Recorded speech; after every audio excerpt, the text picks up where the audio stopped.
7, the game.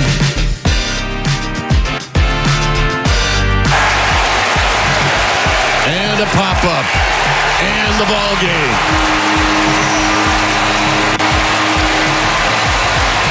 Well, they just don't come easy. They do not come easy, and for some reason, this feels like the biggest game of the year. They were down 5 runs in this ball game, and they looked as flat as a pancake. And all of a sudden, they're about 1 run, then 2 runs. Then they take the lead, and the bullpen made it stand up. And for Randy Rodriguez, that's his first big league save. And that's not one we're going to forget anytime soon. Yay! Oh, man. We needed that. We needed that badly. Giants come from behind 5-0, and they knock off the Padres 6-5 last night at Oracle Park. That highlight you just heard, of course, the great Kruk and Kipe on NBC Sports Bay Area. Welcome in. It's the Morning Roast on a Thursday. Joe Shasky. I'm Mark Randy, in for Joe Spadoni. He'll be back tomorrow here on 95.7 The Game. Shasky, first of all, good morning. Great to be with you again. One hell of a win. They desperately needed that. And I think you and I, our sanity, we also desperately needed that. There was multiple moments in this game that got me to jump out of bed like The Undertaker. When was the last time a Giants team got you to jump out of bed? Probably a couple of blown saves earlier this year. But no, like honestly, when Ramos ripped that ball down the line and then got to second base and was like, yeah, let's up and go, let's up and go. I was ready to like jump through the television and hug my guy. I was like, finally, somebody's showing some fire on this team. Oh, look, the playoffs are totally different. You texted it right when it happened. It reminded me of Pablo Sandoval getting to second base in whatever, the NLDS, NLCS, and then like, come on, let's go. I was so fired up. And that is one of those passing the torch type of moments for a young player to seize control, energy-wise, of the team. I'm not saying he's the best player. I'm not even here to say that he's the leader and like that. But there are certain teams that you draw the energy from. We talk a lot about George Kittle, right? He is a great player. He might be their best player, the 49ers currently. They draw a lot of energy from him. Steph Curry, the team draws a lot of energy from him. Now, there are other people like Draymond Green. They draw a lot of energy from him at times. I think that GP2 at times, the Warriors can draw that infectious energy from, just the joy and the relentlessness. Heliot Ramos' energy yesterday was infectious, and you could feel it in the stadium. I could see it on the television, and I felt it in my heart. And I mean, how about Buster's boys, the guys he brought in, doing things yesterday? I did this for Jimmy. I'm going to do it again. Carter, get ready. Carter, look at me, and look at me good, young man. In the words of Gary Radish, Buster, Buster, Buster, Buster, Buster, Buster, Buster. You got Johnson not only coming with multiple hits yesterday, the Vallejo boy making the play of the year defensively in Triples Alley. Save the game. Unbelievable. And then look, Adam Smith making a couple plays at first base. Hell of a diving guys catch. Coming through right away to help this team win. And Randy Rodriguez in the 9th inning. Do we have a closer issue? We'll talk about it. Did Steiny just make an appearance? Yeah, he did. A little bit of Steiny comes out every once in a while. That was the most fun I've had all year. I mean, win of the year?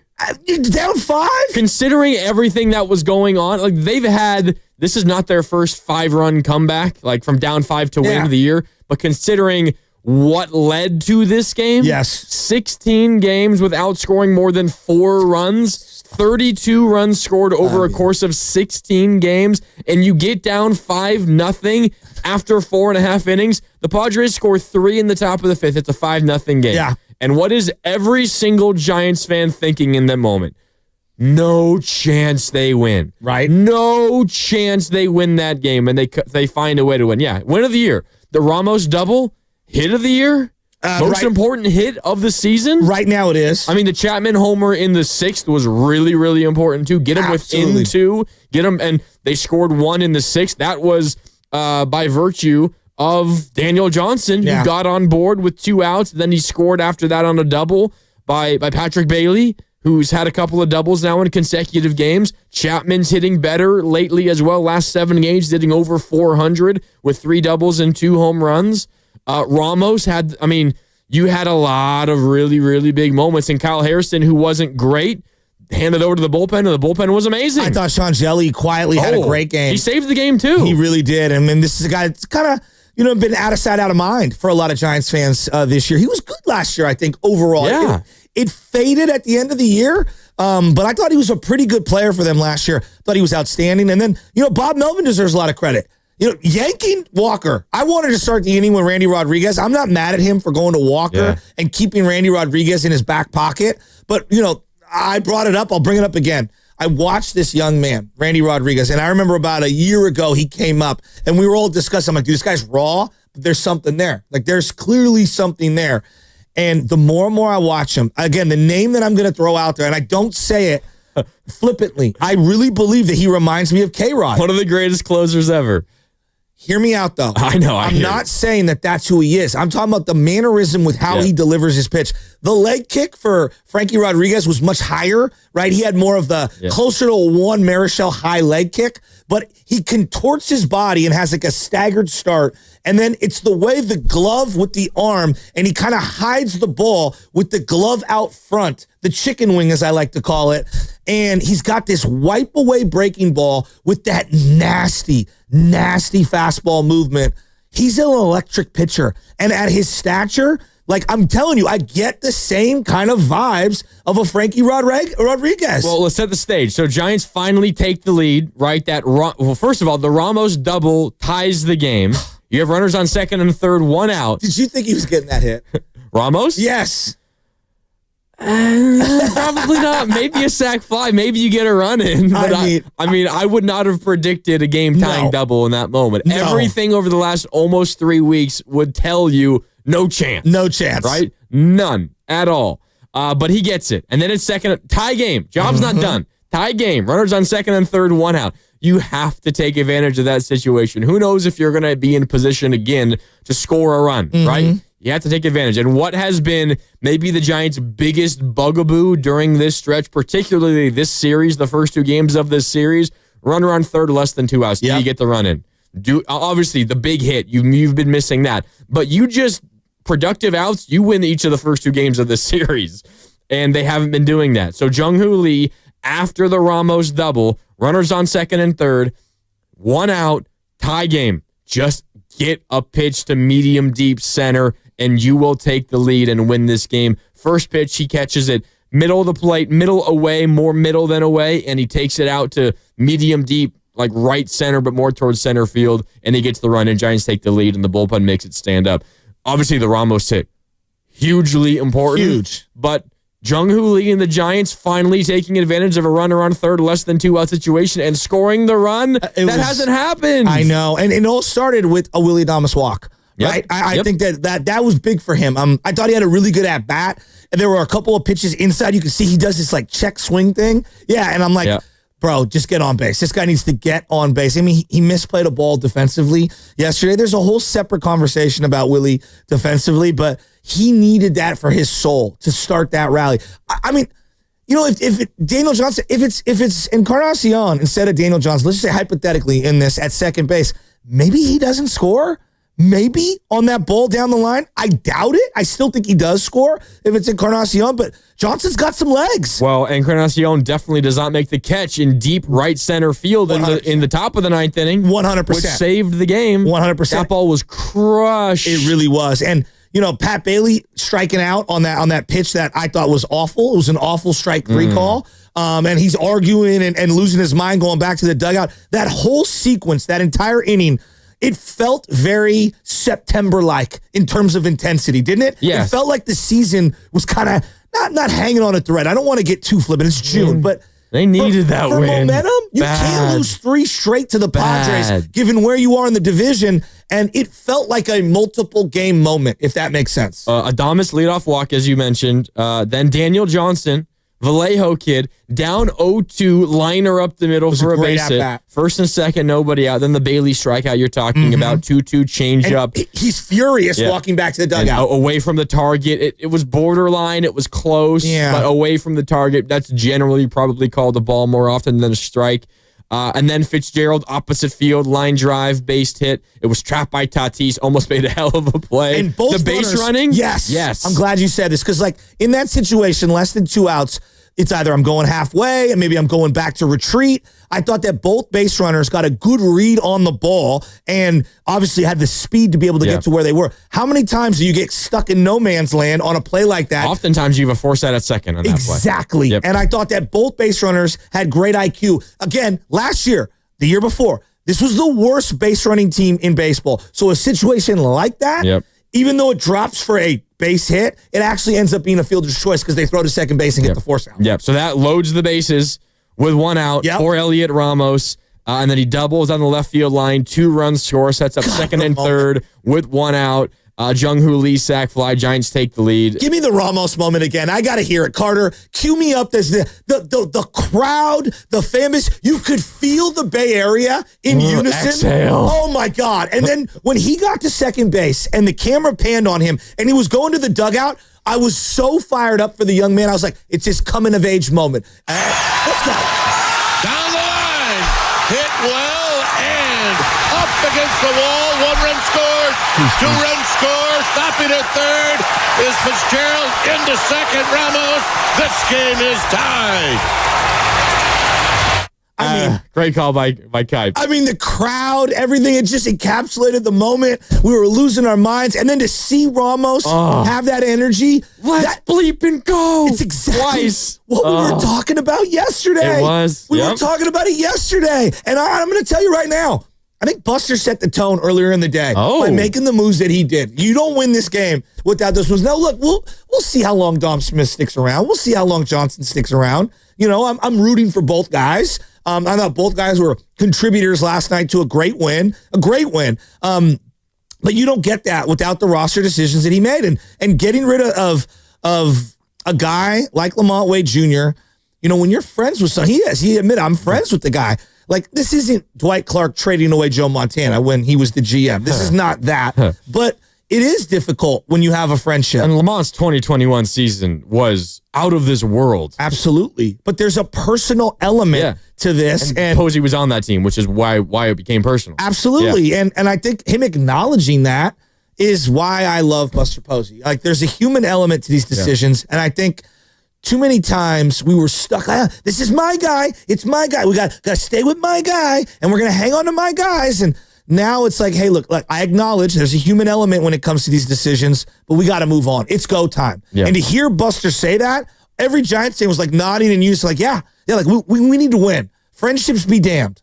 Shout out to all you watching on YouTube. Brought to you by First NorCal Credit Union. For a low-rate auto loan, apply online or just ask for First NorCal financing at the dealer. And we're coming to you live from the Laughing Monk Studios. Laughing Monk, righteously brewed in San Francisco. Coming off of a win like that, Shasky, there's maybe no one better to talk to a day after a game like that than the general manager of the Giants. Zach Manassian going to join us here on the Morning Roast at 8:30, so a little more than 2 hours away. We'll chat with the GM of the Giants. And, I mean, there's a lot of questions that we got to ask him, and we've already game planned a little bit, but we're going to open this up to you guys as well. What do you want to hear us ask the GM of the Giants? Yeah. I mean, we're going to ask about Bryce Eldridge. Yeah. We're going to ask about Heliot Ramos. We're going to ask about all these guys, but 888-957-9570. What do you want us to ask the GM of the Giants? I thought it was a big moment last night for Matt Chapman. He clearly needs to heat up, right? And he is. No, I know, but I'm saying this team's only going to go as far as the high-priced guys are willing to contribute. Would we agree? We could argue about the Daniel Johnsons and even Bryce, and we could argue about all of the other ancillary pieces, like even Jung-Hoo Lee to a lesser degree, I would put into the bucket of Adames and Chapman. Yeah. We don't need them to be superstars. We just need them to do what they've done over the last couple of years. We're asking for back of the baseball card production, right? Be around 240, 250, all right? Drive in runs, get on base, play good defense. We're not asking for 320 production. We're not asking for 40 home runs. Just do what you were signed to do. Get the big hits. And he did that last night. And then Jung-Hoo Lee, you know, it's not lost on me. Second and third, one out. You know, it's easier said than done with this team right now. Do a job. Yeah, and so I love, and then Ramos, oh my God, Ramos tagging up and almost getting thrown out on that play. Oh my God. Like, it was ballsy, and I loved it, but if he gets thrown out on the base pass before Jung-Hoo Lee ends up scoring, wow. So, yeah, that was, again, 7th inning. Oh my God. Tie game, second and third, one out. It's the Jung-Hoo Lee sac fly we're talking about. and fly ball to medium deep right center, caught by Merrill in center. And who's got a good arm. And easily runner on third. Who was it on third? It was... I believe it's on third is Fitzgerald. So good speed. He's going to score. Yes. You know that no matter what. He's going to score. And from second, Ramos takes off. My heart takes off to go to third, and Merrill's throw goes towards third. And you could hear it on the call. Crooked guy. They're like, Ramos, he's got to get there. Because if he gets tagged out before Fitzgerald crosses the plate, you don't get that run, and it's a tie game. It reminded me of Jim Barnett with I've said this 1,000 times, Barron behind you, when like Barron's dribbling a ball and here comes the guy behind him and he's yelling to him, not only on the broadcast, but like from me to you, because he's sitting right there at the booth. Barron, it's just, look out. This is why we love Kruk and Kite. You know what I mean? Like they're a part of this organization. They needed that too. They needed it so bad. We all needed it so bad. God. You know who also needed it? Well, Kyle Harrison, because I offense picks somebody up for a change. Absolutely, but not only like he's underwhelming, right? Like we take a step back.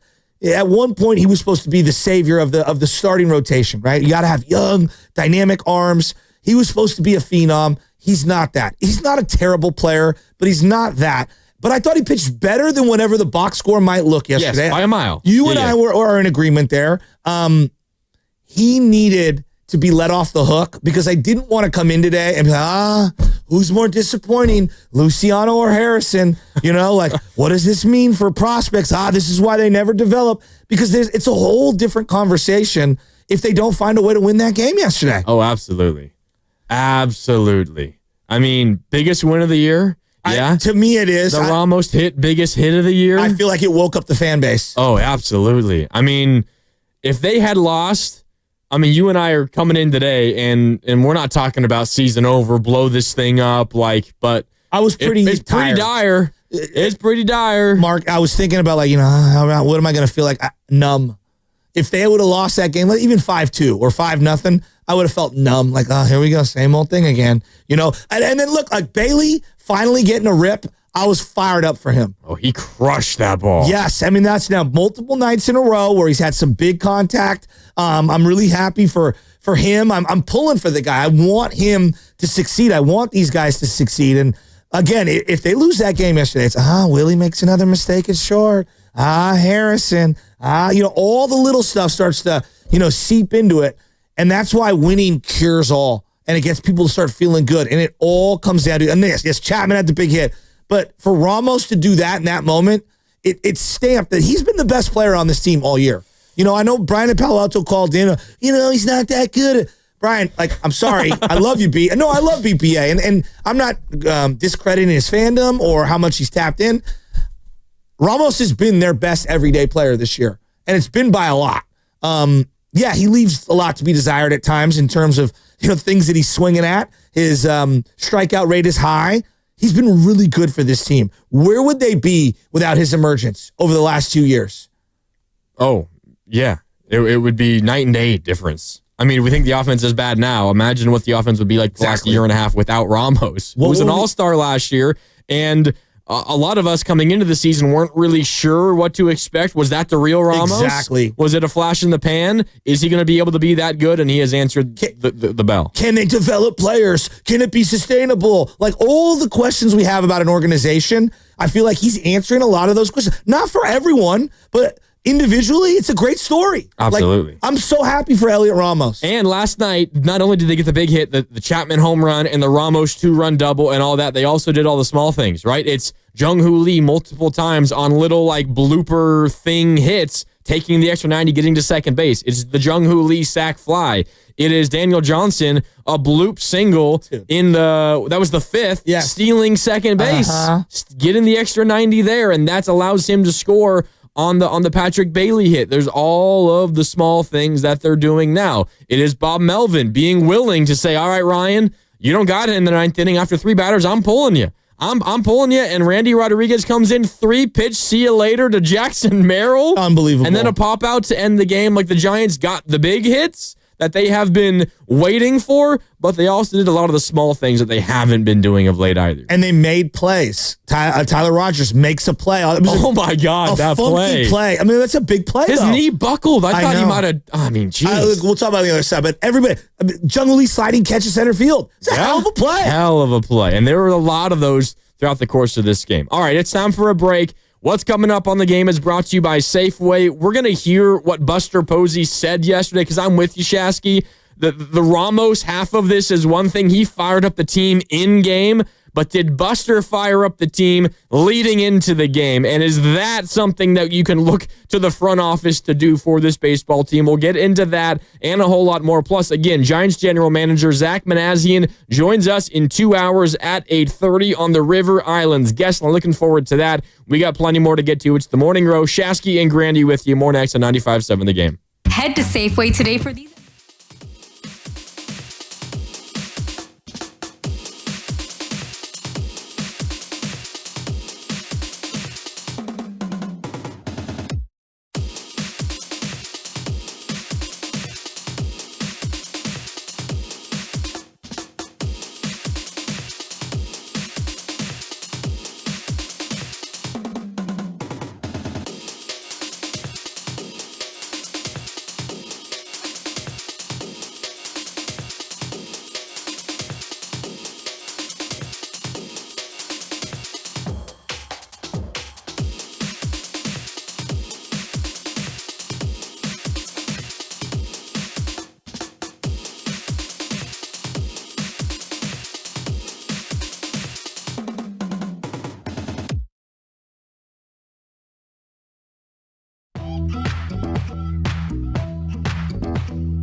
curveball. He'll throw anything at you. High drive. Right field. Out of here. One pitch. And it's 1-0.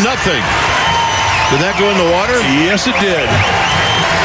That's the one we've all been waiting for. And my partner smoothly picked Lamont Wade Jr. and he delivered for him. He wins a pile of money.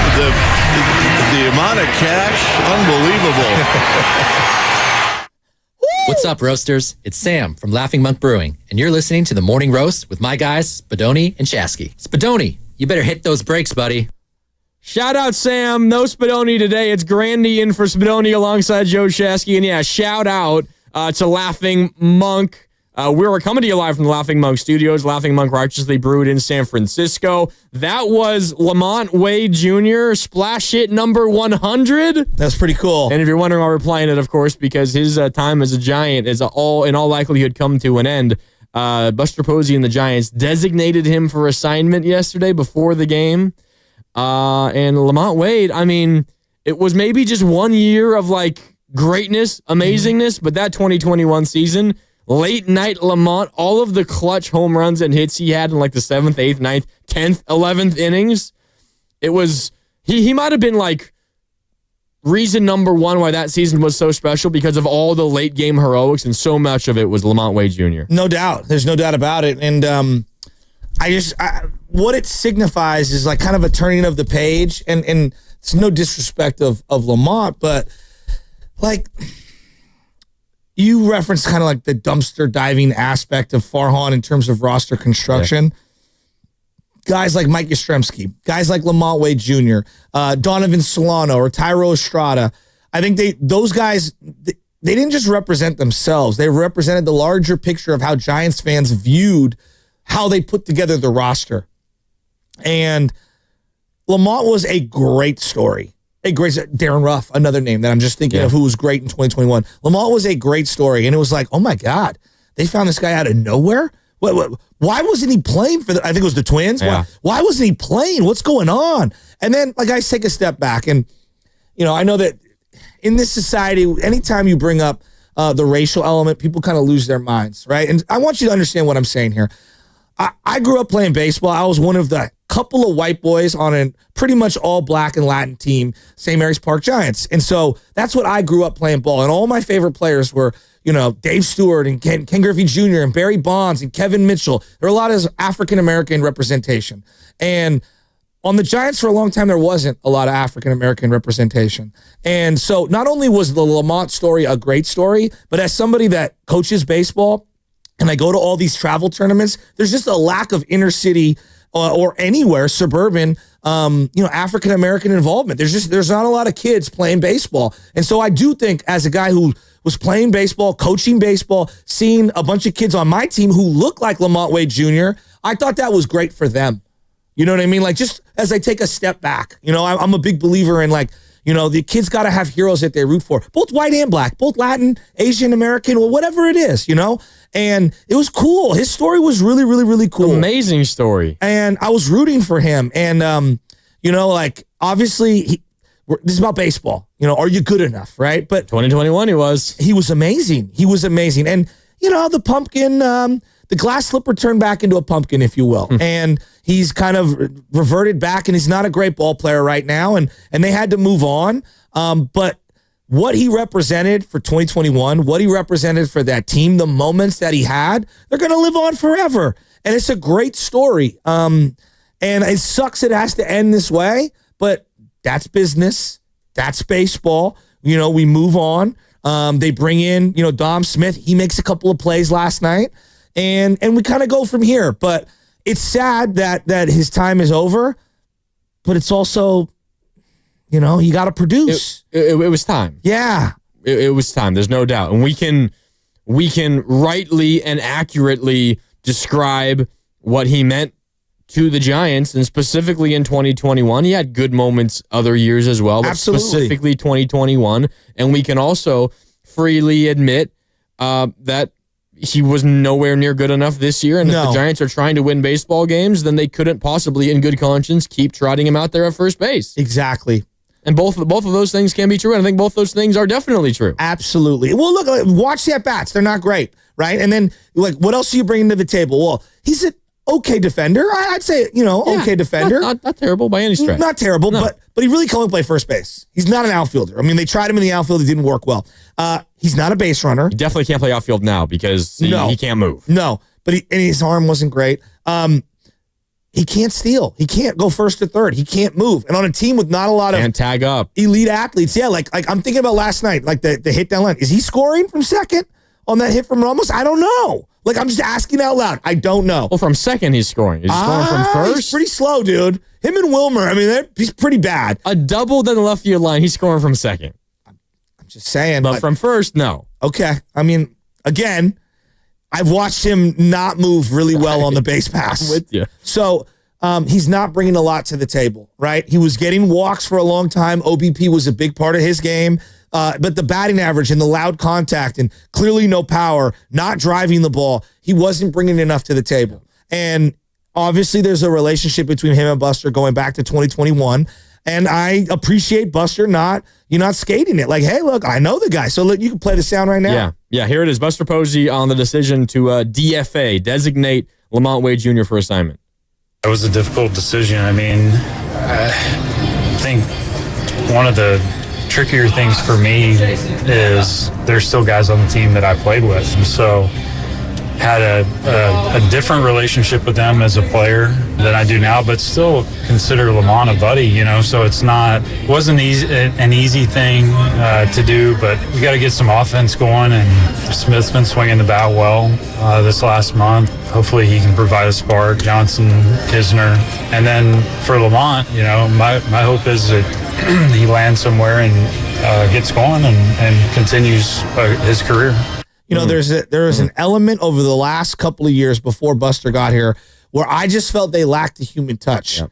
I think about Casey Schmidt breakout in spring training, and then all of the wild roster moves that they made before game one in the Yankee Stadium. It felt very heartless. You know what I mean? Yeah. The way that they were like conducting business. It was emotionally ruthless. Yes. Just no regard for anyone's emotions. The way I treat my fantasy football roster at the bottom, that's how it felt. Farhan felt like last year, the team. Right? It was Hayden Birdsong who debuts, has a great outing, and then the Giants are in LA at Dodger Stadium versus the Dodgers next series. And in order to save one roster spot and get you one at bat, they send him back down so he can't even be with the team at Dodger Stadium. And they bring him right back up after for his next start. Like, he did not miss a turn in the rotation, but you send him down to get the last guy on the bench one at bat in LA or whatever it was. I mean, look. The Tom Murphy thing with Joey Bart, right? Like, had to get rid of Joey Bart so I could bring in Tom Murphy. Like, there were all these odd, peculiar moves that felt very, I would also say, ego-driven. Hey, this is my guy. This guy isn't my guy. I'm going to stick with my guy stubbornly. And it always came from a spot of, I mean, and this is Farhan, and we're going to talk a lot about Buster coming up, but Farhan always felt like the air of like superiority, like I'm smarter. This is going to play out in the long run. Data driven. Whereas, what did Buster say? We're looking for a spark. That's what guys in the dugout say. Hey guys, let's go. We need a spark here. Like, there's a human element to that. And I think someone who played the game as long as he did, being in the dugout like Buster, sometimes you just got to shake it up. And the data maybe doesn't even support the move that you're trying to make. Yeah. But you need to see something different. Trust your gut, your instincts a little bit. I appreciate fresh perspective from Buster. Yeah, and I mean, you and I spent a lot of the show yesterday talking about you just need somebody to ignite something in this team. It clearly worked. Whether it was a player, whether it's Bomel, you and I didn't really necessarily think it could be somebody in the front office. We didn't bring that up. No. But, I mean, the decision that Buster made to DFA Lamont Wade Jr. and others, Christian Goss is gone and Sam Huff is gone, right? And then what he said before the game, like it's go time. It's time to go. We know we're better than we've been the last couple of weeks, but it is time to go. We've got to hit more. I mean, was that a major oversight by us? Buster Posey, the guy to ignite something? We can get into it in a minute. But. Yeah, I do kind of want to get into that because, like, I think about the 49ers, as we go cross-sport analogies here, when you go to practice and John Lynch walks onto that field, you're like, a lot of this team takes their cues from John Lynch's intensity. Like not that Kyle's not brilliant X's and O's, but you're not feeding off of his intensity, right? That's what I kind of missed with Robert Saleh not being there or D'Amico not being there. Yeah. The last couple of years was that fiery sideline guy. And when you're at practice, John Lynch he's so super laser focused and so dead serious. It looks like he wants to run through someone's soul. I do believe parts of the team take on his personality. And I see it now from Buster where you can see him there like, we're looking for a spark. Yeah. Like he didn't shy away from it. And even though I view him as kind of vanilla, Buster, oh no, he's dead serious. And I do think that they're now kind of taking on some of that personality. It's a great angle. Yeah. And he also demands respect because he's one of the greatest catchers to have ever played the game of baseball and one of the greatest Giants Absolutely. ever. So, Absolutely. yeah. Great point. What's coming up on the game is brought to you by Safeway. It is exactly that. Did Buster Posey light a fire under this team? And is this going to be the turning point for the Giants season? We can get into that. Also, coming up tonight at 7 o'clock, the Valkyries take on the Phoenix Mercury, and you can hear the game on 95.7 The Game and the Valkyries channel on the Odyssey app. Kevin Dana and Sophia Jones will have the call, and you can watch the games on KPIX+. Pre-game starts at 6:30. What's coming up on the game is brought to you by Fremont Bank. Here for you, here for good. We'll hear from Buster Posey next here on the Morning Roast at 95.7 The Game. Bay Area. There's nothing better than watching the games with the cold, righteous.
He leaps, and it is out of here.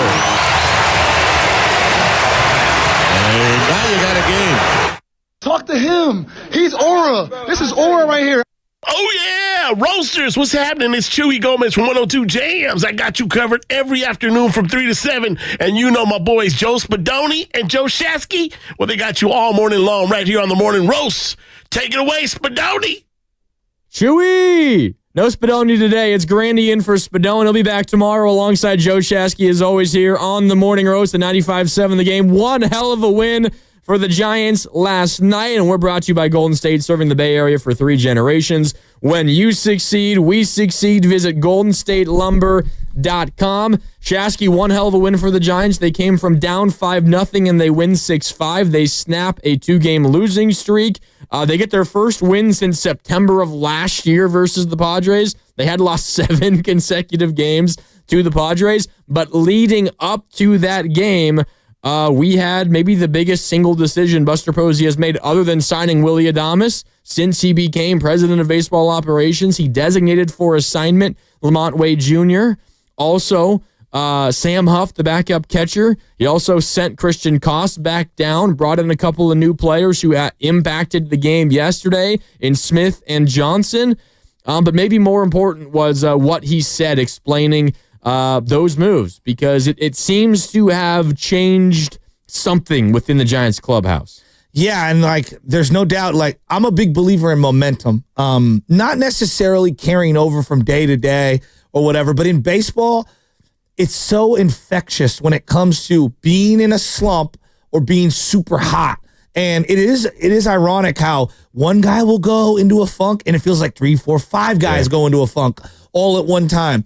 And for them to dig themselves out of this funk that they were in, you could say, Joe, it's one meaningless game in the middle of June. No. That felt like multiple wins. And there are certain games that feel bigger than the actual one game that it stands for in the standings. And that was one of those ones for me. Absolutely. Heliot Ramos feeling great. Jung-Hoo Lee feeling great. Matt Chapman feeling great after that one. Kyle Harrison has got to be feeling great, even though the outing wasn't the greatest and he took one off the elbow and had to come out of the game. The difference between, hey, I got a no decision and, God, I lost another one. I'm probably going out to the bullpen.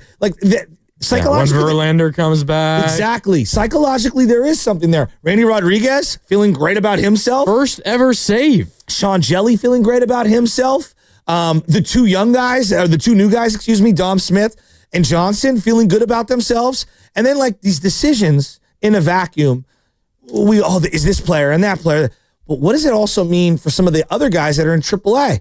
And the more and more I've marinated on it, and I know you want to play some Buster Sound, I want to get into it. I'm thinking I think Matos is probably not for this organization long term, right? And they're gonna try to turn the wheel. But now you bring in an outfielder with some speed, little versatility. Now Matos is even farther down on the pecking order, right? I look at the first base situation. They don't really have anything in AAA at first base other than Bryce Eldridge. I was going to say, well, they do now at AAA. And they're trying Luciano. He had a hit and 2 walks yesterday in his debut in AAA this year. Trust me, my eyes are on it. And then they got Luciano down there playing 4th outfielder, playing first base. To me, he feels like he's on, the cusp of being out the door. Who knows what they do with the pitching staff? The point that I'm going at is, I think this is the first shakeup of what will be. This is just my gut feeling. I'm speculating just based off of how I think that they're thinking. A big trade is coming. Whoa. I really feel that way. What Buster did and said leads you to that? Yeah.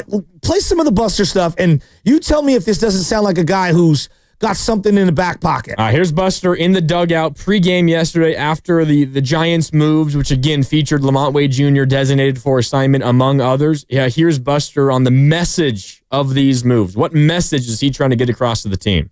Yeah, I mean, it's time to go. I mean, I think we all believe that we're better than what we've been with the bats the last 2.5, 3 weeks, and it's time to go.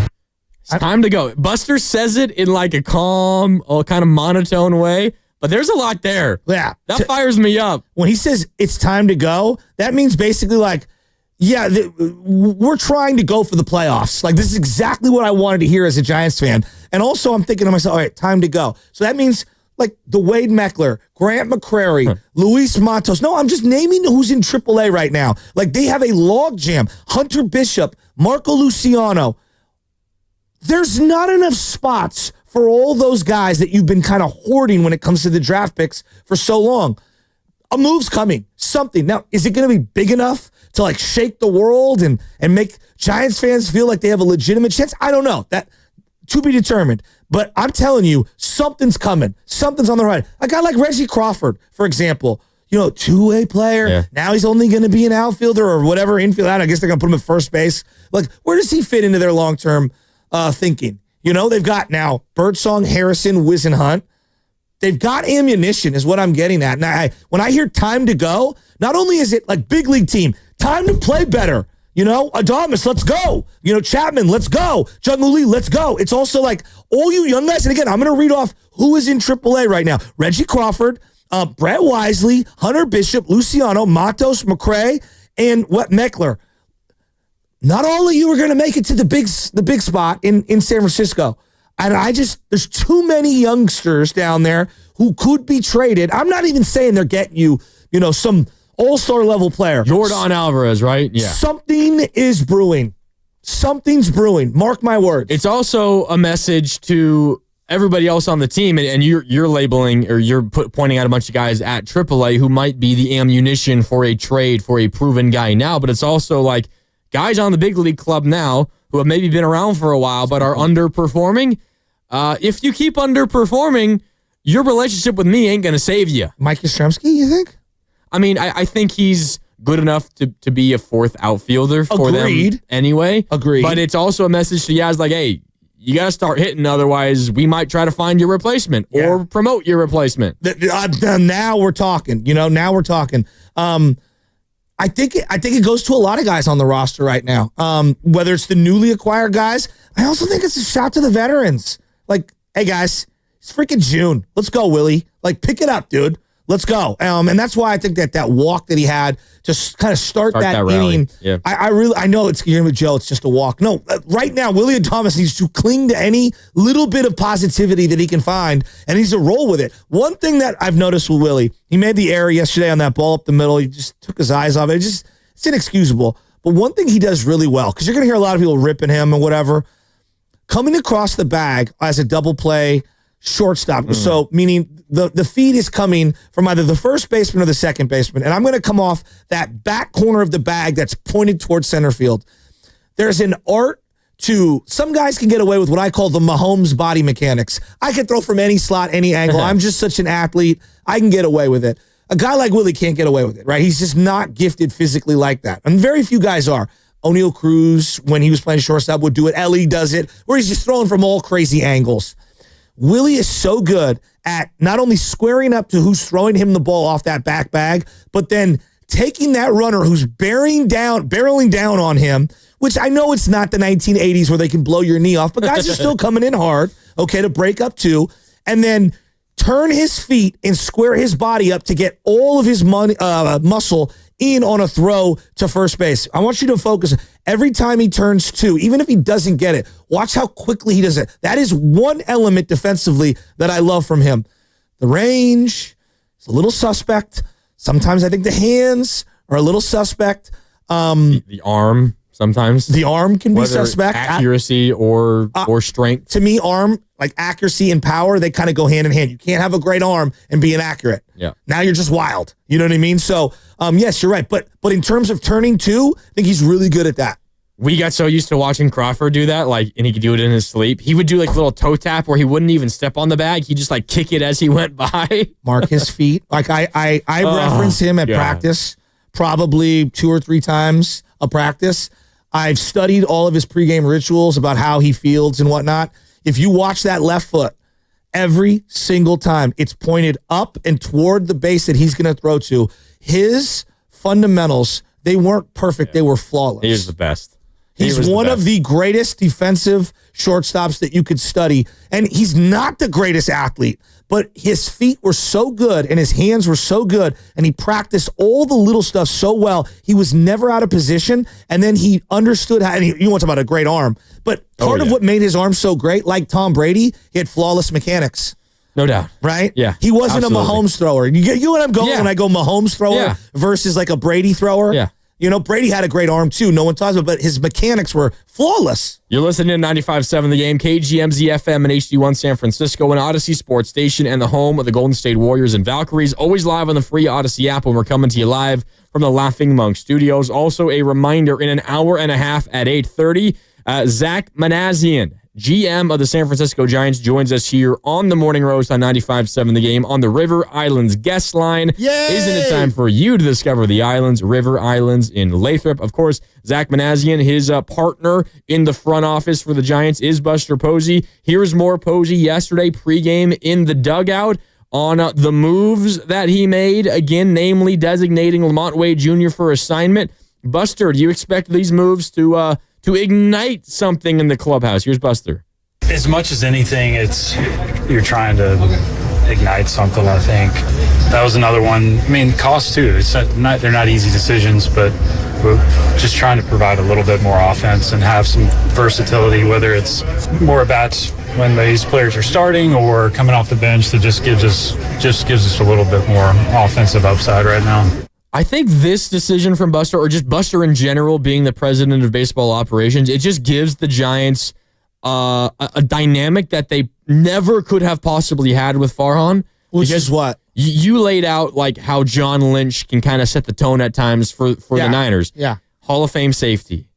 Every football player, whether you watched him play or not, has respect for John Lynch because of what he did on the football field. There's an inherent credibility. Yes. And it's the same thing for Buster. Whether you are a Giants fan growing up or not, whether you watched a lot of Buster, you know Buster Posey is one of the greatest catchers of his generation. And if it wasn't for Yadier Molina, he would be the greatest catcher of his generation. And still probably, I mean, you could say he had a better career than Yadier. Yadier is defensive genius and all that and had a longer career. Point is, amazing catcher, and he has that cachet, the level of gravity. And Buster Posey also makes these decisions from a point of humility and emotion and respectful to emotions, as we laid out earlier. But it also comes from a spot of, I've been there and I've done that. I know what it takes to win. And if you're Farhan Zaidi trying to, like, I would say it would be impossible for Farhan, just because of who he is, not necessarily for any, like, character trait flaw, just because of who he is as not a baseball player. It's a lot more difficult for Farhan to fire up an organization, to fire up a clubhouse by making a move but like if Farhan made the move that Buster just made, I don't know if it has anywhere near the impact that Buster making the move has. I don't know if you've ever heard a lot of the baseball players talk about this over the years, or any front office executives, but there is, in baseball, more than maybe other sports, it's them up there, and they'll point, okay, to like the owner's suite, the GM suite, versus us down here in the clubhouse. And there's always felt like a distinct divide. Yes. Yeah. I do think that having Buster Posey be the guy, like, no, I've literally been in the trenches in here, and I get that matters. I still kind of feel like I am in the trenches. I want this bad. And a lot of you kind of know me from being in these trenches or seeing me across the diamond. So I do believe that this is totally different. You're 100% correct. There's the other element, Mark, that this is just how I view sports. Now, your head coach in any sport and your GM, whoever's going to be front-facing, I'm not saying they have to be the greatest in front of a microphone. That's not what I'm saying. Because ultimately, if you win, it will dilute any issues that I have with you in terms of interviews and all that. But it is a part of the job.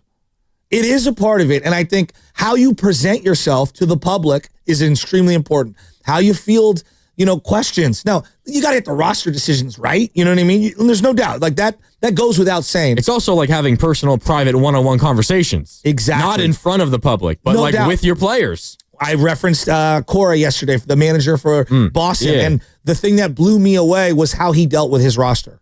the interpersonal relationships. And then they had the GM from Boston, and he was a little more down to earth than maybe you think. When I watch Hard Knocks, for example, the poor guy that was running the New York Giants, right, seemed like a really nice guy. He also seemed a little almost shy and like, I want to be your friend. And I don't think he's cutthroat enough, right? Like he can go too far in the other direction. Yeah. And so part of all of the job now isn't just, are you making good roster decisions and is your team winning? It's also how you say things, how you conduct yourself, how you manage the relationships on the roster. We can't discuss Steve Kerr without discussing how he communicates with his players. We can't discuss Bob Myers without discussing how great he is in terms of the relationships, right? Of course, having the right roster decisions and putting together a winning team, those are the things he's ultimately going to be judged by. But these other things matter too. And how the media views you gives you leeway. And I feel like Farhan did himself no favors. He just wasn't great in front of a camera. He wasn't great in front of a microphone. Like those are real. Now, Belichick wasn't either, but he won at such a prolific rate, it didn't matter until the end.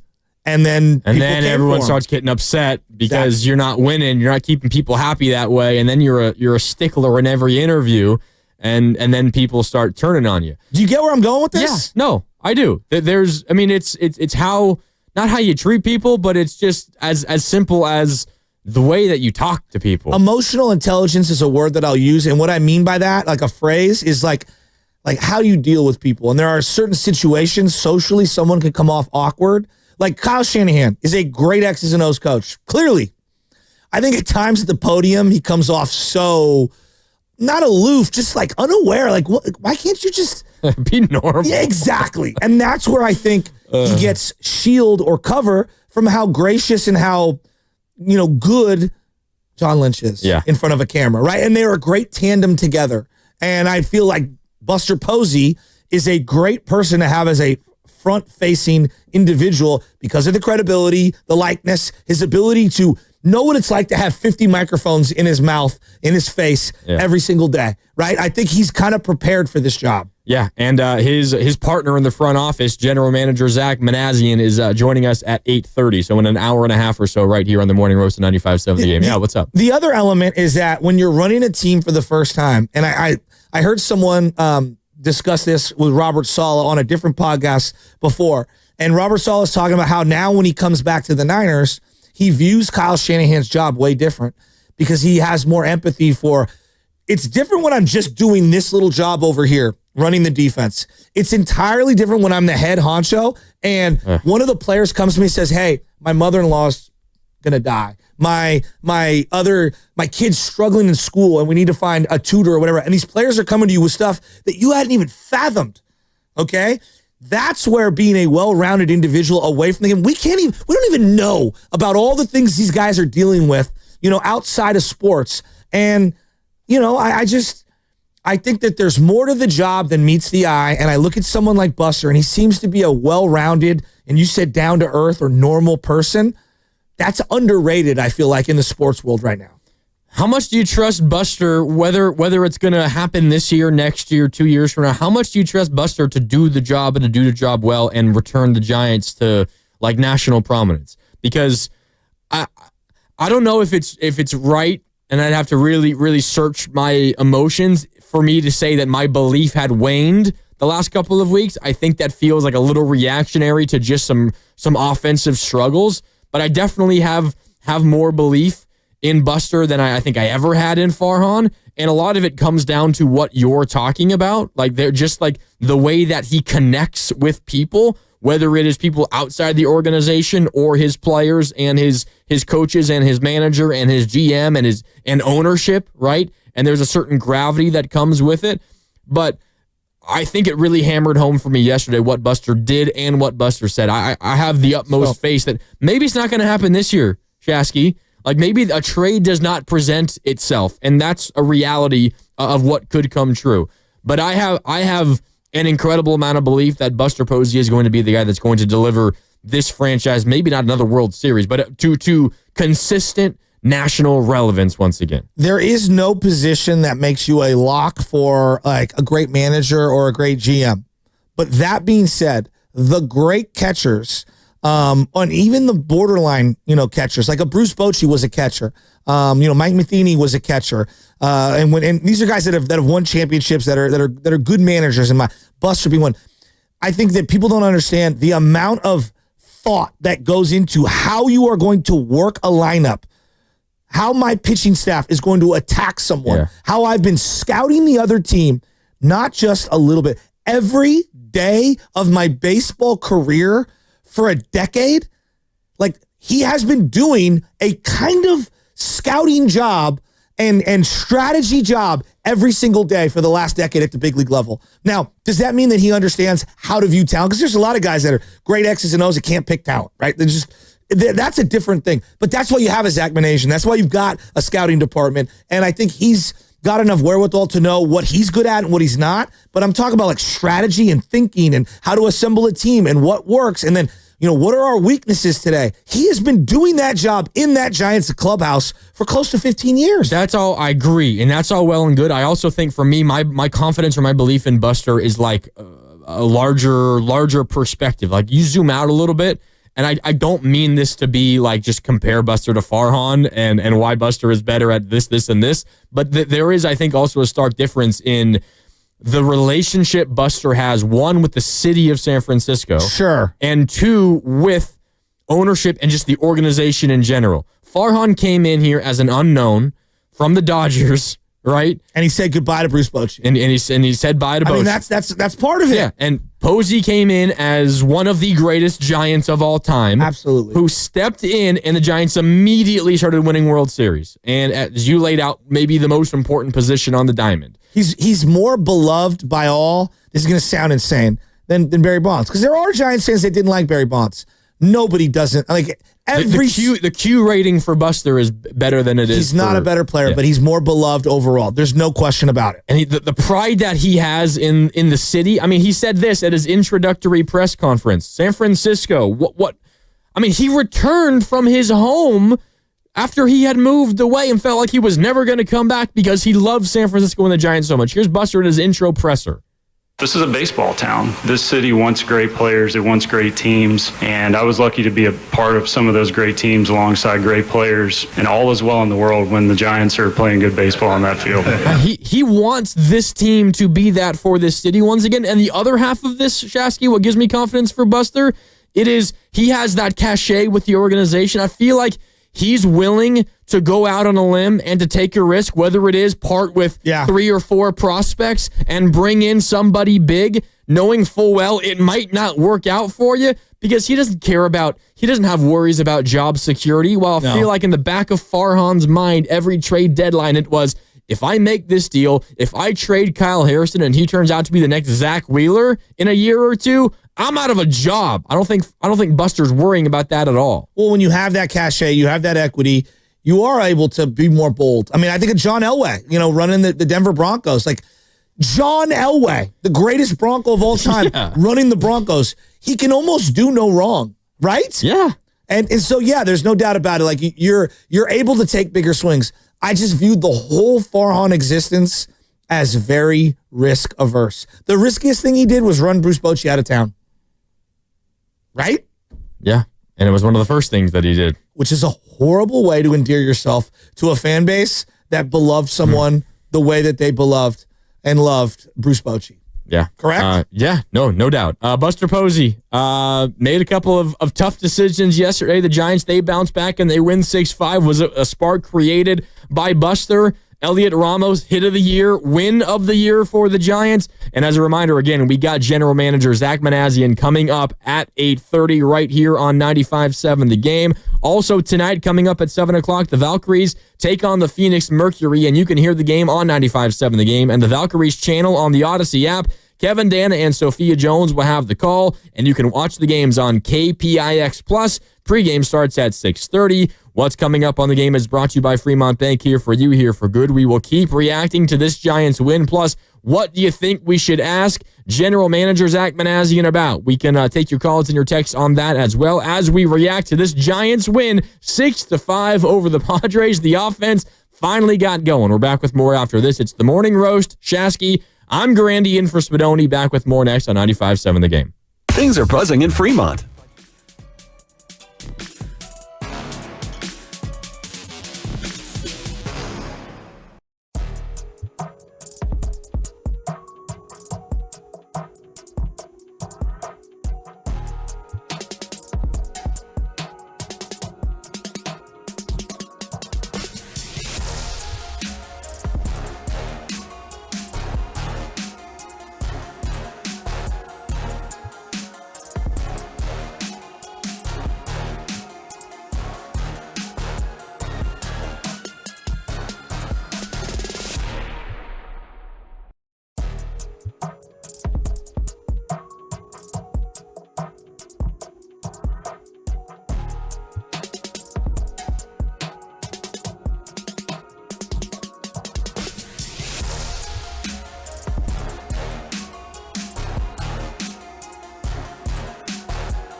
Wow. My goodness. Shades of Gregor Blanco. And if you're wondering if Daniel Johnson can play the outfield, there's your answer. All right, this is Dwayne from Concord. You're listening to the Morning Roast. Spadoni, the Italians love you. Anything for Shasky? Shasky, you're pretty cool too.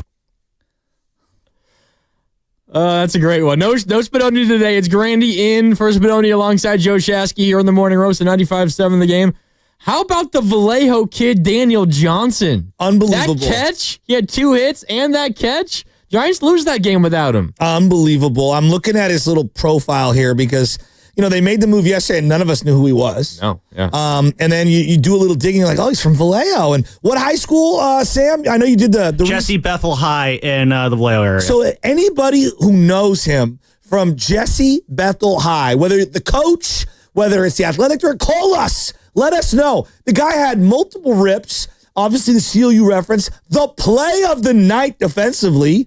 Kipe saying shades of Gregor Blanco? I mean, that was for a perfect game. Yeah. I mean, not to get to, but that, I think it goes to show you, Kipe saying it shows how big that game was against the Padres. In that moment specifically. Yes, absolutely. Yeah. And they needed that so That was bad. ninth inning, runner on first, nobody out. I also think where he caught it from being the right fielder in that particular spot, you don't see a lot of guys make that play. Tatis made a similar play, not as good, going in that direction toward Triples Alley. And that's the Gold Glover. Exactly. Yeah.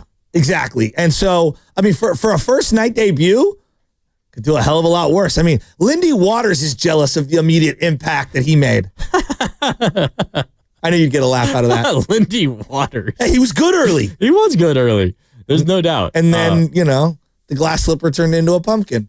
Do you buy that what Buster did yesterday and what he said, what the decisions he made and what he said, like, lit a fire under the team? It's go time. He's right.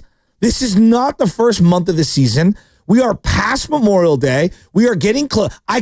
I'm seeing all-star ballots out. You know what that means? That means we're a chunky way through the season, and this is who you are. And unless you want to make some seismic shifts, it is go time. He's 100% correct. And what does that mean? What does go time mean? Play better? Make a trade? Bring on Bryce Eldridge? What does it mean? Well, let's listen to Buster again. Here is what you're talking about. When asked yesterday pregame, what's the message you're sending to the team by designating Lamont Wade Jr. and company for assignment? Here's Buster. Yeah, I mean, it's time to go. I mean, I think we all believe that we're better than what we've been with the bats the last 2.5, 3 weeks, and it's time to go. I love it. It's just it's so brief and so spot on. It is time to go. And I think he's talking to the veteran guys. I think he's talking to the young guys. I think he's talking to some of the high-priced players. And I think he's talking to the fans. Like, it's time to go. We know. We're as frustrated as you are. I think there's layers to that bad boy. Like, what do the fans think? 888-957-9570. What does it's time to go mean?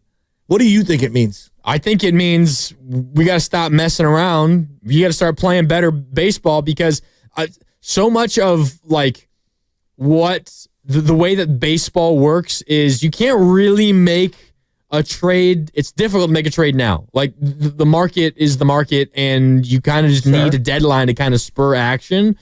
And then the question becomes, all right, well, how is this team going to survive offensively until a trade becomes realistically possible? You need everybody on the team to start playing better. It's early June. The season is far from over. But if you keep struggling, you don't get your head out of your you-know-what and start playing better, by the time the trade deadline comes around, we might make a decision that this is a team that's not worth investing in because you guys haven't played well enough. That would be really... That would be a disaster. Be really heartbreaking. I think that it's the first time I felt sense of urgency from the front office in a long time. Whenever you try to pin him down, like Dave Fleming comes on here every week, and whenever you try to pin down, the organization, you don't get anyone who is a part of the front office saying yeah, we need to start winning right now. It was always we're going to try to make the playoffs, and when we think we're really good, and we're going to see where we want to play some meaningful baseball at the end of the year. And it was a mean Farhan impression. What? That's a mean Farhan impression. But they never wanted to marry themselves to anything that they would be held against. Do you know what I mean? Yes. They didn't want to set expectations too high. Exactly. Right? It's we're always perpetually in the middle, and we're not really rebuilding, but we're not really competing, and we just want to see. We like what we see. Well, we'll see, but exactly. It depends. It takes two to make a trade, and the most infamous thing that Dave has said with us was I think at the toward the end of the month of July last year, he's like, no, the expectations are to make the playoffs, and anything else would be a huge disappointment. That's what Dave Fleming said to us on this show. He says that every year, as he should. We're the freaking Giants. Yeah, but he said it in a way last year. It was like, there will be ramifications if you don't, which is refreshing. The Niners, there's always sense of urgency. Is there not? Of course. Okay, for about 10 years, right? The Warriors. Oh, that's a given. Right? Yes. The Giants, there has not been a sense of urgency since when? Even in 2021, it felt like they were playing with house money. They did. I mean, they got Chris Bryant in 2021. Yeah, but did you ever get this kind of felt desperation? Nah, 2021 felt like, the team has been amazing. They're kind of forcing our hand. We have to make a move. Yes. Kind of felt more like we got forced to do it. Yes. I just look at someone like Buster, and I say to myself, like, a guy like Buster, with the competitive fire that he has, doesn't take on a job like this if he's not trying to ultimately treat it exactly the way he did his everyday career, which is, I am trying to win at everything. Like, these guys are competitionaholics, the ones that are the athletes. Like, and it doesn't mean they're going to be great, because there are plenty of examples of former athletes who were great in their sport who could not run a team. Michael Jordan on line one. You know, Chris Mullin was the GM here. I love Chris Mullin, you know, and we know he's competitive as all hell. Doesn't mean you're going to be the greatest, but the mindset of the sense of urgency, thank God, it's about time. And I also think he sent a message to the fan base and to the guys down in AAA. Again, I'm going to read these names off. There's just not a lot of spots for them. Hunter Bishop, Luciano, Matos, McCray, and Meckler. That's your outfield in AAA. Your infield, obviously Bryce, we don't think he's going anywhere, but you never know. Alcantara, Crawford, Koss, Wisely. I think they're on the verge of some sort of a trade. It's going to happen. Now the question becomes, who is it? How big is it? And is it enough to help them win? But I think that, Buster, the time of hoarding picks and players and no sense of urgency, those are gone. Last year, I think Bryce would have stayed in AA with Farhan. I do. Even though they elevated him toward the end of the year, that felt more like a, hey, double A season is ending. We're going to put him in AAA to get an extra week full of at-bats and, you know, just say that we did it. There's a reason there's a sense of urgency. That's why he's in AAA, Bryce Eldridge. I find it interesting that you are you feel strongly that a big trade is coming. Yes. A big, and time to go means, one, we got to start playing better. Two, now, as in, like, I got to go. Yeah. I got to go make something happen. Exactly. You guys got to do stuff. You got to handle your business on the field. I'm going to handle my business up in the front office. I also think what is worth bringing back up is he said something in that quote, in addition to it's time to go. He said, quote, "We all believe we're better than what we've been with the bats the last couple of weeks." And no doubt, like, they should be better than they've been offensively. We all agree. By a mile. But let me also ask you this, and I think Buster would probably also give you the same answer if you got him to be honest. And when we can ask Zach Manassian, GM of the Giants, about this as well. He's joining us in a little more than an hour at 8:30. What should we ask the GM of the Giants? You can hit us up at 888-957-9570. Even if the bats were performing up to your expectation, not saying like they're all having career years, but Chapman, who is getting closer to his career averages, and Adames were hitting at their career averages. Is the offense good enough to make you confident that they can make a postseason run? No. They still need help at first base. They need help in right field. They need offense from the catcher. Can we wait? Postseason run. I want to define that. You mean like be in it until the final weekend of the year? Is that what you're getting at? Or you mean like win a series? Win a series in the playoffs. Go to the NLCS. Not good enough to win a series in the playoffs. No.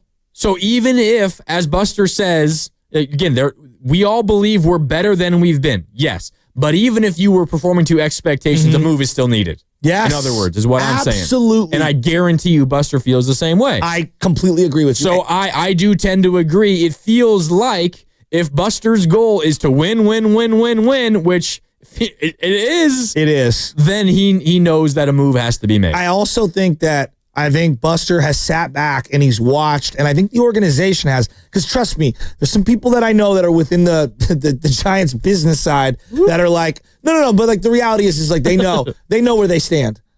And I'm talking about stand within. As in major, in relation to the Niners and the Warriors in this market. Oh, I see. And they know that their bottom line has been it's been hit really hard. Whereas a Niner ticket has been one of the hottest tickets on the planet for like 8 years. Last year, not so much, but for the most part, over 8 years. A Warrior ticket has been a hot commodity. They want a Giants ticket to come back to be a hot commodity, and they know that this is also an entertainment thing. And as you look across the dugout, okay, you go from our dugout to their dugout. Think about what they had last night. And at whatever point it was in the 4th or 5th inning when Harrison came out, I think it was the middle of the 5th. Fifth. Okay. Yeah. They go in some order. Tatis, Arise, Machado, Merrill. That's a hell of a lineup in a row. Yeah. I mean, how many teams would die to have that middle of the order lineup? And they're right where you are. I'm talking about standing wise. They're not running away with things. You have I think, a really good pitching staff. Really good pitching staff. You might have the lights out closer phenom coming in Randy Rodriguez. He looks special. He doesn't just look good. He looks special. You have 2 top of the rotation studs. You want to say they're aces? Fine. But studs at minimum.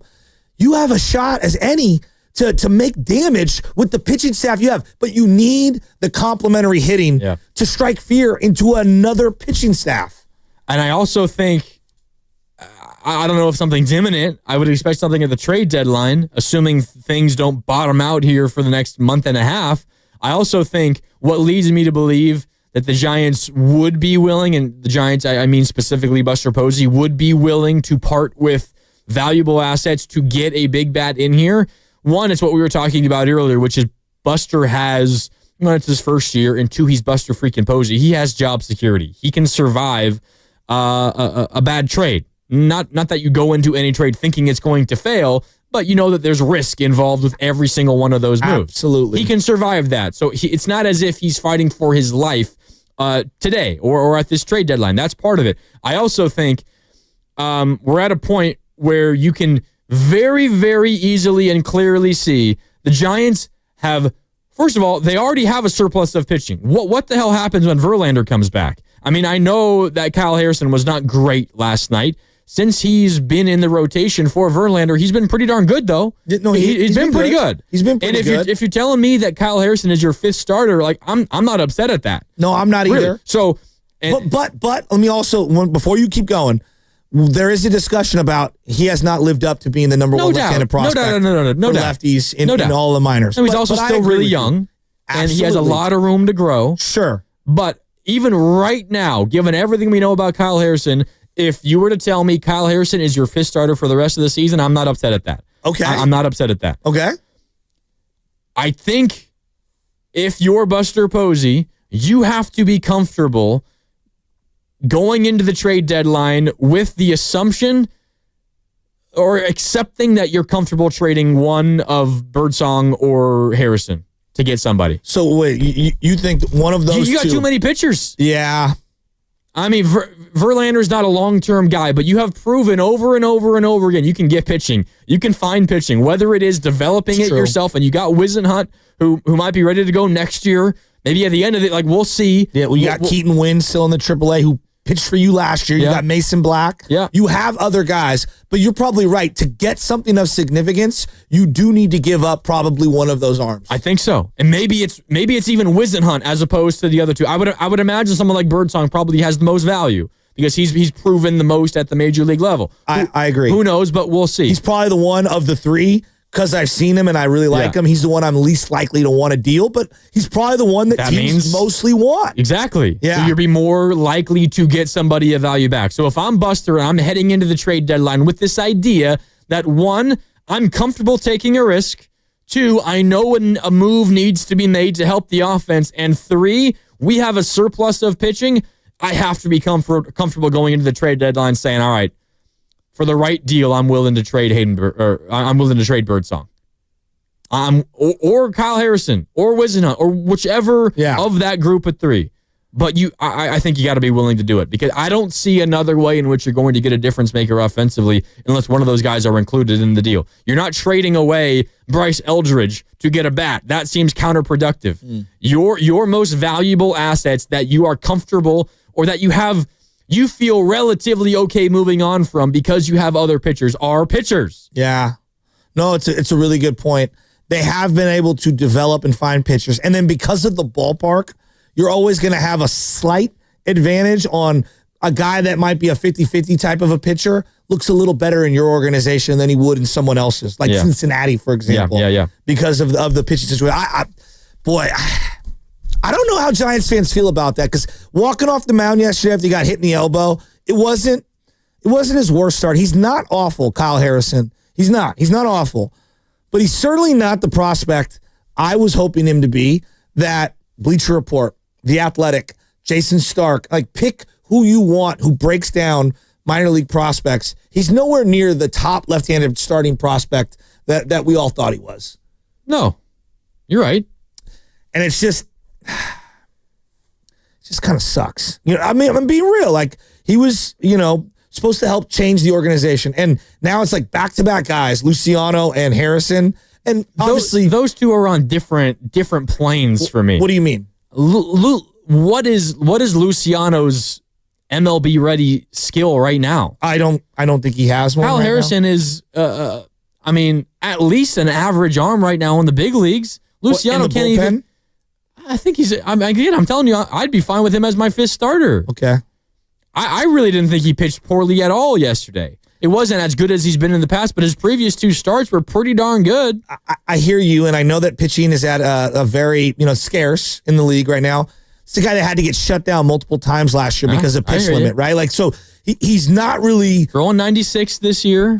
I just look at pitching this way, and some guys come up and they hit the ground running and they're awesome, right? And those are the special guys, and then eventually maybe they falter or the league adjusts to them or whatever. But some of these other guys, and I use Ryan Vogelsong as a great example. Sometimes they got to bounce around a little and get some scar tissue and some war wounds before they eventually develop into the player that maybe they were projected to be. Do some searching for a while. Look at Zach Wheeler. It took a long time for Zach Wheeler to become Zach Wheeler. Sonny Gray has kind of had some ups and some downs, and he kind of tantalizes you with what he could be. He's kind of reinvented himself for a long, long time. Harrison, it's not that I don't like him, and it's not like I don't see flashes. I'm real iffy on him figuring it out here for this team and making an immediate impact, like in the near future. He could be a useful arm out of the bullpen, but God, it's just what he represented was so much more than that. Okay, well, I mean, I'm with you. There's frustration there, but let me just ask you this: it's deflating, I guess, is what I'm getting at when we have this conversation, because I had so much promise for him. I'm with you, but okay. We're talking about a prospect, a former highly touted prospect, number one left-handed pitching prospect, not just in the Giants organization, but in baseball, right? Number one left-handed pitching prospect. Has he lived up to that yet? No, of course not. That's a very, very difficult thing to live up to, and he has not yet. I think this goes into everything that we're talking about in terms of being willing to trade your prospects. I mean, I'm not saying you should be comfortable trading Bryce Eldridge, but who the hell has 100% certainty that Bryce Eldridge is going to live up to his hype? It's an insane amount of hype. None of us can, especially after seeing what happened with Ramos, where he came up, he looked awful, he went down. He came back up, he went down. He went up, at no point did anyone think Ramos was going to, we thought, maybe, like you read about him, but when you watched him, I'm talking about when you watched him, did anyone think that he would be their best player basically in back-to-back seasons? Probably not. No one would have predicted that beginning of last year. No. I wouldn't have. No. Yeah, I don't think you would have. No. And he's been a revelation. So sometimes guys just outperform whatever our expectations are, and they're awesome. But yeah, look, I'm around it. It is a cautionary tale, both Luciano and Harrison, to not hoard these picks and think that every single one of them, they are. Hindsight's 2020. The Giants organization would be better off, and it's unfair, and this is not like it's going to sound like a shot at Kyle Harrison or Marco Luciano. It's not just the reality of prospects. Yes, the Giants organization would have been better off if they traded them before they even got to the big leagues. Probably. It's like driving the car. Would have gotten a whole lot more value for them. Yeah, it's like driving the car off the lot, right? In this analogy, would you agree? You go buy a brand new car, go to Ceremony Ford, but you go buy a brand new car and then drive it off the lot, and immediately it depreciates. Absolutely. And that is kind of like some of these prospects. There's no doubt about it. Buster, be willing to take a chance, right? Yeah. Of the three, Whisenhunt, Harrison, Birdsong, you and I are in agreement. Harrison and Wiz and Hunt probably don't fetch you what Birdsong would potentially fetch you in terms of value. Yeah. Okay. If you were to tell me that some team out there would be willing to give you, they were interested in all three and they give you the same player back in return, I'd probably first give up Kyle, I guess, Harrison. That's just listen to what we're saying though. Like the rhetoric around Harrison 2 years ago was so different. I mean, I'm not knocking you. I'm not going to say I've seen Wiz and the Hunt. Same way. Not going to say I've seen Wiz and Hunt pitch in person, but everything that you hear and read seems to be pretty darn good. Look, but he's a De La Salle kid. He's local. I'm pulling for him. I've just been thoroughly underwhelmed. And I feel like I'm crushing the guy. But to your point about Buster, I think the big picture is I don't think any player is untouchable on this team, maybe outside of Bryce. Well, yeah, so, I mean, you feel like a big trade is coming. You feel like what Buster did yesterday and what Buster said yesterday. Again, Buster saying it's time to go. Yeah, I mean, it's time to go. I mean, I think we all believe that we're better than what we've been with the bats the last 2.5, 3 weeks. And it's time to go. So you think it's time to go means I'm gearing up to make a big move and make a trade, or at least explore that possibility realistically. I mean, who are they trading? Who are they getting rid of? They got to get rid of somebody. I think it's a signal to everyone. Now, have you ever seen Paid in Full? You ever seen that movie? I don't think so. And get down or lay down, meaning either get your stuff together or you're out of here. Yeah. And I think that was to everyone on the roster, whether we're talking about Yastrzemski, guys in AAA, the pitching staff. You know, like Sean Jelly last night. He had a big opportunity to stabilize that game. He was great. He saved the game. And he's basically telling you, like, I want was it Brevins? I want his role. Like, that is him auditioning for that role, is it not? He wants the role he had last year, and he wants it back now. The long man. Yeah. To be able to come into a game like yesterday where your starter gets knocked out for X, Y, and Z reasons, and then I could stabilize this thing for 2 to 3 innings. And he did. I thought he was excellent. Here's Bob Melvin post-game on Sean Jelly. To come in that situation and, not only finish that inning up, but give us 2 more, and now all of a sudden we score, the runs to put us ahead. Now all of a sudden we got Tyler in the game. So that was as big a contribution as anybody today. Yeah, that was huge. I mean, it's hard to, I would need multiple, like more than my 2 hands to count all the contributors in the win last night. Like everybody that played nearly had a positive impact on that game. Yeah. Almost everybody that played. There's no doubt. And I think that's the 2 guys he brought in and started. I was shocked to see them start right away. Both made big plays. And I keep coming back to Ramos. I'm so blown away by his development right now and his emergence as an absolute stud. I mean, he's been unbelievable. And that big hit, that clutch moment last night kind of just cemented. And then his energy, it cemented how I feel about him. But his energy at second base, it was like finally someone showing a pulse. Yeah, I'm with you. You needed that really badly. He gets to second base and he's like pounding his chest, screaming, "Let's effing go. Let's effing go." Let me ask you one more before we go out to the lines, because I know people are lining up, fired up by the Giants baseball.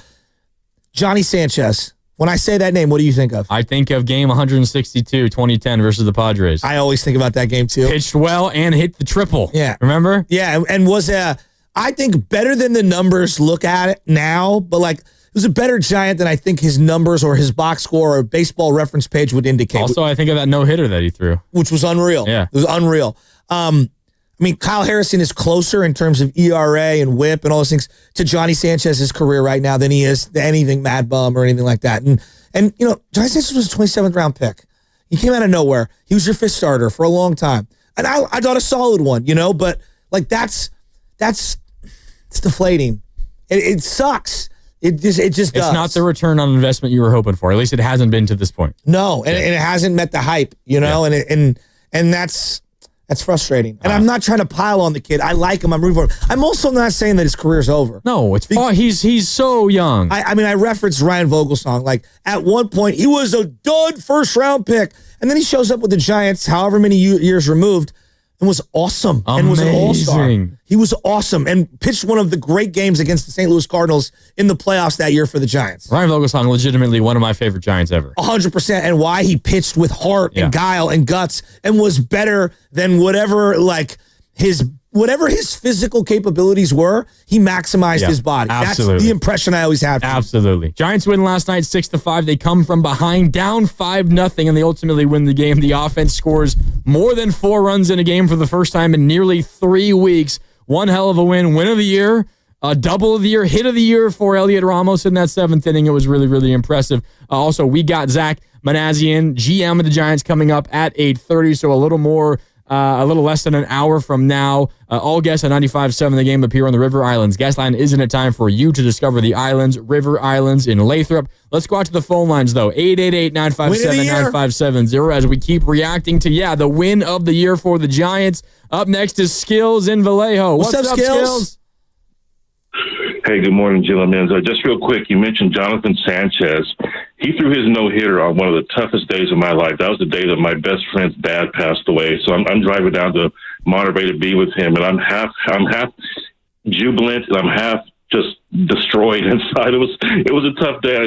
Although looking back, I try to make it more of a happy one for Sanchez. But you just dropped that name, and that memory came back to me. But as for last night's game, I'm from Vallejo. Daniel Johnson's from Vallejo, so just between the three of us, I'm going to pretend that I know him. That's my cousin for the next 24 hours. Yes. 2 hits, 2 runs, and that catch. You guys, Luis Arias, for those of you in the audience who don't know, this is a 3-time reigning batting champion, 2 in the NL, 1 in the AL. This is not just some guy on the Padres. And I just conceded he was going to have extra bases when he cracked that ball. Mm-hmm. And next thing you know, as I got my head in my hands, just watching the league go away.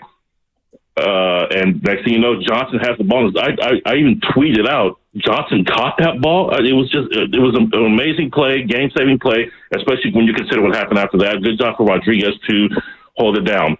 And just real quick before I go, just to answer your question about what Posey meant by it's time to go. You have a team to start at 13-5. Yeah, okay, you have a couple losses you can play with. You can get a little cold here. You got a team to start at 28-19. Okay, we're fine. The Dodgers got injuries, and the Padres are fighting each other. The Diamondbacks are cold. Rockies 2 months to win 10 games. Okay, fine. But all that's starting to change. These teams are going to get healthy. They're going to put together some win streaks. The Giants can't afford to play around. And I know it's hard for Posey to cut a former teammate. He played with Wade in 21. He referred to him as his buddy in one of his interviews after all the hammer dropped on those guys yesterday. So it could have been easy for him to do, but that's when you take a job like that, you have to put friendships aside. You have to do what's best for the team, for the fans. And unfortunately, Wade, who had that great 21 season and then was up and down, his time, he could not or would not make the adjustments needed to stay in the lineup. And so Dominic Smith is a good player. At least he has been in the past. He's not the long-term solution, obviously. I'm not delusional. But he's done some stuff. He got MVP votes in 2020, so he may be able to bridge that gap to Eldridge. And I'll let you guys go with that. Thank you very much for having me on. Thanks, Skills. Of guys with qualifying at-bats, he was discussing Luis Arias and the art of hitting with him. I follow him on Instagram, and he's a big tee, hitting off the tee kind of guy. We are obsessed, and I hear these people all the time, these broadcasters, and I'm talking about in the media, radio, television, whatever. Exit velo. We lose our mind on exit velo. Let me give you some of the guys. Angle. Yeah, let me give you some of the guys with the worst exit velo in the game right now. Okay.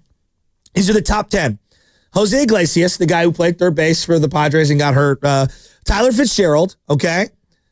Jose Altuve, who's 6th worst in terms of average exit velo. Wilmer Flores, Luis Arias.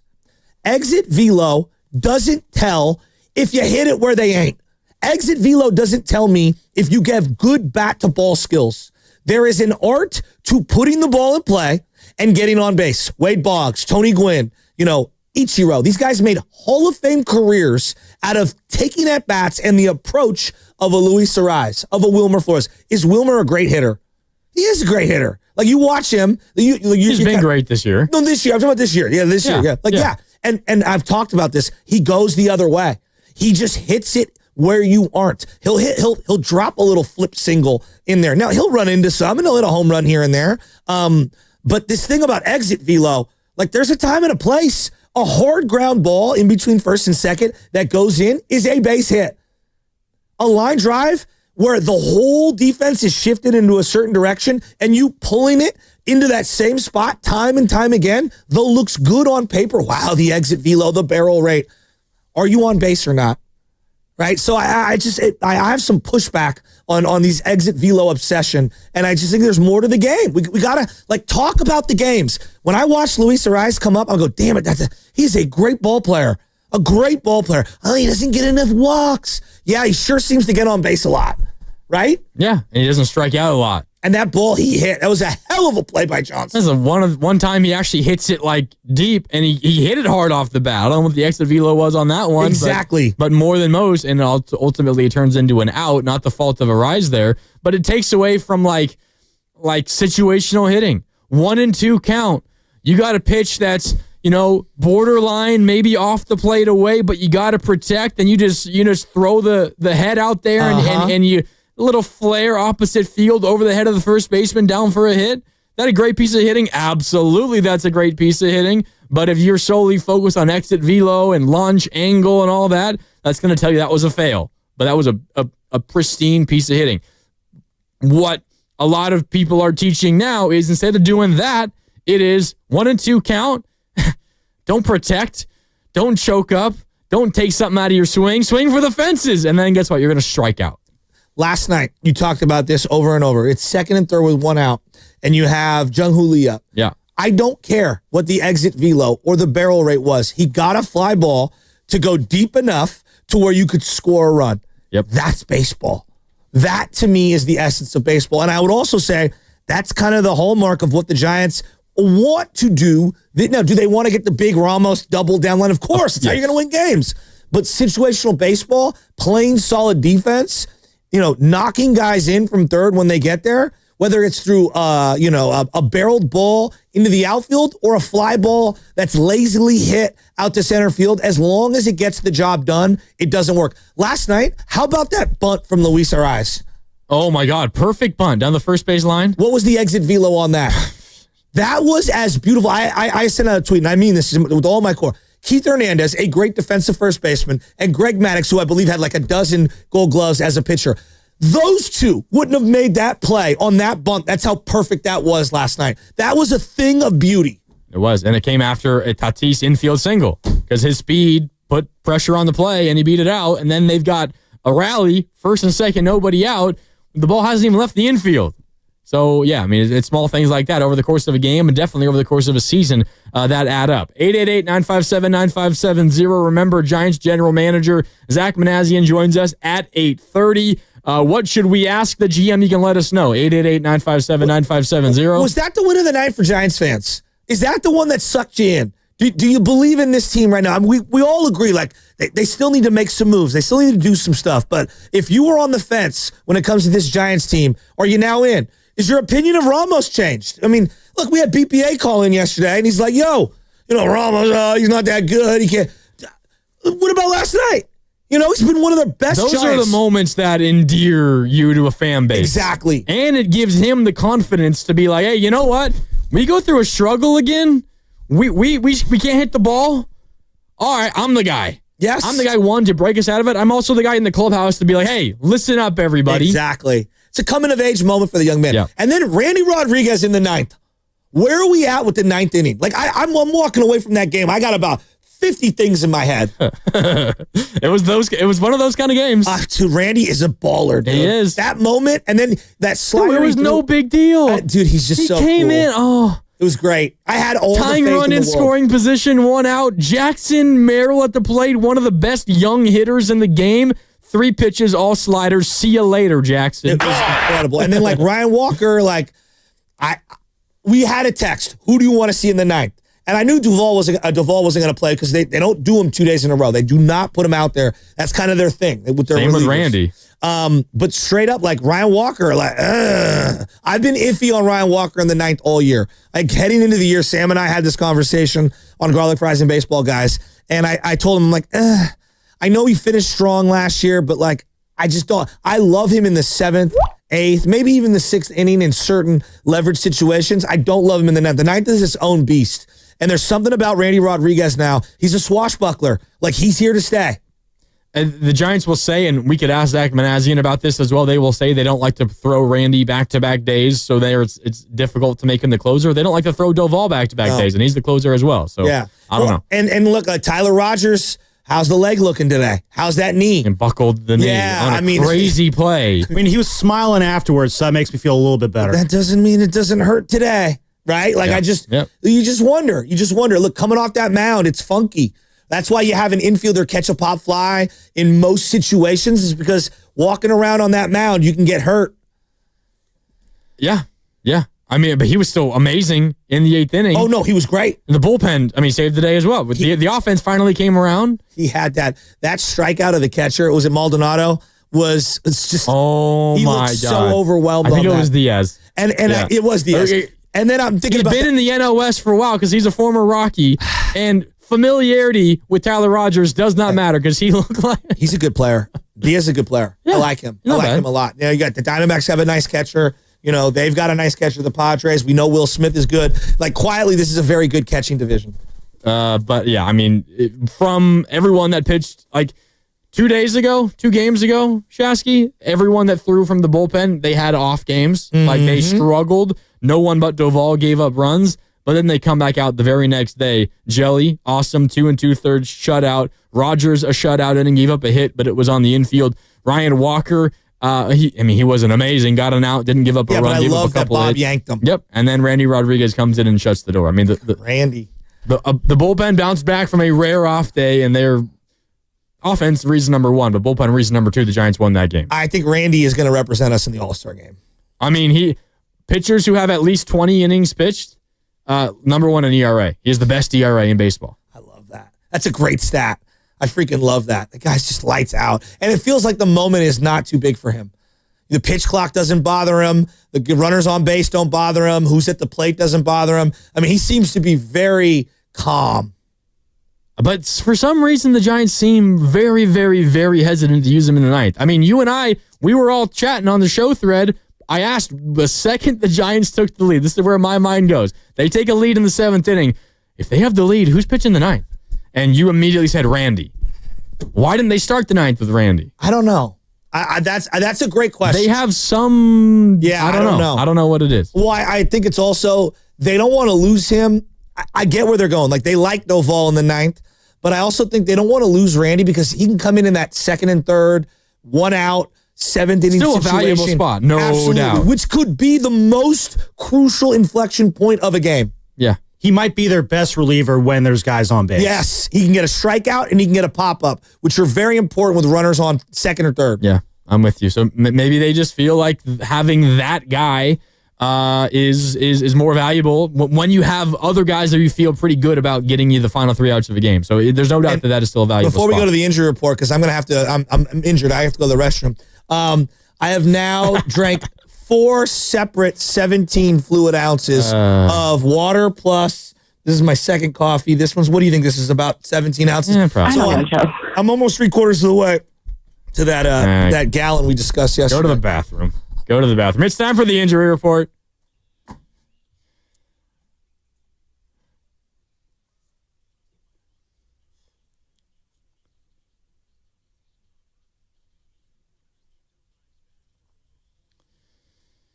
All right, injury report time. The Valkyries, they'll be on the court tonight, but they may be without guard Tiffany Hayes. She had to exit Sunday's loss to the Lynx after being struck in the face. Hayes had just returned from a 3-game absence after suffering a nose injury. She is listed as a game-time decision for tonight's contest against the Phoenix Mercury.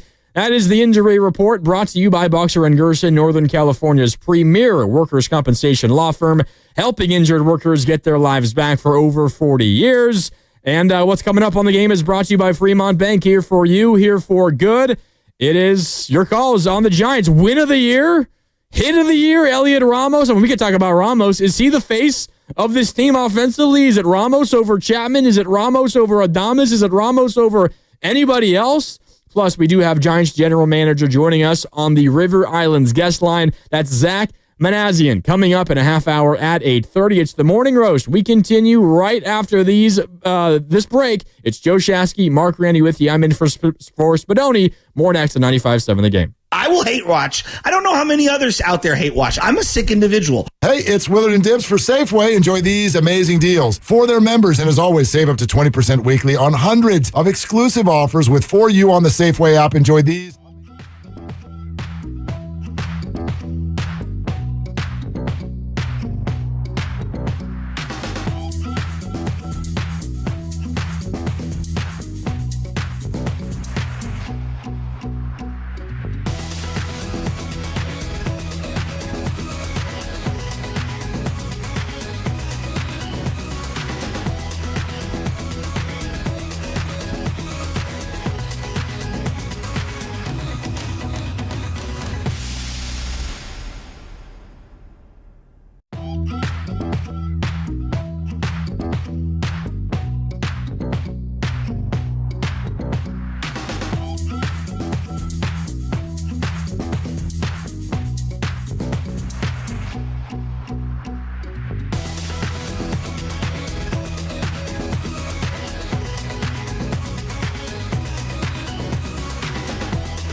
Oh, come on. What? I need more fired upness than Jan. Oh, heck yeah. Give me like, hell yeah, like San Quentin EA Ski or something. I mean, come on. What a win. It might be the win of the year for the Giants. It is the win of the year. Might be. Shut up. Down 5? Down 5? Hey, Chapman finally shows up? Let me ask you this, Shasky. Down 5-0, headed to the bottom of the 5th inning. What do you think this game was going to be? Another falling asleep, quiet, bats don't show up game. And I was basically going to come in today and be like, yeah, I'm pretty numb to how horrific the offense is. I mean, we're like ice fishing in Antarctica. That's like the worst feeling you could have. Like, you think of it from the Giants' perspective. Your fan base feels numb to your struggles. Like, you're past the point of frustration and maybe even anger. You know what? You just feel numb. You know what I was going to come in and talk about? What? This is how numb I am. How cool the drone shots are that NBC has been incorporating. Which they are cool. No, it's actually one of my favorite new wrinkles because there are views and angles of what's that? Beautiful. Yes, yeah. There are views and angles of the skyline and of the stadium I've never seen before. Yeah, they're spectacular. Like they really are. And so NBC, that is a hell of a wrinkle. Great word to add in. They put in the what I call like the dugout cam, which is like low cam. They don't use it as often this year. They used them last year. They're extremely high def. More high def than even the normal cameras, which they might need to upgrade a little. But that being said, the drone ones are incredible. They are. But to your point, that's not something that we want to be talking about the day after a Giants game in the middle of a big series, maybe the most important homestand to date this season. Exactly. But if they had lost again and maybe they didn't score another run again, that might be what we're talking about. Instead, they come from behind 5-0. They win 6-5. Chapman, you look now over his last 7 games. I mean, I have it here right in front of me. Chapman in his last 7, 10 for 24. It's a .417 batting average, 3 doubles, 2 home runs, 3 RBIs in his last 7 games. Heliot Ramos hits a 2-run double to tie the game in the 7th inning. We're in agreement. Game of the year. Is that also at bat of the year? Most important hit of the year? As of right now, yes. I mean, you know what it felt like? It felt very Mike Tauchman-like. Mike Tauchman. I know. I can't believe I said that name. I forgot about Mike Tauchman in 2021. You remember him robbing Albert Pujols? Took the words right out of my mouth. Did we just become best friends? I thought we were already best friends. Mike Tauchman. I mean, like when I say the name Mike Tauchman, I think of the robbing Albert Pujols. He also had like a game-winning home run. Yeah. Multiple late game things, and then he got DFA'd before it was too long. He robbed Albert Pujols. One of the great plays. Save a game versus the Dodgers in LA. Remember, was the Giants. Was that the same game they finally knocked Kenley Jansen out of? It might have been. I don't know for sure, but remember the Giants won the division by 1 game that year. I know. Mike Tauchman robbing a home run. It would have been a walk-off homer for Pujols. It was the reason the Giants won the division. There are certain names you just remember the moments. Mike Tauchman. Well, like I mean, Brian Johnson forever lives in infamy because of the late game heroics back in 1997. Cal grad. He's still doing interviews to this day about that moment, right? And now this is not that moment, but I'm telling you one thing. I'm starting to feel a small rivalry between Padres and the Giants. There's a little something there. Tatis kind of bugs me, even though he's a great player. Machado he's an incredible player, but he bugs me, and he clearly thrives against us. Jackson Merrill is a stud. Arise is a stud. Like, they've got players that are good players, but that's a team I don't like because we're fighting for basically second place right now. Yeah, they're 2 games ahead of the Giants. They're 35-25. Giants 34-28. The Padres had been 4-0 versus the Giants this year. Giants, though, win last night. They come from behind when they win 6-5. They're now 1-4 versus the Padres this year. They'll try to even up this series and make it a 2-2 split in this 4-gamer coming up today. And shout out to all you watching on YouTube. Brought to you by First NorCal Credit Union. For a low-rate auto loan, apply online or just ask for First NorCal financing at the dealer. We're coming to you live from the Laughing Monk Studios. Laughing Monk, righteously brewed in San Francisco. So win of the year, Ramos at bat of the year. Giants win 6-5, 888-957-9570. Let's go back out to the phones. SF Bay Drummer is up next. What's up, SF Bay Drummer? Grandy Man and Shasky, what's up? Good morning. What a win last night. Man, yeah. How about those Giants squabbling up last night? Shout out Kendrick Lamar. Yes, sir. Yeah, man. I think Buster Posey, he means business. He says that he's going to, make the changes as need be. I know he believes that we're a playoff team. We didn't start hot for nothing. I really think the Giants are very competitive, and there's just like a few teams that they have to look out for in order to compete for the wild card spot. I mean, the division can be in reach, too, depending on how hot the Giants can get. But, they have to hit. They have to hit. They have to find a way to hit, whether it be small ball or the long ball. But they have to hit. And I think we'll be able to make a trade to get maybe a power bat in here and then maybe another starting arm if we need it, or even if we call up Wisenhunt. But I know my dad, Mr. D, he said he's not drinking the Giants Kool-Aid yet. But I mean, I still believe the Giants. They didn't start hot for nothing. I think we could be a playoff team. It's well within reach. I actually called it when I called before the season started, and when I went to the Astros game, I know what I saw on the field. They all believe in each other, and that's the start of the magic. You got to believe in order to achieve. Yeah. So let's go Giants. This is not territory that we're not familiar with. Torture's here early, so let's get to the playoffs and let's get a ring back to the Bay. I love it. I love Thanks, everything Bay you said. drummer. There's something about like a fan base buying in all at one time. It has felt to me like Giants baseball has been dormant in this market for a long time. It's kind of wake me up when you do something. That's what it's felt like a sleeping dragon. And there's a frenetic pace to basketball and Warrior basketball that's intoxicating when they're good. I mean, it really gives you a bounce in your step where you almost feel like you ran a marathon and you can't go to bed because, we do this early shift and I'm just like, oh my god, like I got like I was back in my day having too much fun, if that makes sense. Clearly, football has that same effect on people because it's football and there's gambling and just the nature of it. And both are the offense puts the ball in play, right, in those sports. In baseball, you get a lot of, baseball's boring. Not that game. No. That game felt like 7 games in one last night. You're down 5-0. You're what was a once phenom prospect gets knocked off the mound with a ball that hits him in the elbow. You're feeling like the bats are completely dead. And oh my God, what's Bryce Eldridge doing in AAA? Feels more important than the game I'm watching, right? And you're thinking in your head like, this team is dead. They're going to lose another game to a team that they're inching for in the division. And then suddenly they fight back, right? And it flips.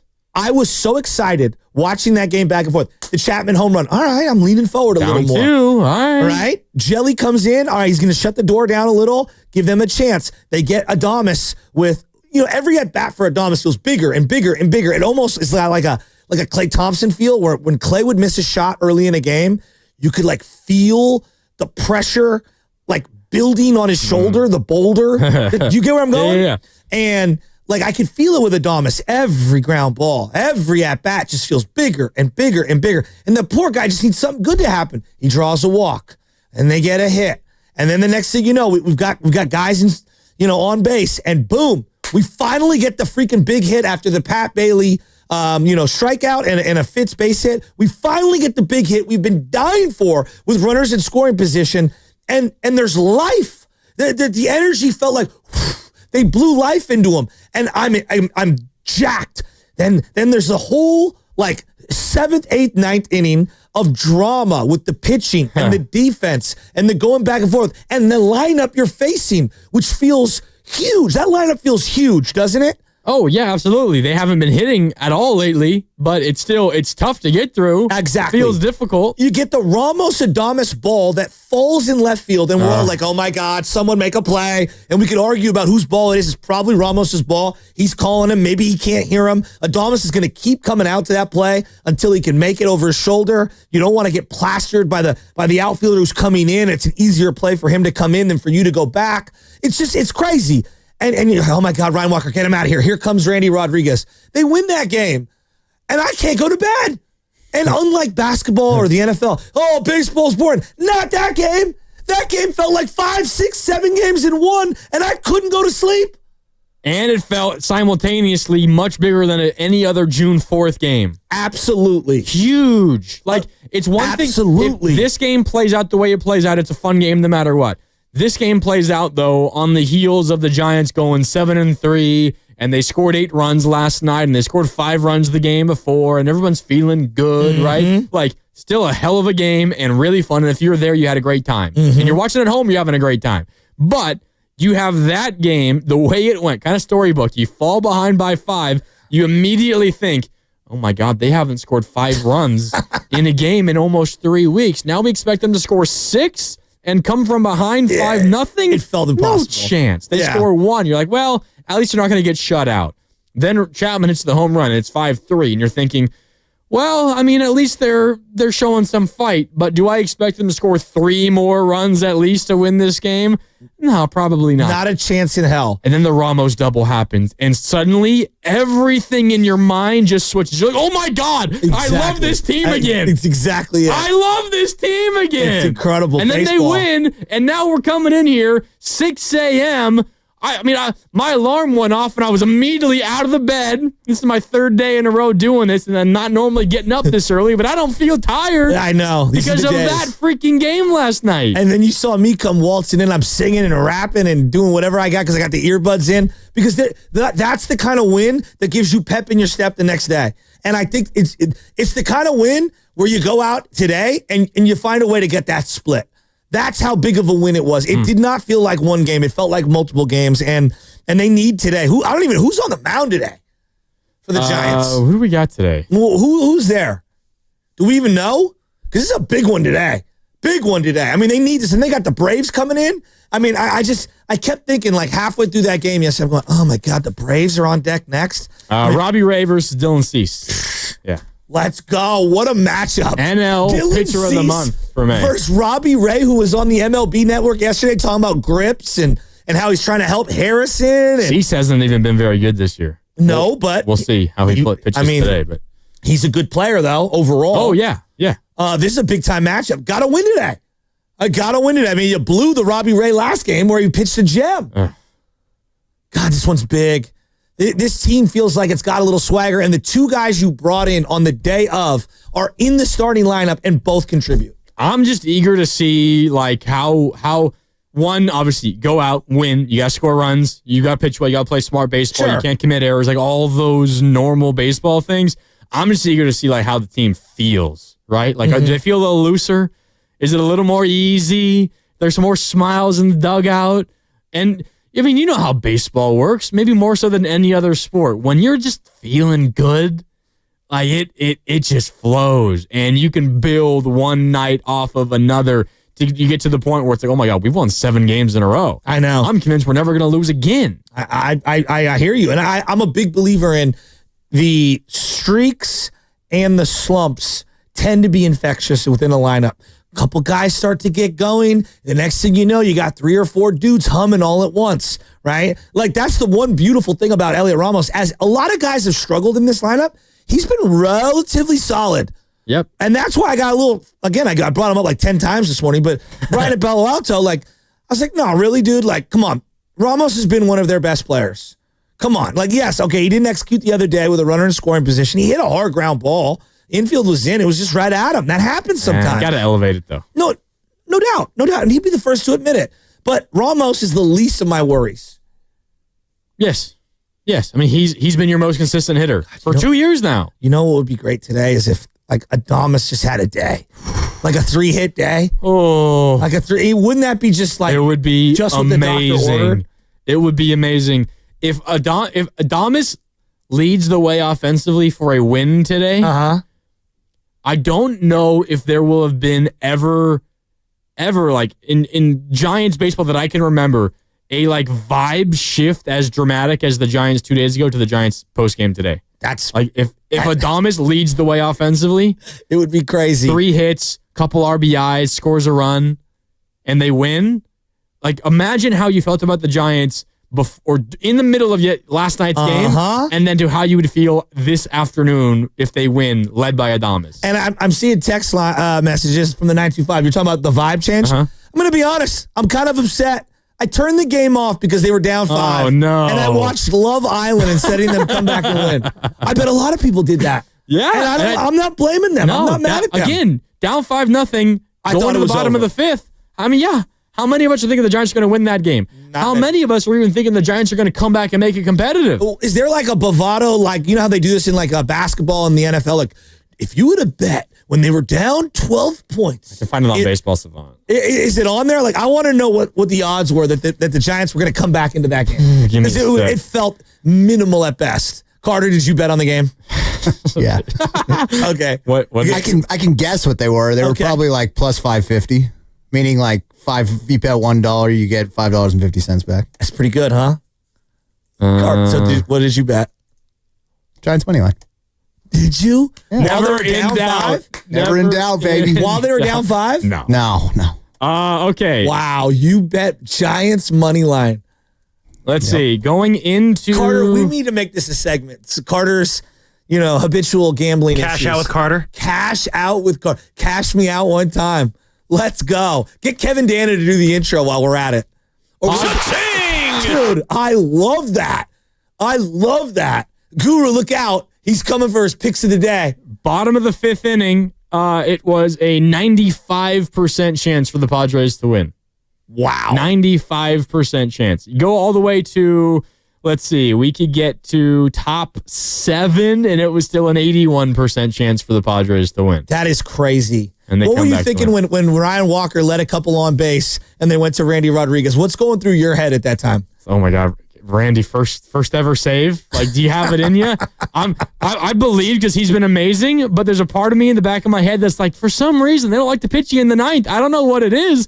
Do you not have the mental makeup for it? Is the moment too big? I don't know. But, 3 pitches to Jackson Merrill, one of the guys that you continually point to as why this Padre offense, no matter if they're scoring runs or not, is scary. 3 pitches. Good morning, good afternoon, good night. Sit your ass down. It was filthy. And it's been the kind of year where if they would have lost last night after taking that lead, that might have been the straw to break the camel's back. I'm not saying they would have gave up. I'm just saying, like, there are moments in a season where you can't unsee them anymore.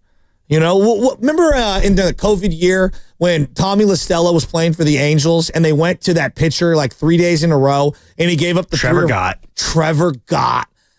Well, remember, he had that meltdown against the A's that Friday night where Wilmer Flores didn't step on first and couldn't get the double play going, and it just slid from there. We saw it coming a mile away, did we not? Yeah. And that team just completely, the bottom fell out. And that was a 60-game sprint. But there are moments in a season. I missed the playoffs by a couple of games. Yeah. Right? There are moments in a season that do change the season. Like I think about Don Mattingly going to the mound twice. The night Bochy became the manager in 2010, right? And they had to take out, was it Billingsley or Broxton? It was one of those two. They had to take him out of the game. I think it was Broxton. Yeah, they had to take him out of the game early. And it was like the night that Bochy became the manager. And from that point on, Dodgers were just cooked, and Mattingly was a fool, and Bochy was a genius. It just changed everything about the Giants. What would have been worse? They just lose. They get down 5-0. Ho-hum, they lose 5-0. They lose 5-1. Or they come back 6-5, blow in the 9th, lose 7-6. Well, because that'd be worse? Yeah, it would have been because we would have closer issues, managerial question marks. This team defensively, the drop ball between Ramos and Adames would have been a thing. We would have been hyper-focused on Adames this morning because he made multiple defensive gaffes. And it would have been 3 straight games you lost to the Padres in the 9th inning or later. I didn't even think of that. Harrison, we would have this huge Harrison conversation. It's go time and the team loses. Like, you lose to your division rival. You're going to get the chance of getting swept in a 4-game series at home. Like, it would have been a nightmare. Dodgers did lose last night, so you gained a game on the Dodgers. You gained, of course, the game on the Padres. You look at the NL West right now, you're 2 games behind San Diego and 3 games behind LA. And don't look now, since June 2nd, the Rockies have won 3 in a row. They swept the series. How bad must you be to get swept by the Rockies? Got to be the Marlins. The Miami. The Marlins. Who are we to thumb our nose down at the Marlins that we barely beat? Won the series in Miami, barely. Come on. The Rockies sweep them in Miami. The Giants take 2 of 3 in Miami. God, good for the Rockies. Did you see what they posted? Oh, you sent it. It was the best. Because earlier in the week, Carter and I were sending each other Scotty Scheffler tweets where it said, since May 4th, Scotty Scheffler has won more tournaments than the Rockies have won games. Now, Scotty Scheffler, best golfer in the world. So crazy, honestly. It's incredible. So then they posted since June 2nd, the Rockies 3 wins, Scotty Scheffler 0. It's actually a brilliant tweet by that. He who laughs last. Good clap back. I love it. I absolutely love it. I mean, I would have came in here talking about, NBC's broadcast with those drones. It's really good. It's really good. Laura Britt back on postgame. I missed her. Where's Bonte? Yeah. Well, Bonte was actually field level. We were texting back and forth, and of course, I met with Willie. He's a good guy. We got to be patient. It's like, all right, thanks, dude. Thank you for that text from Ground Zero. I appreciate it. We got Giants general manager Zach Manassian coming up in about 7 minutes right here on the Morning Roast of 95.7 The Game. I can't wait to ask him about Bryce Eldridge. It's the number one question on everyone's mind. When? How long? What are we looking for? Why would you call him up? Is it just because the big league team is performing or he is ready? That's what I want to ask him. Because, again, what Buster said the other day, not yesterday, but Tuesday. Yeah. He said, after he got promoted to AAA, he said, ideally we want him to be ready, right? Yeah. But bottom line is our goal is winning at the big league level. So I think there may come a point, because the options at first base are not great, there may come a point where he's not as ready as they ideally want him to be, but they simultaneously feel like he's their best option at first base. What happens then? Do they bring him up? Even though he's not totally not ready yet in their mind? I don't know. Does trying to win and putting your best first baseman in the organization there, that take precedence over him potentially not being ready? Yeah, and you don't want to yo-yo him. No. I mean, the part of the craziness of Ramos and his development is the mental fortitude to be able to adjust to multiple call-up and call-downs. Not a lot of guys succeed in that situation. Well, somebody said, I'm trying to scroll back and find it. Here it is on the text line from the 415. This isn't related to Eldridge necessarily, although you can easily extend it to him. The 415 writes, Ramos is the reason I'm not giving up on Luciano. A lot of people had given up on Ramos, and he flourished in his mid-20s. So, okay, I at least knew Ramos was an outfielder. What position is Lucy? I hear you, but just the larger point on someone like Ramos, who has gone up and down a little bit, and now is at a point where he's here to stay. And he's been really, really good. That's a fair point. That's a fair counter. I know how baseball works, and it may not be here. You know what I mean? Like a Rosarena had to bounce around a little, to find his spot. Some guys need to move around. So you're right. And some guys like Ramos, up, down, and boom, and now he's stuck. So I'm never going to say never. All right, Zach Manassian joining us next here on 95.7 The Game. It's the Morning Roast. That's Joe Shasky. I'm Mark Randy, in for Joe Spadoni, GM of the Giants. Joins us next. That's what's coming up on The Game, brought to you by Fremont Bank, here for you, here for good. We will chat again with Zach Manassian, GM of the San Francisco Giants. What's the plan ahead of the trade deadline? What's the plan for Bryce Eldridge? That and a whole lot more coming up with the GM of the San Francisco Giants, Zach Manassian, joining us next here on 95.7 The Game. Again, it's the Morning Roast. Shasky and Grandy with you. More next on 95.7 The Game. Metallica.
Yo, what do you do? It's your boy Pilo, and this is the Morning Roast with Joe Spadoshi and the Butcher Boy. Let's go.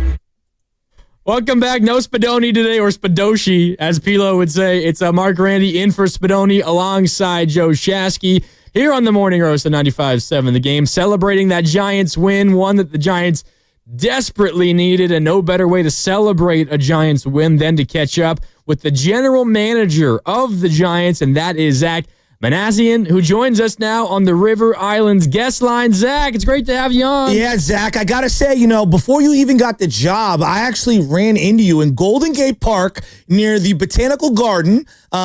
You were with your kid and I believe your family, and I was with my kid and my family. And so now I got to ask you, how often are you in Golden Gate Park just walking around thinking about Giants baseball? Well, one, thanks for having me. I thought maybe if we lost yesterday, guys, you would cancel me. So appreciate you guys having me on. And Golden Gate Park is beautiful. The city's beautiful. My wife and I, we raise our baby in the city, and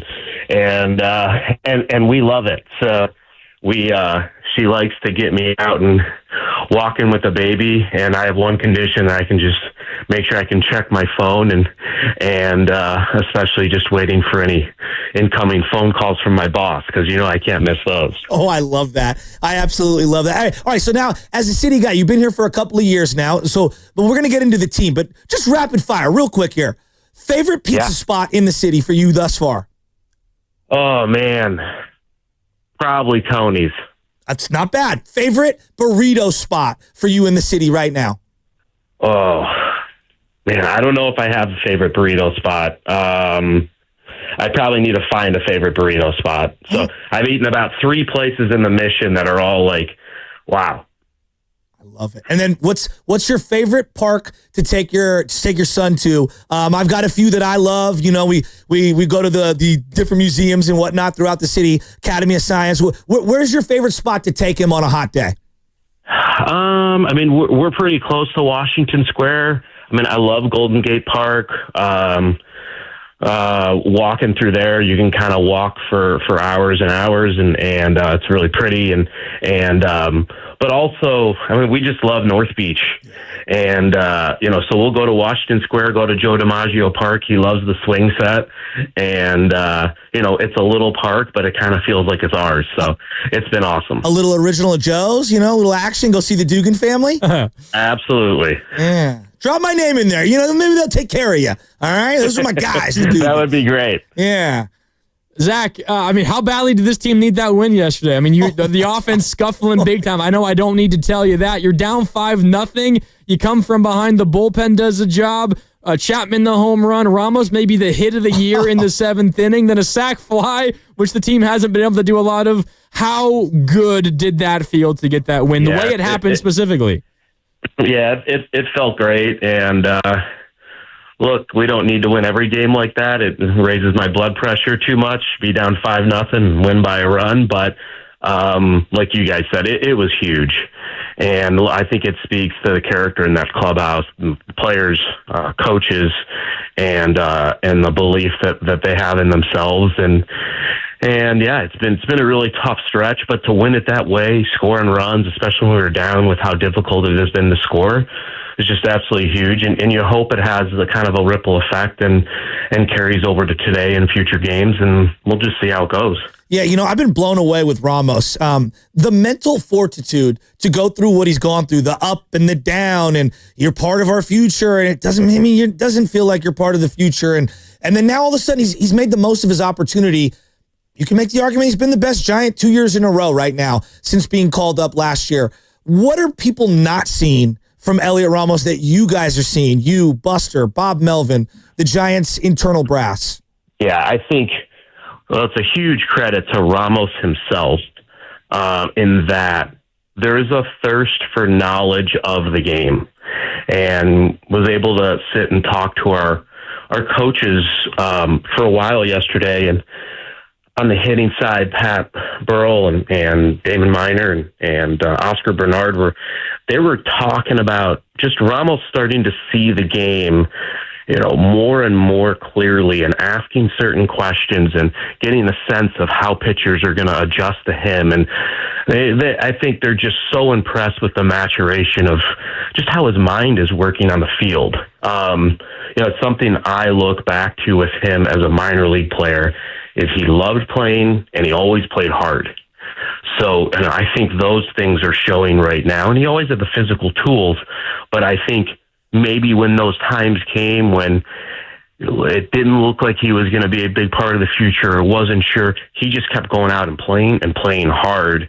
And I think his physical ability ended up getting him here and keeping him here for a little bit. And now we're starting to see, the mental ability starting to grow more and more to where he can sustain that success. Because it's one of the hardest things to do is it's not just getting to the big leagues, but how do you sustain it? Because there's advanced scouting reports to the nth degree on every player and how they're going to attack you. And it really is a very difficult cat and mouse game, especially with how good pitching these days. And he's been great to make those adjustments, and we're seeing him sustain the success. So I'm really happy for him.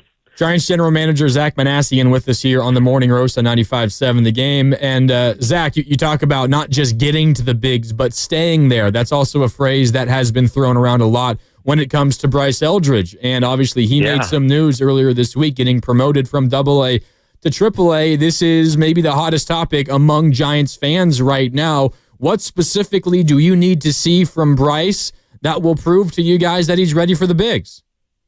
Well, I think the biggest thing is still getting better defensively at first base. I had the privilege of seeing Bryce in high school, actually, scouting him, and the day I saw him, he pitched. And he was basically Shohei Ohtani for his high school team. He pitched and he hit, and when he wasn't pitching, he was still hitting. So there really isn't a lot of innings experience defensively, and he is getting better and better. And I think it's another player, plays very hard. He wants to be great.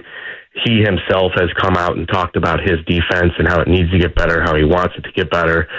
So, we don't want to do him a disservice by bringing him here and you basically can't play him in the field. And I think our minor league people have done a great job with him, coaching staff in AA, and he'll get some new voices at AAA that he's familiar with, but also people like Will Clark, Joe Panic, Ron Wotus, our major league staff put a lot of work in with him during spring training. So just continuing to shore up that defense, and then, the pitching from AA to AAA, probably see a little bit more spin.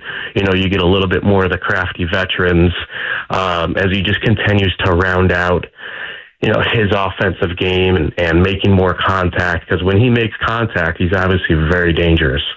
Zach, you and the organization and Buster and everybody have been pretty consistent that, of course, you want to bring him up when he's ready.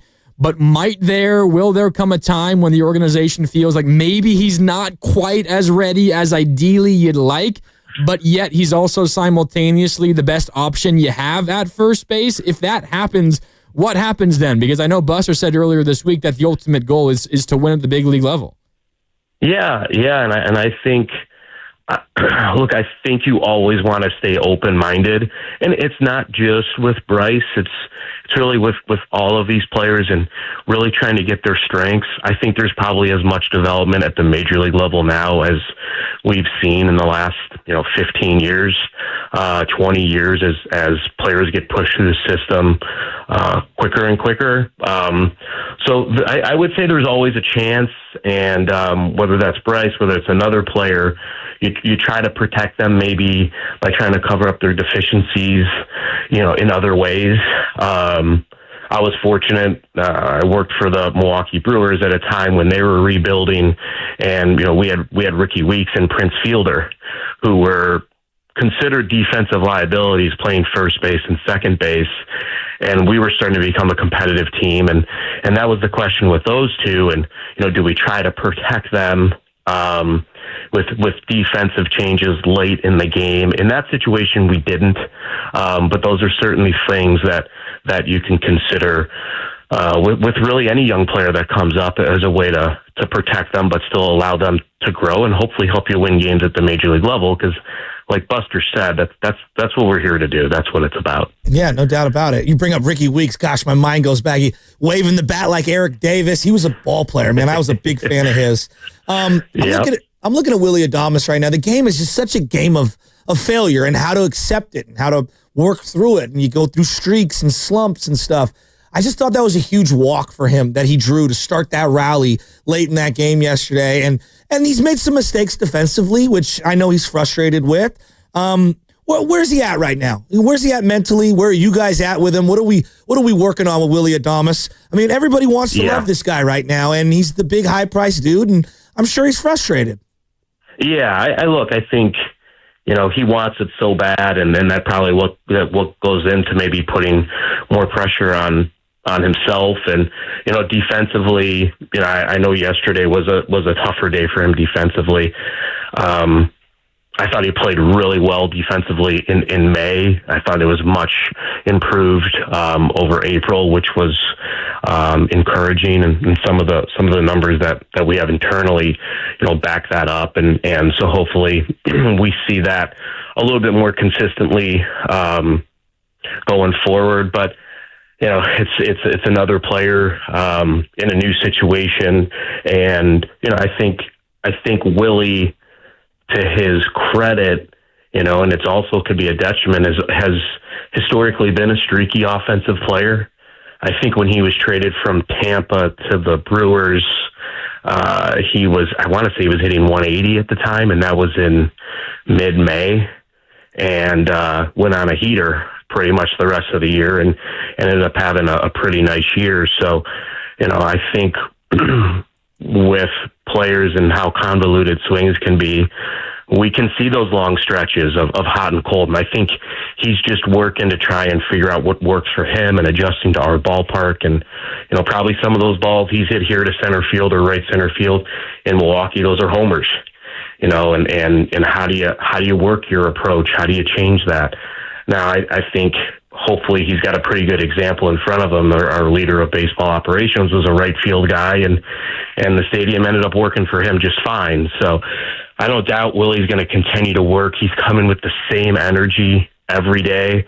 I saw him yesterday running outside of that dugout, cheering his teammates on, and that's admirable. And one thing I can say for him, nobody wants to play better than him, and I think it'll come, and it's just one at bat at a time, and trying to find the positives, and yeah, the walk was huge, and who knows how that game turns out if he doesn't draw it.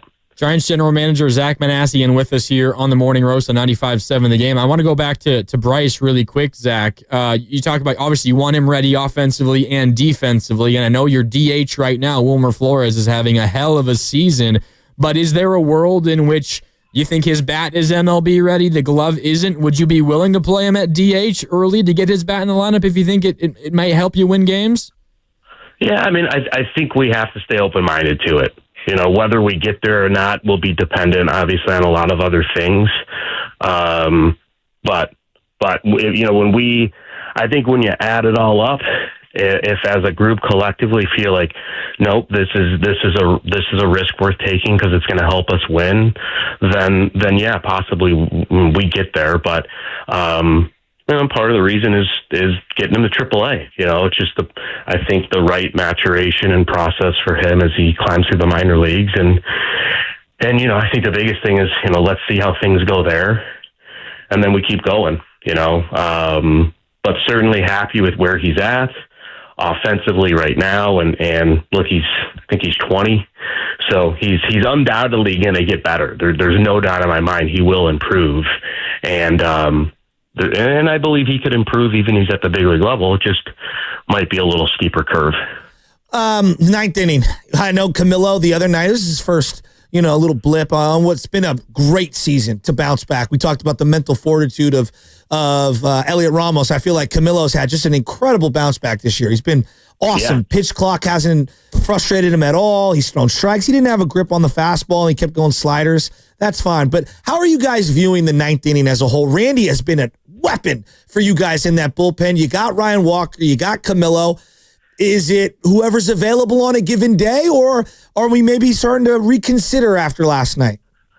No, I think it's fluid. I mean, Randy's been great, and look, the ninth inning without a doubt is a different animal, and I think it's probably a different animal. As everyone can see, more so just from a stressful and what it can do maybe to the pitcher's mind, and I think Walk and Doobie both have shown they can handle that pressure and stress. It's more just, I think with each of them just comes back to little mechanical things that can get out of whack. And not one time have I thought, oh boy, their stuff isn't good enough to pitch in the ninth inning. It's more just come back to locating, where they want to throw the ball. So I think mentally both of those two are capable of doing it. And Doval had just thrown so well where, it felt like the right thing to do. But look, I'm a big believer. The sixth inning, the seventh inning, the eighth inning, those are important too. And I think that was a strength of so many Giants teams that I came in here to watch as a visitor and were beat by. It was a shutdown bullpen. It wasn't just a shutdown ninth inning. And I think we have the makings of that. It's just, getting everyone firing at the same time. And for the most part, they have been. Mm-hmm. So, and even yesterday, I think if you were to ask Ramos or Adames, the pop-up from that Walker got is probably caught, 95 times out of 100. And, there's 2 outs and 1 man on, and Walk probably gets the third out, and there's no conversation. But Randy's just been awesome. To me right now, looking at him, I hope he's an all-star, and it's great to have all these ninth inning options. I like looking around the league and checking box scores each night, and I think every night you do it, you see a bullpen blow up somewhere. And, to have those 3 back there, and Tyler Rogers, I think we've all seen it for years, has been consistent of a reliever as anybody. Eric Miller, big power arm from the left side. Jelly and Beck have both come up and thrown well. I thought Jelly was huge yesterday. Huge. So just having the options for me is as important as anything. And then when it comes to the roles, Buster and I have been very vocal about just empowering Bomel, Bob Melvin, our manager, to set it up how he best sees fit. And, I believe right now he's going to continue to roll with Doval in the ninth and pick these high leverage spots to use Randy and just continue to try and get Walk back on track. Yeah, and your point about like deep bullpens is well taken. We watched Brian Wilson. Santiago Castillo was like a 6th inning guy originally, 7th inning guy. He became a closer. Yeah. Sergio Romo was a setup man. He became a closer. Lopez, yeah. Affo, so many guys. I go back to like John Wetland being set up by Mariano Rivera way back in the day. But Rodriguez, for just a second, I know your brother's down in Anaheim, so maybe he would have a little more of a feel on this one, but he reminds me, and not the leg kick, but the motion and the blow away, wipe out breaking ball with that electric fastball. He's got a little Frankie Rodriguez in him, a little K-Rod in him. He's just, he's electric. He's unbelievable. He is. And something I'm afforded in this role it's very fortunate to be, is just to see these guys behind the scenes. And Randy is just an A+ kid. He's still a kid, and he just is just a fantastic person. I think it's someone that you root for, and I think he had a stretch in low A ball when we put him on the roster. I want to say it was about 26 innings, and he struck out 50 and walked 3. We're going, oh man, we got to put him on the roster. And you usually don't like putting relievers on the roster on a low A ball, but we decided to go forward with it. And then there were some struggles for him, to get here, battling injury, battling strike throwing, and he's overcome all of that, and he's just been awesome, just huge, kind of our bullpen ace you can use in different spots. He's unfazed, but he's just such a fantastic kid. He's smart, he's aggressive, he's unfazed. So we're fortunate to have him. We're fortunate to have, the bullpen we have. And look, I think Garvin Alston and JP Martinez, on the pitching side deserve a lot of credit. I think they get these guys in the right mind space and they come up with a plan of attack. And I think every one of our pitchers going to a game right now, especially Randy, are very confident. Yeah, he's just been awesome. And the way Bob's used him all year, it's just been brilliant. And man, it was great. It was great last night. Before you get out of here, look, growing up, I used to go to the family pavilion. I would sit out there for $1 at Old Candlestick with my dad on Wednesday day games, and the satin coat of Tommy Lasorda is etched into my brain, and I would boo him mercilessly, and he would be waving and blowing kisses, and he's your godfather. I mean, your middle name I've seen is Thomas because of him. Yes. Tommy Lasorda is like a larger than life figure in the sport of baseball. We were playing some of his rants to some of the reporters the other day. You got to give us one Tommy Lasorda story, because look, as much as I hated him because he was a Dodger, he was great for the game. I mean, great for the game, and helped forge my love of baseball because he was somebody to root against. Yeah, no, look, in honor of the Dodgers-Giants rivalry, now as being a Giants member now I go to the gravesite and I boo. So, but he's always a larger than life figure in my life. I certainly looked up to him and just a lot of countless dinners, and just the education, just the storytelling, just amazing. My dad was, forgive me, Giants fans, for referencing this way, but was Uncle Tom's clubhouse guy in Ogden, Utah, from age 13 to 16 in the summer league. So my dad ended up writing a book about just all of these stories just from the minor leagues, and it's pretty amazing. But one of my favorite ones is I got the job with the Giants in 19, and we're playing over in Camelback Ranch. And I get a call. Uncle Tom had an assistant at that time who would kind of help him get around. I get a call. The game's about to start, and he's just screaming in the background for me, basically telling me to get my body over to the Dodgers clubhouse. Now, I don't really like going into other clubhouses. I have my Giants, kind of a Giants hoodie on and Giants logos on me, but here I come walking in the clubhouse, of the Dodgers, and I walk in there, and he is screaming, "Look, everyone, it's Benedict Arnold."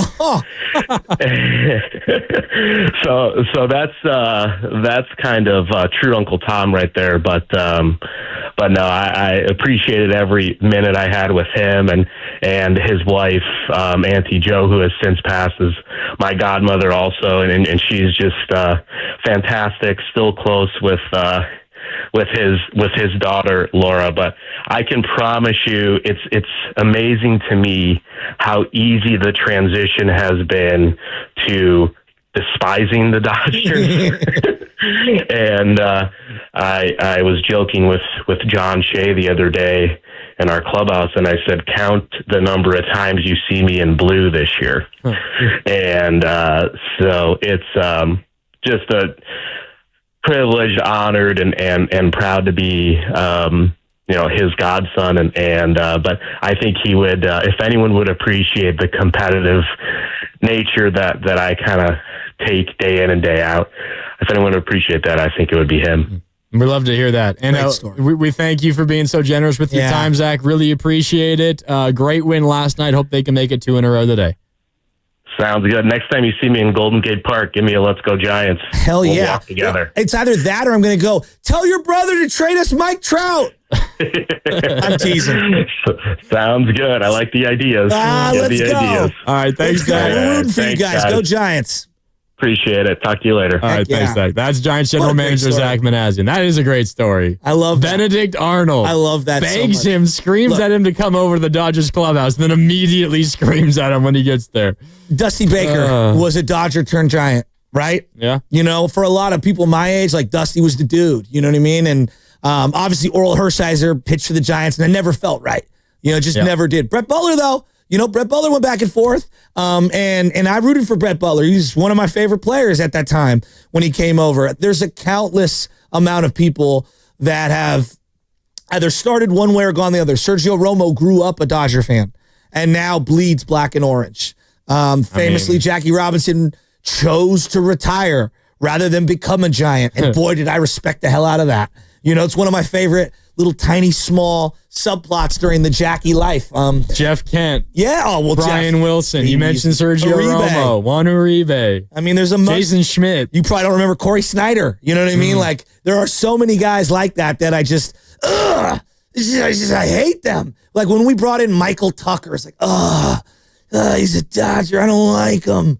You know, but he killed us forever. There's so many different guys over the years. Steve Finley, you know, way too many years too late, who played in the whole NL West. There's lots of them. So we will embrace you, though, if you have a couple of moments. Yeah. We have no problem embracing you. And hey, go out and acquire a big bat at the deadline. That's moment number one as GM of the Giants, Zach. He seems like a good dude, though. He does seem like a good dude. Now, whether they're going to do a great job or not is to be told. Yeah, we'll find out. But clearly personable, clearly loves the game, has grown up in the game, and I love some of his answers about the mental side of it when it comes to Ramos. That is true. I feel like what Zach told us about Bryce Eldridge makes it feel like a call-up is not that imminent. I don't know how you interpreted what he said. I saw it both ways. Like, clearly they explain it to me. Well, he essentially said the reason he's not up here right now is because his glove is not close. Yes. Yeah. I mean, maybe not close, but it's definitely not ready yet. He hasn't played a lot of first base in his life. But we've also seen this team put a guy at first base, Casey Schmidt, who's never played that in his life either. Now, Casey's just a better overall infielder in general because he grew up playing infield, and you can make the transition from shortstop. It's not easy, but you can third, short, second, and go over to first. And it'll be a little easier for a guy going from outfield to first base, right? I think we think first base is easy. It's not.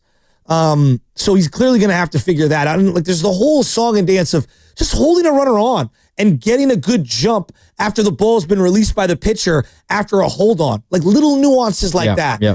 There's a base hit. Where do you position yourself as that guy's rounding first to not collide with him? Like little things like that no one thinks of. Where you position yourself as the cutoff man on a throw down. That's just reps. Exactly. Yeah. Well, and not just reps, but live bullet action. You could do it and they don't do a lot of infield outfield, but you could do it in practice before a game. And then what do you do when the live bullets are happening? Like Machado's throw home the other day as he's the cutoff man from left field. So there's a lot that goes into it. You could practice it a million times, and then game time comes and you find yourself spectating and not playing. But I also asked him, like, is there a world where maybe you don't think he's ready?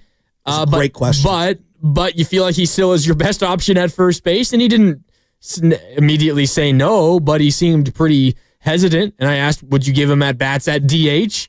And again, I mean, he's not going to say what the plan is one way or another, but I don't know. Based on what Buster said the other day, where he changed his tune in my mind, going from he's got to be ready to, well, we want him to be ready, but ultimately we just want to win baseball games. This felt like a little bit more in the direction of he's got to be ready. Which isn't a bad thing. It feels like that's the direction that they're taking. I also don't think, when you do these interview hits and ahead of time, I do think that you're like, hey, I know whatever I say is going to be aggregated. You gotta know. They're going to ask about Bryce Eldridge. And so I don't want to say anything that I'm going to have to be held to, and I don't want to have him be held to anything. It's probably the best move. Again, this is just like in life, undersell, over deliver. When you oversell something and it fails to meet expectations. Well, that's what we were talking about earlier. That's what Farhan did, and it didn't work out. I mean, hey, Harrison, he's one of the prized pieces in all the minor leagues. And those are words out of his mouth. Luciano, we believe he's the shortstop of the future and a franchise-like player. And look, sometimes you say those things in, let's just say, January, at an owner's meeting or something. Well, us fans, like, we aggregate that and we retweet it and we repost it and we like the little posts that are written about it and the journalists write about it and then, us radio hosts talk about it. That's what we do. Yeah. You're listening to 95.7 The Game, KGMZ FM and HD1 San Francisco, an Odyssey sports station and the home of the Golden State Warriors and Valkyries. Always live on the free Odyssey app, coming to you live from the Laughing Monk Studios. And a reminder, coming up tonight at 7 o'clock, the Valkyries take on the Phoenix Mercury, and you can hear the game on 95.7 The Game and the Valkyries channel on the Odyssey app. Kevin Dana and Sophia Jones will have the call, and you can watch the games on KPIX Plus. Pregame starts at 6:30. Plus, Shasky, Damian Nevis, who was Daniel Johnson's coach at Jesse Bethel High in Vallejo, joining us in 20 minutes at 9:20. Let's go! Pick the brain of one of the newest Giants high school coach. I mean, who is Daniel Johnson? Can you tell us that, Coach? Daniel Johnson and the first baseman. Come on, give me the name. Smith. I just had Dominic Smith. More impact than Dennis Schroeder for the Warriors already. I mean, Signy making an appearance. I mean, Dan Johnson, he did basically win them the game yesterday. They lose without him. That's what I'm saying. There's no doubt. Did Schroeder have any moment like? Did he ever win the Warriors a game? I'm asking. Yeah, that's not saying much, honestly. No, I'm not saying that it is, but like one game in, you've already accomplished what that's what a you're looking shot for. at Dennis You were looking Schroeder. for a spark. You got a little spark. He was good. You know, I'm with you. These back of the road. Look, did Christian Koss win them any game? Oh, he probably couple contributed to small a moments. win here or there. I'm not saying that he's the end all be all or the worst player in the world. You know, but like, you know, these back of the end guys, 23, 24, 25, 26 man, I'm not expecting them to do a whole lot. But when your number's called, can you make a couple plays? Well, there's also can you make a couple plays? I mean, we can also be real. There's a chance that Dominic Smith and Daniel Johnson are Giants for 2 weeks. Like, and we'll see. It could be Connor Joe. You know, it could. I'm not. Turned you know, into be like, a pretty good pro, right? Connor Joe. Well, yeah, but not with the Giants. It's another Farhan dumpster dive. He was the opening Didn't pay day off with the Giants. Yeah, who was it? Who's the other guy? Who were the two corner outfielders that day? Oh. And they were Connor Joe and Michael Reed. Michael Reed. Opening day, starting lineup. Let's featuring make another Connor trade with Joe Seattle. and Michael Reed. I mean, we must have made 75 trades with Seattle that no one had ever heard of either player. Connor Joe's on the infamous list of opening day left fielders. Oh, yeah. Which hopefully, fingers crossed, gets snapped next year when Heliot Ramos makes a second straight opening day start and left. Yeah, that would be great. That would actually be great. What did you like that Zach Manazian, who we just had on, GM of the Giants, said about Adames? I know you asked him about him, and you said he needs some positivity. Like to go. How do you get him that positivity when he's going through these struggles, offensively and defensively? I think the little things like last night, like that walk, and then to be a part of that rally and that win, that can fuel you. I don't. You're going to say it sounds foolish, but it's the truth. You want to go to bed thinking I contributed to a win. And when you make a couple defensive mistakes and you don't get on base, you know, it can feel very lonely out there as a player because you don't feel like you had a hand in the win. You know, stealing a bag, scoring a game-tying run. You know, there's something about the endorphins of running the bases and scoring. Even if it's via a walk, you felt like you contributed. And he referenced like, hey, the defense wasn't great last night. The play where he's kind of, I call it drifting as an outfielder, where you're drifting shoulder to the outfield, looking up at a ball. I thought Ramos has got to make that play. You could tell like Adames was drifting with caution, afraid he's going to get, blasted by Ramos in that situation. And you want to see your left fielder be the one to take charge and call him off because he's coming in on that play. It's a much easier play. And with runners on, if he's catching it coming in, he can see the play in front of him of where to throw to. If your shortstop's catching it as he's backing up, it's a much more difficult throw and assessment of where to throw if someone goes to advance as a base runner. I think also, contributing in even a minor way, like a walk and a run scored in a rally is big. It's also just team wins a game. Yeah, no doubt. Like, it's one, I think you make a mistake. The error, right? Adames' error, where he took his eye off the ball, and that's, you mentioned it earlier, inexcusable. You gotta make that play. You're a big leaguer. You're a veteran. You just simply cannot take your eye off the ball. It's a hit up the middle, but you were positioned there. It's a routine grounder. You make that play 99.9% of the time, right? Like, it takes a bad hop. Okay, maybe you understand it, but it was all straightforward. Takes his eye off the ball. It's an error. That's one thing. Even if you don't contribute elsewhere, having your team bounce back and rally and win that game despite your mistake, even that can kind of take the pressure off. Be like, 100%. I didn't cost us the win.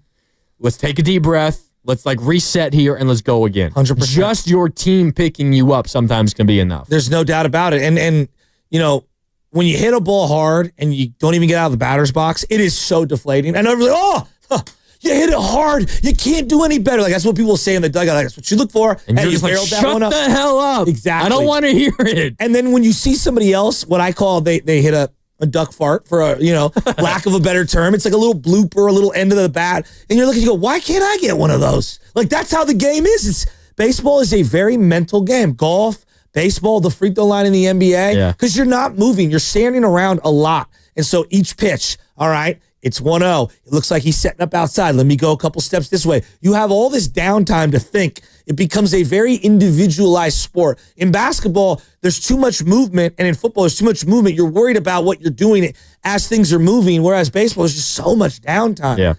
And you see this a lot with DHs, and this is why Devers, I think, hates being a DH in Boston. When all you are... He used to be anything but a third baseman. Right, but when all you are is a batter, you live and die by each at-bat. And that's the only way you feel like you're contributing on a given day. It's tough. And then when you are struggling offensively and you do play a defensive position, you take those struggles out with you into the field. See it all the time. If Adames was on a 10-game hit streak and over his last 10 games hitting 350 with a couple of big flies and a bunch of runs scored and runs driven in, he doesn't make that area. How many times did SportsCenter back in the day, because we don't watch SportsCenter anymore, a guy makes a great play in the field and then comes up the next inning and does something with the bat? It's infectious. Put the your game mind is at infectious. ease. And it's a magnet. Like when you're struggling, the ball will find you. Well, it just is. Like the newly subbed guy, the ball will find them. But it's the same thing when you're on a hot streak. The ball finds you as well. Yeah. The 510 on the text line, 888-957-9570. Ramos did call him off. You saw it on the replay. Adames should have bailed out. It did look like Ramos was calling it, and we're talking about that pop-up, the shallow left in the ninth inning.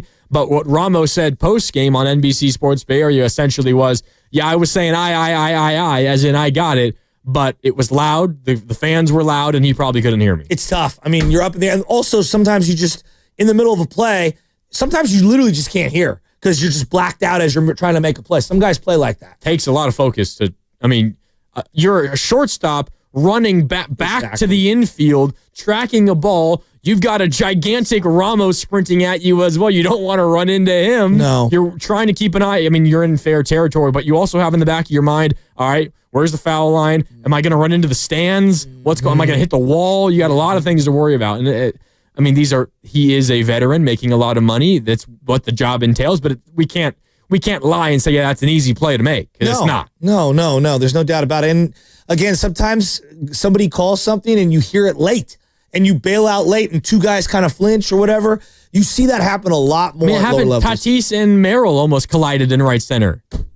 Nearly collided. And also Johnson and Jung-Hoo Lee, there were a couple of Jung-Hoo late, I got this, get out of the way. And then 2 games ago, Encarnacion and Jung-Hoo on Encarnacion's, I don't know if diving is the right word, stumbling catch. That was actually a hell of a play. That was a weird as hell play because it felt like Jung-Hoo Lee had the much easier play, but Encarnacion called him off. It worked out. They got the out. But the awkwardness between a player calling the other one off isn't purely just that play. It's happened a lot in this series.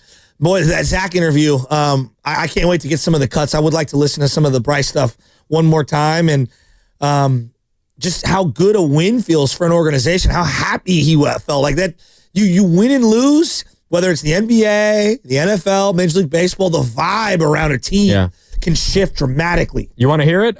Zach Manassian, who joined us earlier in the 8 o'clock hour, 8:30, asked what they want to see from Eldridge to get the call from the big leagues. Here's the Giants GM.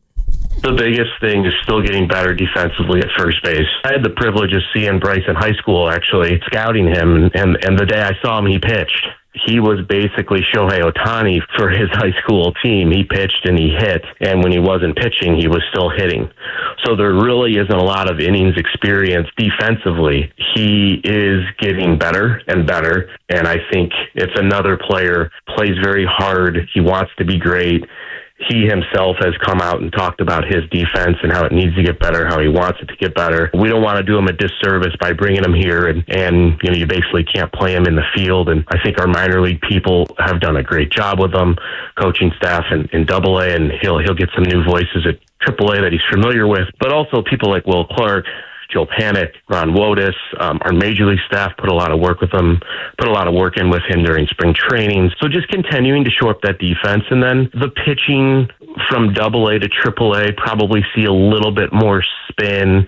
You get a little bit more of the crafty veterans as he just continues to round out, his offensive game and making more contact, because when he makes contact, he's obviously very dangerous. All right, there's a Giants GM, Zach Manassian. Yeah, what's up? 21 in October. Well, he's 21 in October. Obviously, he spent the vast majority of that minute 13 answer talking about his defense, and that's essentially the reason he's not ready. He then brings up, well, in AAA, he's going to see more spin and maybe a little bit more challenge, although that is a hitter's league. The ballparks tend to favor hitters, and you see a lot of big numbers. You're out here on the West Coast as opposed to playing back east, where at least this time of year and early in the season, it's cold, and that kind of dampens offensive numbers. It does seem like generally the Giants feel like his bat is already major league ready. It's going to be probably a hundo in Sacramento for the next, 3 months? Yeah.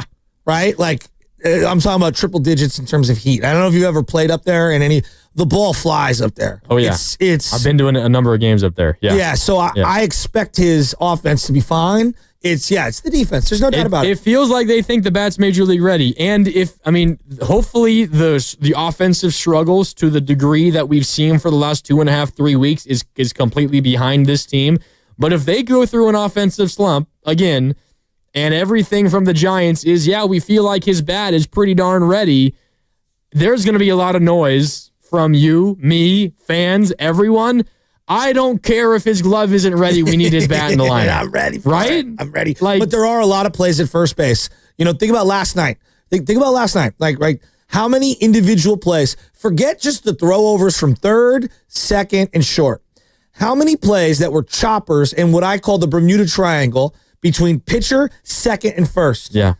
In just this series alone. That play Casey Schmidt made 2 nights ago, I wouldn't imagine that Eldridge makes. The one where he flipped to who was covering first at that time. Was that still Roop? It might have been Rogers. You're right. It was Might have been Rogers. It was in the 8th. The play that Rogers made last night where it bounced off his leg. Some first baseman might go to try to get that ball that bounced off his leg and vacate the base. The diving catch that Dom Smith made from first base. Who knows? It might not be one that Bryce Eldridge made. That was a really nice play. So, Casey almost had one that went down the line the other day. The point is, it's not just like throws from third and throws from second. The dig out play that Casey didn't get the other day. Yeah. That's a hard play. Yep. But that was the difference in that game from winning and losing. Yep. It was one of many, but these 3 games are 1-run games. Exactly. Yeah. And we saw Luciano when he came up in, I think it was the Pirates series. He cost them multiple games because of his defense. Yeah, he did. All right, what's coming up on the game is brought to you by Fremont Bank, here for you, here for good. And what is coming up is Daniel Johnson, one of the newest Giants and one of the heroes last night, his high school coach at Jesse Bethel High in Vallejo, Damian Nevis. He joins us next. Plus, we'll continue to hear more from the GM of the San Francisco Giants, Zach Manassian. That is coming up when we return. It's the Morning Roast at 95.7 The Game. We finally switched to T-Mobile because with them, we can be connected here and there. Let's watch a movie.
like that!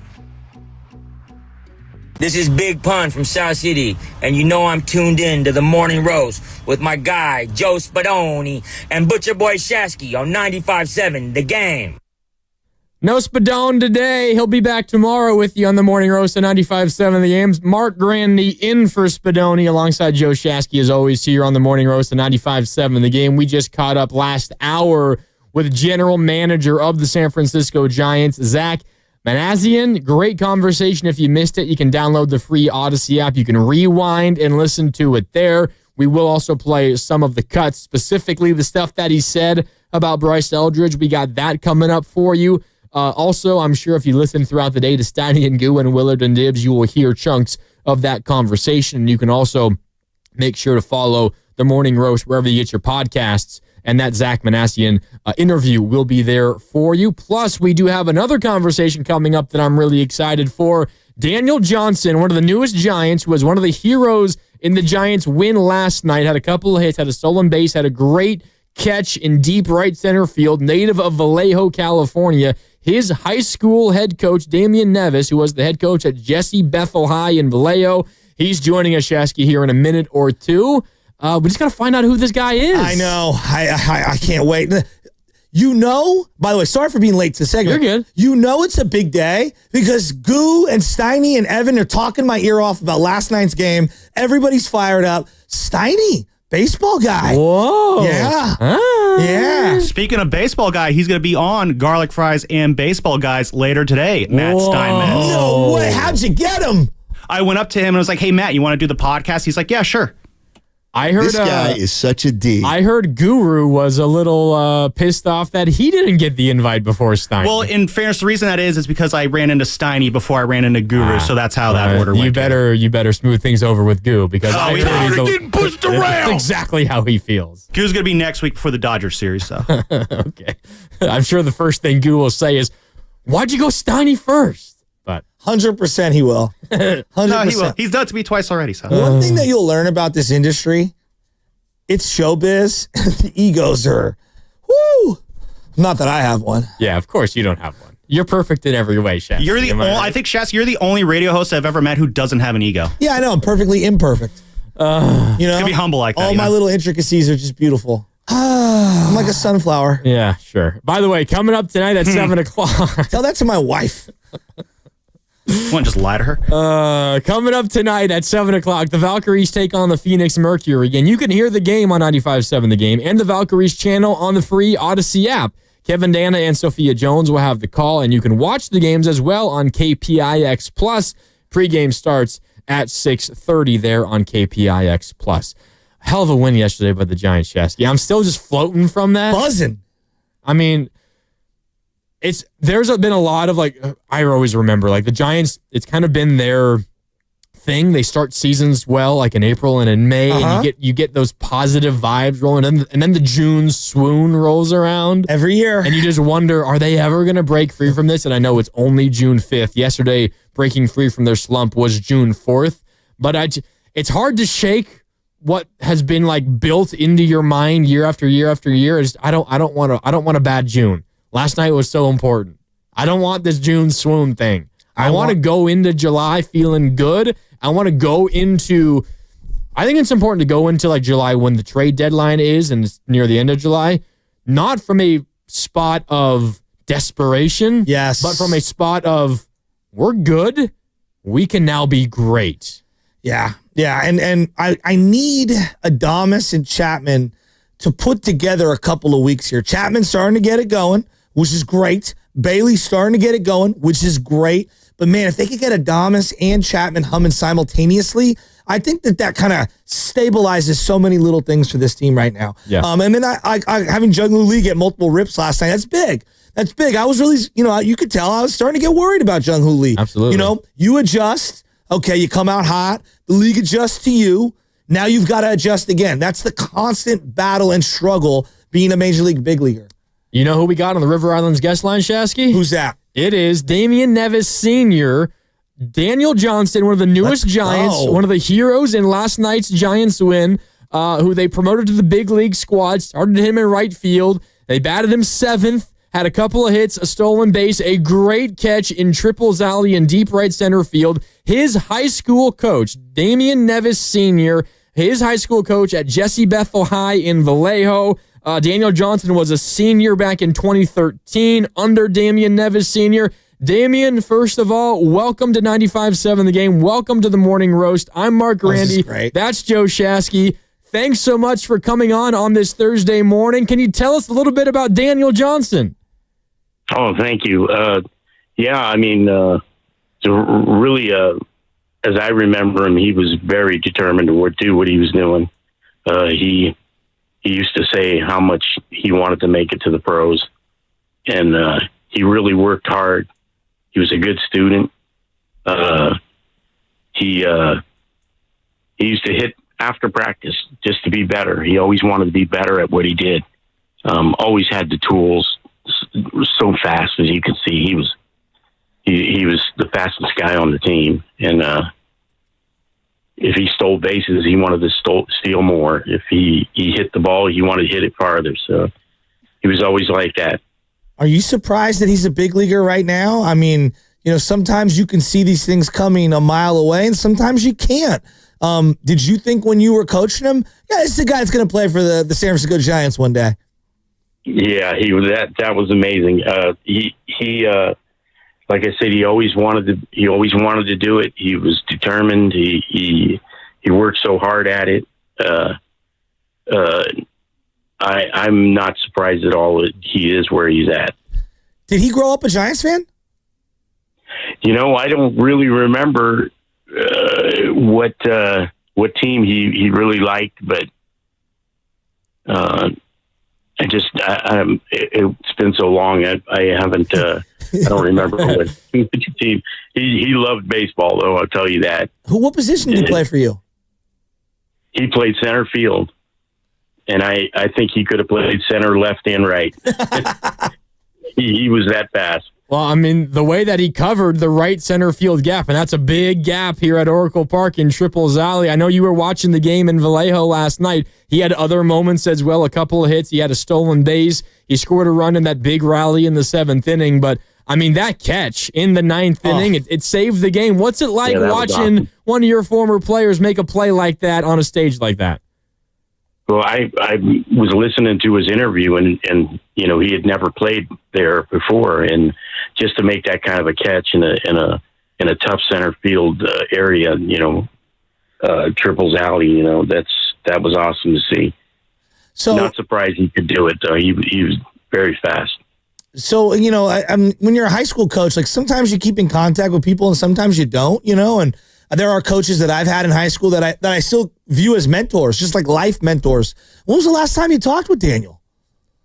It's been a couple of years. I did reach out to him a couple of times, but I knew he was busy. He was around. I think he was with Cleveland at the time, and I did see him here in Vallejo one day. He was getting over an injury, but still ready to go back and ready to play. He was always that way. Yeah. When I do a lot of coaching here in San Francisco, and we always, Nate, come on, stop that, you knuckleheads. But you get in front of a bunch of kids, right? And you use different analogies, like, oh, whose favorite player is Steph Curry? And they're like, oh, I love Steph Curry. I'm like, well, if you get a chance to watch him practice, like he practices like no other. I mean, he plays game speed in practice, and you're trying to explain that to the youngsters and hope it kind of seeps in on a couple of them. Do you ever use Daniel as an example to the young kids that you're coaching today? Oh, sure. I've been out of coaching for a little while, but yes, most definitely. And talked about him all the time. He was a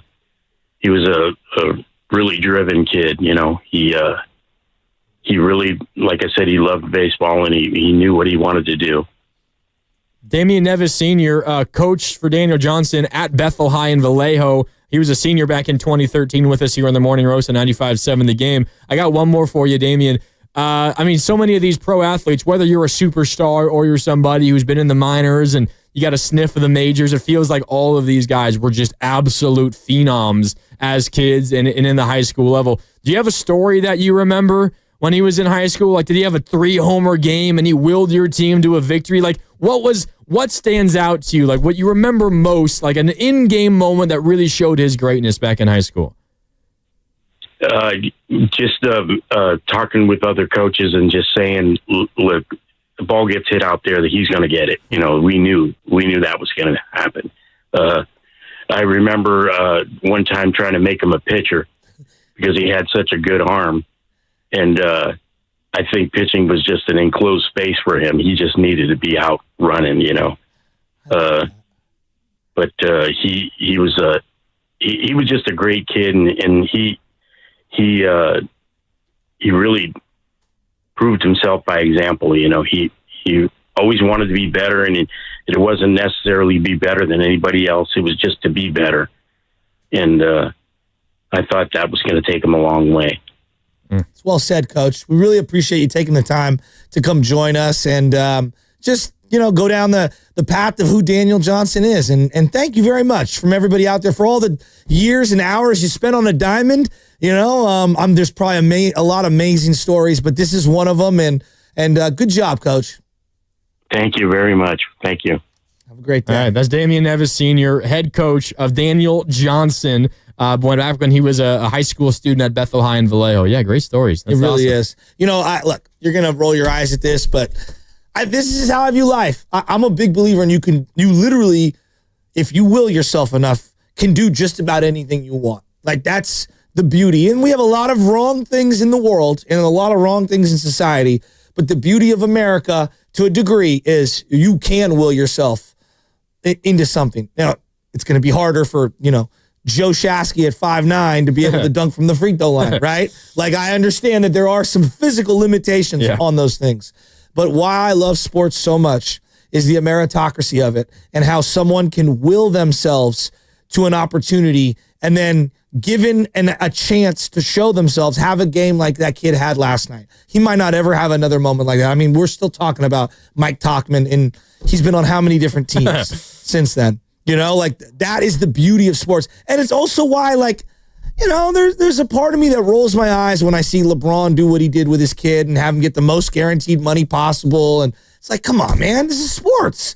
Like, you either can play or you can't, and we're going to find out, And so when I see someone like the Daniel Johnson story and the perseverance, and I look at his Wikipedia page, and I'm just going to read it off. I mean, Vallejo, California, Jesse Bethel High School.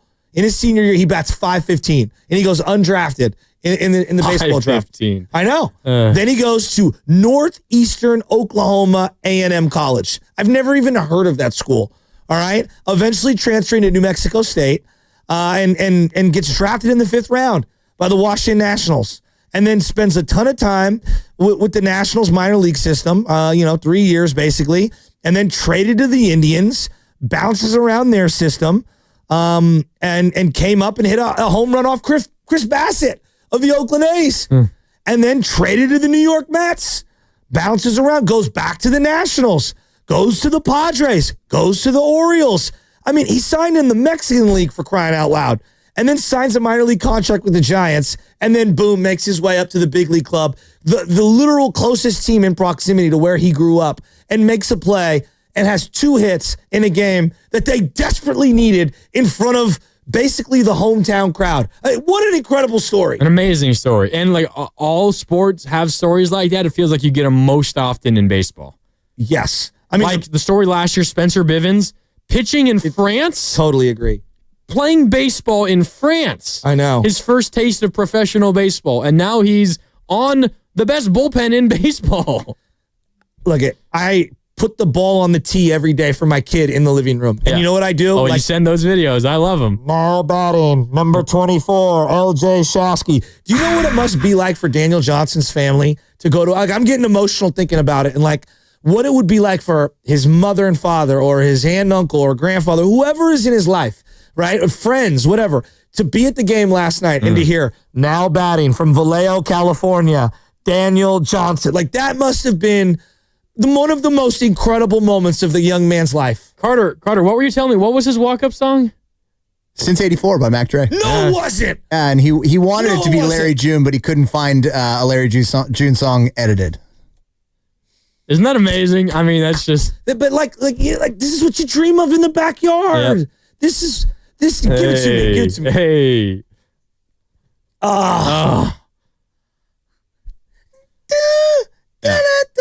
Who the hell knows how long Only this... Mac Drake could rap to this song, by the way. Who the hell knows how long this guy's going to be a Giant for? But he took advantage of his opportunity last night. Look. And he ain't got to be a Giants legend for this to be a cool story. It is already an awesome story. Absolutely. Like Wonka Toscano-Anderson is a great, a freaking great story. Not a good story, a great story. You know, and I see him on television. I'm like, dude, that's the dude that maximized his chances and his opportunities. Those are the people you look for in life. And it's like, whatever Juan Toscano-Anderson wants to do for the rest of his life, I'm sure he's going to be successful because of the hard work and just obsession to get to where he was and to make a career out of where he came from. Dude, it's going to carry him the rest of his life. So tip of the cap to Daniel Johnson. Everybody who helped him get here. Awesome moment yesterday. He very well might be back in the lineup today. We will see. Maybe the Giants go with Yaz against Cease on the mound for the Padres today. We shall see what the Giants do. They got a day game to wrap up this series versus the Padres. You want to get back to what the GM said? Yeah, let's do it. Let's do it. Zach Manassian joined us in the 8 o'clock hour. Hey, GM, what's it going to take for Bryce Eldridge to get the call? The biggest thing is still getting better defensively at first base. I had the privilege of seeing Bryce in high school, actually, scouting him, and the day I saw him, he pitched. He was basically Shohei Ohtani for his high school team. He pitched and he hit, and when he wasn't pitching, he was still hitting. So there really isn't a lot of innings experience defensively. He is getting better and better, and I think it's another player, plays very hard. He wants to be great. He himself has come out and talked about his defense and how it needs to get better, how he wants it to get better. We don't want to do him a disservice by bringing him here and you basically can't play him in the field. And I think our minor league people have done a great job with him, coaching staff in AA, and he'll get some new voices at AAA that he's familiar with. But also people like Will Clark, Joe Panic, Ron Wotus, our major league staff put a lot of work with him, put a lot of work in with him during spring training. So just continuing to shore up that defense, and then the pitching from AA to AAA probably see a little bit more spin. You get a little bit more of the crafty veterans as he just continues to round out, his offensive game and making more contact, because when he makes contact, he's obviously very dangerous. That's Zach Manassian, GM of the Giants, on what it will take for Bryce Eldridge to get the call to the big league club. I don't mean to put a damper on everybody's Thursday morning after a great Giants win. It seems to me like he's not getting the call until he's ready defensively, and who knows how long that's going to be. He said we don't want to do him a disservice, bring him up, and not be able to play him in the field. Yeah, no, and he's saying all the right things. I still, your actions speak louder than your words. There's a reason he's in AAA right now. Again, let me just read you off. I got the River Cats roster right here. Let me read you off who's playing first base for them right now. Let me see. Well, it's Eldridge, but yeah. So that means he's on the doorstep. Do you see who's playing first base for the big league club right now? Yesterday it was Dom Smith. A guy they just signed, and Casey Schmidt. So he's not far away. We're a Dom Smith, foul ball off the bottom of his foot from seeing. Okay, well, Bryce Eldridge. I followed up and I asked Zach Manassian, all right, is there a world where you feel like he's not quite ready? Ideally, you want him to be 100% ready. You have the utmost confidence he's going to be able to hit and he's going to be able to field at an above average level, and you're never going to have to even think about sending him back down. That's ideal. But say you feel like he's not quite ready, not as ready as you want him to be, yet simultaneously you feel like he's also your best first baseman in the system. He gives you the best chance to win baseball games at the major league level. What happens then? Here's what the Giants GM said. You always want to stay open-minded, and it's not just with Bryce. It's really with all of these players and really trying to get their strengths. I think there's probably as much development at the major league level now as we've seen in the last 15 years, 20 years as players get pushed through the system quicker and quicker. So I would say there's always a chance, whether that's Bryce, whether it's another player, you try to protect them maybe by trying to cover up their deficiencies, in other ways. I was fortunate. I worked for the Milwaukee Brewers at a time when they were rebuilding, and we had Ricky Weeks and Prince Fielder, who were considered defensive liabilities playing first base and second base, and we were starting to become a competitive team, and that was the question with those two, and do we try to protect them with defensive changes late in the game? In that situation, we didn't, but those are certainly things that you can consider with really any young player that comes up as a way to protect them, but still allow them to grow and hopefully help you win games at the major league level. Because, like Buster said, that's what we're here to do. That's what it's about. Do you think his bat is good enough to offset what his glove isn't yet? So let's say he doesn't play first base, and they see him as like a DH option, as an option for right now. Like, there is a reality of Wilmer Flores and the knee. And I know you're like, hey, how is this guy not ready to hit every single day? Like, that knee is clearly bulky. You know what I mean? Like, I don't know how else to put it. Yeah. It's kind of crazy that a guy who's DHing still needs nights off. Yeah, well, but Wilmer's body kind of breaks down on him. Like, I mean, it's right. No, it's true. And so just because you're not running the bases or just because you're not playing in the field doesn't mean just taking swings every single day doesn't wear you down. Like, if you and I right now, imagine the amount of swings these guys take every single day. Oh, a ton. Off the tee, in the cage, and then pregame, and then the game itself. Yeah. Plus just the normal load and just the normal wear and tear. Like, Wilmer getting hit in the hand. Yeah, exactly. Right? And so, I don't know, man. I don't think it's as crazy as everyone else is making it. So you got to wait. We're going to wait all year. I think they're going to call him up when they think the team needs it. We were talking before the show off the air you were talking about like facilities at D1 schools versus minor league. Oh, yeah. Facilities at the big league club are obviously amazing. They're the best of the best. Okay, but let's say they bring Eldridge up and their plan is to DH him for whatever reason. How much can he develop defensively without getting reps in game? Like, how much can he do at the facility with coaches to learn first base? Or you're doing him a disservice by not letting him play through it and figure it out in game action at AAA. Well, those are two separate things. So like there's pregame work that you're putting in every single day. Yeah. Like Ron Washington is a great example. I don't know if you followed any of his videos online. Yeah. There's a ton of them because he's now signed with like Valley Trainer and these different training companies. I've seen him every single day. Okay, with all these Ozzie Albies, him and Ozzie Albies when he was with Atlanta as a special coach, have all of these training videos that they're working on. It's not once, it's every single game. They are going through this 2-hour warm-up. Anthony Volpe does it as a shortstop for the Yankees. Crawford did it when he was here. The little red machine, I don't know if you've ever heard of this thing, but it's this little thing that we would use to soft toss. They use it for ground balls, and they do it with a paddle, and then they go to their trainer glove, and then they go to their regular glove. And so I don't know how many coaches are at the AAA level like there are in the big league level. I know there are a ton of coaches, and there are individual infield coaches, and Chapman is a great example of someone. Game action at AAA versus all of that at the big league level. Oh, game action in AAA is more valuable, isn't it? Probably, yes. Yeah. But you're going to need both of these things to maintain your status in the bigs, is what I'm kind of getting at. You need the game reps. Like, I can't simulate a chopper in between first and second and you making that tough little throw to a pitcher with, like, let's just say Fernando Tatis Jr. barreling down the first base line. Yeah. Like, that is something that you need the in-game reps of. Got to protect your pitcher. You can't throw it to the dugout side of first base. Otherwise, Tatis is going to run right into Tyler Rogers and he might get hurt. Exactly. Like you and I could hit you ground balls and you could field all of them brilliantly.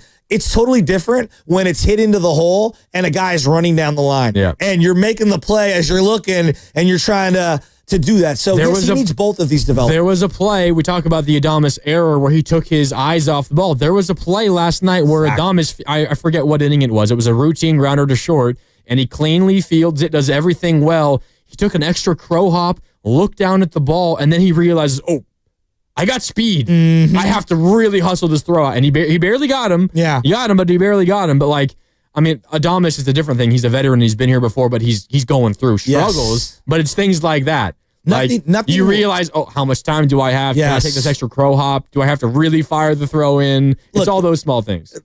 To me, baseball is such a game of repetitions, and you need both of these things. You need the pregame work, the routine of the pregame work every single day. Plus, there's no substitute for live game action. There are things that will happen to you on a field that you'll file away. Like, I'm never doing that again. Just little stuff, and it makes you a smarter, better player. Here's a good example of one, right? Like, how many times do you see a first baseman playing back? Let's say it's first and second, and there's one out.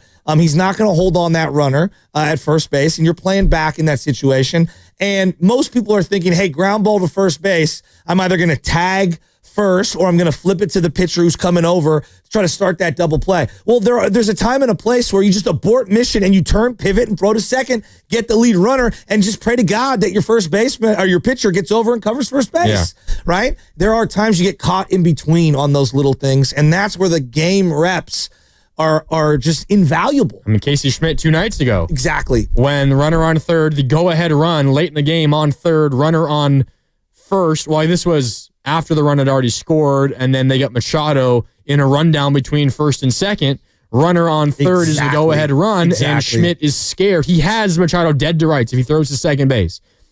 Is scared to do it, or at least is worried to do it because he doesn't want to, make a wayward throw, make a mistake, and then have the runner on third come home and score. It's exactly it. It could be a little play like this. Runner on second, ground ball to third to end the inning, right? Chapman throws one in the dirt, and it's up the line, for example, or, again, in the dirt, up the line. Instead of, trying to go for the huge pick, even though you're not going to get the play, that ball goes by you, that run scoring. It's the difference between smothering it and understanding the situation and trying to be a hero. There's a time and a place. It's like diving on a ball in the outfield and giving up an inside the park home run when you it's the worst thing you could do in that situation. Let the ball fall, keep the force, throw it in. There's all these little things that happen throughout a baseball game, and you just can't, as much training as you want to do before game, you can't substitute live game reps. And with all of that in mind, we also asked Giants GM Zach Manassian, might you play Eldridge at DH in the major leagues? I think we have to stay open-minded to it. Whether we get there or not will be dependent, obviously, on a lot of other things. I think when you add it all up, if as a group collectively feel like, nope, this is a risk worth taking because it's going to help us win, then yeah, possibly we get there. But part of the reason is getting him to AAA. It's just I think the right maturation and process for him as he climbs through the minor leagues. And I think the biggest thing is let's see how things go there, and then we keep going. But certainly happy with where he's at offensively right now. And look, I think he's 20. He's undoubtedly going to get better. There's no doubt in my mind he will improve. And I believe he could improve even if he's at the big league level. It just might be a little steeper curve. So, who was learning on the fly at the big league level how to play defense? Who? Tyler Fitzgerald at second base. He's been pretty good this year. They've done a really good job. Yeah. Now, I also believe signing Adames basically cemented, like, hey, and they kind of went into the offseason this way, we want to try you at second base. So I'm sure he spent all offseason. Yeah. This isn't just an in-season thing. But would you agree he has made big strides defensively? No doubt. Right? Yeah. The year before, Tyro Strada was an adventure a couple years ago at second base. He made big strides. Although I think Fitzgerald's a better defensive second baseman, I think he made big strides. And those guys have also been infielders their whole careers. Exactly. But as he said, Fitzgerald or Eldridge was an outfielder and a pitcher in high school. It's a different thing. I always, like when we're teaching young kids, I always want to teach you, even if you're left-handed, how to be an infielder, and then I can transition you to the outfield. It's a lot harder to take an outfielder and try to transition them to infield. It's just this whole thought process. So that's the challenge. It is. And he's going to play every day in AAA. He played yesterday. You're skeptical on this. No? I'm skeptical? Yeah, I think you're really worried I'm skeptical about his glove. Yeah. For sure. It's just totally fair. Big time. It's totally But I'm fair. also of the mind, if you think he's your best option, whether it is deal with his defensive deficiencies or just play him at DH and utilize his bat, I'm all for whatever helps the team win the most games. Like, bottom line, that's what drives me no matter what. And if that means you delay the development of his glove, but if it helps you win more games now, that's a sacrifice that I'm willing to make. Well, right play now, him at DH, if you think that helps you. Well, what's the sacrifice they made prior to Dom Smith coming in? We'd rather have Casey Schmidt's non-bat in the lineup because his glove is more valuable to us than the bat, right? So they also don't really have any other options, but yes.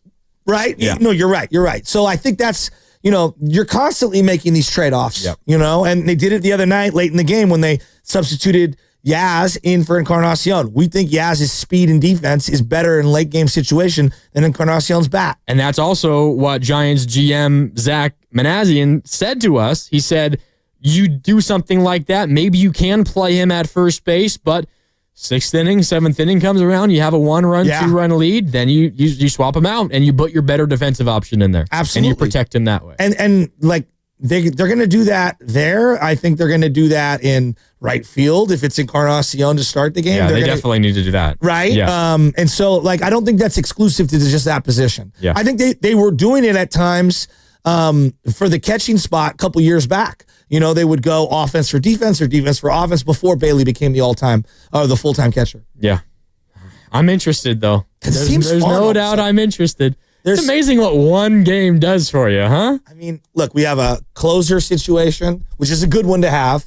We've got a Bob Melvin conversation. We've got a lineup conversation. Like, I want to see Jung-Hoo Lee bat lead off. Like, I still think that might be the move for them. How many different lineups have we seen? Oh, God. It's like the Warriors starting lineups. It's true. It's exactly Who's going to have more? Hey, Carter, did you end up pulling that song that I wanted you to this morning? Oh, you knucklehead. I want to end our show from here on out after Fast Five with that song as we're going on out in goofiness. All right? Okay. Can you do that for me? Yeah, we can do tomorrow? that. We had a lot to cut today, but I'll get to it. We Yeah. can start that tomorrow. Cut today. Anyway, time for Fast Five.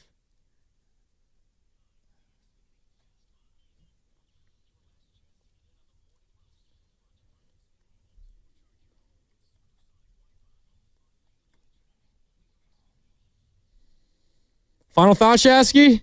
You go first. Me? Yeah. All right. We got the NBA Finals beginning today. We've been so busy focusing on baseball that it kind of snuck up on me. Pacers, Thunder from OKC, game 1 today. I know you guys saw this because I sent it to you. We don't need to play the sound. It's fine. Adam Silver, commissioner of the NBA, going on Fox Sports 1 and defending this matchup, saying that Pacers versus Thunder would be as if the Packers were playing the Steelers in the Super Bowl.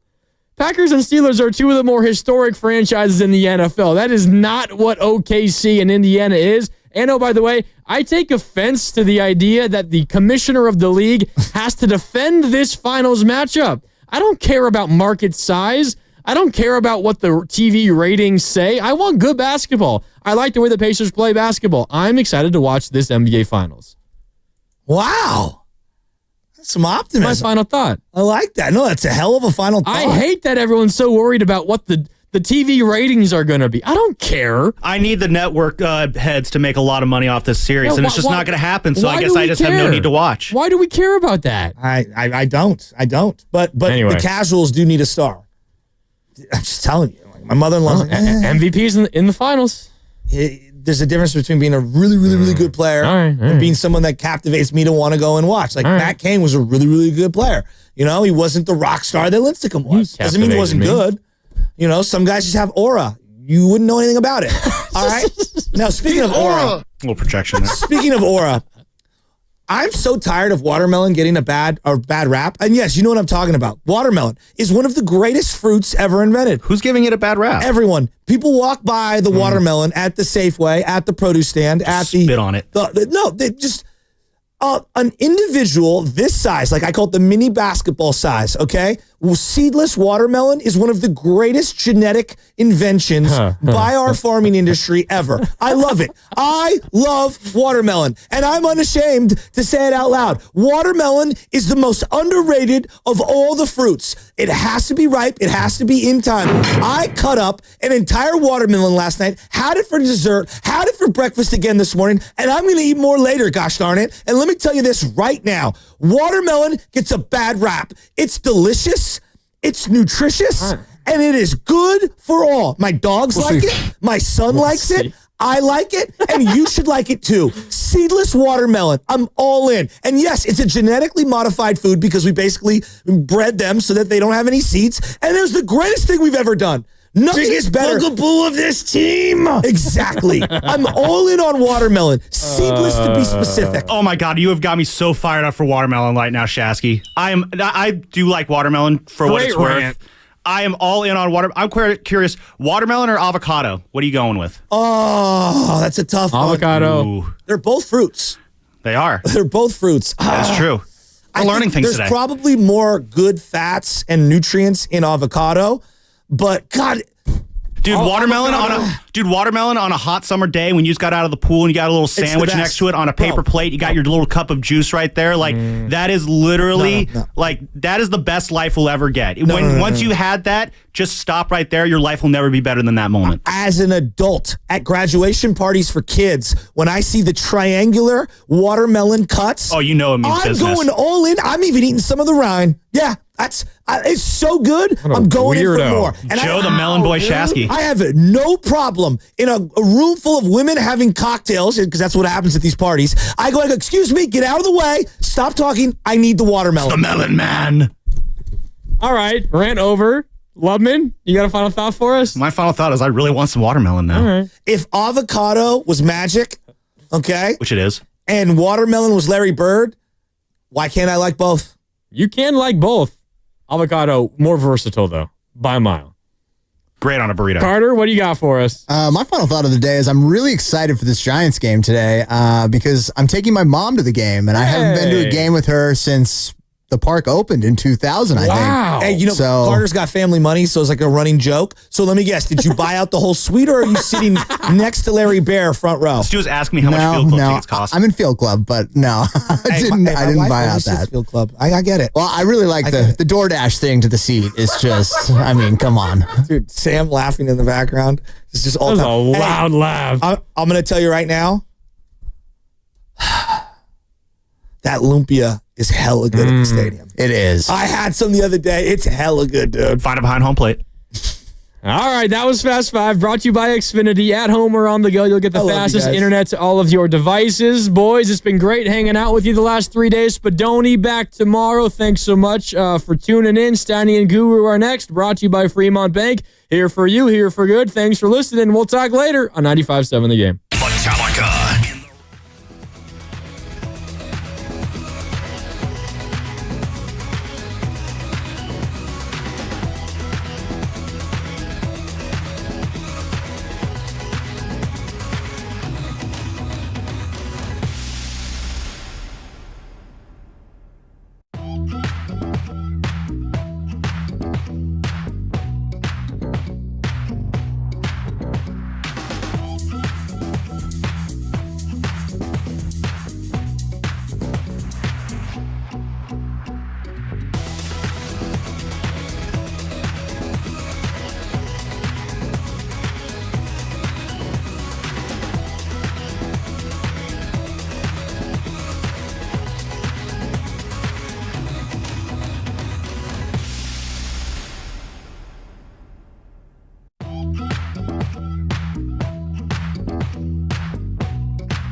I'm mentally invested. Don't tell me to pray and you don't say what for.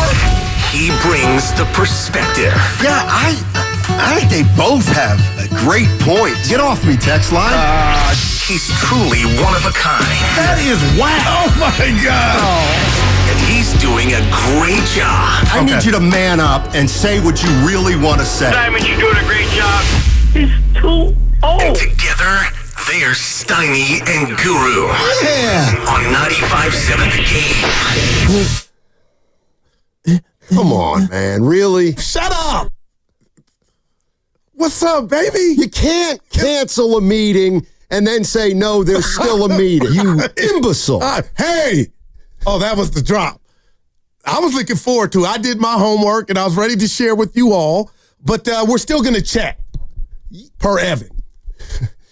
He sent a text that said, we're not going to meet today. We'll push it to next week. Are we having a meeting or not after the show? He said, but... Yes. Do you know how frustrating it is to be your courier? Wow. To be the man. middleman for every single message that you don't have the guts to get up and just walk down the hall and tell the boss. Because he's so timid. And yeah. Imagine being this. Well, you are too, Evan. This co-host. You're worse than a bag of bricks, dude. But what's up, baby? Thursday before payday. All right. You know what's on my mind? And I don't care. I didn't ask. I don't care. I know Evan's mad at me this morning, but I don't care. You guys don't know how to talk about sports. You really don't. Not every discussion about sports is there a winner and a loser. Sometimes you can just discuss things. Like nobody's got to be right and nobody's got to be wrong. Be changed. It's too long and guys are getting hurt. That's the type of crap I don't like to come in to talk about. What do you want to talk about? The Giants 5-0 left for dead. Oh, here we go. My cousin Daniel Johnson. Print the World Series tickets, right, Goo? No, I'm just saying that it's early. That was the biggest win of the season thus far. Okay. And now you got a game today. It might not mean anything in 6 hours because they play this afternoon. Well, I'll tell you what. That streak is over. 16 games scoring 4 runs or less. Night-night. Oh, yeah. Oh, yeah. Order the rings. See, this is what you do. This is what you do. What do I do? The Giants won a game. That's nice. They got another one today. And you know what? Then they got 3 this weekend. Stop trying to make significant judgments after a game or 2. Well, I got one big judgment, but on top of that, give it to me. Ramos, this is his team. And I love Chapman. They got other guys, but this is his team. That emotion he demonstrated and it just showed and was on display because we were talking about the lack of it coming from this team.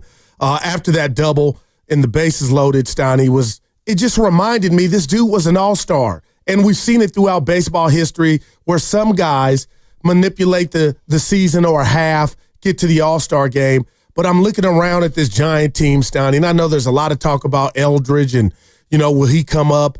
A day you make a bunch of transactions, you got the guys coming in that are making catches. Again, my cousin Daniel Johnson, not really 2 for 4 a game, save and catch in right field. And then you got the guy that I'm talking about, Steiny, that I really believe he's about to be a star. He's an all-star already if you just go back to last year. But what Ramos means to this team and what the bullpen did with Jelly and Melvin, with the quick hook, that was a big-ass win last night. That's all I'll say. I won't say print the playoff tickets. Yeah, Ramos is a good player, so he's our judge. He's our Ohtani. How you feeling? We got a ways to go, but I like watching them ball, Steiny. First of all, let's be clear. That was a big comeback, man. There's only one Eldridge, and that's Eldridge Cleaver. Yeah, that's the first thing.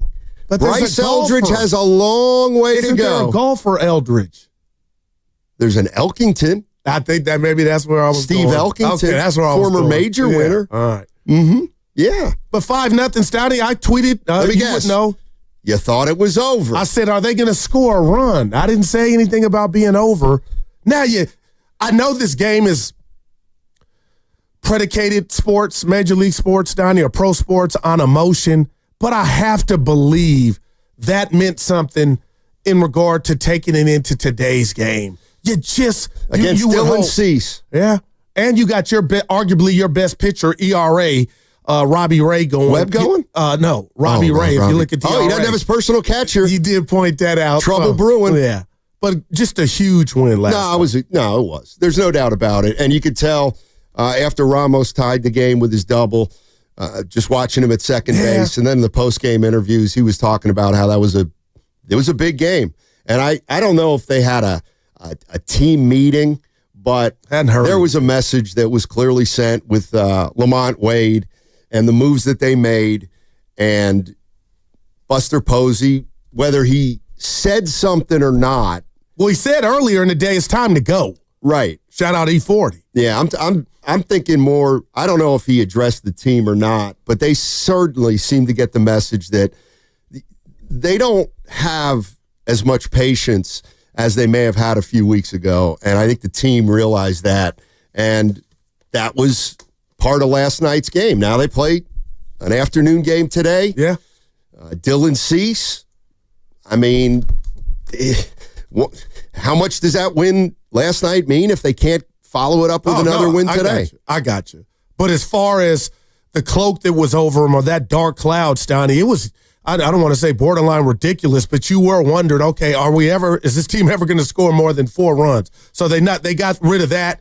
Now you just hope to start a streak and stay hot. But I just find it, what word am I looking for, Stoney? Climactic, that you made, that comeback came the day you made those transactions. And just back to our guy Ramos, Stoney, he talked about what he thanked Wade, Lamont Wade Jr. for what he did, being a pro and taking him under his wing. So all in all, a great comeback win. And then we can't forget about Rodriguez, Stoney. Francisco, he's filthy.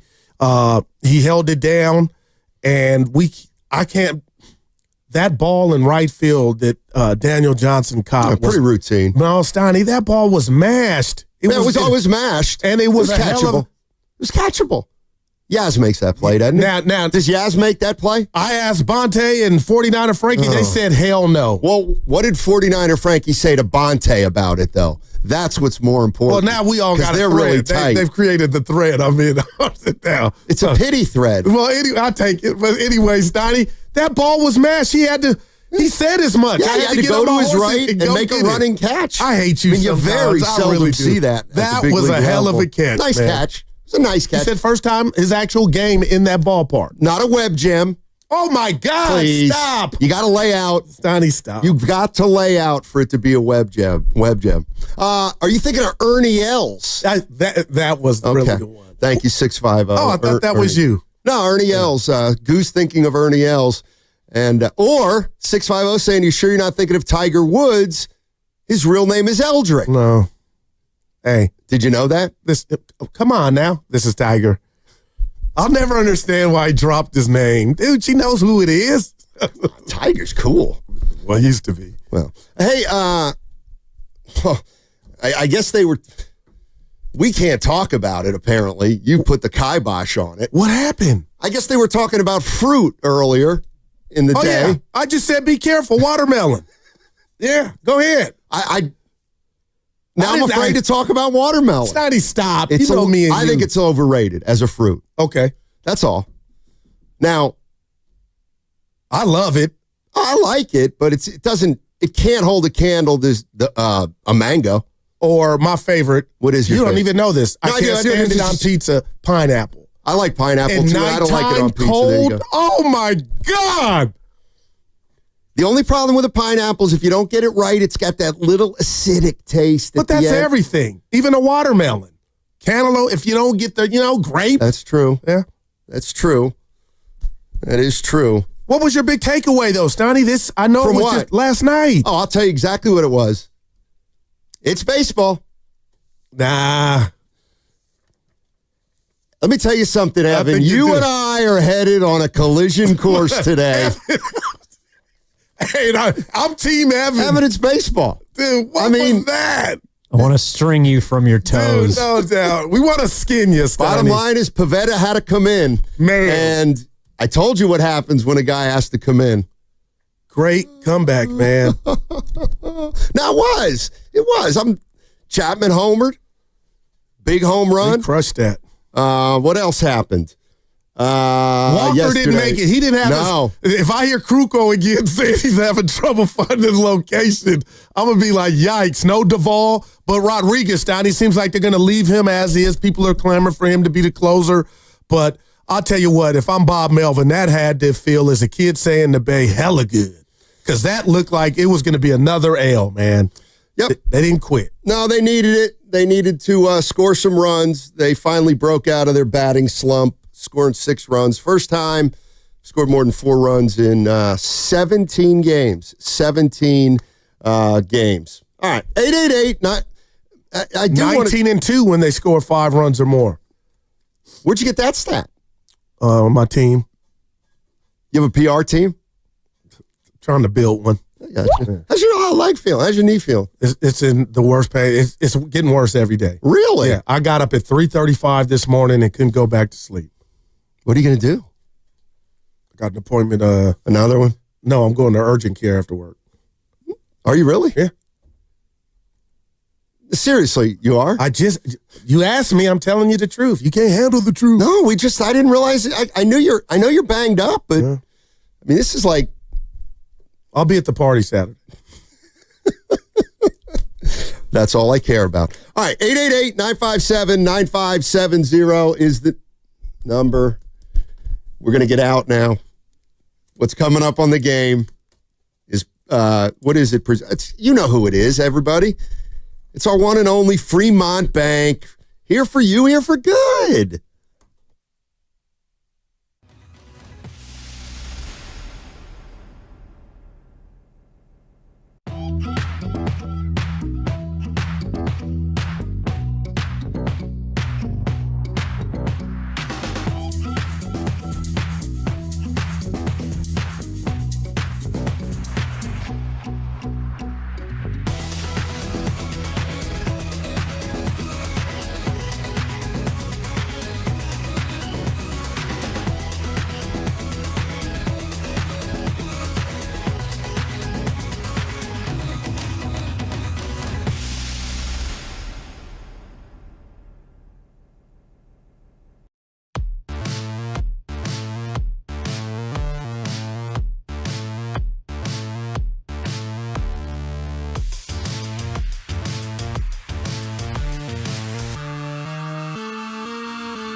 struck well to center field. Merrill back. Merrill looking up. Out of here. Now, back to Steiny and Guru on 95.7 The Game. All right. That was Ramos' homer from a couple days ago. Chapman hit one last night, and then Ramos with a big double last night.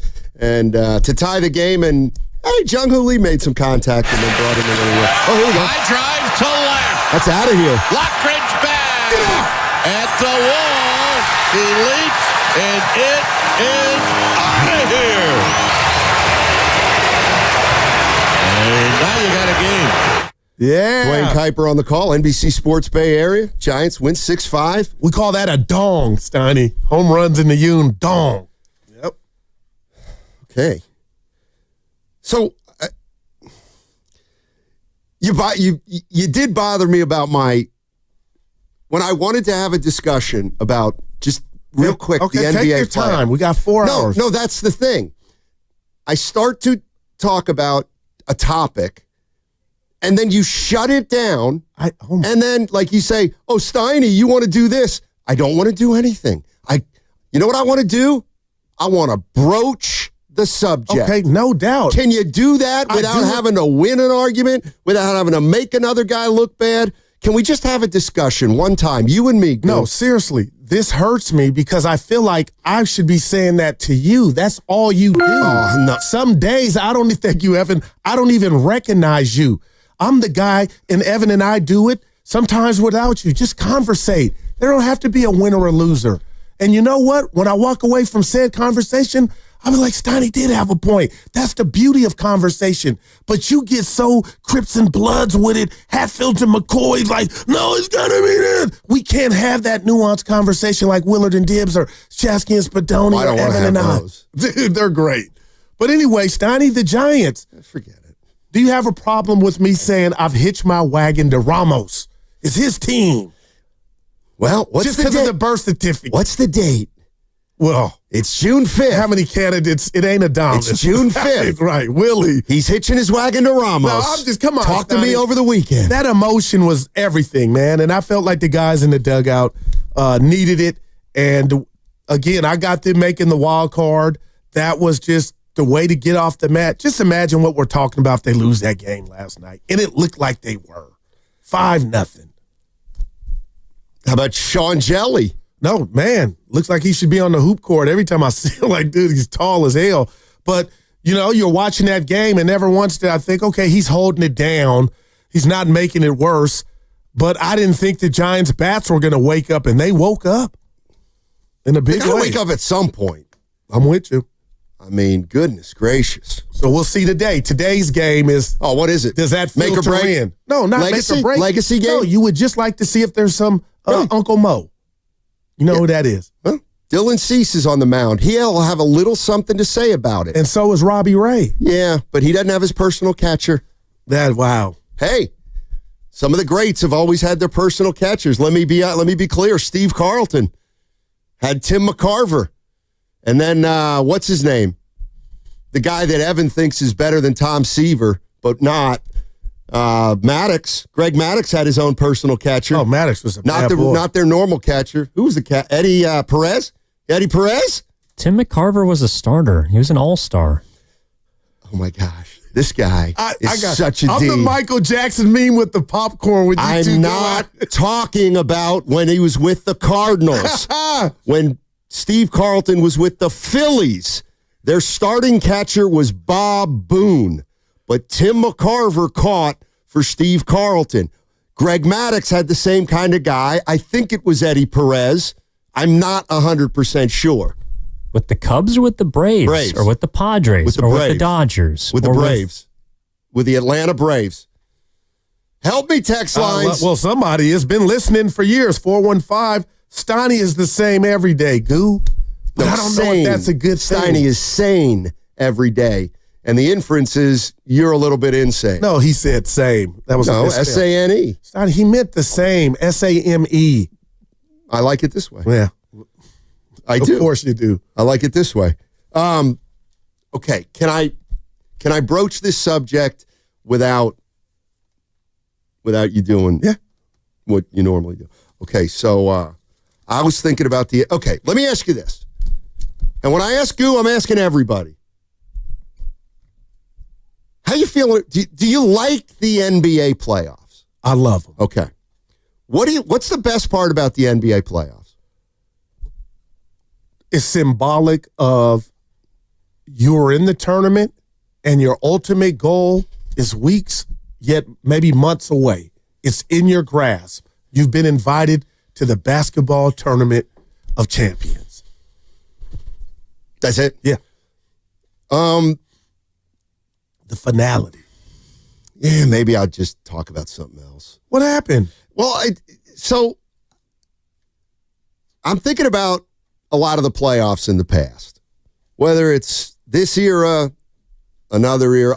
I love the playoffs too. And let's talk about the Warriors. All right. I think, and I might be wrong, they're done. They're never winning a title with this core. They're too old.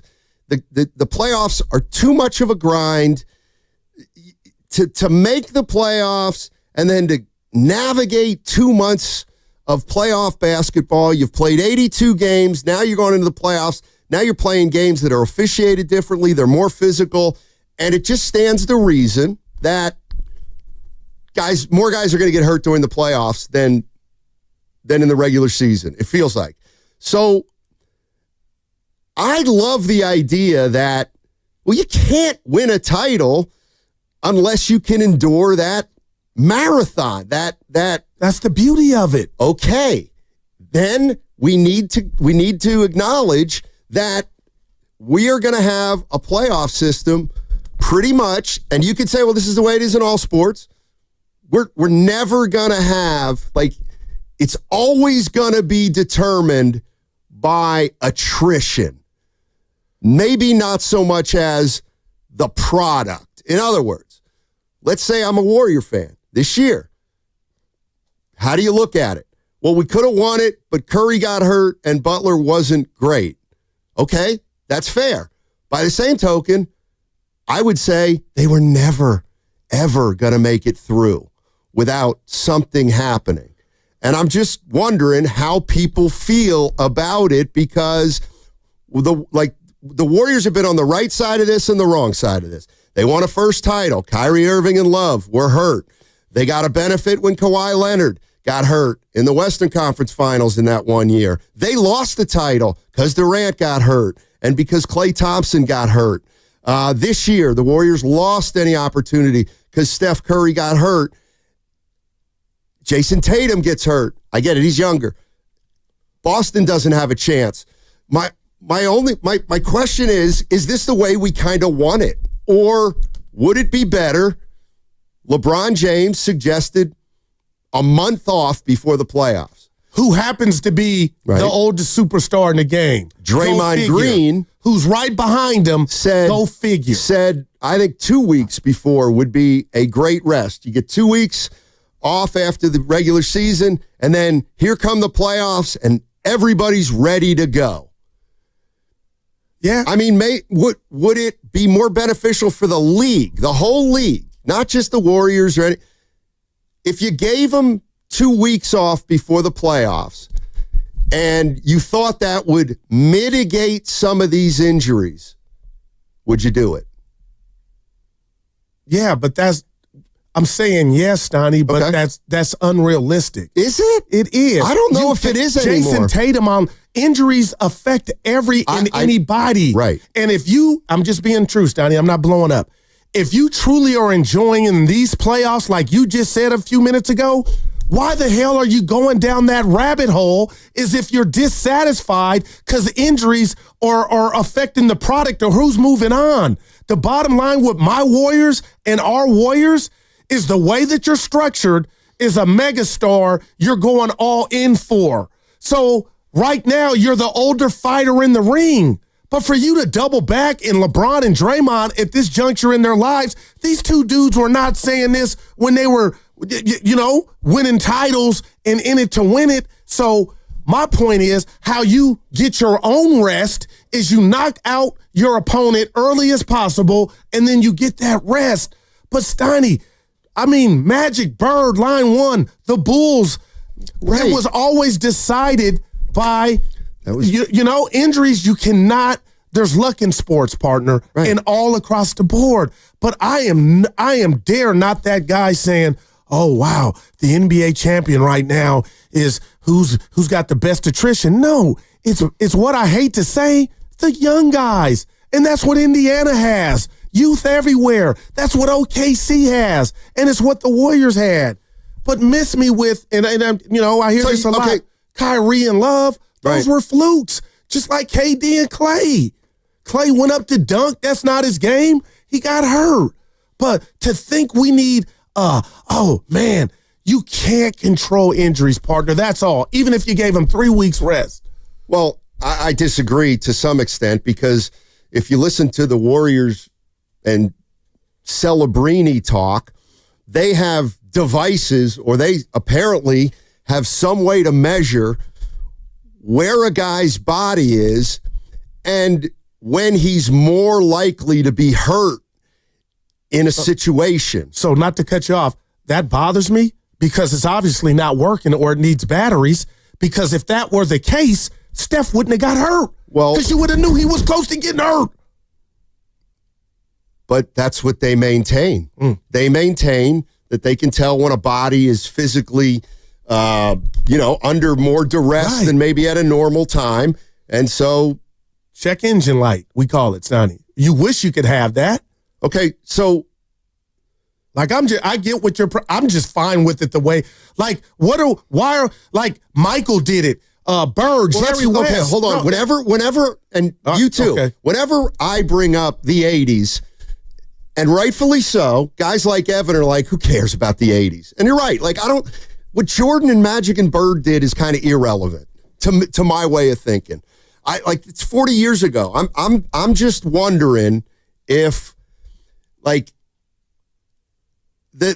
NBA playoffs are so different than the regular season.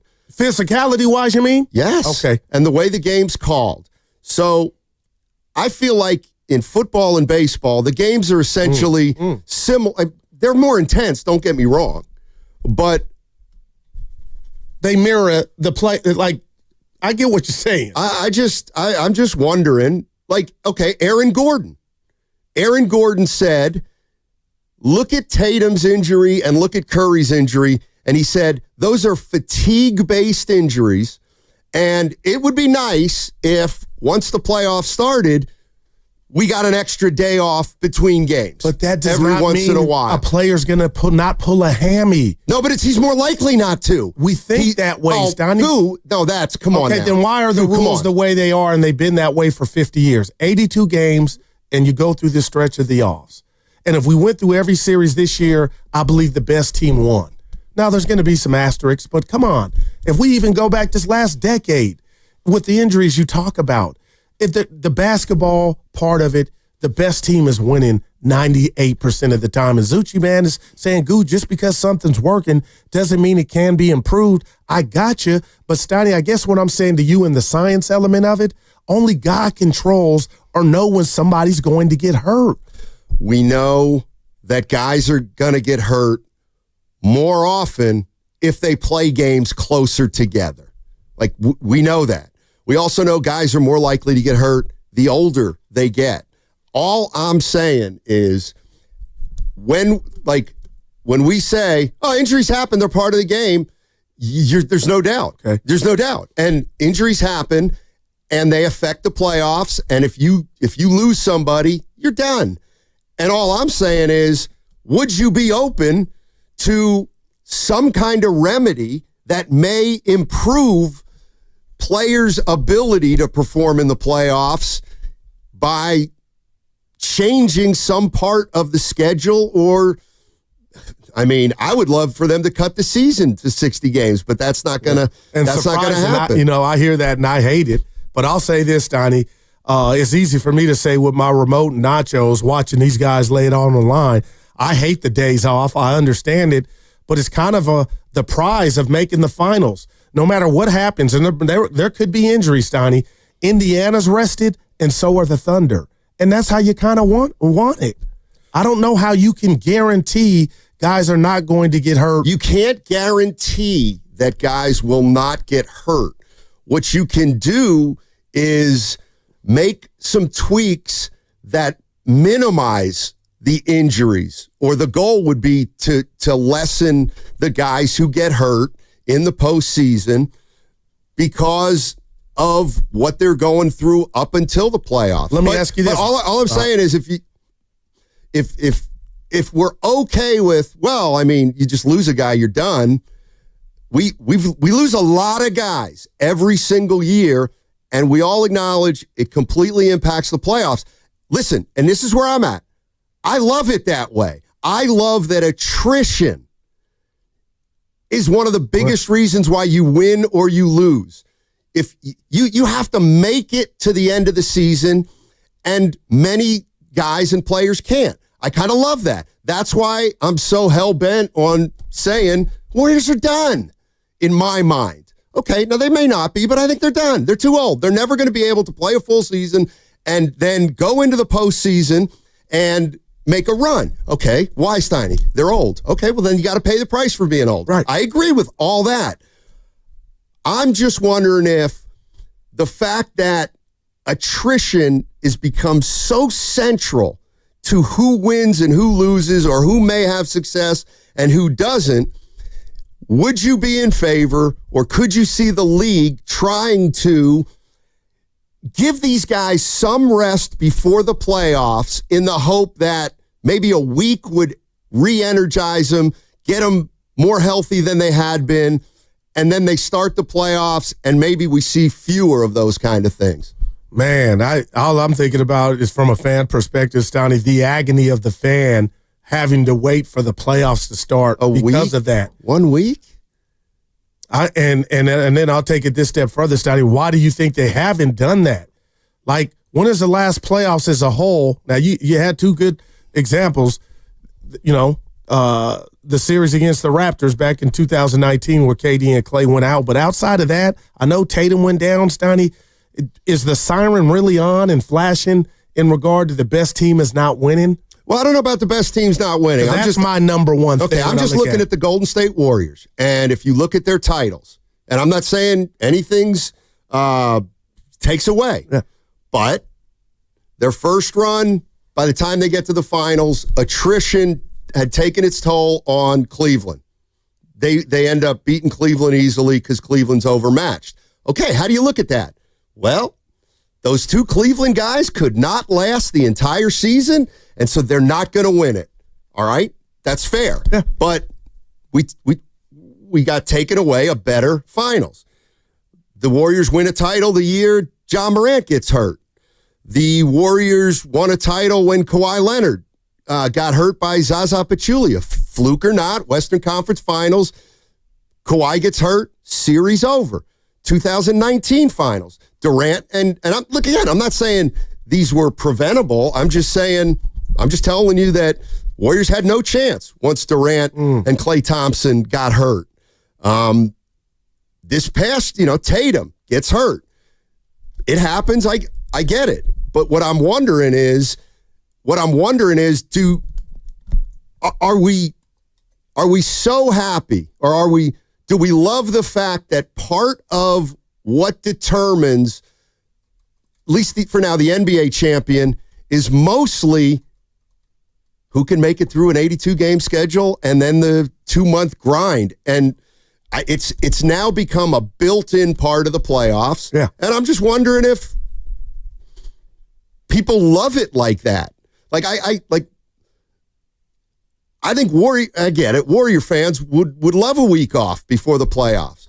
Because they're the old fighter in the ring right now. That's right, but I'm talking about any team that may be older or not. Like, for example, do you think if the Warriors, you've kind of said as much, had they taken care of Houston? Oh, no doubt. You don't think Curry would have gotten hurt? I honestly believe that. Okay, well then, what about just giving these teams a little, what if between the first and second round, instead of the Warriors having to go right into the next series, you get 3 or 4 days off before the next series?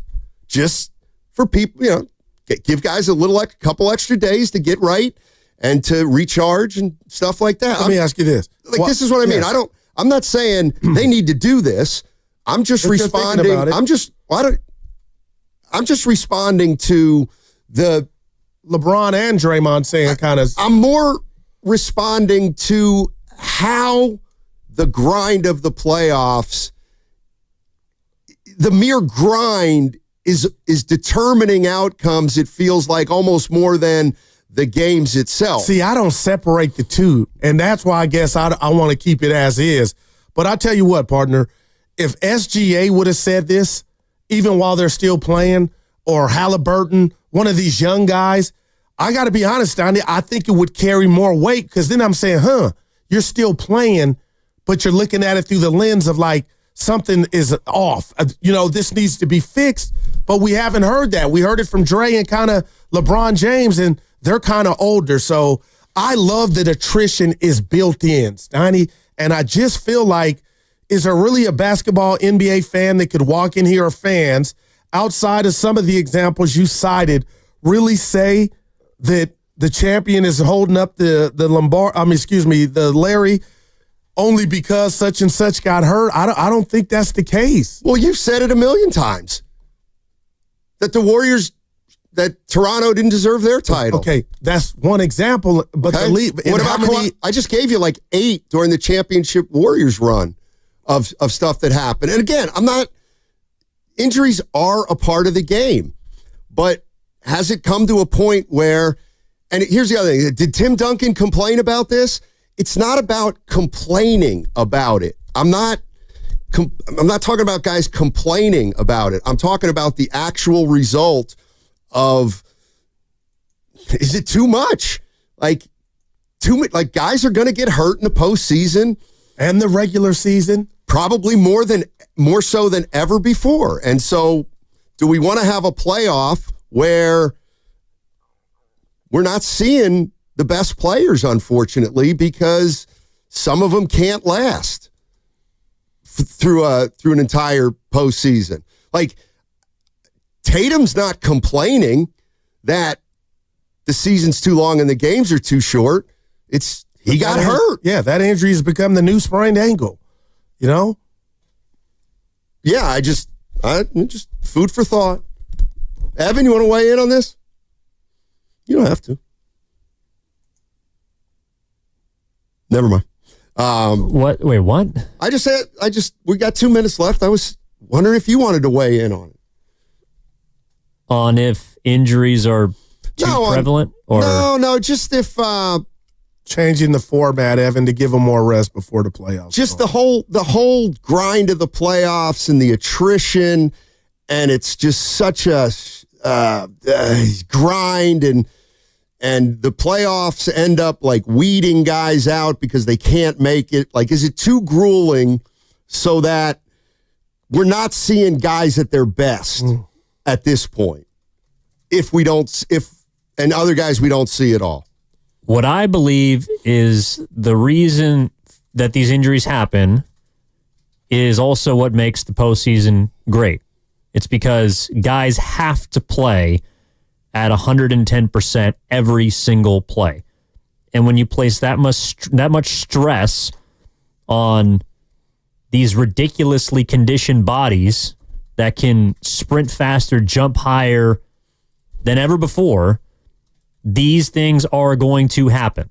Yep. Now, they might happen more to older players because of the fact that they've gotten thousands of minutes on their bodies.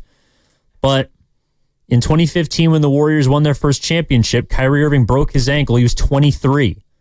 Like, I don't know if shortening the season, while it might make guys feel better, is going to prevent the kinds of things that are now perhaps dictating series. Like, injuries have always been a part of sports, and I don't think it's necessarily going to get easier. So if we cut half the games in the season, Stein, and we can talk about it on the other side, and these injuries still happen, well, then what do we do? Klay Thompson wrecked his leg in the summer, Stein, day of the draft. Right, and I could say it's because he's playing way too much basketball. Well, I know where the side, like, Steiny, who do you think this is gaining any momentum, or this is even a thought at headquarters in the NBA? I would say not.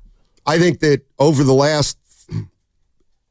in the recent past, there has been more and more dissatisfaction among fans that were sometimes injuries are too much dictating the result. I don't know, 888-957-9570. We can keep going down this road, or you can tell me to hit the pike and we'll go on to something else. That segment brought to you by Cache Creek Casino Resort.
allow it to be as physical as it is.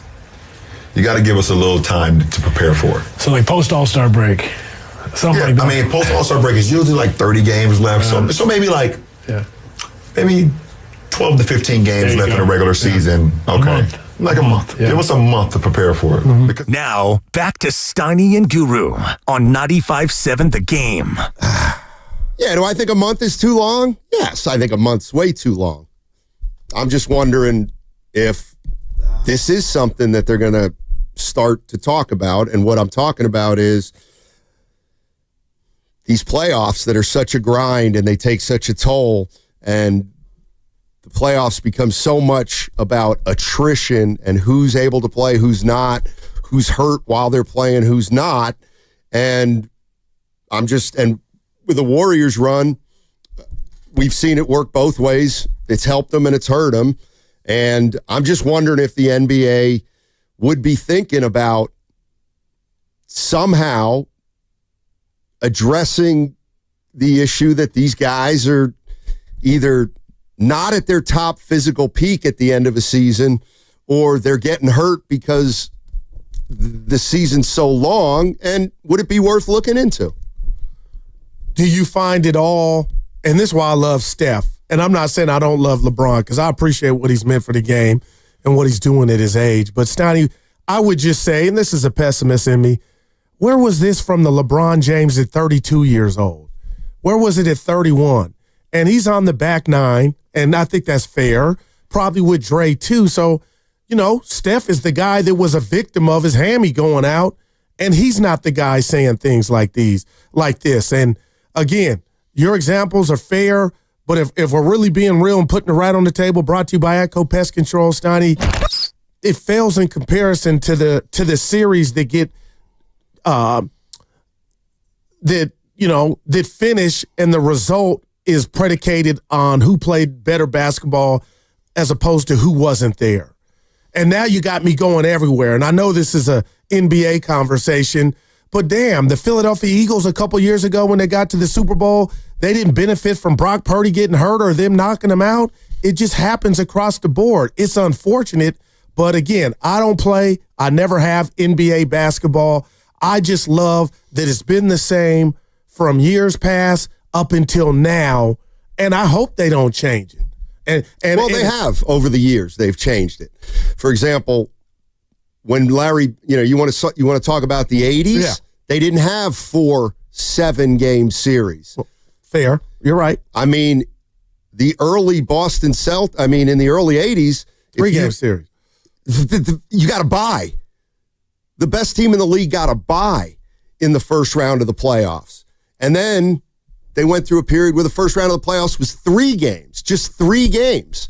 And then they went to 3 games and 5 games, 7-7. Then they went to 5-5-7-7. Then they went to 7-7-7-7. Maybe that's part of the you can play 28 playoff games now to win a title if you play 4 7-game series. I mean, in the past, you'd only have to play 20 games. Is 8 games a big deal? I don't know. Maybe it is when they're playing that kind of intense basketball. But like Bird and Jordan and Magic, they didn't have 4 7-game series. They had a 3-gamer, then a 5-gamer. That's all I'm saying. Let me throw this to you. And this is not what you're saying is not valid, because I'm not saying that to you. Are the 2 best teams, in your opinion, playing tonight? Probably not. No. The Celtics are better than the Pacers. But I'm not saying the Pacers don't deserve to be there, or the Pacers. I mean, the Pacers, Cleveland and Boston were the best teams. They didn't get it done. Cleveland and Boston both. Boston got a big injury, obviously, with Tatum, and Cleveland was just decimated during the playoffs. Just throwing it out there. Let's go to Josh. Josh is on 580. Hey, Josh, how you doing, man? What up, fellas? How y'all doing? Hey. Hey. Yeah, so, I think it's an interesting conversation because I was thinking about it, too, and it's just a couple points. One, it's a young man's game. Basketball is always going to be a young man's game. So, it's always going to be beneficial to have a younger roster, and older rosters are going to find it hard to withstand the grueling part of 82 games and the playoffs. Another second part is the play-in has already kind of built a week in for teams that don't have to play in the play-in to get a week off. So they've already kind of, with the play-in, they've already kind of given a week off of rest to the teams that can make it, just stay out of the play-in and be good enough not to worry about it.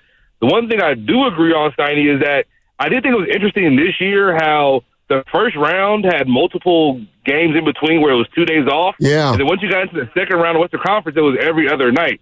You got to give guys more time because the product is better. You know, we saw a lot of blowouts, you know, going back on the road. It's like you got to give guys maybe 2 days in between to rest to have a better product. Injuries are injuries. They're going to happen. You can't avoid that. But as far as the blowouts, competitive games, you give guys multiple nights off in between, you're going to have a better product on the floor and possibly less injuries. So I think there's a slight tweaking that they can do with the schedule to make it different. You can't avoid injuries altogether. At the end of the day, you got to keep your roster somewhat young to be able to withstand and have guys that can play, you know, 12 minutes, 13 minutes. If you do like the Knicks, you're going to wear down. You're going to get older. So you have a point. You can't change it all together, but there does need to be some scheduling in between games, in between series.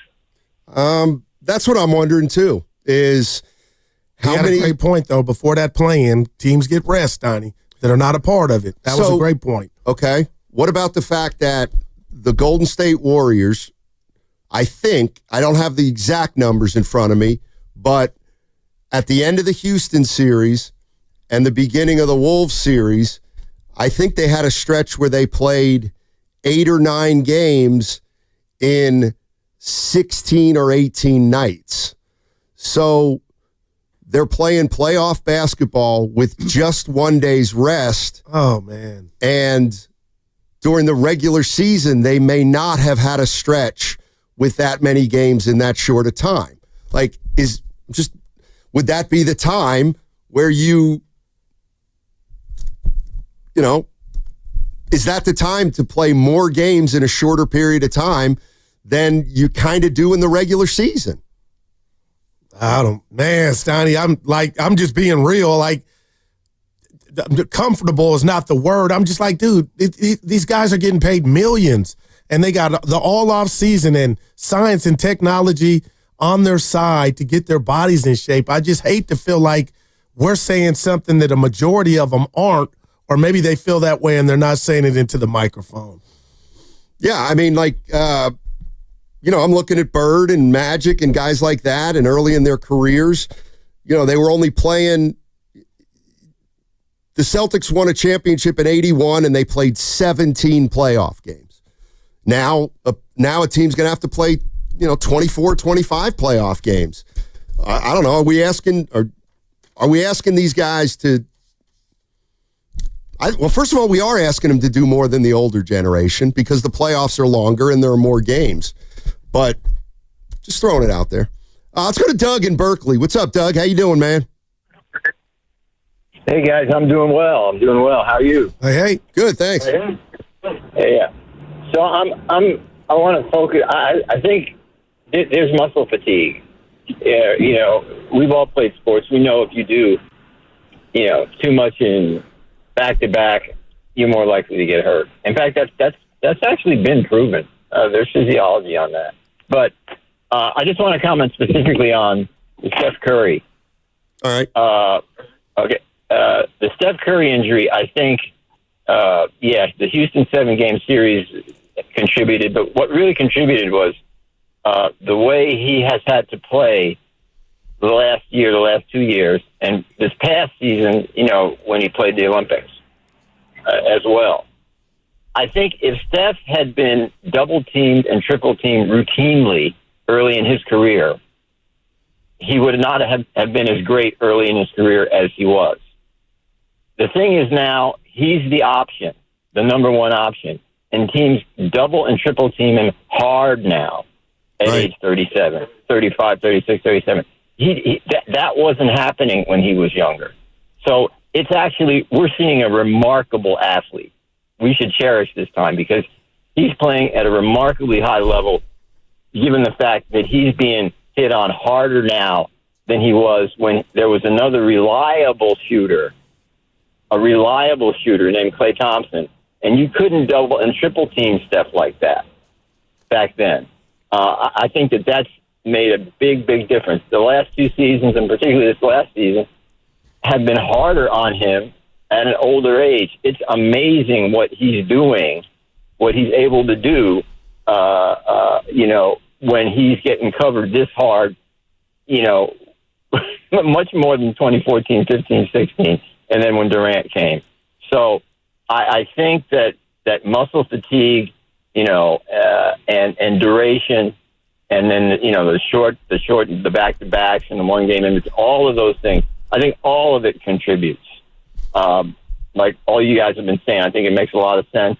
And particularly with Steph, I think if you stand back and look at what this man is doing, we should be so grateful that we are here in the Bay Area to witness this. I hope we get another reliable shooter.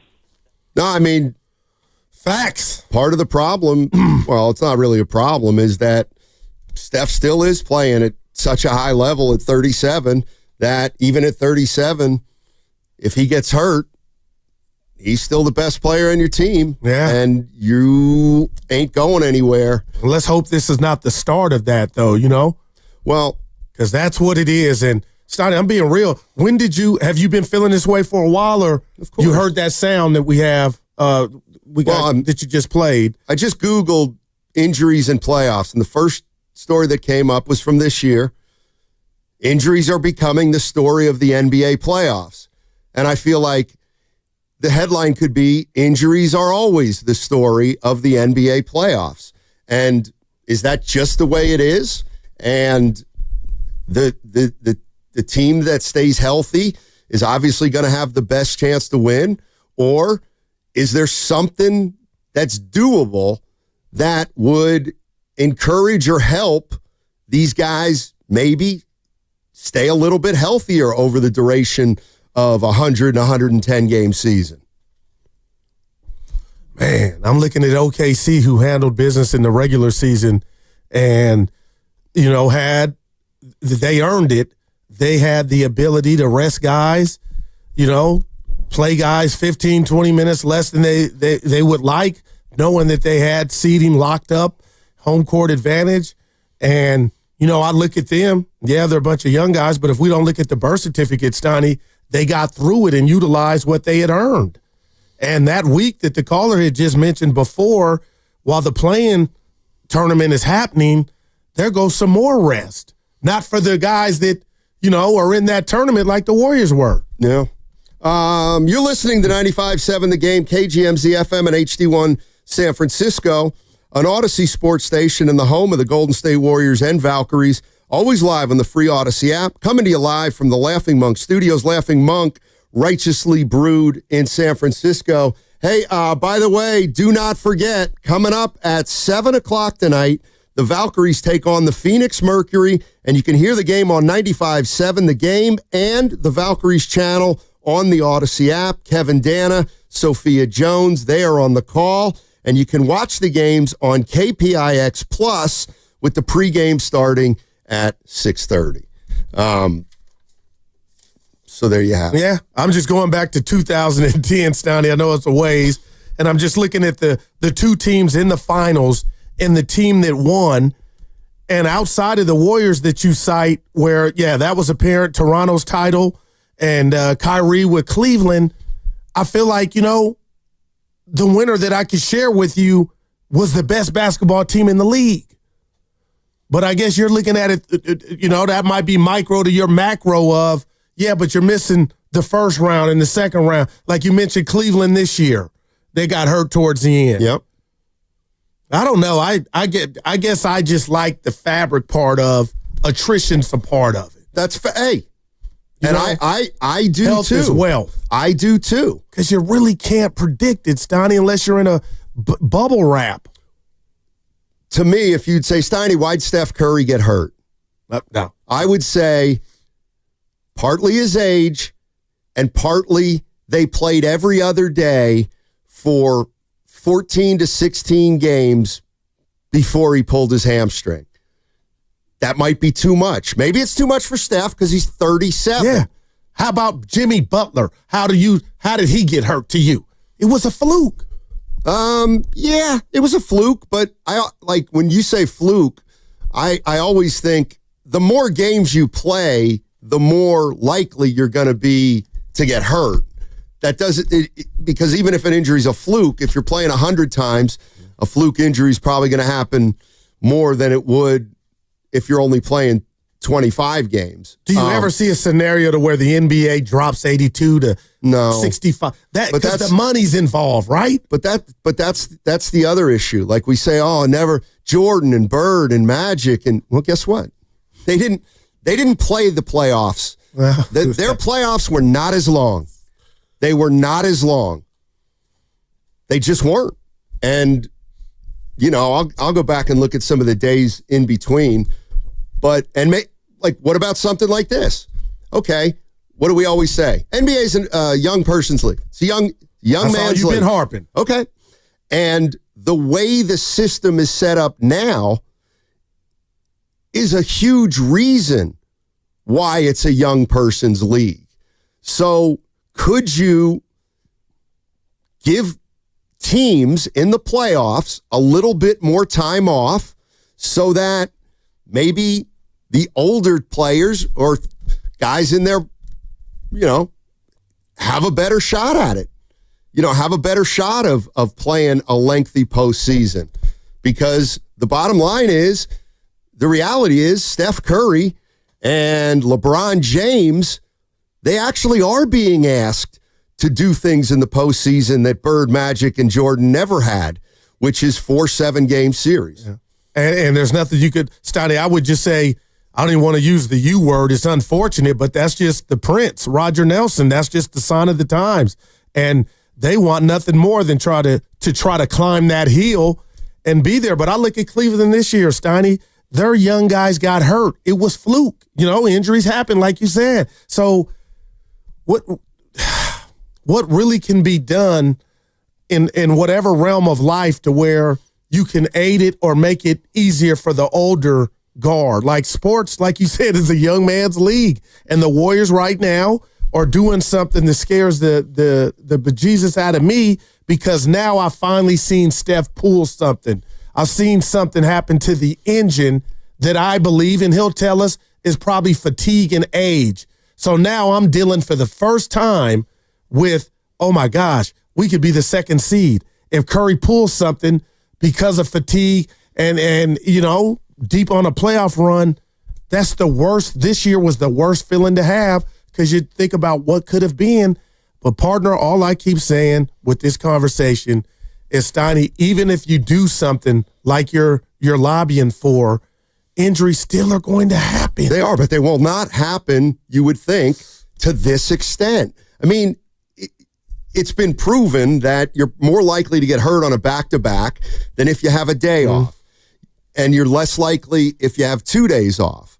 I mean, again, I'm not, and the idea that, well, what can you really do? There's a million things you could do. You could not play 4 7-round series. They didn't. But you're going to lose money in advertising. Just from a league. I get you. Okay. From a league. You know what I mean? Like, greed is at all-time high. Am I wrong? Like, you're really going to, hey, you know what? Forget the 7 game. We'll go to 3. Oh, my gosh. But for everybody that says, well, that's the way it is, I mean, no, it's not always the way it was. It's not. They have, in the last 20 years, they've tacked on 25% more playoff games. They just have. Well, I'll tell you this. I believe, and we know, you tell me if I'm wrong or I'm being a front runner or a homer, Steph Curry's still a cash cow. And if he doesn't get the league's attention, if they think this injury could have been avoided by, maybe condensing games in the first part of the series, because he got hurt in the second round, Stoney. I'm just saying, who has to get hurt for them to even take notice or even have a conversation? The fact that it was Steph, I'm like, and I know people could be like, he's got 3 more years, maybe 4 tops playing at high level. What type of player is it going to have to take for them to even, because I don't even think they're having a conversation or a thought about this Silver and company. I don't know. I mean, I don't know. I just just asking the question, and especially because it affected the Warriors, and there's more than one person around the league talking about how condensed the playoff games have become. And I just think it stands to reason that if you're asking guys to play a full season and then play in the postseason at a higher level, and we all acknowledge that the playoffs are more intense and guys are working harder, well, then why during the playoffs are we having these guys play either as condensed as they were playing in the regular season or sometimes more? You know, I'll bet if we looked at the Warriors schedule, and I'm going to try to do this during the break, but I wonder how many times I'm going to figure out that the Warriors probably played 9 games in 17 days in the postseason, and I wonder how many times during the regular season they played 9 games in that short a period of time. And is there a way to keep more guys on the court during the most important time of the year? Yeah. I look at this year's playoffs and I think of Tatum, Curry. We didn't even mention Dame. He got hurt right before Stoney and Donovan Mitchell, Darius Garland, Michael Porter Jr., and LeBron, and Gordon. John Morant was kind of hurt late in the year. Anyway, just wanted to bring it up. And to me, it when you play so many games, especially at this kind of level, like to me, it's what's the word when it's a overuse? No, it's when it's good and bad. $1,000 pyramid. Go ahead. No, it's good and bad. Okay. It's like we all acknowledge gift and a curse. Yeah, Jay-Z. We all acknowledge that the playoffs are the great part of the season, and they're the best games by far. Yeah. So let's try to keep as many great players in that environment as we can. Or maybe the environment is what it is, and that's what makes it so great in the first place. Now, what about this? Rest in peace to your pops. What about the whistle? Can they implement something to where, I'm being serious here, where it's not that if you're going to allow it to be football come playoff time, that is, and I love it, but I can't sit here and ignore the fact that I saw that metamorphosis like, oh my gosh, they're letting things go. What are they doing? How about you be more consistent and not have that big divide, Stoney? Yeah, do you have that handy, E? Yeah, okay, so LeBron said a month. This is what Draymond Green said on his podcast. Well, I know Bron talked about a month, there being a month off before the playoffs. I don't know that that's possible. You kind of get guys could get a bit out of shape, and it could have an adverse effect. Guys getting back in, all of a sudden you pull something because it's been a month. So I don't know if it's necessary, if a month is the right answer. But 2 weeks ain't no basketball, ain't no NBA player getting out of shape in 2 weeks, but you can get a lot healthier in 2 weeks, You look at Steph Curry pulling a hamstring and to your point, Aaron Gordon saying 2 days in between games. I agree. You look at, because here's the thing. If you end up with a series like Houston and it's a day in between games, that's a 4-hour flight, 4.5-hour flight from San Francisco to Houston on a day in between the game. That's your rest day. So by the time you land in Houston, it's 8 o'clock at night. If you just try to get the guys a little sleep and not leave at 10 or leave at 12, all of a sudden you get into Houston. By the time you make it to the hotel, it's dark. 8 o'clock at night, you're trying to get dinner. And everything is quick, like you're getting ready for bed. So the recovery process ain't great. All right. And I know some people will probably listen to Draymond and say, there's a multi-millionaire complaining. But maybe what he's saying is, yeah, an extra day here and there, and the product will even be better. The other part of this, Goo, and I know we got to go, is we acknowledge the playoffs are so much different than the regular season. Is that good? Do we like that the games don't resemble the first 82 of the year. All right, 888-957-9570 is the number.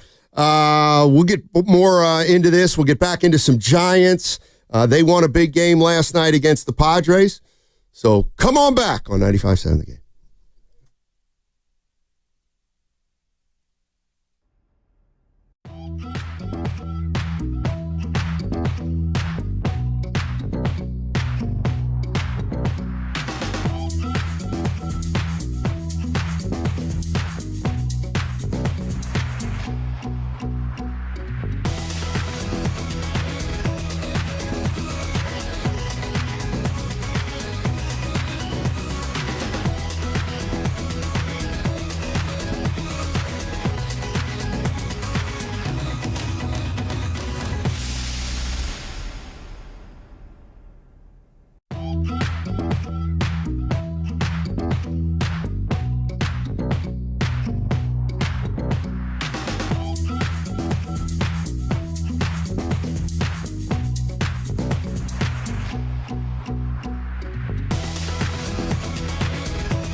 The Rockets coming out to play. Yeah, we'll see. We're not there yet. Now, back to Steiny and Guru on 95.7 The Game.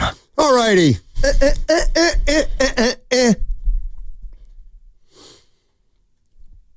How you doing? I'm feeling good, and I'm in a given mood, and I'm about to say something to you, Evan, and the listeners before I leave here today.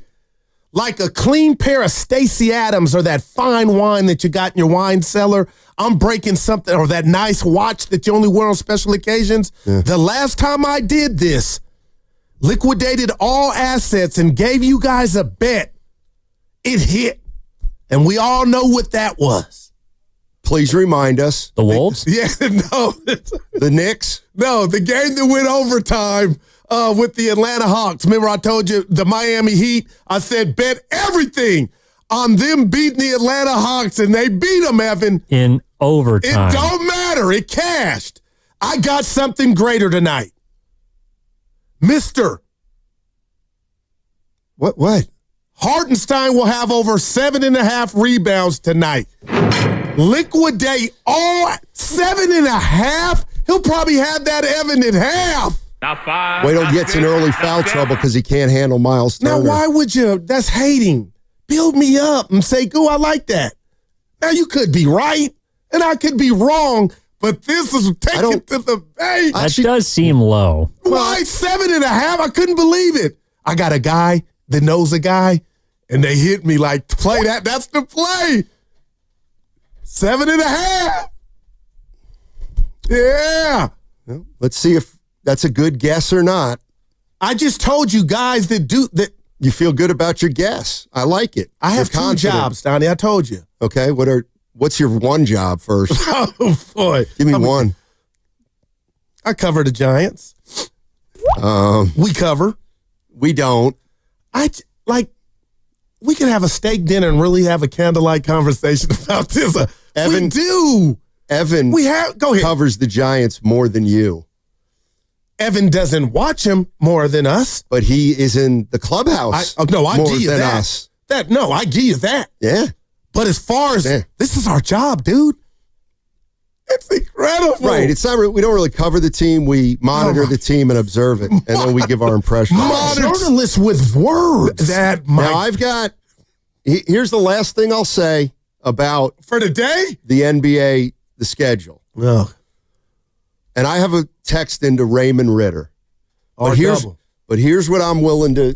I'm just going to state this as fact. Go ahead. And I'm pretty sure it is fact. But if it isn't, it's close enough. You going guru on me.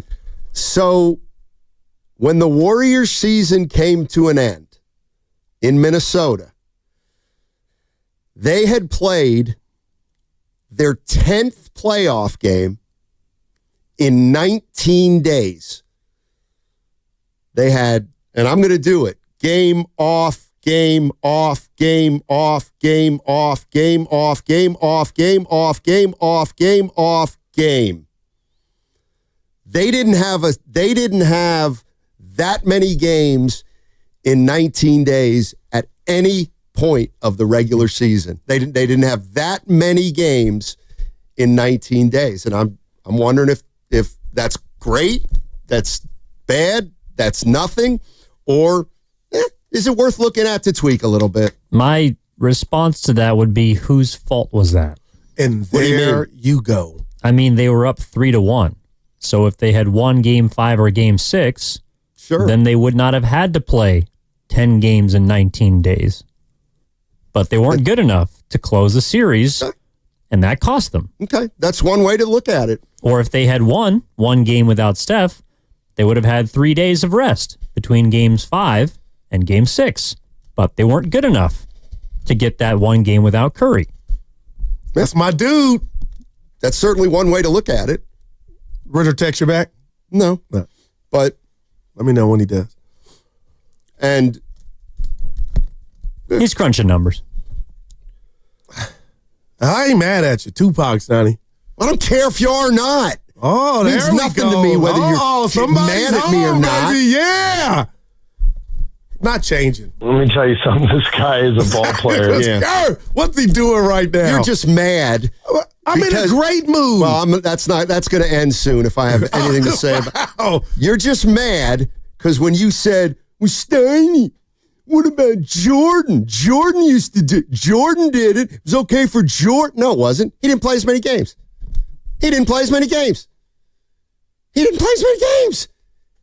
He won a title, and he played 18 games. That's great. Curry's got to win a title and play 26. Michael Jordan in the playoffs back in the day with Jordan, Bird, and Magic were not nearly as grueling as present day. And we're seeing the effects of it. What do you think is the most games that Curry had to play in the playoffs to win a championship? Well, let me think about that. Probably 23. 22. Okay. But he only started 18 of them. Mm-hmm. That was the last season they won a championship. Mm-hmm. The most he had to play in the years they won a championship was 21. Okay. So that's not a ridiculously more amount of games than Michael Jordan. Well, one of the reasons that Curry gets the benefit from that is because he was on a dominant team. You know what I mean? So they didn't have to, they obviously took care of series in 5 or 6 games. But isn't that what you have to do to win a championship? Well, now, yeah. But I'm saying in the past, You mean Jordan just took it 7 because he wanted? No, he didn't have to play 7. Now, why didn't he have to play 7? Because first of all, in fact, he never played 7 in the finals, I think. Right. But what I'm saying is, back in the early 80s, if you had the best record in your conference, you had a bye in the first round. So you didn't even have to play a first round series. And then, like Michael Jordan, early in his career, the first round was 3 games, for Jordan, it was a best of 5, but they used to have best of 3s in the first round. So the most amount of playoff games you could possibly play would be 3 plus 5 is 8, plus 7 and 7 is 22. Now theoretically, you might have to play 28. That's all. But you won't have to play 28 to win a championship because the team that has to play 28 won't get there. That's the point. Well, I get that, but the point is there's more playoff games built in. There just are. It takes, for a champ, I would look at it this way. For a championship team, you got to win 16 games, right? You didn't have to win 16 games in the 80s. You only had to win 12 sometimes. That's all. All right. There's one other thing I wanted to get at. Oh. Okay, so you don't even pay attention anymore. Dude, if you're running your mouth, if you pass the ball, Evan maybe was I talking. can shoot. Evan was talking. It's Steiny and You Goo, can not jump it. Steiny E and Goo. Like, damn, Hey, wake Shaq. me up. Hey, Shaq. Evan, that was the greatest one. My bad, Goo. No, stop. He's coming to you. Can I tell you what I was doing? You were Seriously. probably texting. No, I'm about to break down. Oh, boy. In a good way. Yeah. Forget it. I want you to. Talk to Evan. No. What were you doing? No, you don't care. I do care, actually. Okay, I'm sorry. No, I'm making it too much about me. And I'm sorry. Maybe this will play There you go. better I'm later. sorry. Yeah, and Evan, I'm sorry for. I'm sorry you didn't to do you anything too. wrong. No, I apologize. I'm sorry. I'm No, sorry. you did nothing wrong, Evan. No, I'm You come at me an hour later. You sleep? Hey, Carter. My bad. I apologize. Oh, my bad, Carter. It's okay. I met the criteria to be selected, but I wasn't. What were you doing? Just tell me, please. Please. Honestly, do you want to know? Yes, I do. Now I I veered do. off, but I was listening to you and Evan. So my police officer friend, the detective that you met June at Norm's party, randomly sends me something that popped up. I wasn't looking because I was paying attention to the show. And remember the other day we were having fun with Chat GPT, right? Mm-hmm. So he put my name in Chat GPT and copied what it said about me. You Evan, I almost teared up. You love yourself some No, Goo. I don't. Go It's ahead, just read the- it. Read it. Do you really want to know? Of course. No, I'm not, because I'm not that guy. Yeah, you are. But I almost You're about in to tears. be. You're about to be that guy. Come on, do it. And then do me. Well, we got to do you. Daryl the Guru Johnson, a native of Union City, California, has earned his reputation as a standout sports radio personality through a combination of passion, perseverance, and authentic connection with the audience. Why he's so good at his job. Lifelong passion and dedication. Johnson's journey into sports broadcasting began in 1991 with his first sports call. His deep-rooted love for sports, instilled by his father, who took him to games to teams like the A's, Cowboys, Raiders, laid the foundation for his career. The passion drove him to become a regular caller on various radio stations in the Bay Area, honing in on his on-air presence and building the following. Breakthrough via talent and tenacity. In 2012, Johnson's perseverance, part of when he won the Lucky Break contest in 95.7 The Game, a competition that among 200 contestants aiming to deliver the most entertaining sports content. His victory led to be a one-year contract with the station, which was renewed due to his compelling broadcasting skills and the positive impact on show ratings, authenticity, and charisma. Known for his charismatic humor and demeanor, Johnson brings a unique voice to sports commentary. His ability to connect with listeners through relatable insights and engaging discussions sets him apart in the industry. Beyond the studio, one more, Evan. This one made me cry. Beyond the studio, Johnson actively participates in the community events such as the Black History Month panels hosted by the mayor of Union City. His involvement affects his commitment for using his platform to inspire and uplift others. Thank you, June. Like, oh my gosh, I didn't know that was out there. I'm going to read that every day before I come in. That was all from ChatGPT? Yes. Hey, Evan, there's a couple more paragraphs I couldn't get to. We got to do you on air. Oh, yours will be. I mean, you've been in the business 20 years. You've got that was wow. No ties to any community. The Black History Month. And oh my God, that was made up. I went and spoke. Who's the mayor? Well, she's not now. Oh, well, what was her name? It don't matter. Don't put me on front. You're trying to take away from the moment. Well, just the last part. Just the last part. That was incredible. I'm on a high. Let's go, Sturdy. All right. We got to do yours, but it'll take an hour. By the way, remember yesterday we were talking about Curry and the gold medal, whether he. Oh, I got a lot of people hitting on the side. Well, you may have a lot of people, but I've got the only one who matters. Oh boy, I got a. You got to give email from Ernie Chavez. Oh, our man, Steiny. I'll say it this way: Curry is the reason why they won a medal. Someone like Tatum would gladly trade in his medal for another Larry O'Brien trophy because he didn't play. But Curry had some of the greatest moments in Olympic history, and a fifth Larry doesn't compare to that. And I think here's the real nut graph. Ernie. Evan and Guru totally dismissed the medal, but they don't get it's very important to players. And I hope Ernie I embellished a little, but not much. We love Ernie. That's my guy. I feel that. I feel what Ernie was putting down. Okay. Yeah, I can disagree. Sure. And you do often. With whoever. Even if you might even agree at times. But, just playing a role. It's fine. I'm Michael Jackson with the popcorn. Go get him, eat. Did I apologize to you yet, Evan? I'm really sorry.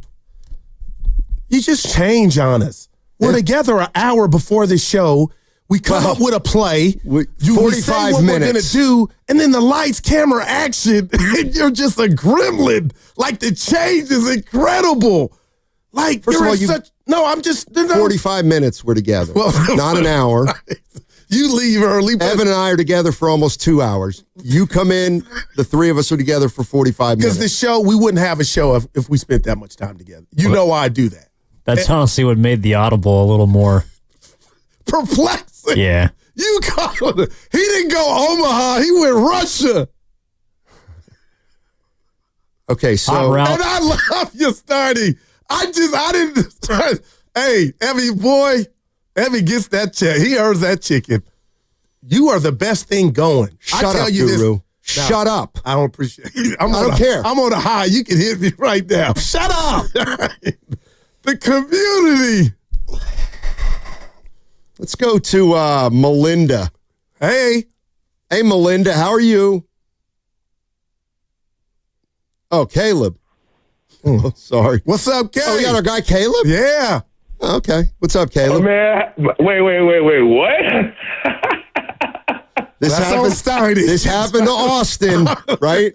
Big smoothie. Well, you guys said Melinda. That's my mom's name. Yeah, I know. Steiny said it. I not know, me, and now I also know your last name. Wow, that's different. You guys are top notch. Yep. But look, after what Guru was saying about all his accomplishments, I think we've all come to a conclusion in the great country of America. Guru, you should run for president. I got good right now. Steiny, you should be his vice, and then Evan should be secretary. Wow. Yeah. Could you imagine, Caleb? Yeah. Do for prez, man. Yeah, the Black House. Yeah. Not that funny. I mean, I said the Black House.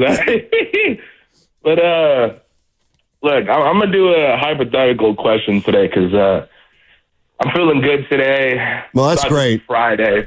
Yeah. Glad to hear it. So, yeah, is it payday for you tomorrow, Steiny? Yeah.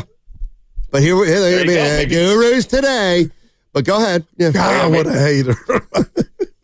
There you go. Maybe you can buy me something tomorrow, Steiny. But look, if the Warriors were to win another championship, hypothetically, all right, where would Steph be in your all-time ranking, Steiny? Because I know you love the old heads and the classic players. Where would you have him? It doesn't move me. He's established already. I'll put him in the top 10, top 12. But no. Top 12? What? Top 12? Yeah. What's wrong with that? Wow. You don't really like Steph, huh? You're not a big Warriors fan? I love Steph. He's the secret of my success. And one of the reasons it's been success is because I've told it like it is, and everybody understands that. Mm-hmm. Oh, okay. All right. Okay, thanks, Caleb. I mean, can I just... It's no shade. No, yes, the top 12 is... Chamberlain. Let's just go Chamberlain, Jordan, Magic, Bird, LeBron, Duncan, Kobe, Oscar Robertson, Bill Russell. I'm already up to 9 or 10. Yeah, but what if we went by position? Well, you got Magic as your one. Who would be your second point guard coming off the bench? Because Curry's, and I love Magic. Irvin is everything, but I'm sorry. Steph is my starting PG and my starting 5. We had to go by position. I mean, that doesn't offend you. What? I got Curry over Magic. I would take Magic over Curry, but okay. I'm not here. That's what I'm saying. I'm not here to fight you. Whoa. Some people probably have Steph, in their top 5. No doubt. I got him in my top 10 or 12. I got him in mine. Do you have him ahead of Kobe? Well, I don't say ahead because I got him in the start lineup together. But if you had to make I would have Kobe ahead of Curry. And I don't think Curry would even be mad at me for that. I would have Curry over Kobe. I would ask you why. Because I think he's better. But defensively, that don't matter? Well, come on. Yeah. I think in my lifetime, I think Curry's probably impacted the game maybe more than Jordan. That's a different the impact of the game. I'm not mad at it. Well, I've never seen a player as great as Kobe was and as important as he was and how many games I've watched him play. I feel like Steph's just more of a problem than Kobe. Well, the game's definitely different, and I get that uniqueness. But, yeah, I got him my starting PG. Let's go to Antonio in Oakland.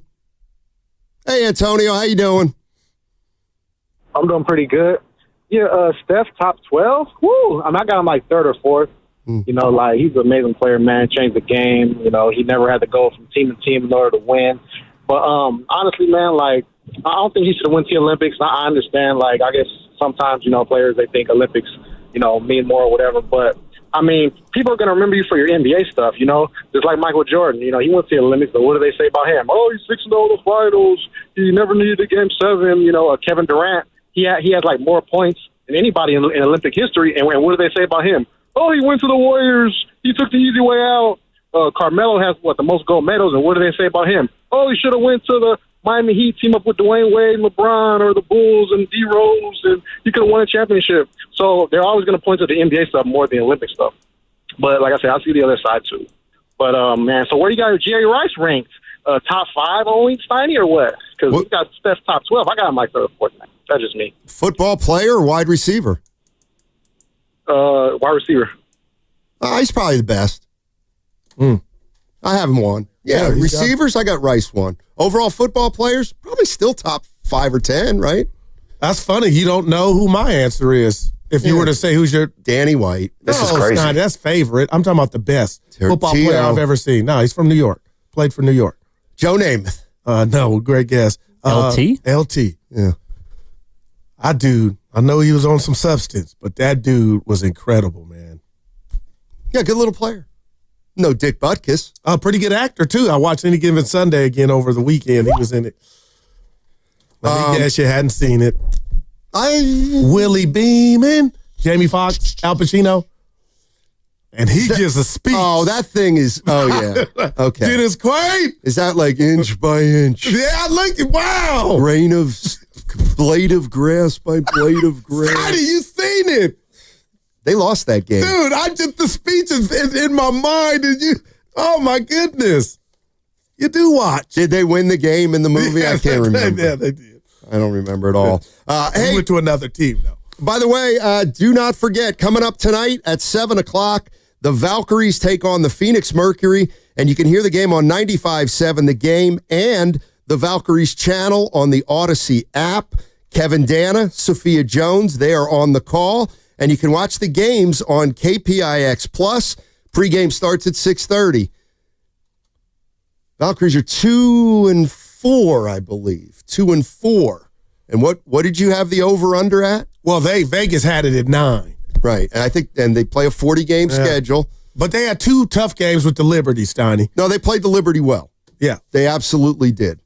Well, one game it got ugly, but the second one of the back-to-back, I thought they did well for themselves. On this team, we fight for that inch.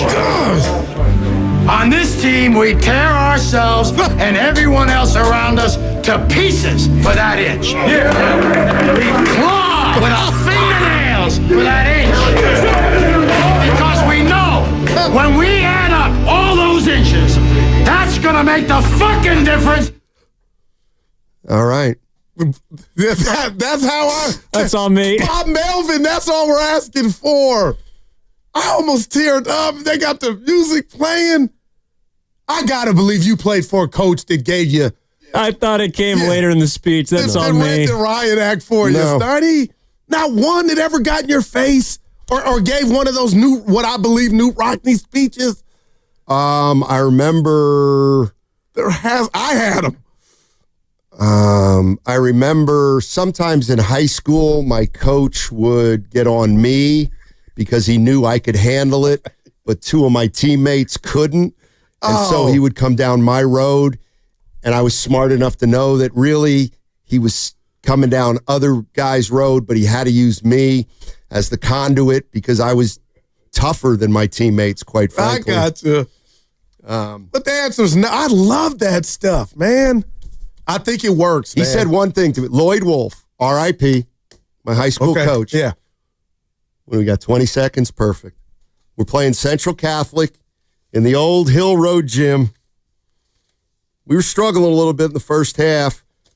Missed a couple chippies. I come in front of the whole team. He walks in, and he looks at me, goes, pass the ball. Wow. And I said, who do you think you're talking to? You didn't say that. No. Yeah. I was thinking it. All right. 888-957-9570. Let's get back into the Giants. They won a big game last night, scored 6 runs, beat the Padres. Final game of the homestand against the Padres. They're still in They're still playing the Braves this weekend, so they're not going anywhere. That segment brought to you by Cache Creek Casino Resort.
My fault.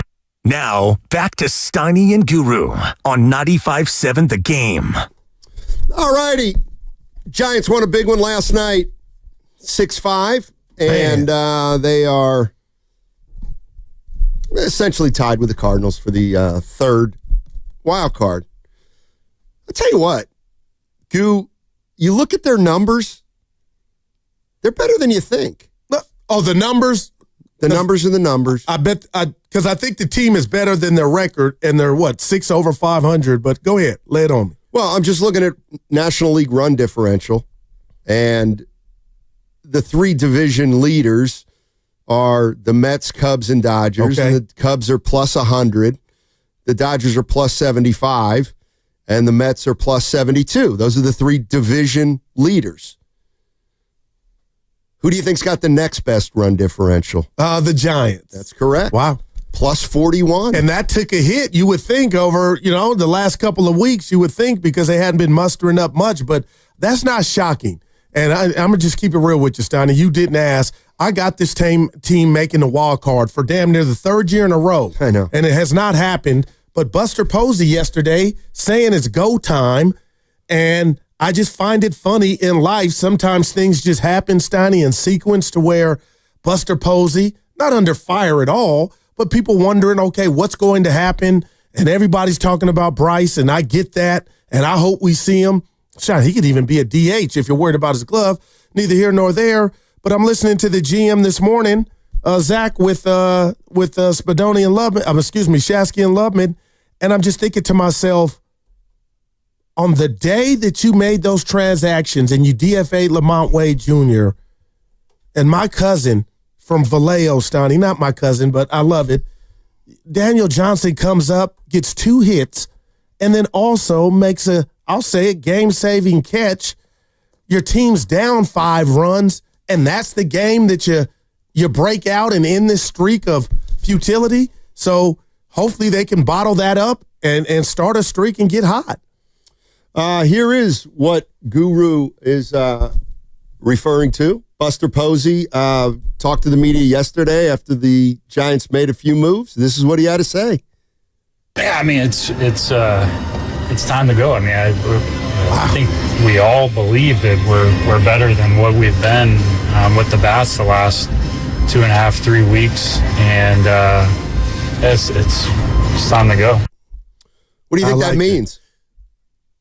Strap up and let's go.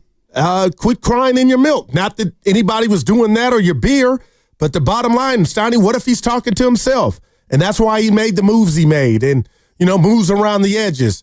But again, I just find it like, wow, Daniel Johnson, Dominic Smith, they were they played. They made contributions. So we're talking about Rodriguez. If I go star power, Steiny, this is Ramos' team. And obviously, he's not the only one out there, but he's young. He meets the criteria, and right now he is our judge or Ohtani. How about that? So it feels to me like that win yesterday has given you hope again. Well, I never gave up hope. I was just like, at some point it's got to stop, and it did yesterday. And hopefully they can ride that into something here starting the day with the Padres leaving town. Well, you talked about igniting the clubhouse and whether or not these moves sent a signal to the players. Posey was asked about that, and this is exactly what you were getting into. So let's hear what Buster had to say. As much as anything, you're trying to ignite something. I think that was another one. I mean, cost too. They're not easy decisions, but we're just trying to provide a little bit more offense and have some versatility, whether it's more at bats when these players are starting or coming off the bench. That just gives us a little bit more offensive upside right now. All right, so that's Buster Posey from yesterday, and Johnson with a great catch in right field, 2 hits, and they broke out of it, and now they got to go finish up that series against the Padres. And I mean, we need more than a game. Oh no, no, it's not. That's the beauty of baseball. I hope you're not like. I just don't think I'm excited that I thought the game was over, and I don't think I'm by myself. Lord knows, 1-0. You're like, the way that they've been hitting, you're like, oh man, 5-0. And that's what I got to give Melvin and everybody on that Giant team credit. Jelly, not making it worse, keeping them right there at 5. And then you start seeing things happen. I'm like, man, are they really going to pull this off? And that's why I hope I'm not coming to you, Stoney, print the World Series tickets. I wouldn't do that if they lost 9 in a row or won 9 in a row. The bottom line is I got to feel like you hope if there's ever a springboard early in a season of 162 games that kind of change the direction, this is one. How about this? They broke out last night, wouldn't you say? For one night. They scored 6 runs. Neil Diamond for one night, I think. I don't know if they broke out. They scored 6 runs last night. And they broke out last night to win that game. What it means moving forward is I get it. Well, that's like the only, I don't know. So I'm listening to Alex Pavlovich yesterday on Willard and Dibbs. And like this is, I think he's great, yeah, Pavlovich. And he did something that I when I first heard it, I always make a note of these things. This is great. I just do. It's when people look too far ahead. And then that's why you hate me. One of the reasons. I don't hate you. You radio hate me at times. No, I don't. Anyway, Alex Pavlovich was talking about Kyle Harrison and the fact that Verlander's obviously going to miss some starts. And Pavlovich was saying that, he's too old. Right now, Verlander's scheduled to miss 2 starts. And as Pavlovich said, that means he'll miss at least 4 starts. And he said, Kyle Harrison is going to probably gobble up some of those starts. And he said, I'll tell you what, he pitches well in these next 3 or 4 games. He might not leave the rotation. And the first game he pitches, he struggles. Right. Kyle Harrison struggles. Yeah. And I don't want to drop dime on this guy, but you know how I know he struggled? Evan came in and said, he stinks. Now, he was using it in Steinmet's voice, but I had him as their next Randy Johnson. I missed it, but go ahead. Coming out, Steiny. I would, come on now. Why not? I'll never forget the night I called Shasky. Shasky gave me the real his skinny on him, and I go, oh boy, I might have put too much on it. Just watch someone pitch before you call them something. That's not for you. Right, that's for Steiny too. But I get it. But Evan, when you hear of these mythical figures before you actually like Zion, he ended up being that though. When I saw him on Facebook, like, who's this fat dude? Well, we saw just Zion in college. He was one of the best players in the country. Oh, I get it. Slow down. All right. Right, but you'll never slow down. No, I think I'm doing it every day. Well, you're actually not. The knee's giving me a blast. I'm slowing down. I am. I'm with Evan on that though. Yeah. If I had a nickel for every time somebody mentioned this guy's name and said, "Oh boy, we got action." I'm trying to think. Luciano. See, and that's it. Oh, Luciano is going to be the cornerstone of the. Shut up! Yeah, Matos too, Steiny. Let him. Can we let him play 2 months? But that's the fun too of sports, Steiny. Nobody's doing it from a malicious standpoint. Yes, you are. It's a compliment. Yes, when you've never seen Kyle Harrison, and you say, Steiny, I think he's going to be Randy Johnson. Well, no, then this guy is going to end up stinking. Yeah. Well, what about Luciano and Matos? Say, maybe he could be Don Gullett. Well. Hey, maybe he could be poor man's Robbie Ray. Did we do that with Brock Purdy? Or is Brock just Brock because of where he started from? Mr. Irrelevant. I don't know. Is Brock Purdy right now, if you make a list of the greatest quarterbacks in San Francisco history, is Purdy above Jeff Garcia? Well, he's ahead of Jeff when Jeff's one of the baddest. Okay, but if you had to make the list right now. Well, so Jeff never took his team to a Super Bowl. It's Montana Young or Young Montana. Okay. Then what? It's then Montana who? Young. Well, to you, not to me. And then Cap. That's fine. Cap? No, I'm having fun. But Cap could be. Cap Went took to him to a Super Bowl, no doubt. I don't know. I think that's unfair to Jeff. Steiny. Garcia, but he never took his team to a Super Bowl. But he mastered, I believe, that position with what he had. So what's your answer? I got to go Brock. Do you have a problem with that? I would take Garcia just because. How many years? Garcia.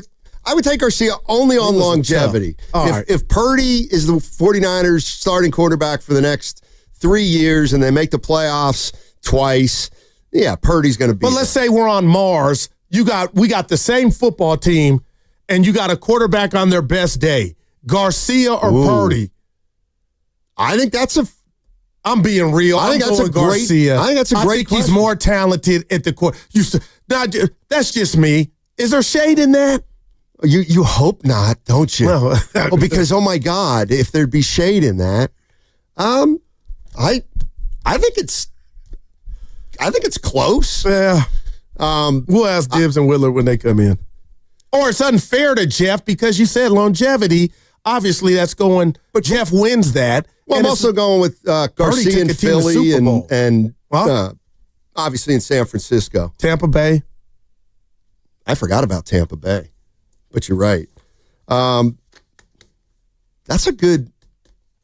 I like that. Oh, what you got? Oh, this is a great one. 415. But Goo, Jeff Garcia never lost the Super Bowl. Come on. Well, so you can't hold it against him. It's nuanced. That's a great one from the 415. Hey, gosh, you guys lay off. I think that. Evan, are you old enough to remember Jerry Garcia? Everything. Oh, I'm sorry, Jeff. Jeff Garcia? Yeah. Yes. Well, I remember when he came on this station. We were in the New York Times, man. Another highlight, like it said Daryl the Guru Johnson at Steinmetz. Yeah, well, it should have just said Steiny because Goo got one question in. You know what? Now I'm mad. I have never seen you go Westbrook and change. So the boss must have gotten your ear and he did. I was like, I'm about to talk. Hey, so then there was another one. Yeah, you did like 3, and then I was the star of the interview because I got him pissed off. But there are some days I get mad at you when I think of what you did that day. Well, that day was about journalism. That was premeditated. It was. You guys just didn't know it. The boss and I had talked about it, and we said, look. No, you suggested it to the boss. I said the boss would never do me like that. The boss and I agreed that we were going to, who did they do that to?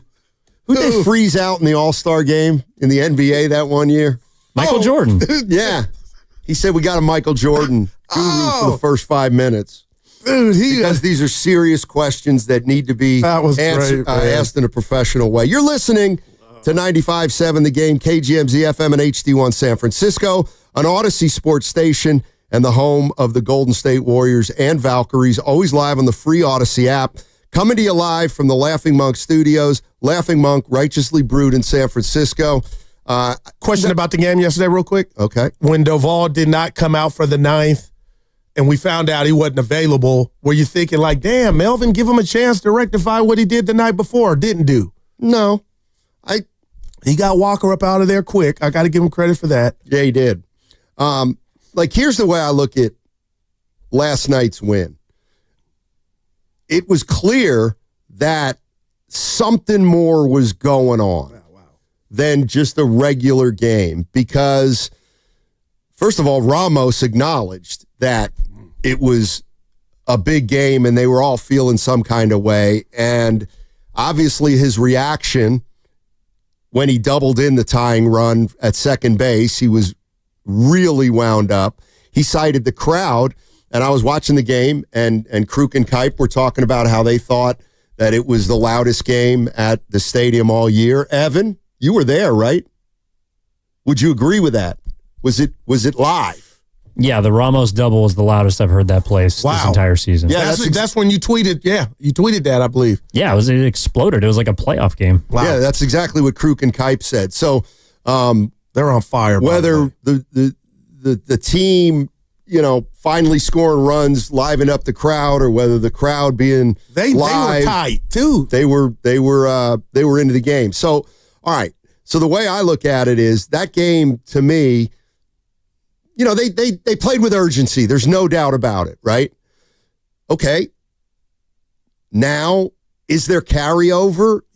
I know this is going to sound stupid, but there's only carryover if there's carryover. Yeah, but the beautiful thing about baseball, Steiny, is every damn day. So let's say they lose today. Right. But they win the next 7. Sure. So then you're going to be like, hey, they've won 8 or 9 since the day. You're doing what Pavlovich did. You're talking about winning 8 of 9. Oh, no. Nah, I'm just saying. The silent, yeah, sure, that could happen. What it is this is funny.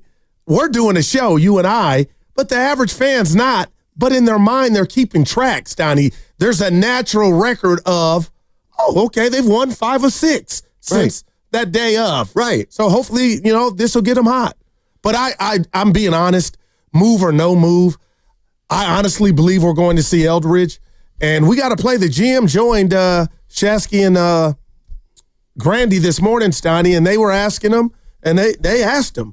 And he kind of, gave the political answer. But I'm thinking to myself, we're going to see that young man at some point, and hopefully before September. Yeah, all right, I'll play some of that. Zach Manazian, the general manager. How do you say it, Manazian?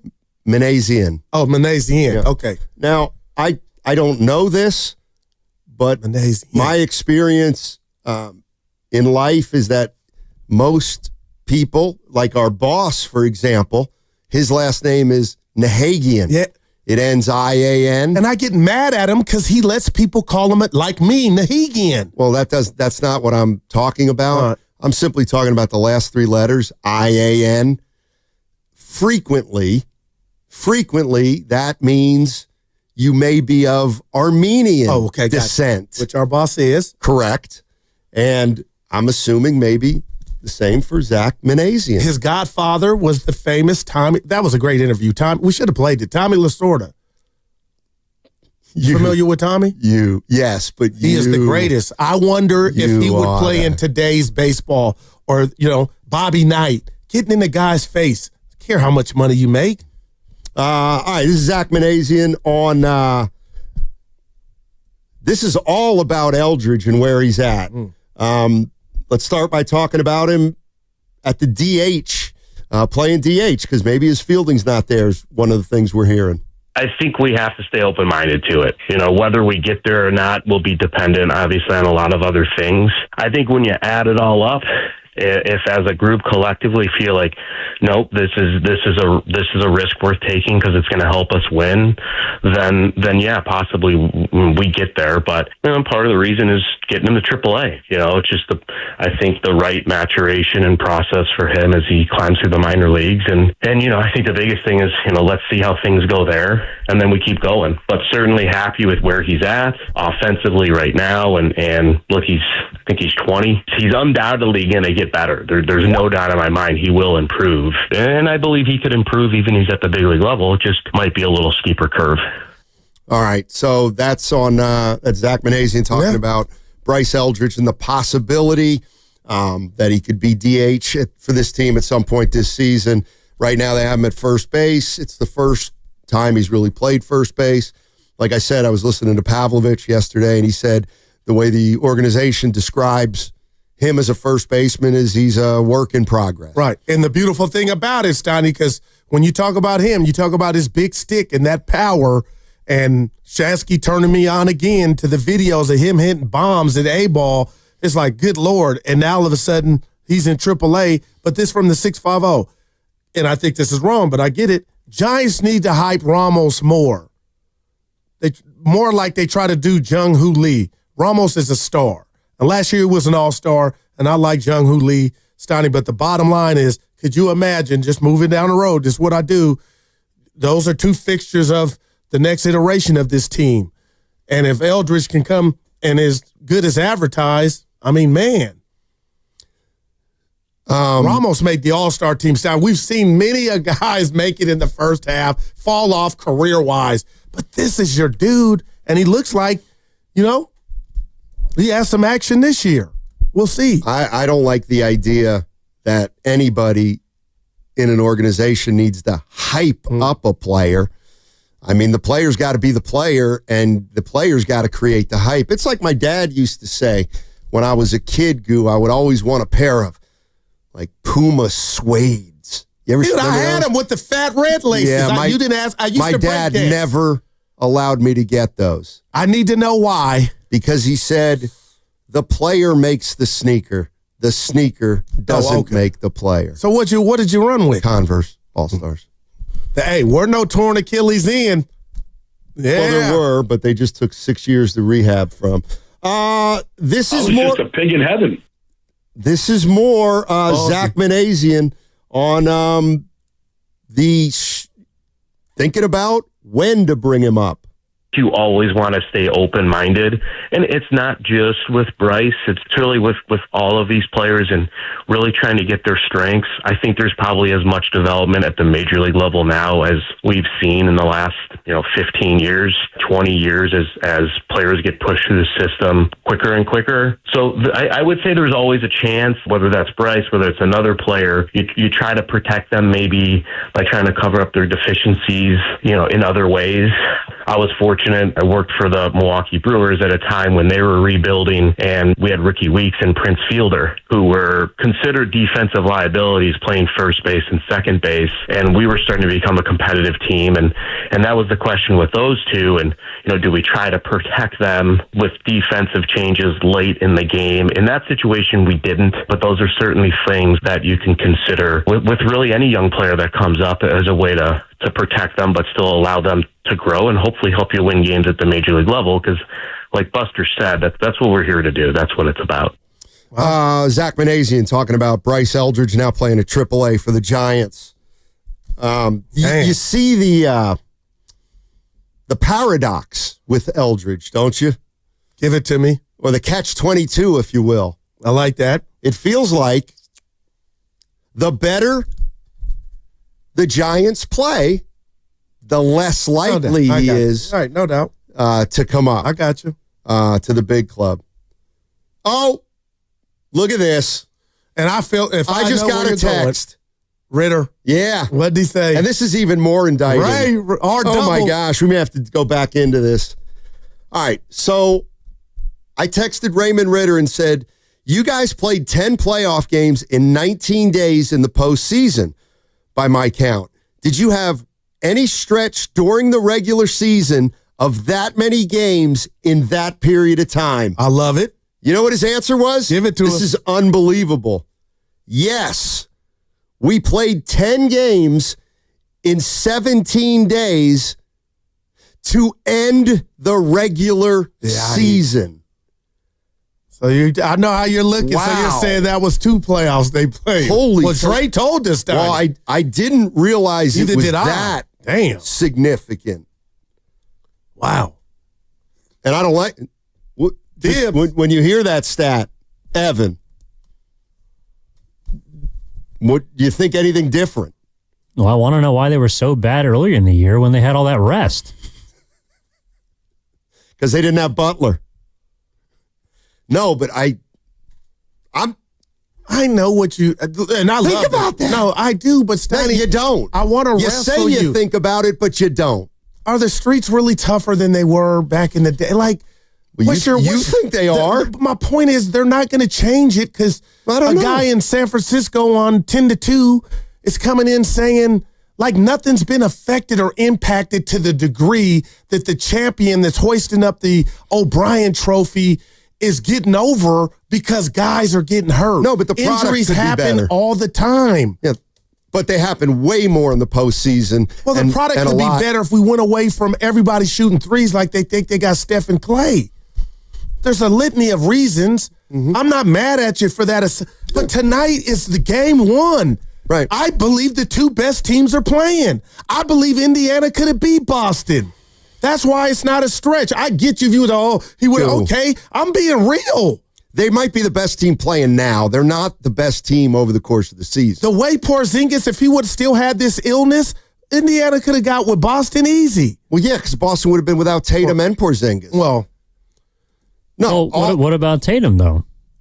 No. I'm looking at his games, and he played 9 over the last month because he didn't dress for 3 of them and sat due to an illness for the other. And he still tore his Achilles. Yeah, no, that's what. There's no hard, fast rule that's going to solve the issue. I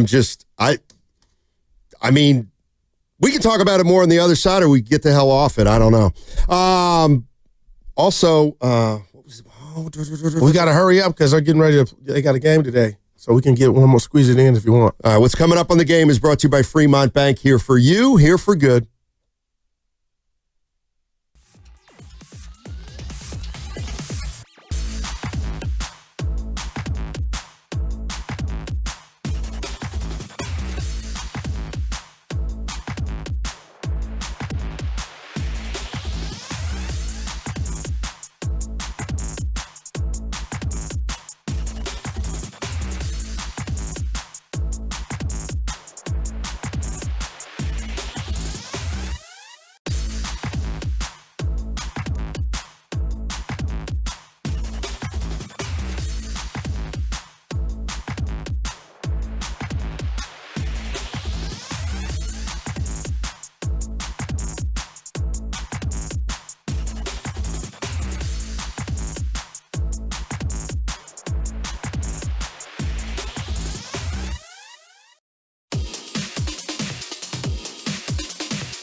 Appreciate y'all. Leave me alone this summer. It's the dumbest thing I've ever heard. Now, back to Steiny and Guru on 95.7 The Game. Ask me what I'm doing tomorrow after I see you at the cafeteria, you and Evan. What are you doing tomorrow after you see me? Did you got that game? Shout out Bram Warriors Huddle. Hook me up. You ever pay for your own ticket? About 2,000 left. Evan, I'm not that guy. Wait. I pay for tickets. Have you? Yeah. Oh my. Are you? Hey, Evan. I can't. But thank you, Evan.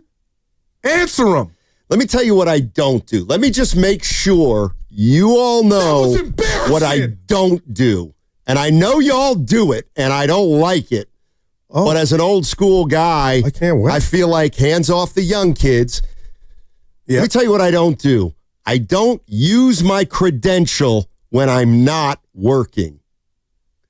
That's not what I asked. I don't care. And what are you insinuating? I'm insinuating that it's not cool to use your media credential to get into a building and then drink and smoke and party. I don't do that. And socialize. You can't do that and cheer. in the media section. How would you know? Because I go in and say hello to everybody at the dinner.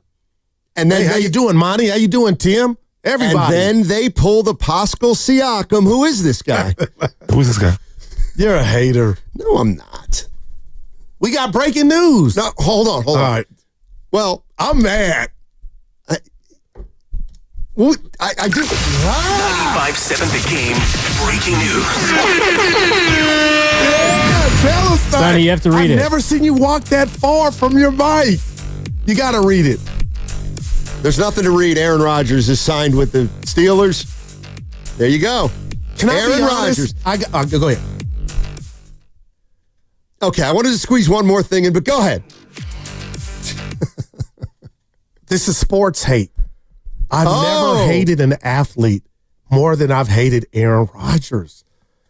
Who does he think he is? So you hate him more than Anthony Edwards right now? Sonny, stop. That's disappointment. This dude, he is a spoiled brat who, anyway, I was hoping we were done with him, but good luck, Steelers. And DK Metcalf. I can't think of an athlete I've despised more because of who their persona than this dude. He's a bad guy. I'm a little uncomfortable going that far. But you I swear to God. You see where I'm at, though. You're right. He's not one of my favorites. Well, then, there you go. Evan, do you has Aaron Rodgers jumped the shark in your book? Yeah, but he's also maybe until Mahomes, he was. Well, yeah, he's 40 years old. LeBron James was one of the greatest of all time. But that's what makes it worse. He's acting as if he's still that dude from 2014. Well, Rodgers is what I think you guys saw in Marino. Like, I never watched Marino play, but someone that could throw the ball like that quick, on a dime, on the move. Top 5 quarterback ever for me. That Aaron Rodgers. Not for me. That's how great the talent is. So, Evan, I'm with you. I'm just talking about what he's doing now and his comments. You should love it. And, he won a Super Bowl in 2014, and now he's with the Steelers. So Tupac said only God can judge. Any guy that's not cool with his parents or gal, I'm out. And I know that's unfair. I'm out. Says a lot. Okay, then 2/3 of my family's out. Tell him I said get to know your host. Oh, my gosh. Fix it, Stoney. If that's true. I don't believe that to be true. No, it's not. It's not. I can't stand them. Now there's 2 things I want to get into. Because I do think there's something with disliked athletes. Right. And Rodgers is getting there. He's there for me. But let's take Christian and Fairfield, and then we'll get to some of this other stuff that I wanted to talk about. Hey, Christian, how you doing? Hey, gentlemen, it's been a minute. Hey. what I'm going to talk about, Steiny, you guys had on the show, I think, a couple months ago when you said what we're seeing now is just the evolution, and you were talking about Ralph Sampson. Well, all these injuries are happening because of they're starting to do these moves early in AAU. I just watched an 11-year-old top 100 player break both his legs doing a Euro step in AAU. So the younger players like Kyrie, Jason Tatum, and all them, it's all these moves that they're doing at a young age. Because if you think back, Google, me and you are the same age. Tim Hardaway was injury prone. Mark Price was injury prone. Kevin Johnson was injury prone. They were all the shifty players back then. So these injuries are happening more now because there's more shifty players. And if you look at them, it's the shifty players. So I don't think if they change, I mean, LeBron's bored because he's not in the playoffs. So I don't think changing anything is going to change that, whether they style of play. And we're going to watch tonight. SGA plays like a Kobe Bryant and a Michael Jordan. He keeps the game simple. So we're not going to see him get hurt, and we're going to see them in like 6 games, I think, win tonight. So that's my take on that. I think it's just, more shiftiness, so there's more injuries. And Guru, I love you. What's up, baby? Make it the Black House. I'm for Jasmine Crockett. All right, Maybe there it you can be is. vice president. Yeah, my man. Congresswoman. Mm-hmm. I think we all knew that, son. What state? See, that's what I mean. You don't have any thoughts about the fact that this has taken so long for Aaron Rodgers to decide where he's going to play? Like, he made a LeBron Miami decision about this whole thing. I think, does the length of time surprise me? Not really. The Steelers would allow him to take this much time. I mean, he'll be there for training camp, won't he? I mean, does he have to be there right now? I mean, I wonder how much I'm hating on him. I wonder how much he has left. I've seen how much he has left. It's about this much. It's minute. And remember when you said that about Tom Brady and he went on to win a Super Bowl? No, that was Bonte that thought he was done. I was the one saying I wanted him here with the Niners. We have a drop of me saying that, so miss me. Remember his last throw for New England was a pick 6, and everybody said he's washed. Yeah, at home against the Titans, a playoff game. And then he led the Tampa Bay Buccaneers. I understand that. I was pro Brady. So we were...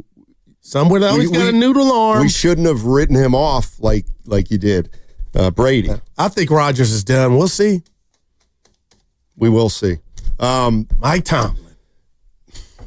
There's another quarterback I want to talk about too. As long as we're talking about it, there's 3 quarterbacks I want to talk about. And now Evan's got me in like he's got a little dibs in him, and he doesn't know what I mean in this. There's something he does. Maybe it's something to you where you're intimidated, but you don't know why. And I watch it and marvel at it because Dibs did that to you. Oh, Evan, we had some shows and we were remote. I'd be like, Stoney just can't not handle it. It's like a kryptonite effect. Well, I feel like, and bad Evan, when he gives you those eyes, you know he ain't. He deserved it. Yeah. Speak on it. I feel like because Willard's up there too. Evan, don't get mad. I'm begging you not to get mad. That's fine. I'm begging you. So, are you still going to have one? Real quick. Yeah, if we don't have a meeting. Honestly, although I got to do the Garlic Fries podcast tonight with Lubman. What do you mean tonight? It's baseball, Stunt. At 5:15. And I said, dude, that's when the finals start. And he goes, you can have it on the background. I may beg off. I'm more concerned with the fact that you think 5:15 is nighttime. I want the Evan slander. Hurry up. Okay. No, it's not slander. I know it, but what is it? Okay. Can we just wrap up with this NBA stuff? Not before you pay off the Evan tees. It is the Evan tees. Okay. All right, here we the go. Evan tees were not very organized today, and now I'm going to get more unorganized. Now, see, that bothers me. Okay. This whole thing about the playoffs, too many games, this, that, and the other thing. We found out that the Warriors played 10 games in 17 days to end the season, and then when they ended their season, they'd played 10 games in 19 days. So the games were coming fast and furious, and they ended up breaking down. Let me ask you this. Do you think there was any coincidence that when the Warriors won it in 2022, Klay Thompson missed 50 games. Draymond Green missed 2 months from January to March. And Steph Curry missed the last month of the season. So their big three all headed into the playoffs healthy and rested. No doubt that had something to do with it. No, I would be a fool to say otherwise. But you got to let that go, Stoney. And they made a trade, and, I can't believe those notes. They essentially played 2 playoff seasons back-to-back, basically. And guess what? Curry's hammy went out. First time ever in his career, man. Just think about that. So there's something to that. But, Stein, what are we going to do about it moving forward? We can't do anything. They're going to come back next year, try to play 82 games, you rest them, and then you go from there and hope like hell your guys don't get hurt. Yeah, I just think there might be a tweak. There might be a tweak that could help everybody out. All right. There's somebody I want to talk about because it's funny. We're going to talk about 2 quarterbacks right now. We'll talk about a third, Brock Purdy, in a little bit. So basically on the day that Aaron Rodgers signs with the Pittsburgh Steelers, yesterday we had a quarterback who gave up $20 million and decided to retire. Derek Carr. And I don't know where I'm going with this, but we were talking about Ayuk yesterday. And he got paid, but he still wanted his numbers. So Derek Carr was due $30 million this year. All he had to do was be on the roster. He was hurt, though. All he would have had to do is have a shoulder surgery and stand on the sidelines for 17 games, and he would have made $30 million. Instead, he said, that doesn't feel right. It just didn't feel right for me to do that. I'm retiring. Now, he got a $10 million bonus for being on the roster in March, but he gave up $20 million because he didn't want to milk the system, or he just wanted to do the right thing. Pretty impressive, Goo. Derek Carr. I mean, and you think I'm kidding now, but I'm not. Well, I call him Jesse James. Miss me with all of a sudden now he's Gandhi. He's been robbing teams for the last 5 years. So how about that? Thanks for the good deed, DC. We appreciate you. But Stoney putting you on the Mount Rushmore of Gandhi, I'm not going there. My man's been stealing for the last 5 years. So you didn't return. If you're going to return anything, return all that chicken too. That's how I look at it. So, Derek, you're penalizing Derek Carr because his employers paid him a certain amount of money, essentially. That he can come close to living up to. So if you're going to do some returns, Derek, bring it on back, D. I just want the Saints want it. Steiny. I just want the record to reflect that you troll just like I troll. No doubt. Okay. But I'm just letting you know, this was a great gesture. And obviously, he didn't want to go under the knife, but I don't know about that. He's never been the same since he broke that leg. That year, the Raiders went to the playoffs and lost to the Texans. I did a show, Nobody Asked, with Dibbs and Low Neal and Reno. And he's never been the same, Stoney. He just hasn't. And this is a big deal. Giving that money back is in today's world or society, I got to commend him. But I do mean, if you want to return stuff, we can go back deep and you can return $20 million. All he would have had to do was stay in a uniform. Yeah, you're right. He wouldn't have had to throw one pass. I would have got the surgery. I'm going to be honest with you. I think we all would have, right, Evan? Well, I already got 140 for you guys not really doing much. You guys don't understand money at all. Well, that's been my biggest downfall. But yeah, straight cash, homie. So what do you? I guess the bigger takeaway, Stoney, is when you leave us today and you get in your car, you get on board, you look at Derek Carr differently, huh? No, I don't look at Derek Carr differently, but I do believe that Derek Carr, throughout the course of his career, has been an unbelievable class act. I'll back you up. He's better than Aaron Rodgers. Oh, you know what? I'll go with you there. Yeah. I mean, Derek Carr is a really stand-up guy. Who's made $200 million in his career. Okay, now let me tell you something. And he gave away the last 10. Dude. Okay, let me tell you guys something. And you don't understand this, and you never will, because you'll never make a lot of money because you're so damn limited. Okay. Learn from the best. I didn't like that at all. Too bad. I have a buddy who's rich. He's rich. I can't do it anymore. I can't. Which one? You got like 6. Yeah, I don't have 6. My point is, okay, if you're rich and you make $5 million one year, and then $5 million, and then $5 million, and then $5 million, and then $5 million, and you do it for 10 years, okay? Those people, it's hard to go to zero. It's hard to go to zero, no matter how much money you make. And so this idea that, oh, he made $200 million so he could burn 20? Like, that's not the way anybody thinks. Anybody. Like, it's $20 million. Well, he clearly didn't think it was worth going through all of that this offseason. Yeah. Right. And His I think conscience finally caught up with him. Stoney was tired of stealing. You know what, Guru? You guys. He was tired. You know what? I'm taking tomorrow off. No, dude, hey, Evan and I got it. You deserve a day off, bud. You're damn right.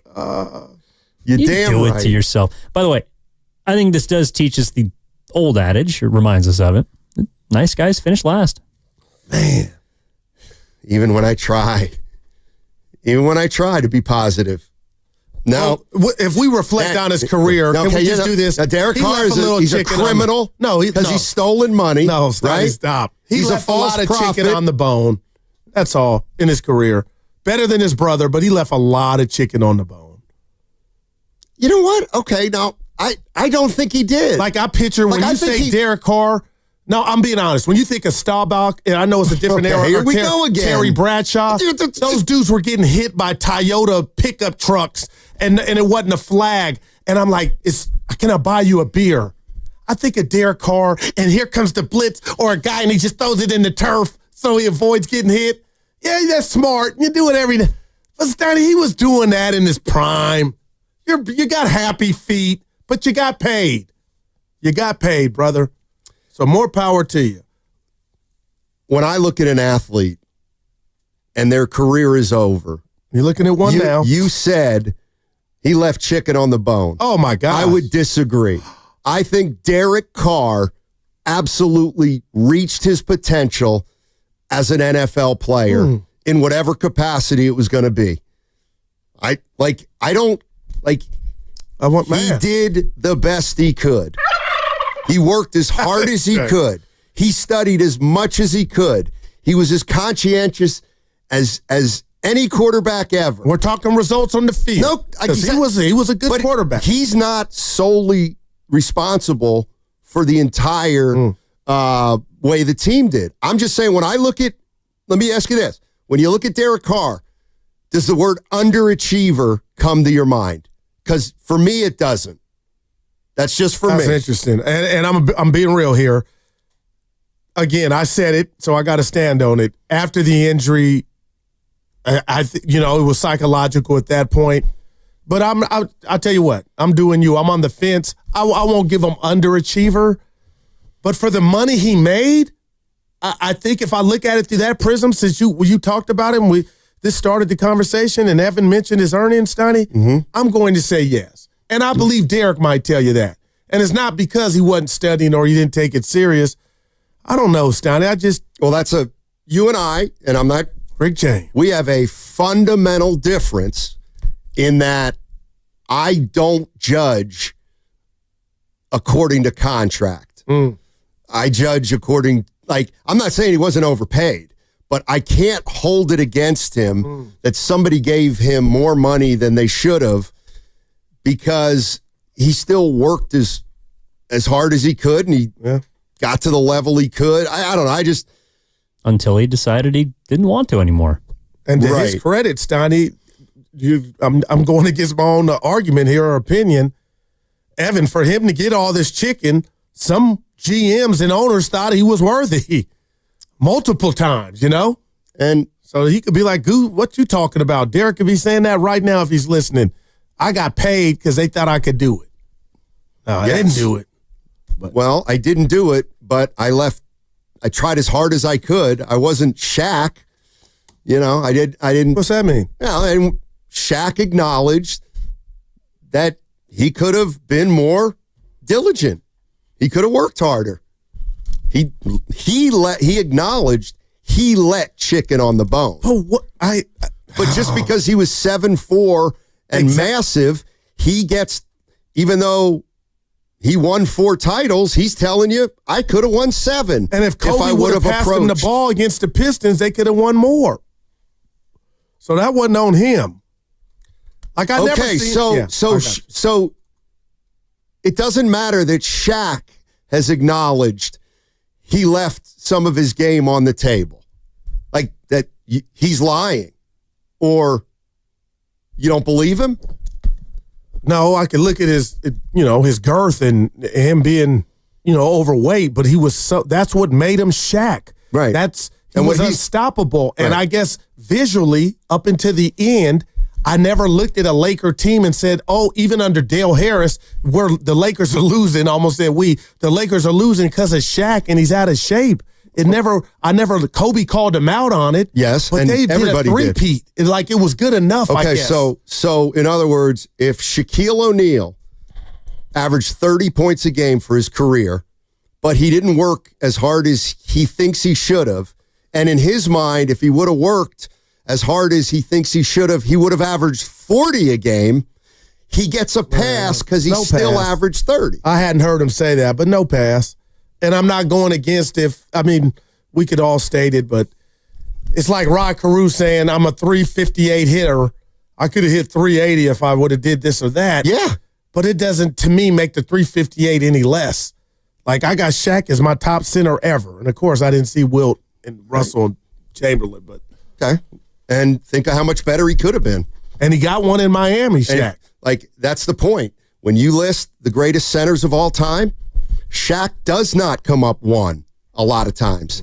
And he's telling you, if he would have worked harder at it, maybe everybody would just say unequivocally, oh, Shaq. All right. You want to squeeze this guy in? Andrew, I'll take you on the other side. True. We got a Saints fan. All right. And I'll tell you what, if he rips Derek Carr, I'm walking off the set. I'm trying to think if you think about those Saints seasons. I think he is. Or he might be like, nah, Goo, he's a tough SOB. Well, somebody find out what he's going to say, and if he's going to agree with Goo, we won't put him through. That's the way I look at it. Well, you're the man. 888-957-9570. Oh, look at the text line. I told you the negative stuff fuels me. Guru being Guru right now. Shaq admitted he was the reason they didn't win more. How can you defend that, Guru? And then using your words, maybe sit this way. He was looking for sympathy. What about the 262? What if the key to Shaq's success was pacing himself? We don't read that one, Evan. Oh. Most dominant center of my time. That's great. But he left some of his game on the table. He'll never be able to look in and that's why I love Shaq. And this is what I've talked about a lot. Being able to look in the mirror. See, he can because he admits and acknowledges shortcomings. That's growth. 888-957-9570 is the number. What's coming up on the game is brought to you by Fremont Bank. Here for you, here for good. We go down the tough roads, Donnie. Toyota Tundra.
Now, the one thing that was great about Saturday was met a lot of guys. Now, back to Steiny and Guru on 95.7 The Game. What's going on, everybody? Matt Steinmetz, Darryl Guru Johnson here. Hey, what you got? Basketball fans, coming up tonight, 7 o'clock, the Valkyries. They take on the Phoenix Mercury, and you can hear the game right here on 95.7 The Game and the Valkyries channel on the Odyssey app. Kevin Dana and Sophia Jones will have the call. You can watch the games on KPIX Plus. The pregame starts at 6:30. So the Valkyries play tonight. That's just cool. We were just having a little discussion about Derek Carr. Walked away from $20 million rather than have surgery and stand on the sidelines for the entire season for the New Orleans Saints. 20 M. He is retired and forwent $20 million. So let's go to Andrew in the city. He says he's a Saints fan. Andrew. Hey, Andrew, how you doing? What's up with my guys? Hey, man. Hanging in. Get on with you guys. Yeah. Man, I listen to y'all every day. Who dat? Y'all finally brought up something that I'm an expert on, so I Who dat? compelled to call in. And Steiny, I love you, but I got to set you straight, bud. Derek Carr, he did not do us any favors by retiring. Oh. This guy is the NFL version of the Hamburglar, man. He literally, you want to know, he's 4 years, $150 million. His record is 14-13. That's not bad. What is he? That's not bad. That's Steiny. That's Steiny talking. Go ahead, baby. That is outrageously bad. He's never done anything, not one thing, to ingratiate himself into the city of New Orleans, which is a place that will embrace you, love you like no other. This man failed to do anything. One thing, Jameis Winston is a god in New Orleans. You know what I'm saying? And Derek Carr, take notes, man. Take notes. I'm glad you're retired. Good luck on your journey. I think he's going to be a priest or something like that. It's good for him, but thank God that he's gone from New Orleans. Wow. Man, no, the whole city hates this guy. I'm telling you guys. Wow. No, there's no love for him out there. Hey, let me ask you this real quick. No, hold on. Let me ask you this. Is there a Saints bar in the city that you frequent? Because I hear about every team has a bar in the city. Do the Saints have one? No, just in my garage, dude. There it is, the lab.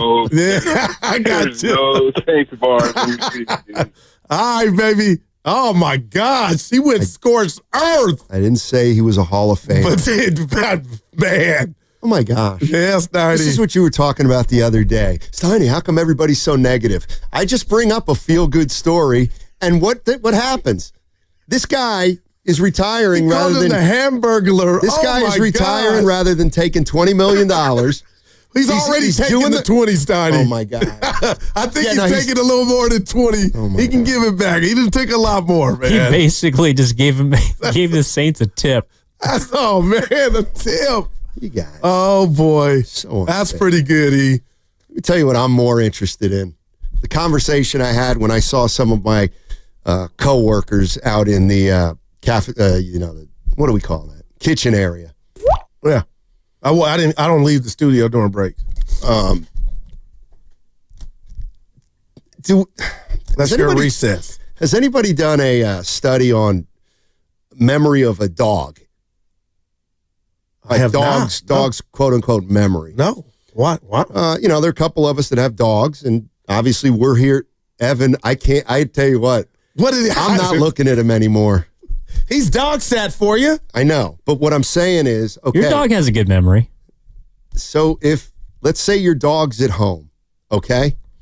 And you go out, all right? Yeah. You go out to the store and you come back 45 minutes later.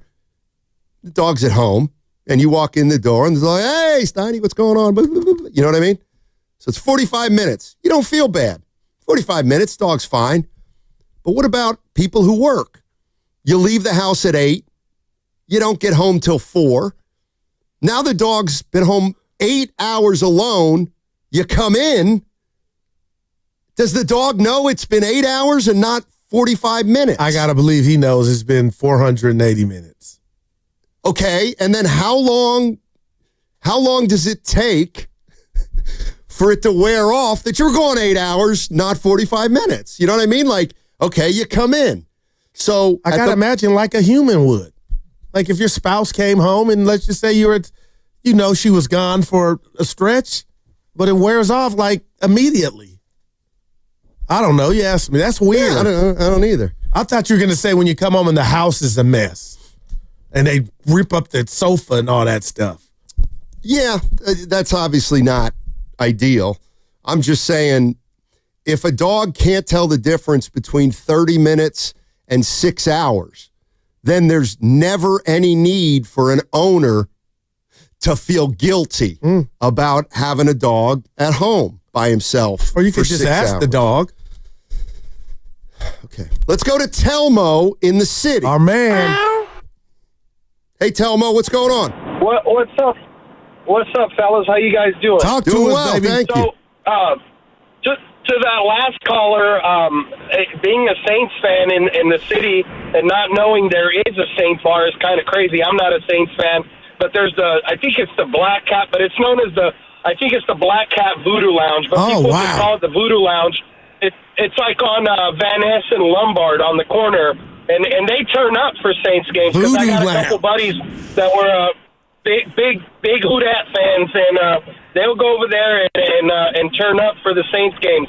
But Steiny, I wanted to address your thing, and I'm not saying that he's not a God-fearing Christian man, and everybody knows that about Carr, but this whole narrative thing, don't think for a second that he's giving up $20 million and he's not going to monetize that he's not going to leverage that. He's going to become a pastor. This is going to be part of his giving up the money, doing the righteous thing.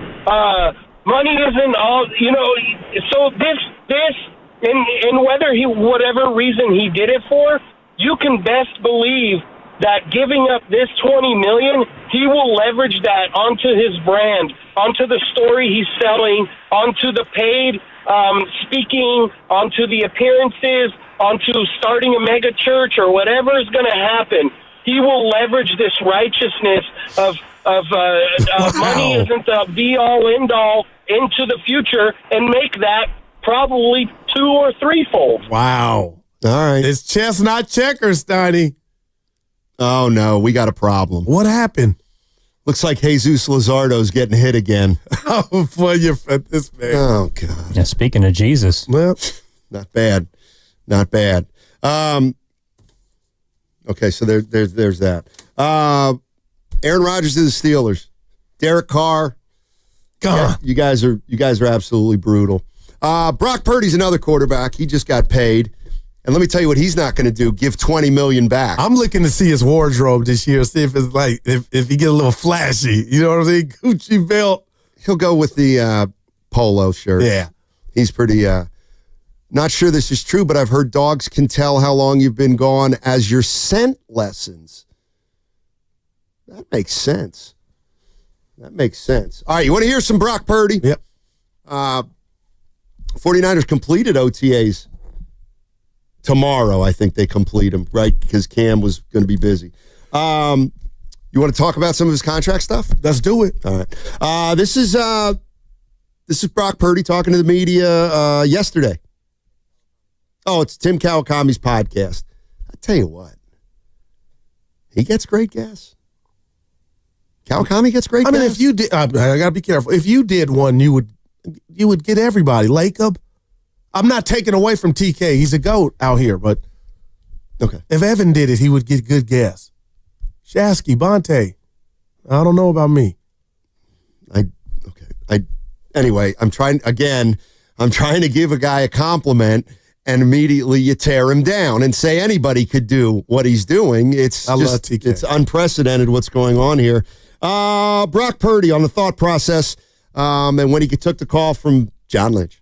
That week, my agent and I were talking, and we sort of knew that it was close. There was a couple things, within the contract and the language that we wanted to sort of get right on both sides. And, we were talking like, hey, if we can just get here and them there, like, this thing can get done, or it could drag out for another couple weeks. And so that's sort of where I was at. And, when we're golfing, my agent texted me saying, we're getting close. And then a couple holes go by, and I look at my phone again, and I had a missed call, and he goes, dude, pick up the phone from John Lynch. It's done, in all caps. And so then that moment right there, like my heart dropped, and I was like, this is crazy. It's happening. So go ahead, Stan. No, just he's giving you a little backstory on how it happened. And I always wonder, what do you think the couple things were? The language. Man. What do you think the language issue that obviously the dollars, Donnie, the figures. I almost get the sense it's that and maybe some other stuff. But 5 years, $265 million. It's funny because what he's talking about, Brock Purdy, was something that I was talking about this morning also, which is when you're golfing, the phone's off? I don't. Well, if you got millions of dollars on the line, I think the phone will be on.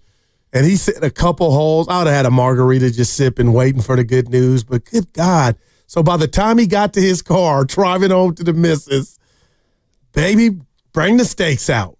Because that's a lot. I got to imagine, Steiny, and I got to be careful here because it's not. When he got drafted, where he got drafted at, that's tears, right? I'm the last draft. I got my dream. I'm on a ball club. But I got to believe this day is his greatest day. Because this signaled I balled out, I excelled, and they want me to be their future. And they're showing that by giving me 265 M's, which 182, I believe, is guaranteed, Stoney. Like, my gosh, man. 100 million fully guaranteed, I believe, is signing. Something like that. Like, talk to me. Is there any bigger come up from an athlete than what we saw here? Not sure, but I will say this about Purdy, and not just to disagree with you, because I'm not disagreeing, but I actually think if you said Purdy, what's the greatest day of your life? Yeah. I mean, he's married, right? Yeah. Does he have kids? That I don't know. That'd be one, too. But he's the kind of guy who I'll bet. Talk to me. A bigger day was like whatever the biggest win he's ever had for the night. Like, of course, he's now filthy rich, but like he's a guy who doesn't play football to get rich. He's going to get rich. He's happened to get rich. Well, he is now, yeah. But there's no doubt after watching Purdy play and talk for 4 or 5 years, that's just not what motivates him. Would you agree? Yeah, it comes across that way, no doubt. So it sounds like you have a little doubt. No, I got to be like he's not going to turn the money down. I get that. He's the guy next door, Stoney, and he's wholesome. Like I believe what he says. Look at his dress, his attire. He's into his family and he ain't a swindler and he ain't all this other stuff. My point is, I think you're wrong though, Stoney. I think this day was the signature day. Like I've arrived. Now it could have been that morning of the Super Bowl, but you still were making peanuts compared to this contract. And he says he was on the golf course, it's getting close, couple more holes, and bam, John's calling you. What about expectations? Have they changed now? Brock Purdy. But first, you're listening to 95.7 The Game, KGMZ FM and HD1 San Francisco and Odyssey Sports Station, and the home of the Golden State Warriors and Valkyries, always live on the free Odyssey app. Coming to you live from the Laughing Monk Studios, Laughing Monk, righteously brewed in San Francisco. And as long as I'm talking about the Valkyries, don't forget they play tonight at 7 o'clock. They take on the Phoenix Mercury, and you can hear the game on 95.7 The Game and the Valkyries channel on the Odyssey app. Kevin Dana, Sophia Jones, they'll have the call, and you can also watch the games on KPIX+, and the pregame starts at 6:30. All right, what does this contract do in terms of pressure and expectations for Brock Purdy?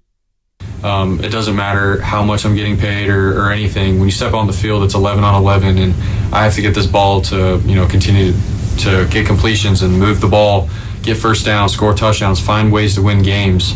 And whatever that mindset is and that process is that I've been doing, I need to continue to do that and find ways to keep getting better. And that's where I've been at with that.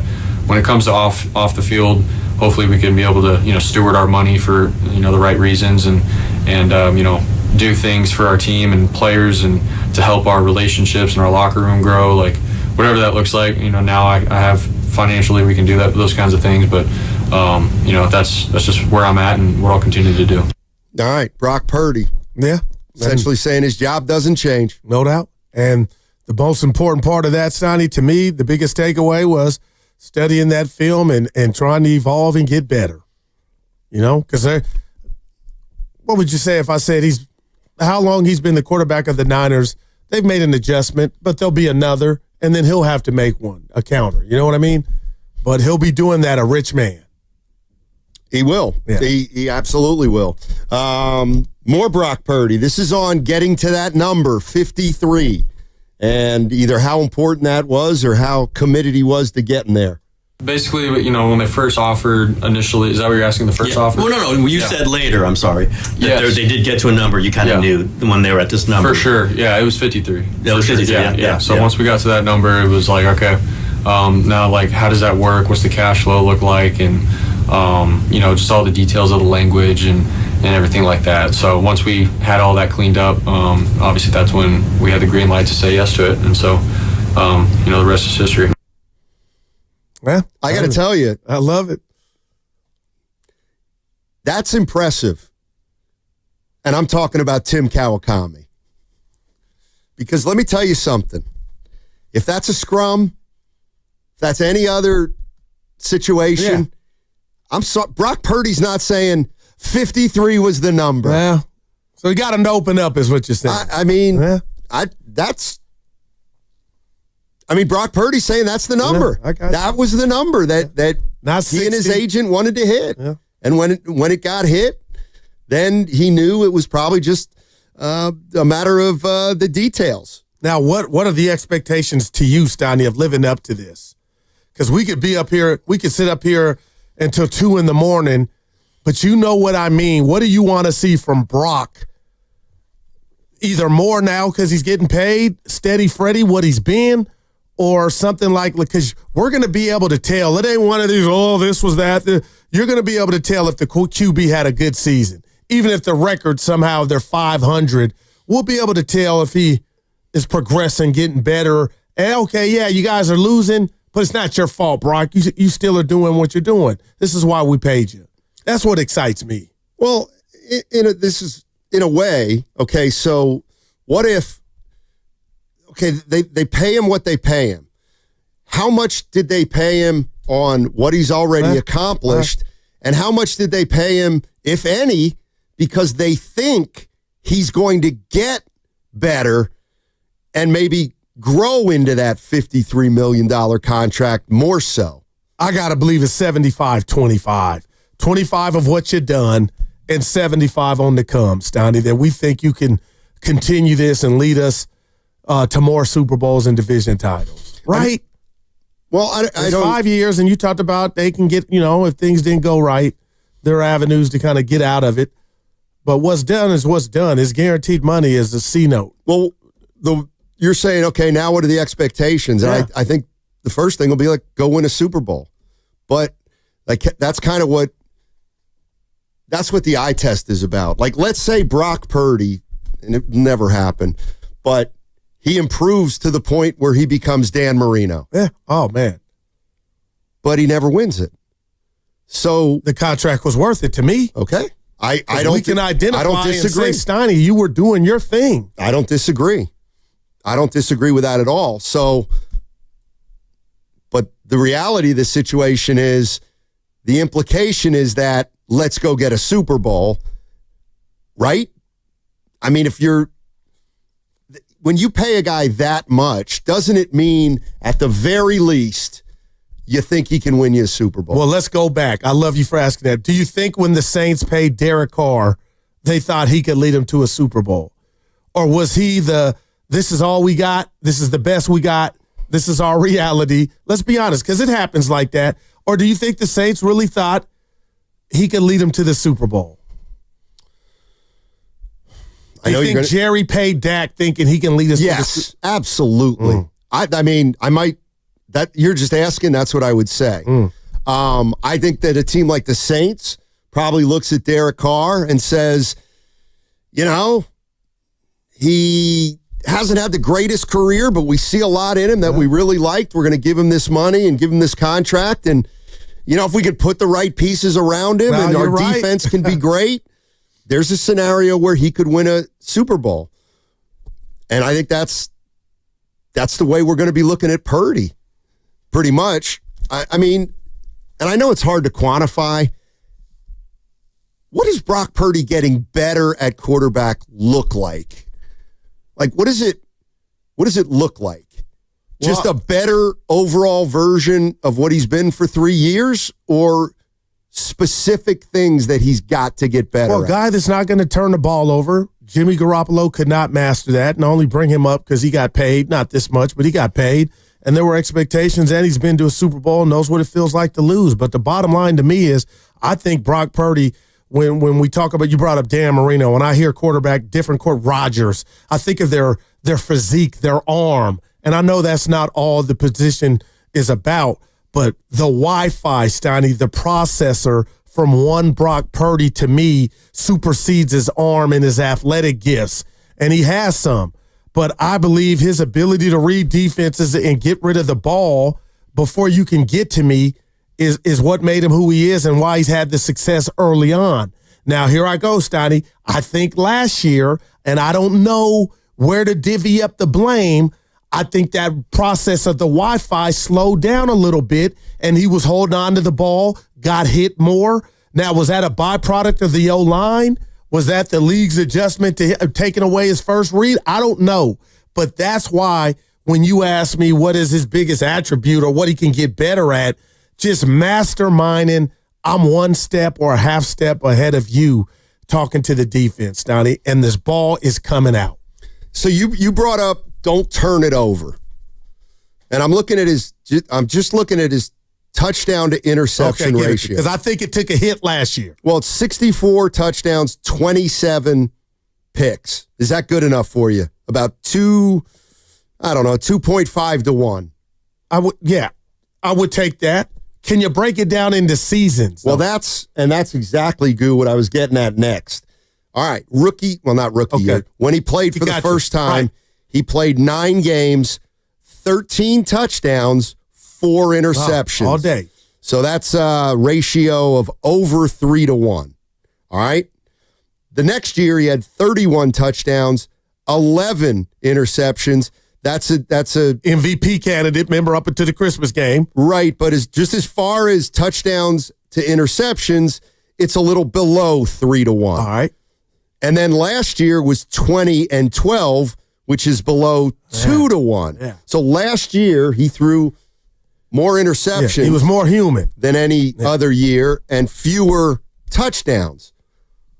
Was that a product? Like, how do you judge whether that was a product of Purdy or what was around him? A combination of both.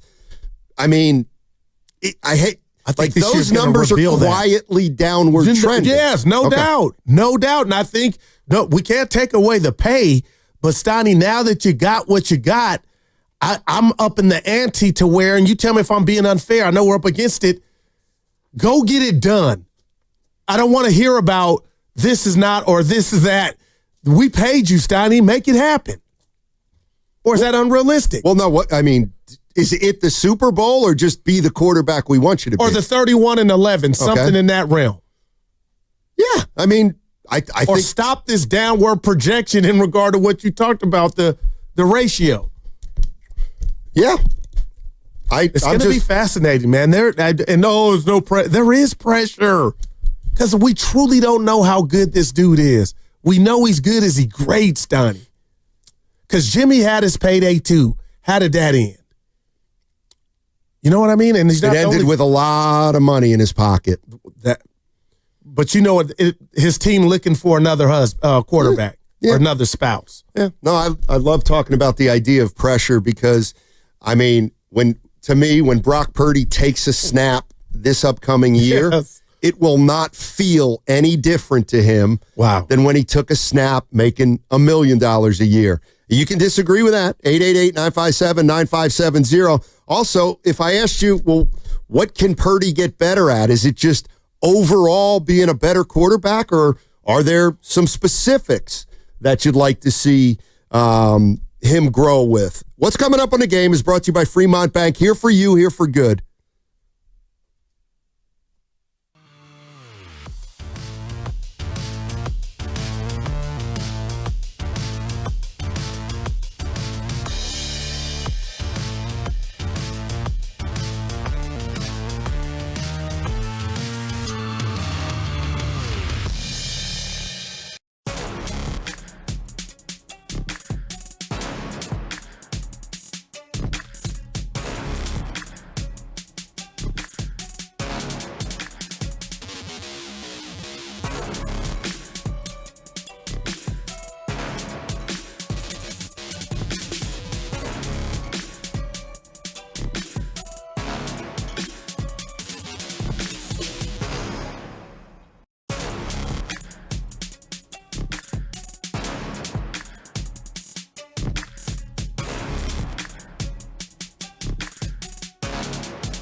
It's tough for me to go without Fitz when I'm watching a Warrior game. Well, I told you all you got to do is go to Macy's or somewhere and get you something nice. What are you talking about? You said Fitz.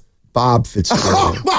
Now, back to Steiny and Guru on 95.7 The Game. All righty. Fitz, what would you do without me? Honestly.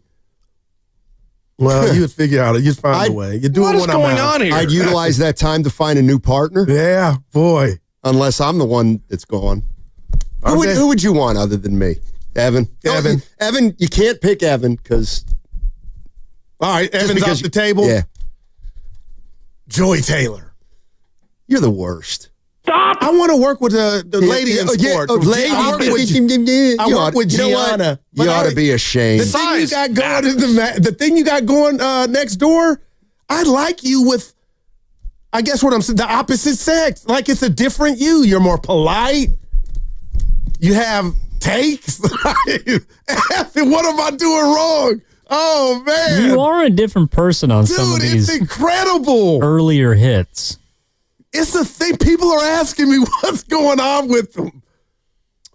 It's called cross-promoting, nothing more, nothing less. And it's what the team players do. Hey, Evan, and I know, I'm going to Evan too much today. I know you're jealous, but... That's my brother. Did you see the Phillies box score today? Today? He threw a tantrum during the break. Well, it's not over yet. No, well, it is for the Phillies starter. Luzardo gave up 8 earned runs today.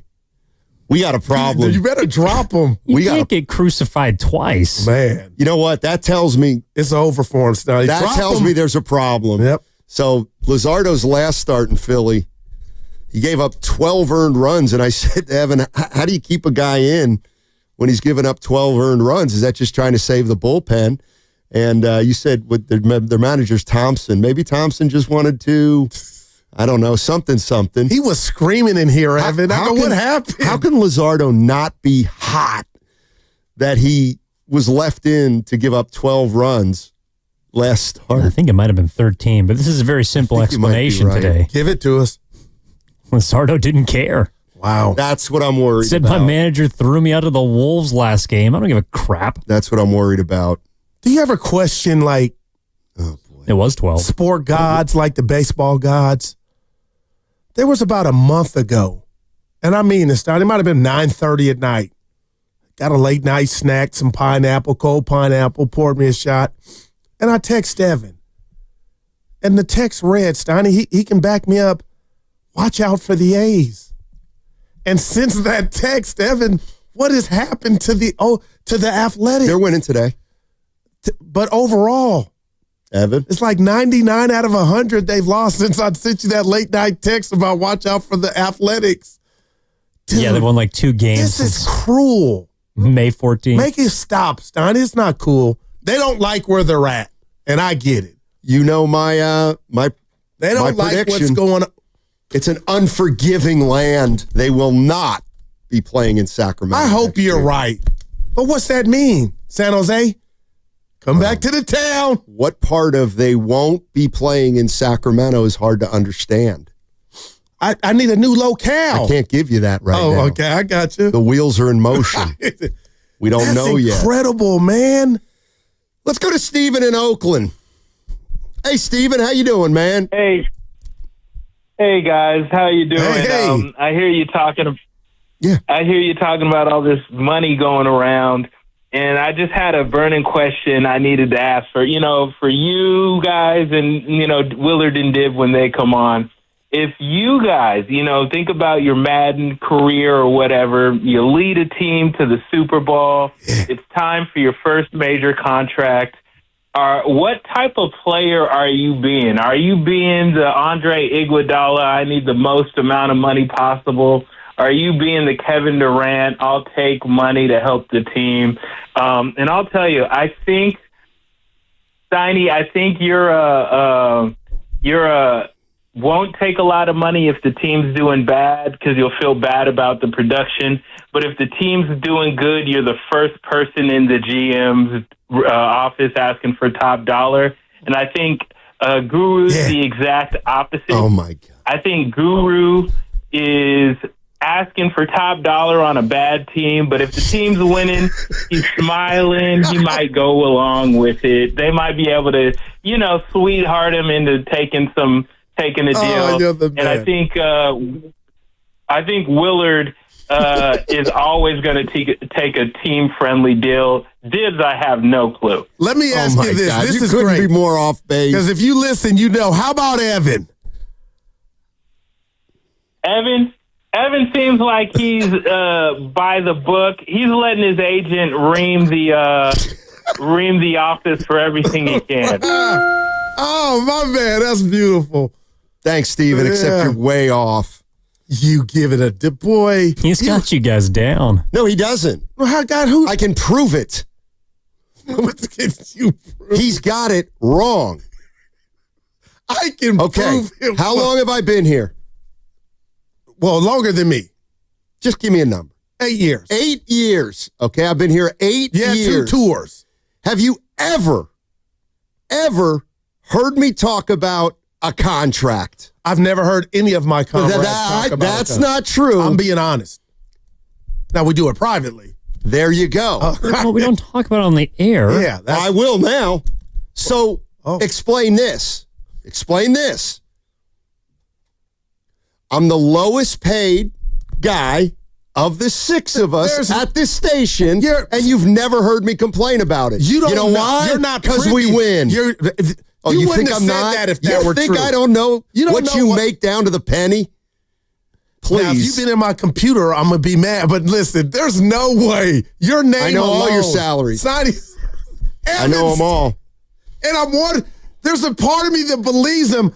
You should be fired if you know that information. That's against HIPAA. It's not my issue what happens to come across my desk here and there. I'm the lowest, please. Is that why you're doing the cross promotion? Because you're trying to get a little more chicken? New vodka. Yeah. Hey, how you think that you get any feedback on the videos that Evan's shooting for us? Yes, I got one today from a listener on the text line saying, "Hey, Steiny, new vodka. Thought you were a beer guy."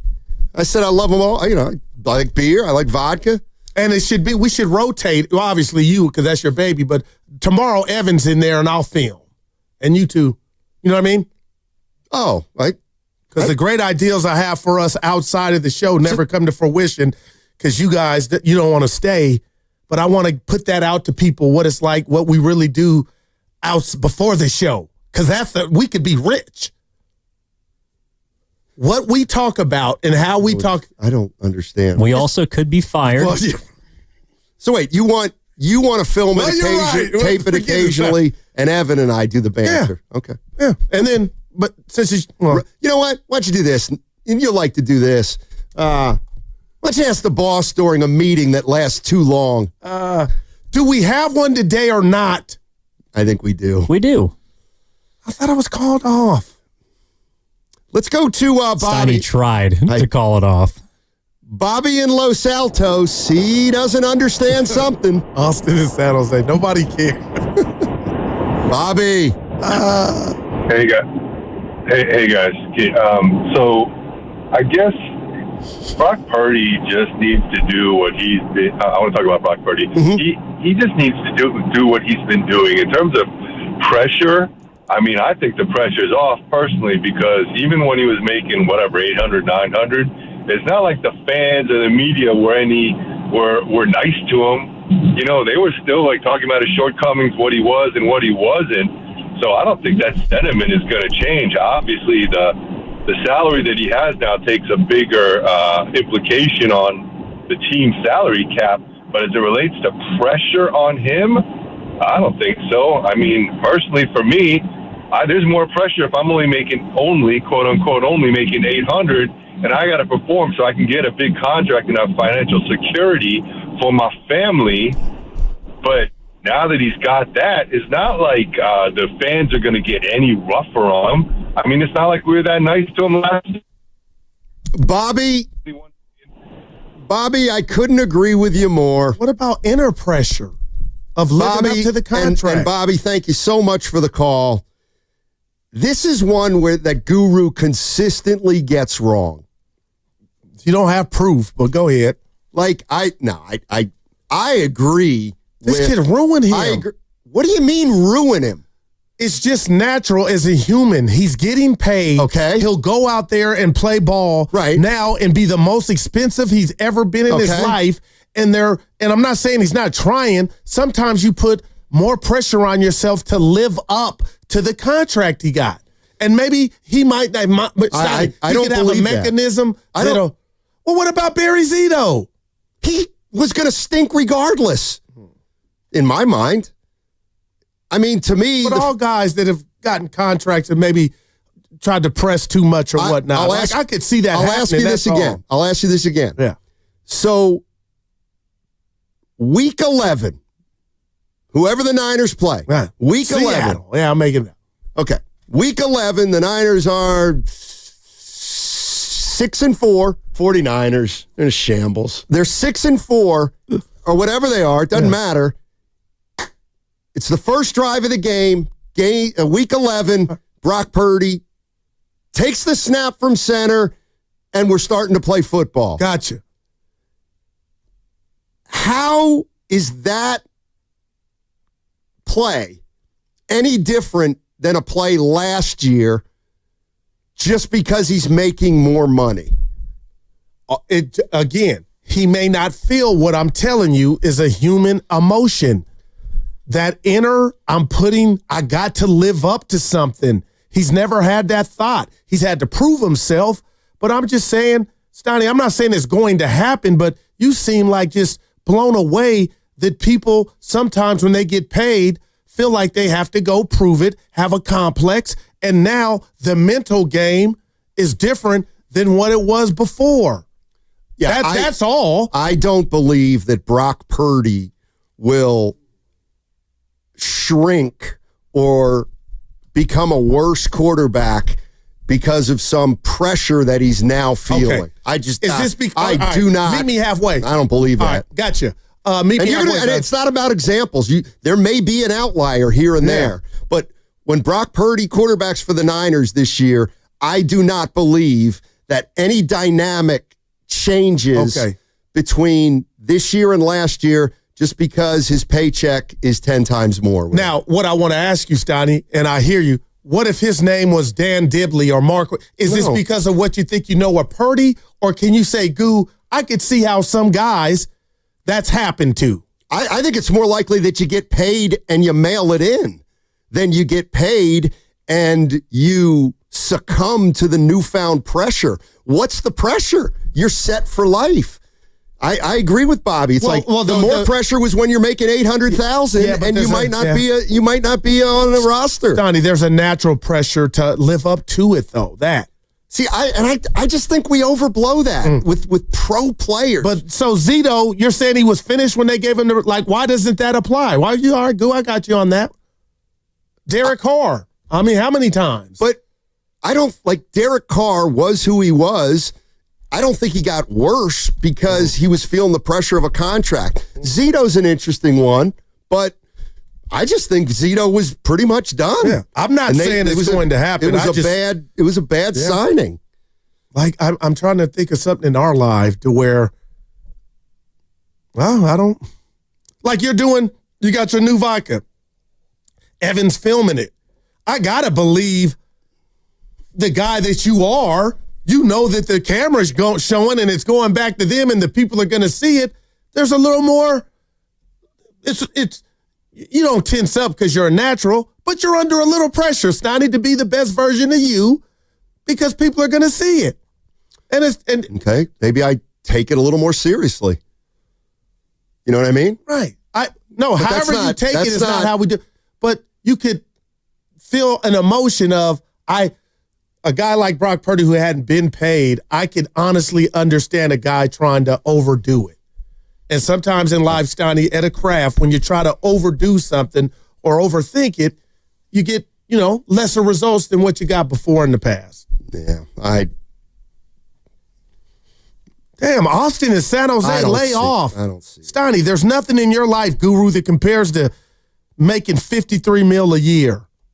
I mean, most guys, when they get a contract, exhale. Well, I get that. And that's what life's about.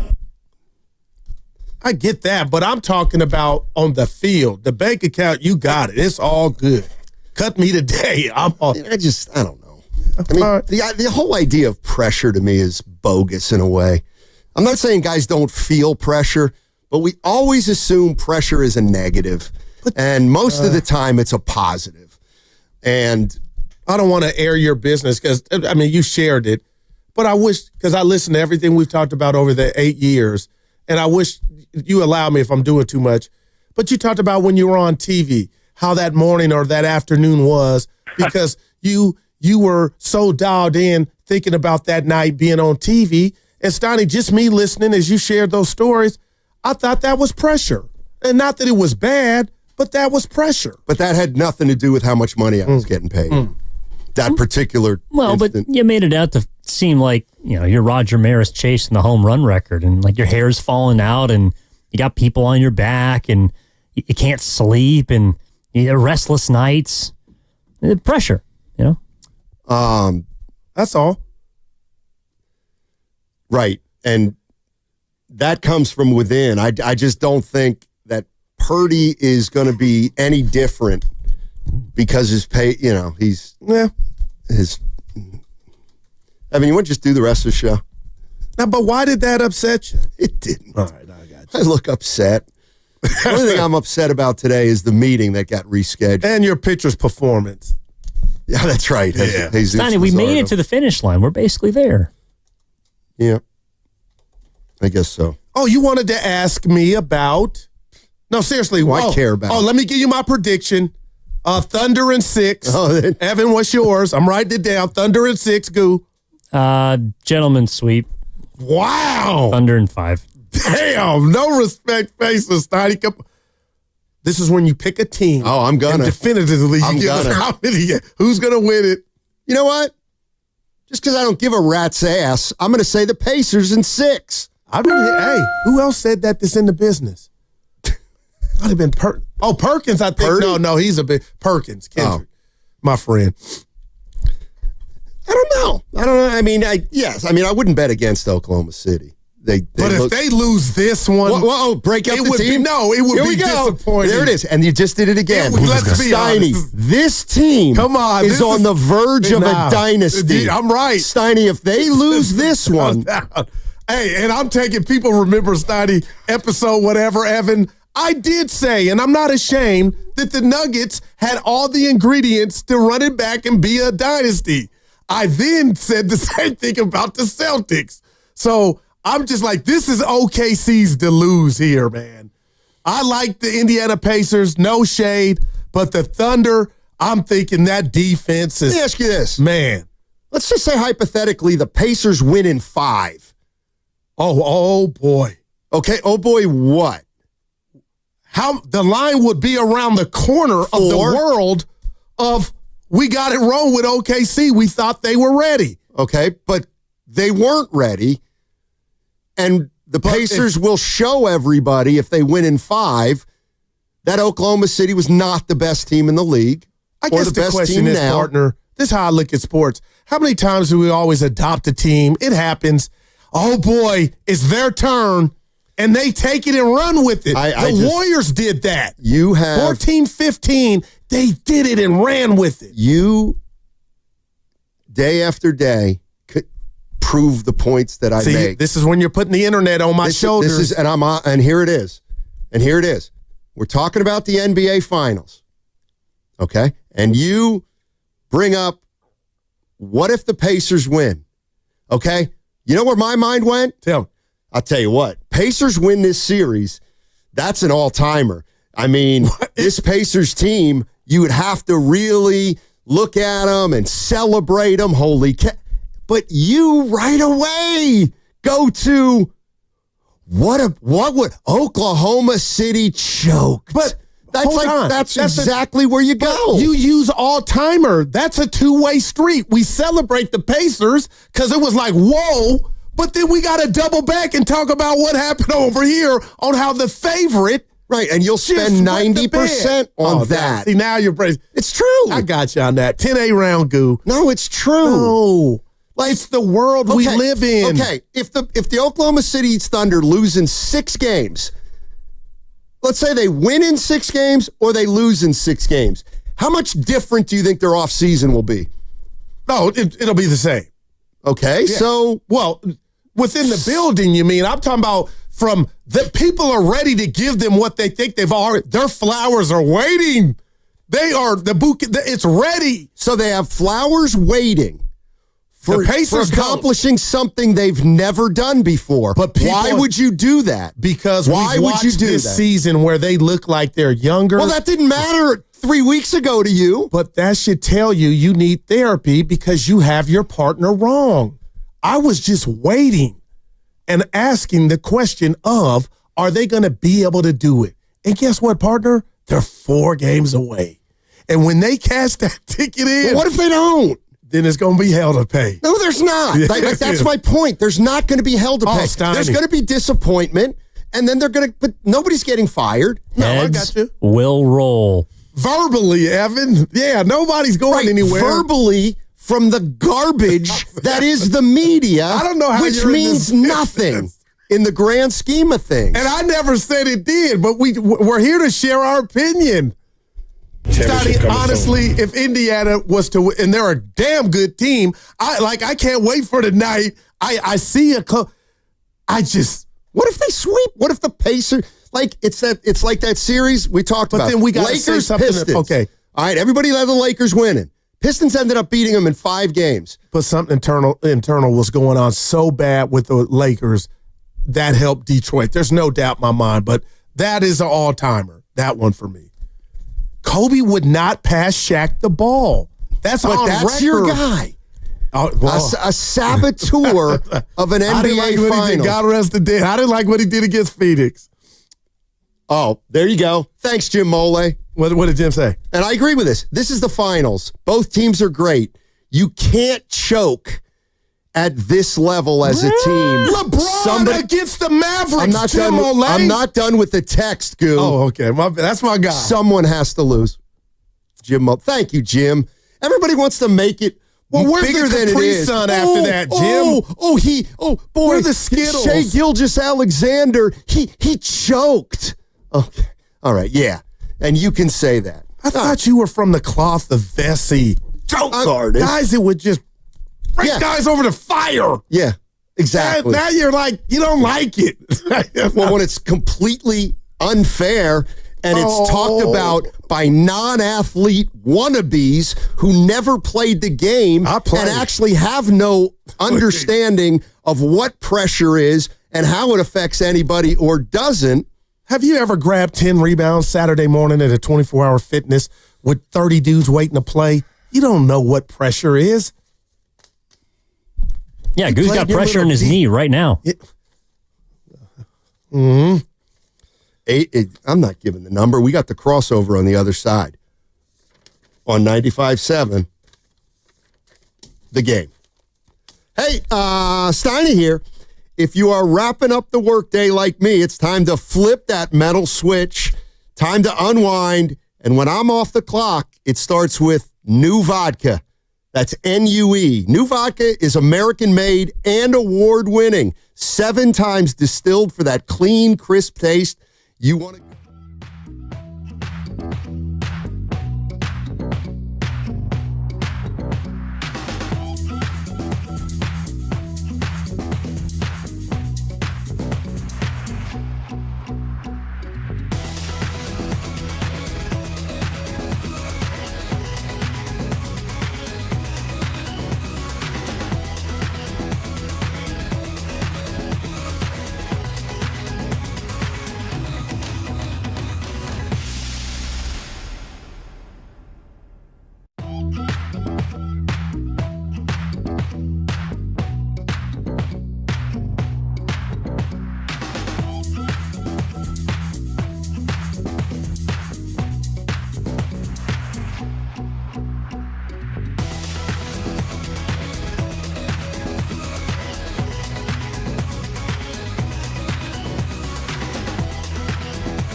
I went down to Palo Alto and played golf at 6:30. Oh, you were up with the chickens.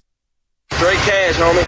Now, back to Steiny and Guru on 95.7 The Game. The crossover's brought to you by Abundant Life Weight Loss. They know the secret to losing up to a pound of fat every day. Go to AbundantLifeWeightLoss.com.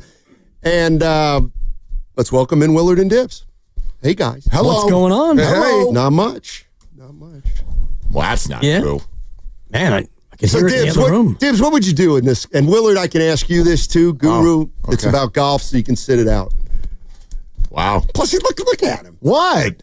He's in his quiet mode because the boss is... No, it's just when you get tired, my back is tired from carrying the show for 4 hours. Hey, guys, how you doing? Is this a Kobe situation? We just got done talking about that. Is this a Kobe situation? What would that mean? See, now Goo knows exactly what I mean. He didn't pass him at the ball in the finals against Detroit. Yep. Right, and Goose still thinks that was okay. No, maybe it was. All right, so Dibbs. Yeah. And Willard. Hi. Golfing yesterday. Windy out at Carica, Dibbs. Imagine that. But we're playing the South. Here's the way I remember it now. North New. Okay. Yeah, South. So the old one. 43 in the front. Yeah. Okay. All right. Not bad. Now we go. Now we go to 10. You know 10. Oh yeah. Little dog leg left with the bunkers. Oh yeah. So 10. I hit a Titanic drive. Go over the bunkers. What is the Titanic drive for you? 216. 230. Okay. Well, with the roll. Okay.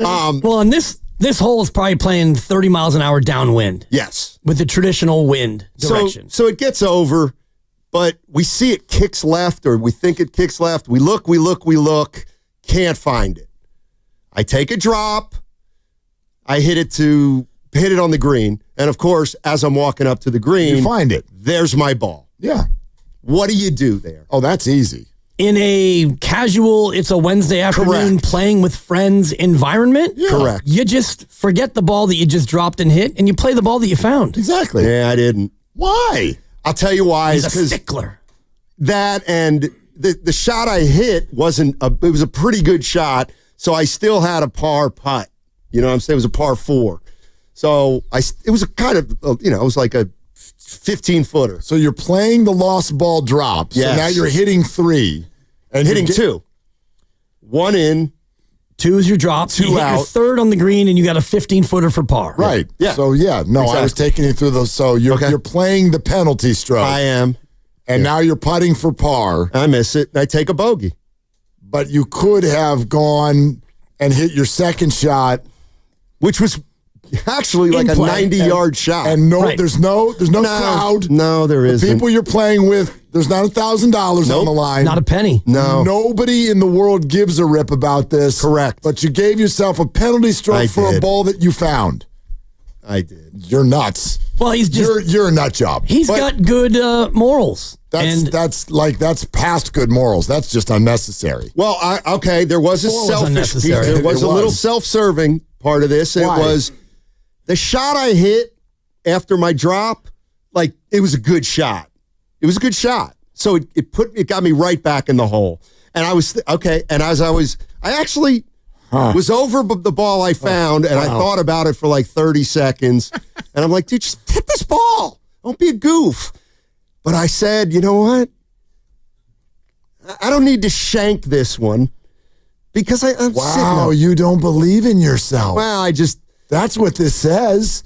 You don't believe in you. Maybe.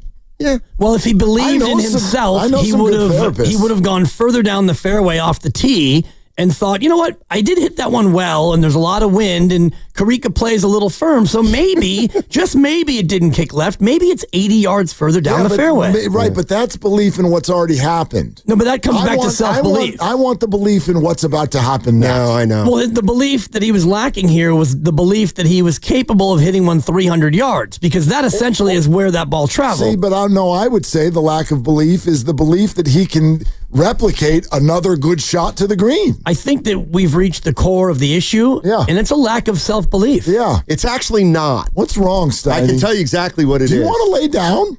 No. You lay down if you want. I will tell you the exact truth. Oh. And here it is. And God, Guru should jump on me because I hate when he talks about the gods. I haven't heard from Guru yet today. But I do feel like had I just played my regular ball, something bad would have happened. Because the golf gods knew that I cheated. But you didn't. Well, essentially he did. But because not really. Once you drop, balls in play, them's the rules. No, them's the rules if you're in a tournament. Them's not the rules. Right. You're a guy on a Wednesday. Let me ask you this. That's the other thing. Stop elevating what you're doing. Nobody cares. Just have a Wednesday. I mean, it's a big, you post the 93 as opposed to 91. I mean, over yourself. Guess what? Nobody cares. Oh, look who's at the party. Hey, Goo. You shot a 50 on the back? Yeah.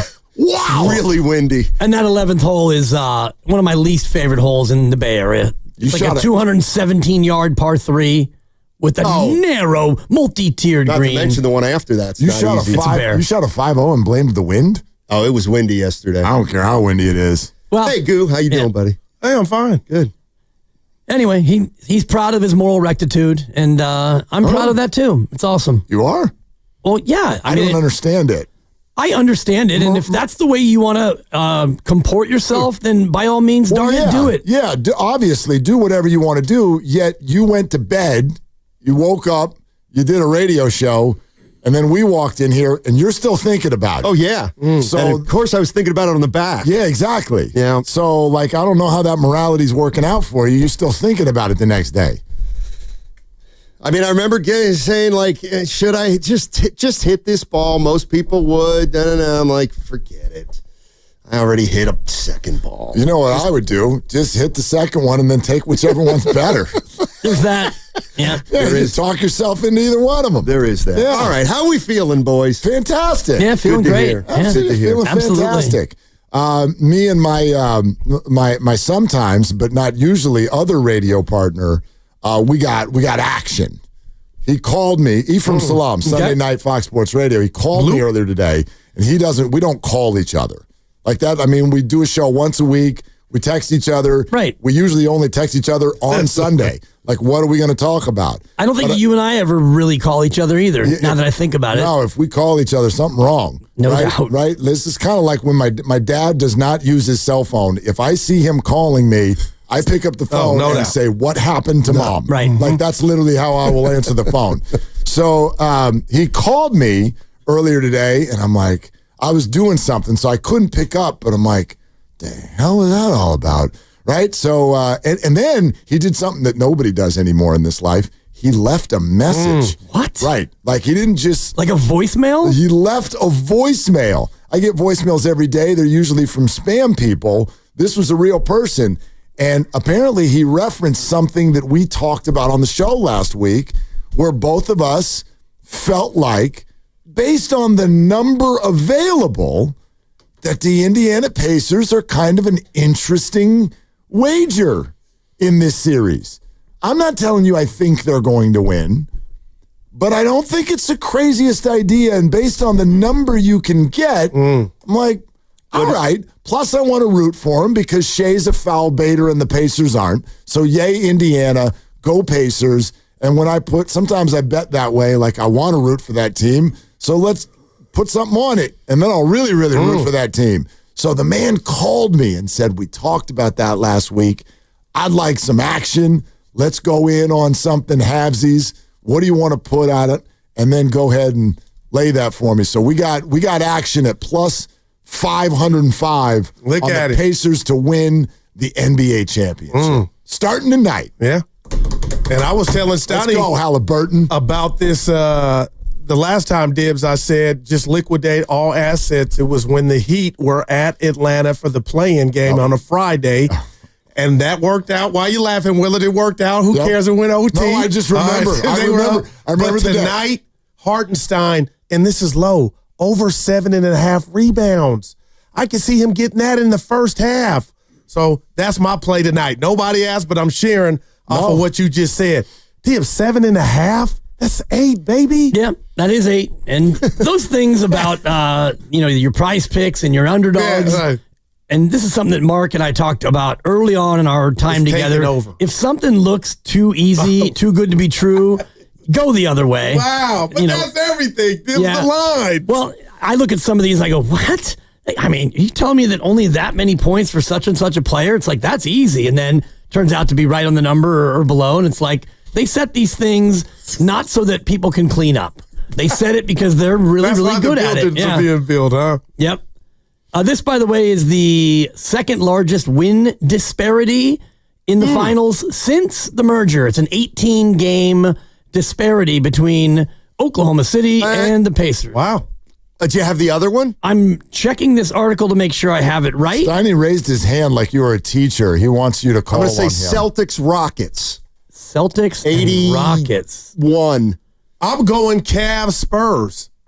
LeBron's first time. I have no guess at all. I'll just wait and listen. When was the merger? 76-ish. Okay. AI is coming through for me again.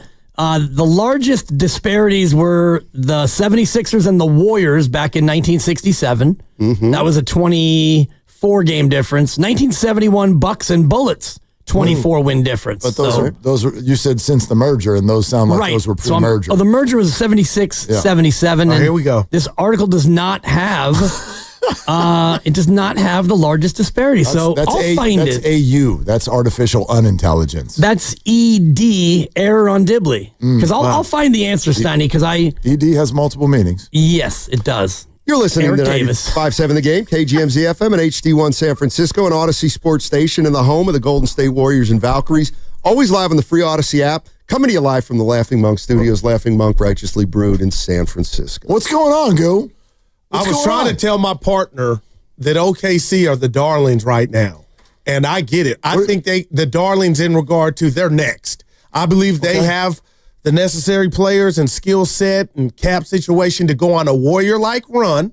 And I just told Mr. Steinmetz, somehow, if your Pacers, I'm having fun, were to get this done, it wouldn't be hell to pay, and I would celebrate the Pacers, and I could see it kind of happening, but wouldn't it be disappointing from an OKC standpoint of SGA, if this is your time, take it, and the Pacers stop you?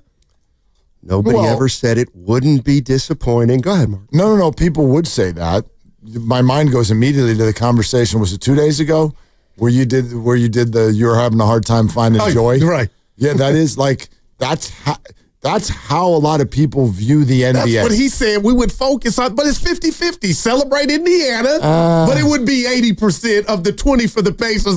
How did y'all lose? I got a hard time feeling like we're going to wake up the day after that and Stephen A. Smith is going to scream about how Halliburton is so great. I got you. Or how Shai Gilgeous-Alexander can't get it done. No, that's the part he'd be screaming. That's what he would do. Yes, that's the part you hate. That's what everybody would do.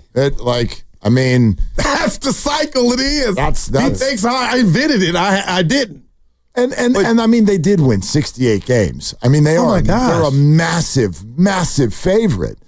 But the Pacers got some magic dust. I kind of look at it this way. If the Pacers or if the Oklahoma City Thunder win in 6 games or they lose in 6 games, I don't think their offseason looks any different.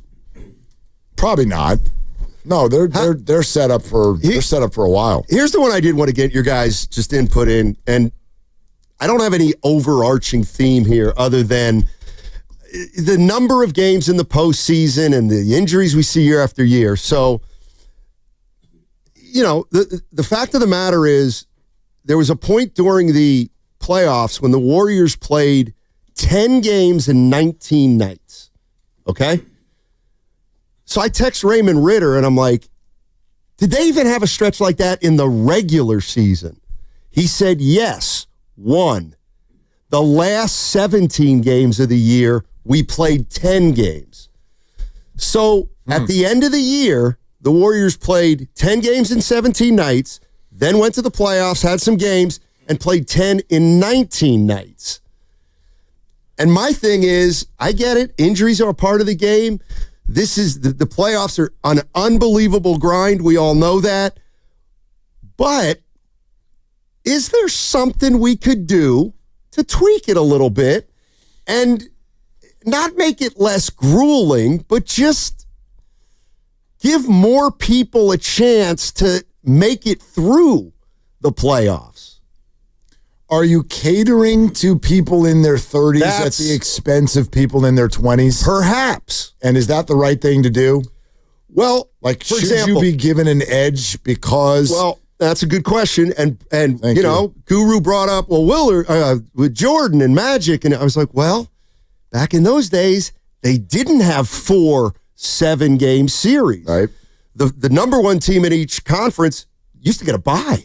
Then they had 3-game series. They had a 3-5-7-7. Then they went 5-5-7-7. And now they go 7-7-7-7. So they're playing the most intense basketball. And these guys are actually playing more playoff games on average than the guys 30 years ago. Well, it started in 2003, and that's when they went to the best of 7 all the way through. And I think if you look back to 2003, and I'm looking at the Spurs right now, they went in the opening round, they went 6, and then the second round they went 6, then they went 6, and then they went 6. And all that was accomplished in about the same amount of time that teams do it now, yet they were able to survive it. I wonder why players now are having a more difficult time when they play fewer games in the regular season, they play fewer minutes in the regular season, and yet now we're having this as an issue. I wonder if it's more the nature of how hard guys play now and how specialized athletes' bodies are, because it seems like, and you mentioned that about best of 5, you go back to the early days, they play 4 games in 4 nights in 4 cities, and you're taking a bus. And these guys are playing 48 minutes. So I think there's more to it than just giving guys additional time off. Do you think it's an issue, though? Because he brought it up. I'm like, Steiny, where are you getting this from?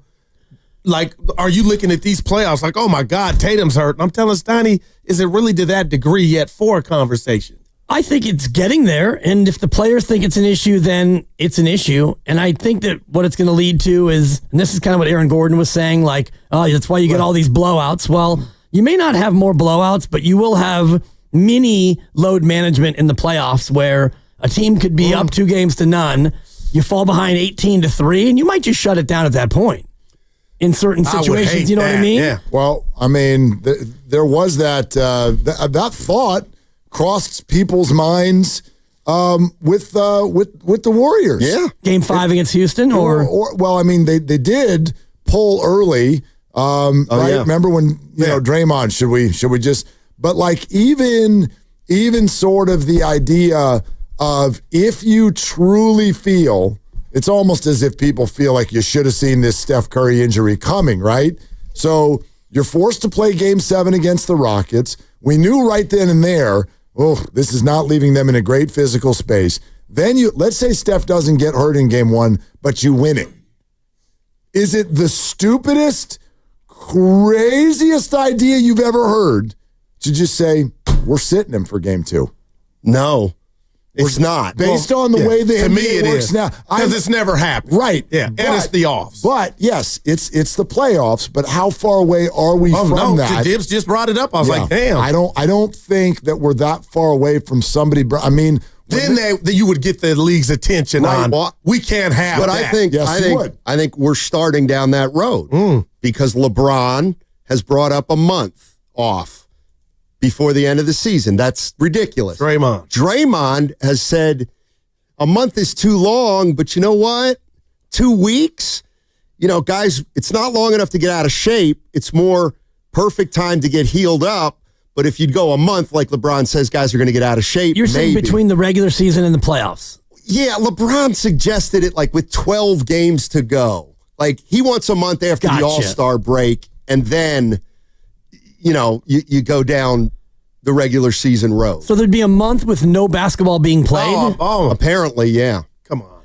Another thing you could do, 2 thoughts just came to mind. Real quick, Steve Kerr also said had we lost that play-in game, I might have rested everybody Game 1 against OKC. What if every team got a bye week? And by a bye week, you just get an entire week off. So after the All-Star break, you take 4 teams at a time, and you just give them a bye week. So, you know, you'd have 26 teams in the association playing in any given week from the All-Star break to the end of the year. Now, it would be a little unfair if your bye week was in a certain spot or not, but at least you'd get that week. And the other thing that I think would be the first thing you would do is, all right, guys, we're starting the season on October 1st.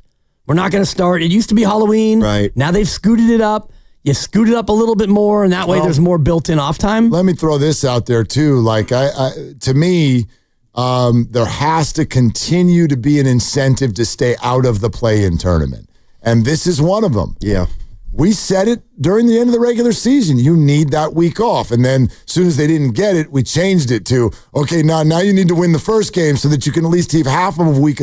These teams all got a week off. No doubt. They all got a week off. We brought it up. I said, there you go. I mean, that's the carrot. I don't know. Like, and then my other point was, in 2022, do you really think it was a coincidence that the Warriors won it all?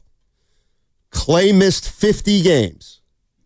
Draymond missed 2 months from January to March, and Steph missed the final month of the season. Like, I got to believe that had a positive effect as they went into the postseason. But that's your one example out of a million. And that's super circumstantial, obviously. Like, you're not gonna have injuries on purpose. And you have it was circumstantial for sure. And you have to have earned a good enough record to where you can do that and then not have it crater your position. Like Steph missed those last handful of weeks, but they were still the 3? I think they were the 3. Yeah. Is that right? Yeah. I mean, the way the West works right now, if you have your best player miss a month, you're going to go from the 2 to the 9.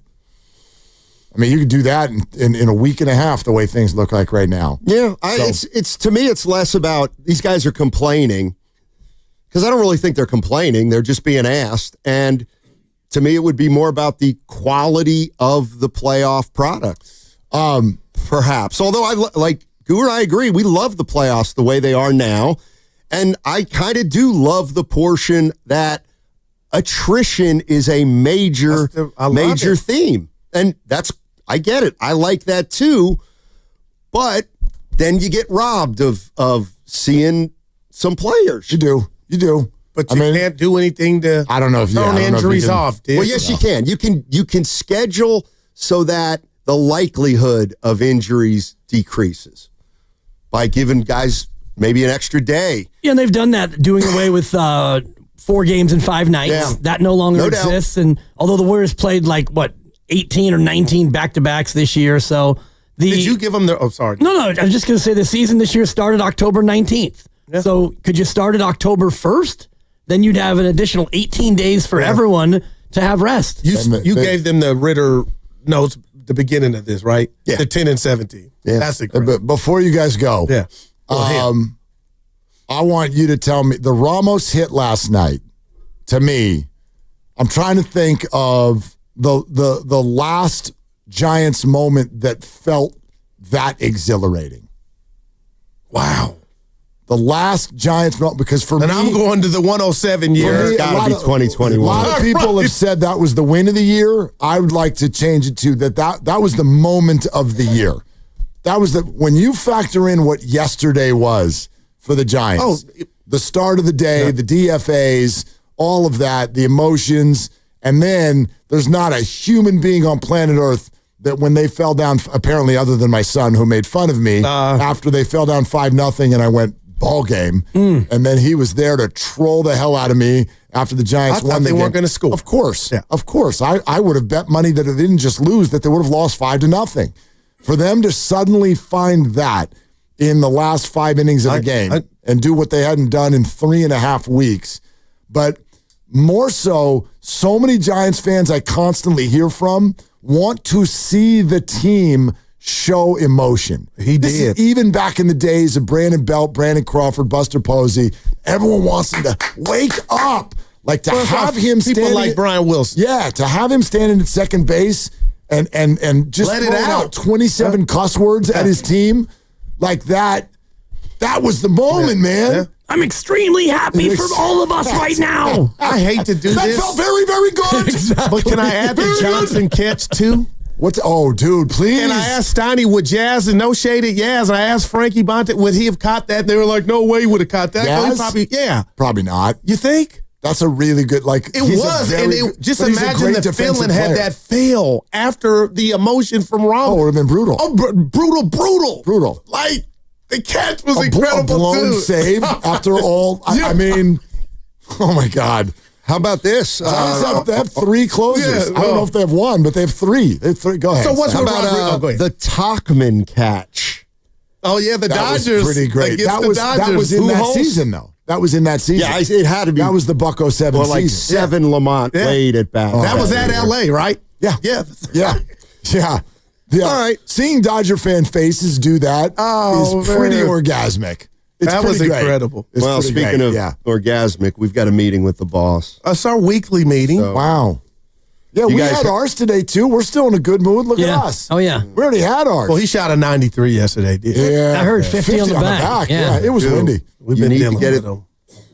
I don't get mad about golf. That's why everybody loves to play with me on 95.7. Except for you take a long time sometimes. Which ball should I hit?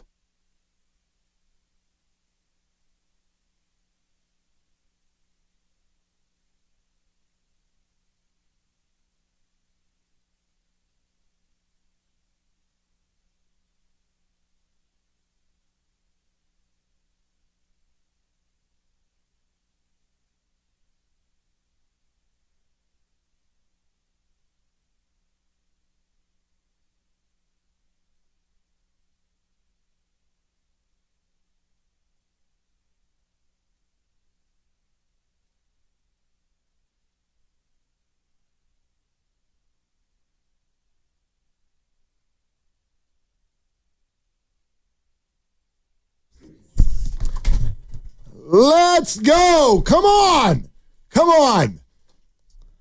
That was the moment of the year last night. It was pretty awesome. That was the moment of the year last night. Yeah, and even our show thread had a little bit of a different tune where... You think? Yeah, well, because it got to 5-3, and I was like, after they win, maybe we get somebody on. And you're like, day game. And so I'm like, oh, that's right. And then you're watching it, it's like, they actually might win this game. And then they took the lead with offense. Yeah. They had people put their cleats on the plate. Man. And then it ended with the most wonderful thing I've ever seen in my life, a sack fly. I was just like, I almost shed a tear. I'm like, Jung-Hoo Lee hit the ball in the air with a runner at third in less than 2 outs. Couldn't believe it. He did it. So anyway, look, the emotional ups and downs of the whole thing are, look, it's still June. And that's why I don't think anybody came in here. I don't want to speak for everybody. Shasky was doing videos and flipping spreads and stuff like that, and I get it. But for me, the larger view was never the issue. It was kind of the smaller view. And I'm so stuck on Buster Posey's quote from yesterday. It's time to go. And then he went through the whole we're better than this. And then he said it again. It's time to go. And meantime, Bryce Eldridge is playing for the River Cats. By the way, he got on base 3 out of 4 at bats last night. OPS 1250 for his career in AAA. Another one coming up today. Yeah. Wizenhunt on the bump too. So that one. All eyes on Sugarland. Bring them both up. Actually, a little bit about an hour from now, maybe a little bit less. We're gonna do Bryce Watch. Okay. Because I know that for a lot of people, you don't know how to access what the hell they're all doing in AAA. On the internet, but we'll let you know exactly the deets of what happened with Bryce Eldridge. That, to me, to have all of that happen in less than 48 hours, Eldridge to AAA, double DFA, another guy gets sent down, bring up 3 new guys. One of them's a local kid. He's running 50 miles an hour in right field and catching the ball in Gregor Blanco Alley out there. Heliot Ramos is bleeping the dugout because he is absolutely losing his mind at second base. And the Giants against a division rival, they rally from 5 runs down and win a game after spending 3.5 weeks scoring a total of 32 runs. That's a night to remember. That is a night to remember, and I hope it's a pivot point for where the back half of this season is going, because the way this team pitches, I remain very, very optimistic about where they can go, because they can pitch. My God, they can pitch. You said it. They have 3 closers. And normally if you have 3 closers, you don't have one. But I think that they have 3 closers, and they actually have 3, because at any moment, any of the 3 can come in and close the game. And Rodriguez has been spectacular, and Walker came through, and Doval has given up 1 run in 2 months. And so, yeah, you've got a collection of arms who can all go out there and get it done. And just, Buster Posey, when he says it's time to go, he's not just talking to those 3 players who had to leave. And I think that was the equivalent of flipping the spread, because you get to a spot and you got to do something. So you take 3 players and you replace them with 3 other players, and you come out and you get the job done. Yeah, so really, really fun to see the new guy kind of get out there and do some things. Johnson out there in right field. Not only did he have that great catch, but a couple of hits in the ball game as well. And so we left here yesterday kind of hoping for new energy, and I thought he brought that. And message received. But I do wonder a little bit about that Ramos moment at second base, because I do think, and especially we talk so much about baseball and young fans, right? And this is, remember the ad campaign from a few years ago, Let the Kids Play? Yep. And it was this whole idea, basically, and in fact, it was kind of hard for Giants fans at times, because this is a very anti-Madison Bumgarner statement. Like, he was right. You know exactly what I'm thinking here. He was the face of get off my lawn. Don't look at a ball. Don't look at me. Don't have a personality. Don't do any of that stuff. And he'd scream at you, and he'd fire some snot at you if you did that stuff on his watch. And that's fine. That's how he was raised. That's who he is. I totally disagree with him. The game needs some personality. And so now, if, for instance, Fernando Tatis hits a home run, right before he rounds third base, he's going to do a little hippity hop, and he's going to go backwards for a second, and then he's going to go. And I love it. I love it. And I think that this is something that is really interesting, especially for the San Francisco Giants, because outside of Brandon Belt and his silly captain's hat, this team is basically like, we are here, and we like to win baseball games, and we pitch, and we play defense, and we grind, and we do it again tomorrow. And that's kind of their attitude, and it's fine if it wins, but the bottom line is a lot of fans for years now are like, who are you guys? Hunter Pence, it's why Hunter Pence became such a thing here in the Bay, because it's like, oh my gosh, this guy's kind of wacky and screams. That's fun. And so the fun and the personality and all that are really hard to find with this baseball team. So Ramos at second base last night after that double, give me more. Well, that was real and raw, and to be able to see it, it's awesome. And the frustration that fans feel, it's probably 1,000 times greater in that clubhouse, and it's not just one guy struggling. The whole team has been struggling offensively. So you get the big hit to come back from 5 runs down, let it all out. And that scream was a scream of joy for the entire team. And I'm sure they were echoing it right back like, blank, yeah, I'm sick of losing. The pitching staff finally struggled, and Harrison gets literally knocked out of the game. Yep. I don't know if there's word yet on how he's doing. Well, I went down to the yard. I know you know some people. I went to the yard today.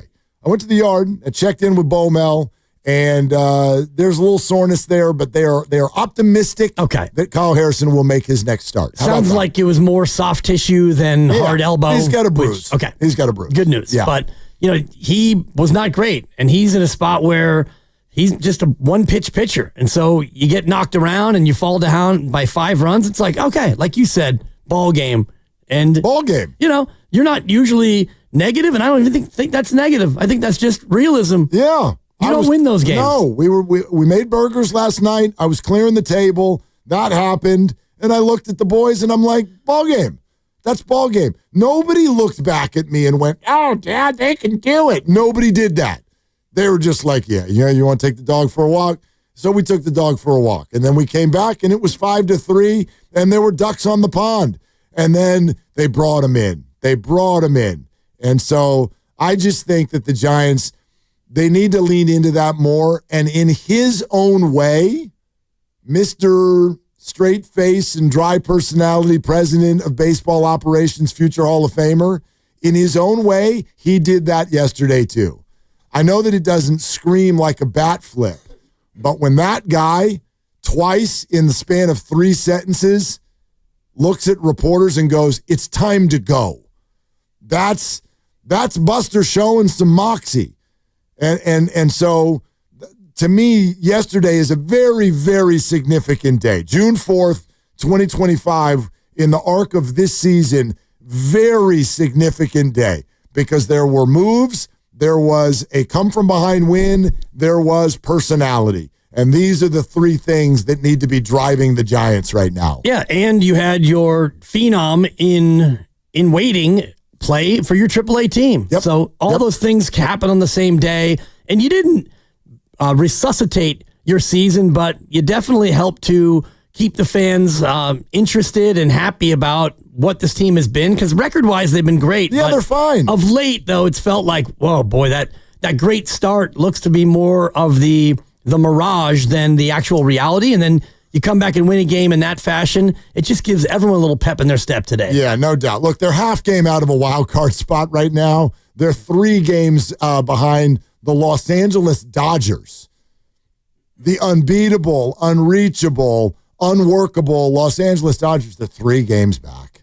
They're 3 games back, and they're a half game out of a wild card spot. In fact, they're only 3 games behind the wild card lead. So yes, there's plenty there, and I've sort of made the case that if this team can navigate the season somehow and get into the postseason, watch out, because and Buster Olney even said this to us a couple of weeks ago when he was on, and this stuck with me. He's looking at these 3 teams in the NL West: Giants, Padres, Dodgers, and he's like, based on the problems that all 3 are facing, I would say 2 of them have sustainable problems that I don't know how they're going to get out of, and it's the Padres and Dodgers. Yeah.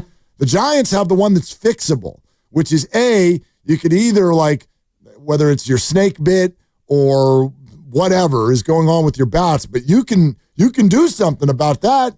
You can make a trade. You can DFA some people, bring in some new blood. You could bring up Bryce Eldridge, whatever it is. So if this team can just find enough bats to stay the course, I would wonder what this would look like in the postseason with this pitching. If the pitching is healthy, the starters, and if the bullpen continues to be this great, then you may have something. And, I've done deep dives on their previous 3 World Series runs, and in those years, they had healthy starting pitching. 2010, they had a total of 6 guys make all but 1 start on the year. So you didn't have to work through with openers, and you didn't have to, deal with a bunch of injuries and call-ups. You had your guys, and you know the names, and you just rolled them out there every 5th day, and that was your rotation. They were good, the bullpen was good, and you won. It's not that complicated when you're going to go pitching and defense. You need healthy, good pitching. This team has that.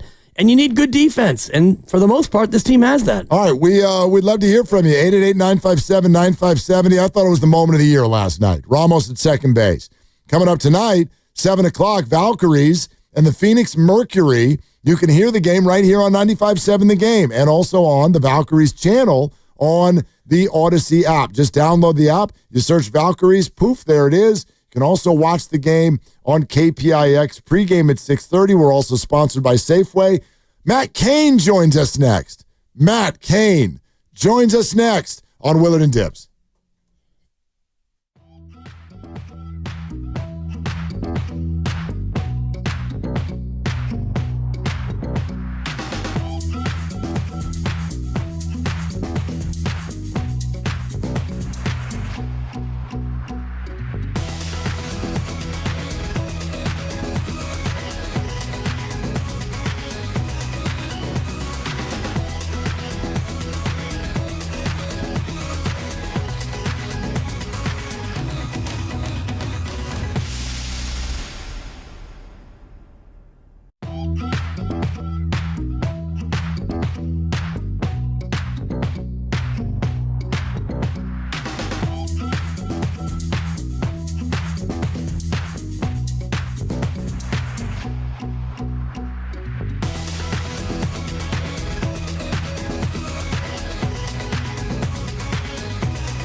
Now, back to Willard and Dibbs. It's a great question. Wow, that's a great question. That's a great question. That's a great question. And that's a great question. On 95.7 The Game.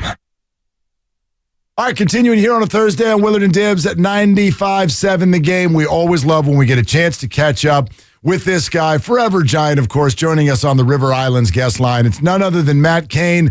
And Matt, of course, the Giants for the first time in like 3 weeks scored over 5 runs last night. And when the Giants score runs, I just think of Matt Cain because that's what they did so well for you through the years. So what a great day to have you on. Definitely, No, it was nice to see they were pull it off. I haven't been over paying attention, but it was nice to see that they were able to scratch some across and pull that one out. Well, no doubt. Just to kind of let you know, this was the second longest run since coming to San Francisco of the team not scoring more than 4 runs in a game. I think it was a total of 16 straight games. I wonder, I mean, you've been asked this 1,000 times, but how, sort of mentally, how does a team handle it when a pitching staff is rolling and the other side is not? I mean, sadly, it's just a part of the game because there's other times where it goes in reverse, and it's tough. I know that the hitters are just jamming themselves up. They're trying to make anything possible work. They would hope they would go up there on the opposite side of the plate and try to get hits if they could. So it's just a part of the game, and you start to find out like how deep, of a group you are, and how well you can stick together, because once you start pointing fingers, then it's never good. So, you just got to keep knowing that the other guys are doing what they've got to do, and it'll roll around. Is it human nature for a pitcher in that spot to press? And I mean, you have too much experience of, getting caned where the offense wouldn't come through. When you have a stretch like this, do pitchers just naturally press and try to do too much? Yeah, you can. You start to realize that, there are, key situations during the game that you feel like you need to keep them under control. So that's where I think, though, that we really did the way that we ended up playing for so many years. It helped us when we got into big situations down the stretch in the playoff games, because that was our style of playing no matter what. We were used to playing consistent, tight run ball games. And that's usually what the playoffs are. They're usually, 3-2. You'll get the blowouts here and there, but I mean, you've just got to be prepared for those.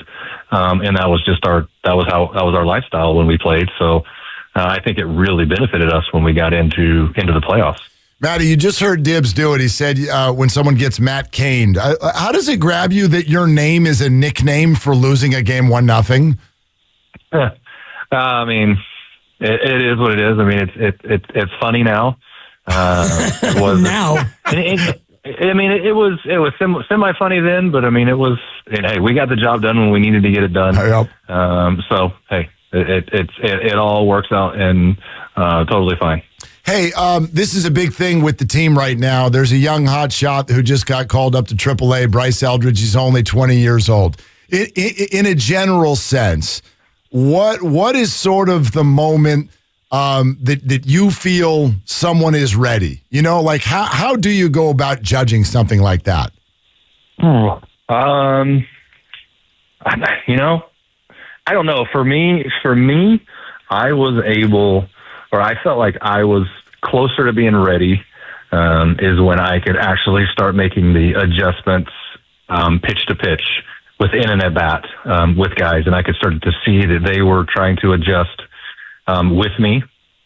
And I was actually able to, execute that. So I think it'd be the same thing with the hitters, is if, hey, I don't have a standard approach, and then I need the hitter can go up there, and he's a guy that maybe tries to launch for doubles or homers early on, and then he changes his swing or whatever the guy's style is, or he's adapting to the pitcher. That's when I think guys are really ready. And that's not, I wouldn't say that's everyone, because I think then you have the really special guys like a Buster or, I'm just blanking kind of on some, but you have those guys that can adjust to the pitcher, pitch to pitch, and really go along with that. And then you have other guys that can just make pitchers, if they make mistakes, well, they're just going to execute it. So it's a little bit I guess it's hard to kind of really say, but for me, it was when I was able to actually adjust pretty close to pitch, and I could see what the hitter was trying to do in the at-bat. Yeah, and you were young when you debuted, not even quite 21, but I want to take you back to when Buster really came up, not the cup of coffee at the end of the 2009 season, but 2010. How did you know, or how quickly did you know that Buster Posey was absolutely the real deal? I think it was just the way he called the game. I think that was that was what really, I think, set it in stone. Is he was back there controlling the game. You had full confidence in him, and you knew he was always going to hit. That was never going to be an issue. And so I think that's when we all knew is the fact that he could handle the staff, and he went out there and had confidence in it, and then it showed. Matt Cain with us here on Willard and Dibbs at 95.7 The Game. I wonder if there's even a more general way of answering that. Like Mad Bum, too, 2010, 21 years old, comes up. When guys like that arrive, do you see it you're a veteran by then, do you see it right away, or what's the process until you've got a really good big leaguer there? Yeah, I saw Bum. I knew it early with Bum, at least from just what I saw is when it was in spring training, and I feel like I've told the story, but when he was facing the Dodgers the first time his spring training start, I'm pretty sure he came over from the minor league side, and you could just see his presence on the mound and the way he carried himself, that he was going to be able to compete, wasn't scared of whoever he was looking at in the batter's box, trying to face Manny Ramirez. It didn't matter. And then you saw the stuff that was there. And you look at this pitching staff now, and they've got, a couple of good young arms. Kyle Harrison feels like one of the older pitchers. What's the adjustment period or the learning curve when you get up to the bigs? Is it really getting to that second time, not through a lineup, but when you face a team for the second time? Is that really where it gets more difficult? Yeah, I believe it is. I really do believe once they've got to look at you and they've got a little bit of a book in the big leagues, that's when you're going to really have to figure out if you can stick around or not. I thought I would all special in 2005. I had a good month, and it proved me wrong in the first month in 2006. So you start to they get a little bit of knowledge, and they catch on really, really fast there. Matt, one thing and I'm guessing a little bit, but one thing I really noticed with Buster Posey taking over as the president of baseball operations and the signing of Willie Adames is in a way, Matt Chapman to an extension too, he wanted to sort of replicate in the clubhouse maybe a little bit of what his role was when he played. Can you describe that? Like what was Buster's role in the clubhouse on that team? What does it do for a team? Buster's role was in the clubhouse. He wasn't overly talkative with everyone. He always connected with guys. So it's like, you wouldn't hear him. He wasn't, making speeches and doing this and that. But he was always checking in with guys, figuring out where they were. And he was always plotting. I mean, that was just what he did. So he was always trying to figure out ways that the game would help out guys and maybe mention the stuff to them. I think it was just maybe his presence, just going around and doing his work and getting stuff done. It was funny because you wouldn't think that he might have an answer when you go and ask him something random, and he had already thought about it. So I think that was what made him special, is you're like, well, wait a minute, I just started thinking about this, and it seems like you've thought about it for a week, So that was what's cool about him. Yeah, I'd love to hear more about that. He was always plotting. Like what to what level? What does that mean? Well, I mean, he's a guy that is not. He's satisfied with winning, but he's always seeing that, hey, these other guys are going to figure it out. How can we keep continuing to improve? And it's not just be a one-trick pony all the time. So I think that's where he was always trying to see what he could do to help himself out at the plate or behind the plate to be able to get guys to do it as well. So he was always getting creative. How does that leadership in the clubhouse evolve? Because Buster, obviously a natural leader, but when you come up as a rook in 2010, you probably don't take the mantle. How do those things really come about on a team? I think he kind of had to, though. I mean, he just stepped right into it, really, because I think being a catcher, you almost do jump right into a leadership role. It's just weird. I mean, he's literally he's responsible, but he's not responsible. But for 12 adults, sort of, that are out there on the mound. I mean, besides Affelt, we're all adults. Well said. We'll make sure we send that along to Jeremy. Yeah, right? Yeah. Matt Cain with us here on Willard and Dibs. Hey, Matt, do you sort of see any, like, how would you compare yourself and Logan Webb? Do you see any overlap there? Yeah, I think he loves to compete. He's not afraid to attack hitters in any count, in any situation, and that's what I really always wanted to do, is to say, hey, I'm not going to walk you. I'm going to try to make you do your job, and if you get me, you get me. But I feel like I've got confidence in all 4 of my pitches that I can get you out. So, let's battle it out. Yeah, you'd love to see it. And he throws such a great sinker, and he always seems to give you 6 1/3, which nowadays is like 8 innings back when you pitched. Yeah, no, for sure, and that's what I do love about him, is he does not want to come out of the game. He doesn't want to go out there and go 5 innings or whatever it is, and he wants to eat up innings and save the guys in the bullpen. Matt, I got this question. Justin Verlander and you both started your career in 2005. He's on the team right now. Why aren't you? I mean, maybe I'll just go get some surgery from Akazuki and we'll see what happens. Okay, there it is. We got it figured out. New elbow, new shoulder? What are we talking about here? More depth. We'll take it. Probably need a new elbow. We'll see what the shoulder does. I've given it enough time off, right? Can you believe that, though? I mean, in his early 40s, can you believe he's still doing this? No, it's insane. No, I have a huge amount of respect for what Justin's doing, and to see and he's not just doing it to do it. He's doing it at an extremely high level, and it's very, very impressive. I'm honored to be able to compete against him, and I even tip my hat even more to see that he's doing it this long, because physically it's not easy, mentally it's not easy, and then just the whole entire lifestyle is not easy. So.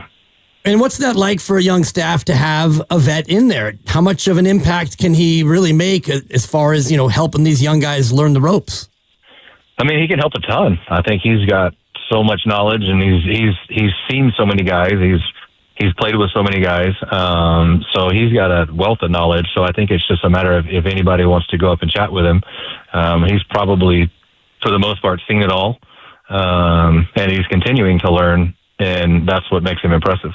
Maddie, I want to go back to a comment you made earlier in this conversation when you sort of referenced these close, low-scoring games. Sure, they can be hard in the regular season, but they help you in the postseason. I wonder if, is it fair to say then, looking at this National League West, the big boppers with the Dodgers, the Padres are a little bit of a hybrid, and then here's the Giants, and they look a lot like your old teams. So does that give you some sort of if they make the playoffs, I'd be really optimistic kind of a feel? Oh, for sure. No, I think that, they would be very, very scary, if they make the playoffs. And I think everybody would be very in the know of that one because of the staff that they're going to have to go up against. And they've got a manager who seems to be kind of cut from the same cloth as yours, Bruce Bochy. Bob Melvin, a guy who's been around for a long, long time. How much does that help the pitching staff to have somebody who has been there and done that, and maybe will give guys a little bit more leash in the clutch? Yeah, and I think that's what you do need, because it becomes a really big, managing game when you get to the playoffs. Those guys have to go from their gut. They have to be able to, read out, hey, is my guy going to be able to stay in there? Do I need to pinch hit? Do I need to, what do I need to do? And the managers, I think, really, really earn their money, and in the playoffs. And that's where Bob is, he's going to be tremendous at it. Matt, I want to ask you also about the defense of Matt Chapman over at third base. Our producer, Lucas, says it's the best defensive giant he's ever watched in his entire life. So first of all, we want to know, how do you think Brandon Crawford would take that comment? But secondly, what is that like to have a guy like that in your infield? Well, did he say third base or did he say the infield? No, he said the best defensive giant he's ever watched with his own two eyes. So that's any position. It's personal opinion, I guess. Everybody's got their opinion, right? Yeah. You can Gregor Blanco him right now if you want. It'd be really hard. I saw just being able to play with Crawl. It's hard to say that there's much better, but it doesn't take Chapman's he's always done an amazing job at third, and he covers a ton of ground. So, I mean, those two guys, it's a great argument to have. So, both of those, just let them have it. Whatever, either one. Yeah, let them have it. Fair enough. Tanner, appreciate Fair it. enough. Matt Cain, everyone. Hey, Matt, always fun to catch up. Thank you so much. Oh, no problem. Appreciate it, guys. There it is, Matt Cain. Cainer.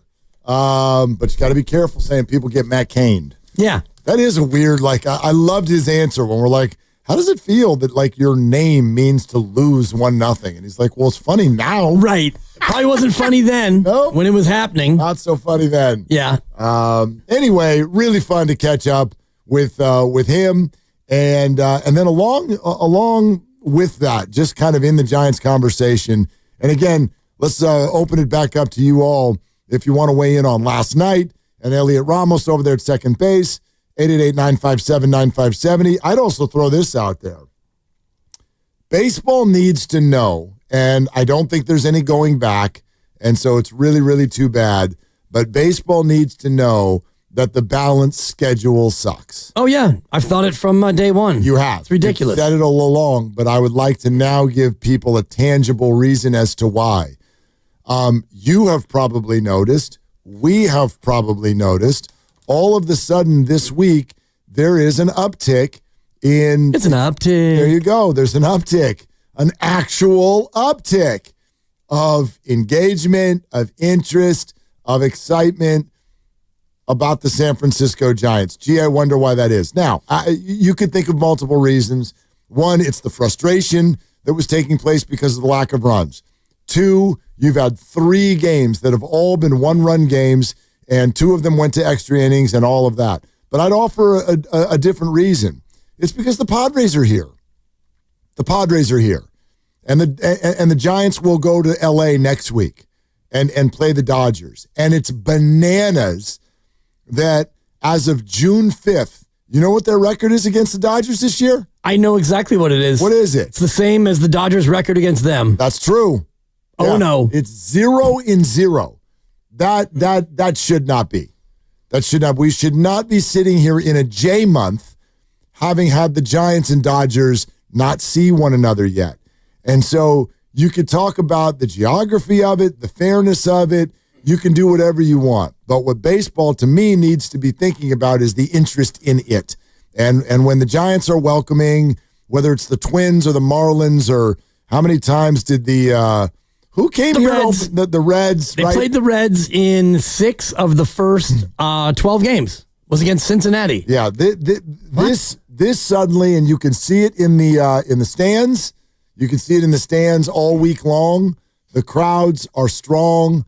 You got to go back to having more of this. This is the good stuff. And it's not only for the Giants, it's for every team. Everybody. And baseball is such a regional sport that, I'm not going to be as interested when, you got Kansas City in town or the Cleveland Guardians. Whether or not they're a good team, you want to be able to see your team. And one thing I've noticed about these games here at Oracle Park is there's a lot of Padre fans because, for sure, people who are either from San Diego or live here now or maybe travel up to see it, you get a lot more of a buzz just by playing these familiar teams. When the Dodgers come in, it's going to be a lot more blue than you want, and we'll probably do a whole show on it, and it'll be less blue this year than I think last year, but it's going to be raucous crowds, packed houses, and you only get it, for 6 games this year? Yeah, I still don't even know when they come here. Like, the Giants are going there next August, week. I thought.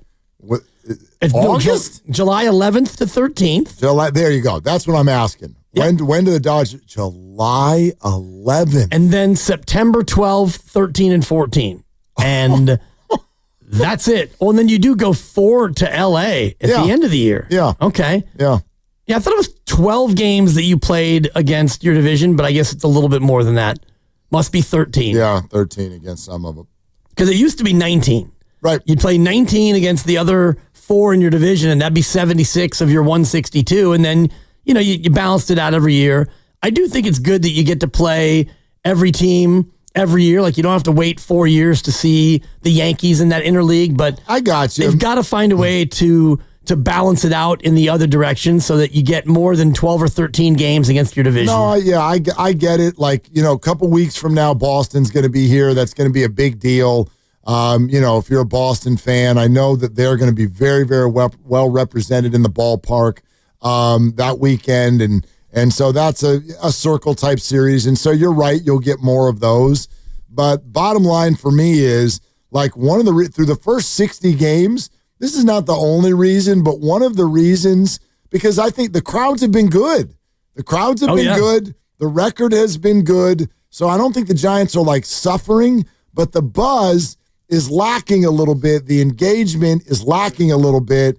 And if you start thinking, I know they went to Chicago, that's cool. But if I read to you who's been here. Oh, I'm looking at it right now. Okay. So like Seattle and Cincinnati, those are the first two. Right. In terms of buzz, with the Dodgers being a 10, and I'll just say Tampa being a 1, just to pick on Tampa. Yep. I would say Seattle's probably a 4 on the buzz. Even that's and Cincinnati's probably a 3. Yeah. I mean, other than Ellie De La Cruz, there's absolutely nothing to see there at all. And then, you think about this from the perspective of the next series, Milwaukee, and then you had Texas. Come to the ballpark. Right, but still, that's not outside of the skipper. Right, that's circumstantial and kind of different. Then the Rockies came, and then the Diamondbacks came, then the A's. Okay. The Royals came, and then here we are. The Padres are here. This is, I would argue, outside of the obvious, which is the A's, which is quirky and emotional and all of that stuff. But outside of that, this is the first one. This is the first one where you're like, this is a good opponent. This is an opponent that matters. These are division games, all of that stuff. Well, even the Rockies, like that, that would be something if they were not historically bad. Right. But still, it wouldn't be as buzzworthy as the A's for sure, even though you play Colorado 13 times and they're in your division and all the rest of it. But you got to find a way to strike a balance between the two extremes, because this balanced schedule, it's not a balanced schedule, first of all. It's a kind of balanced schedule. A truly balanced schedule would be you play like 7 games against the other 31, and that's too many games even of itself right there. So you'll never have that in baseball, so why even try? We're brought to you by Fremont Bank. Here for you, here for good. 888-957-9570 is the number. When's the last time you can remember a moment that maybe hit your heart the way it did when Heliot Ramos got to second base and started screaming at his teammates last night? When's the last time the Giants kind of felt that emotional, maybe that compelling? For me, I haven't seen a moment like that kind of landed with me that way in at least a couple of years. We'll take some calls on that, 888-957-9570. We are going to get you ready for the NBA Finals. We got some things to get to there. Oh, you know what we should do next? We should do Bryce Watch. Let's do Bryce Watch coming up next. Want to know what Bryce Eldridge did down on the farm? We'll tell you next on Willard and Dibs. Hey, what's going on? It's Willard.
Now, back to Willard and Dibs. Absolute pleasure. Willard and Dibs, y'all take it easy. Have a good one. Enjoy the game tonight. On 95.7 The Game.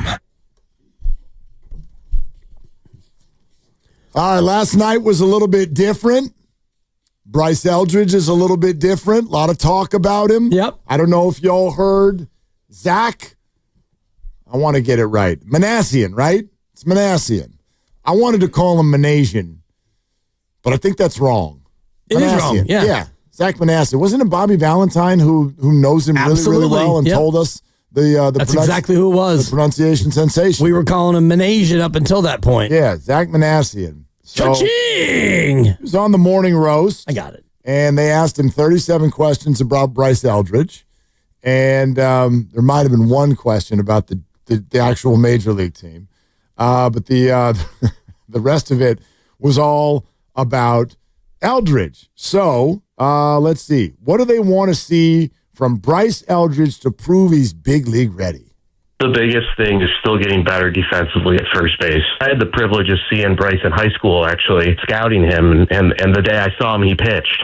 He was basically Shohei Ohtani for his high school team. He pitched and he hit, and when he wasn't pitching, he was still hitting. So there really isn't a lot of innings experience defensively. He is getting better and better, and I think it's another player, plays very hard. He wants to be great.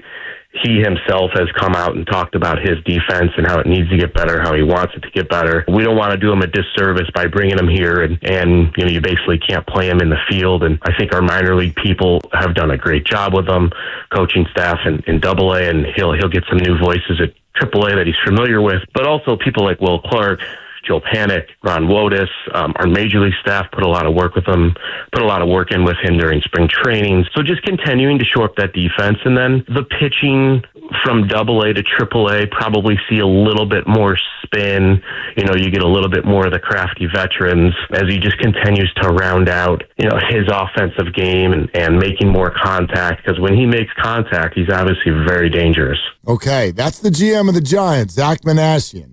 And he had his first AAA game last night. There's more spin rate there in the AAA level there, Dibs. No doubt. That's common knowledge. Yeah. So you got to watch out for the spinners.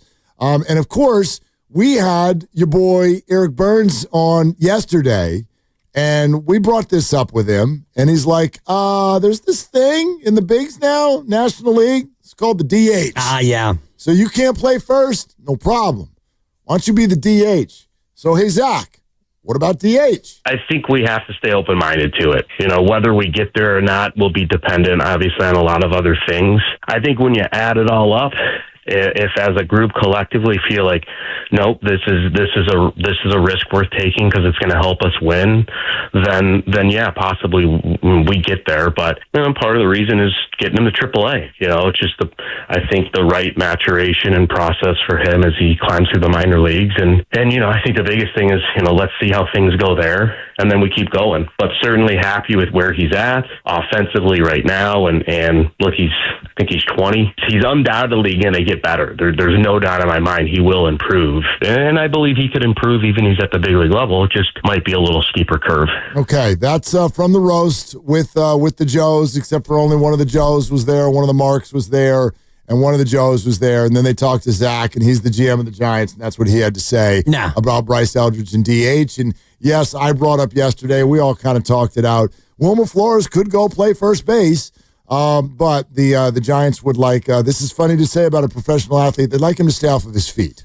Right, and it makes sense because last year you had him play first base and he got hurt. And it's not only because he played first that he got hurt, but Wilmer Flores is not exactly a spring chicken. And this year you've had him DH and he's had himself a good year. Yep. So if it ain't broke, don't fix it. And by fixing it, that would be putting him at first. And now you're going to have Eldridge come up and he DHs. Well, I don't know if, I also think the rhythm of a young baseball player, if you are used to being a guy who plays the field and then goes and bats, that might be something that upsets your normal routine and your rhythm as a baseball player. No, those are all fair. I was just kind of like chuckling a little bit at the whole idea of if it ain't broke, don't fix it. You're right. I'm not sure that it's not broke, though. Because Wilmer's not. No, Wilmer's not. But we're talking about the Giants' offense. We're talking about their process. And again, I referenced the Burns conversation. No, it's not broke, but is it going to work? I mean, he clearly feels that somebody else. Remember, we did the whole thing with the Warriors. Is the answer inside the building or is it outside the building? And Goo and I were always like, it's outside the building. And as it turned out, his name was Jimmy Butler. Same thing here. Is the answer in the building or out of the building? This isn't a terrible offense. This is just an offense that is collectively slumping right now. And ultimately, at the end of the day, in my humble opinion, they're going to have to get somebody here. And I don't know if it's going to become Bryce Eldridge and he's going to be the guy, or it's going to be a bat that they trade for. But right now, it's not going to work without a superstar. You just need one. It's just one guy. You look at the Padres last night. It's Tatis, it's Machado, it's Jackson Merrill, it's Bogart season. Like it's just the list goes on and on of superstars in that lineup. And the Giants, they just don't have one. Okay, so, and again, I really hesitate. It's like, they need a superstar. All right, then bring up a 20-year-old who's never played in the bigs before. And go ahead, kid, just go ahead and be a superstar. That's very, very difficult. It's pretty rare, too. Obviously, yes. I don't think it's just going to be like turnkey whenever they bring him up. But there's a very, very compelling conversation to have here because I don't know if it's just like, find out when it's too soon and, let's track every single thing that he's doing, or are you looking at it just through the lens more of the San Francisco Giants? And the minute you think that you're a better team with him, get him up. Get him up here. Because as Buster said yesterday, it's time to go. It is, and I think that it's as important to make sure that it's at the right time for him. Not only, is it right for the team? Would he be some sort of an infusion of offense? Or, is it going to be something where you're not going to be able to play him every day? And when you bring him up, you don't want to get him into a yo-yo situation where he's up and he's down, he's up and he's down. When you bring him up, much like Buster did when he was a player, he had the cup of coffee in September, fine. That's what you did back then. And then the next year, boom, you come up, you stay up, and that's what you want with Eldridge. Yeah, no doubt. So as we sit there and talk about, be really, really careful about just tracking every single thing this guy is doing. Let's go ahead and track every single thing this guy is doing. This is Bryce Watch. All right, we're going to make that more fancy in the future. Bryce Watch. Yeah, there you go. Thank you. Bryce Eldridge for the Sacramento River Cats was at Sugarland. What did you call them yesterday? I thought they were the Skeeters. The Skippies or the something? Space Cowboys. The Space Cowboys. All right. Space Cowboys and River Cats. I do believe the Space Cowboys came out on top in this baseball game, but not because of the fault of young Bryce Eldridge, who had 4 trips to the dish, and on 3 of them, he reached base.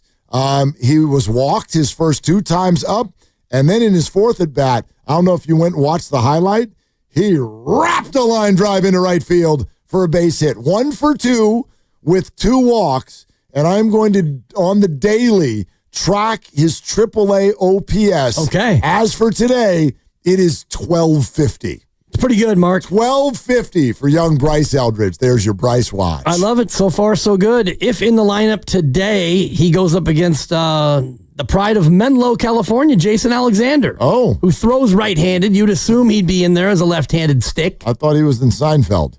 Playing baseball in Sugarland? This is Jason Alexander is a little bit bigger. You know that? He's 6'2". I'm looking at him right now. Oh, okay. George Costanza went about 5'2". But had a great baseball repertoire. Yeah, he did. Worked for Steinbrenner. Threw a 2-seamer. Yeah, he sure did. Absolutely. All right. Well, that's exciting. That's funny when you're like, if he's in the lineup. Yeah, he going to be in the lineup. Against the righty. I don't know if he would go up against the lefty. They're not platooning Bryce Eldridge. Yeah. They better not. Good Lord. See if he can hit a lefty. Is Kapler's new job, the manager of the River Cats? We're not platooning Bryce Eldridge. I want to see him out there against lefties, righties, ambidextrous, people who roll the ball up. I don't care what the hell you're doing. Bryce Eldridge plays every day. That's a rule. Yeah, no doubt. I'm sure he'll give him a day off here and there. I don't know if he plays every day, but your point is well taken. I hope not. I hope, no. You're not, come on. He's 20 years old. Come on. He's 20 years old.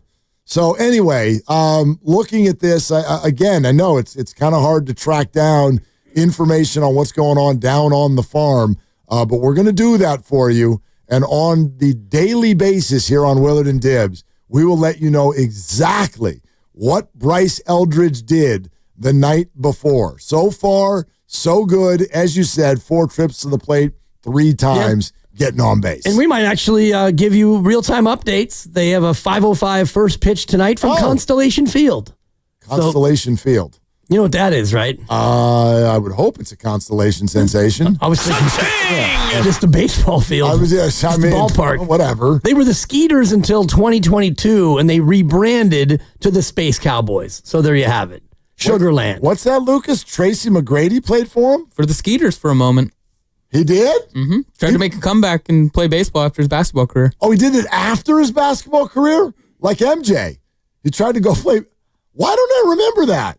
I do not remember that at all. Tracy McGrady, the baseball player? How'd it go?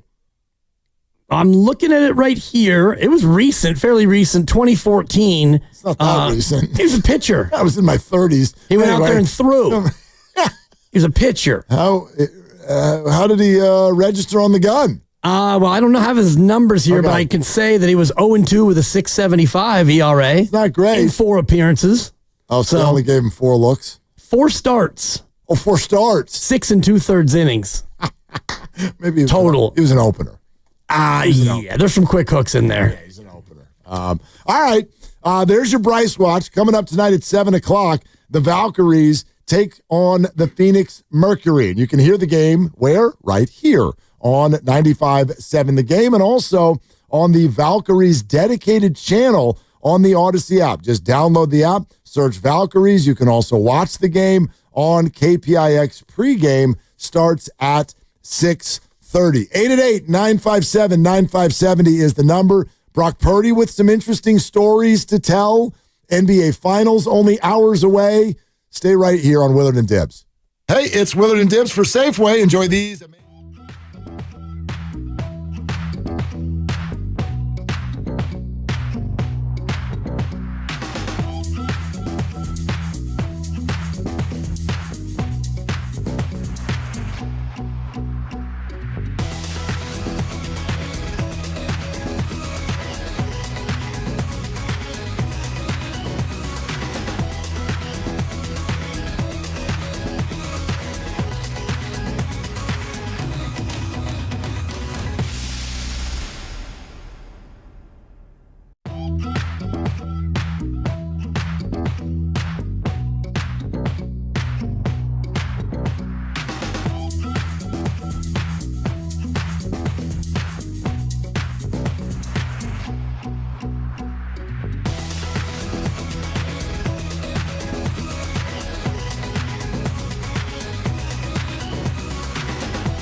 Hit well to left field and deep. Encarnacion on the move and gone.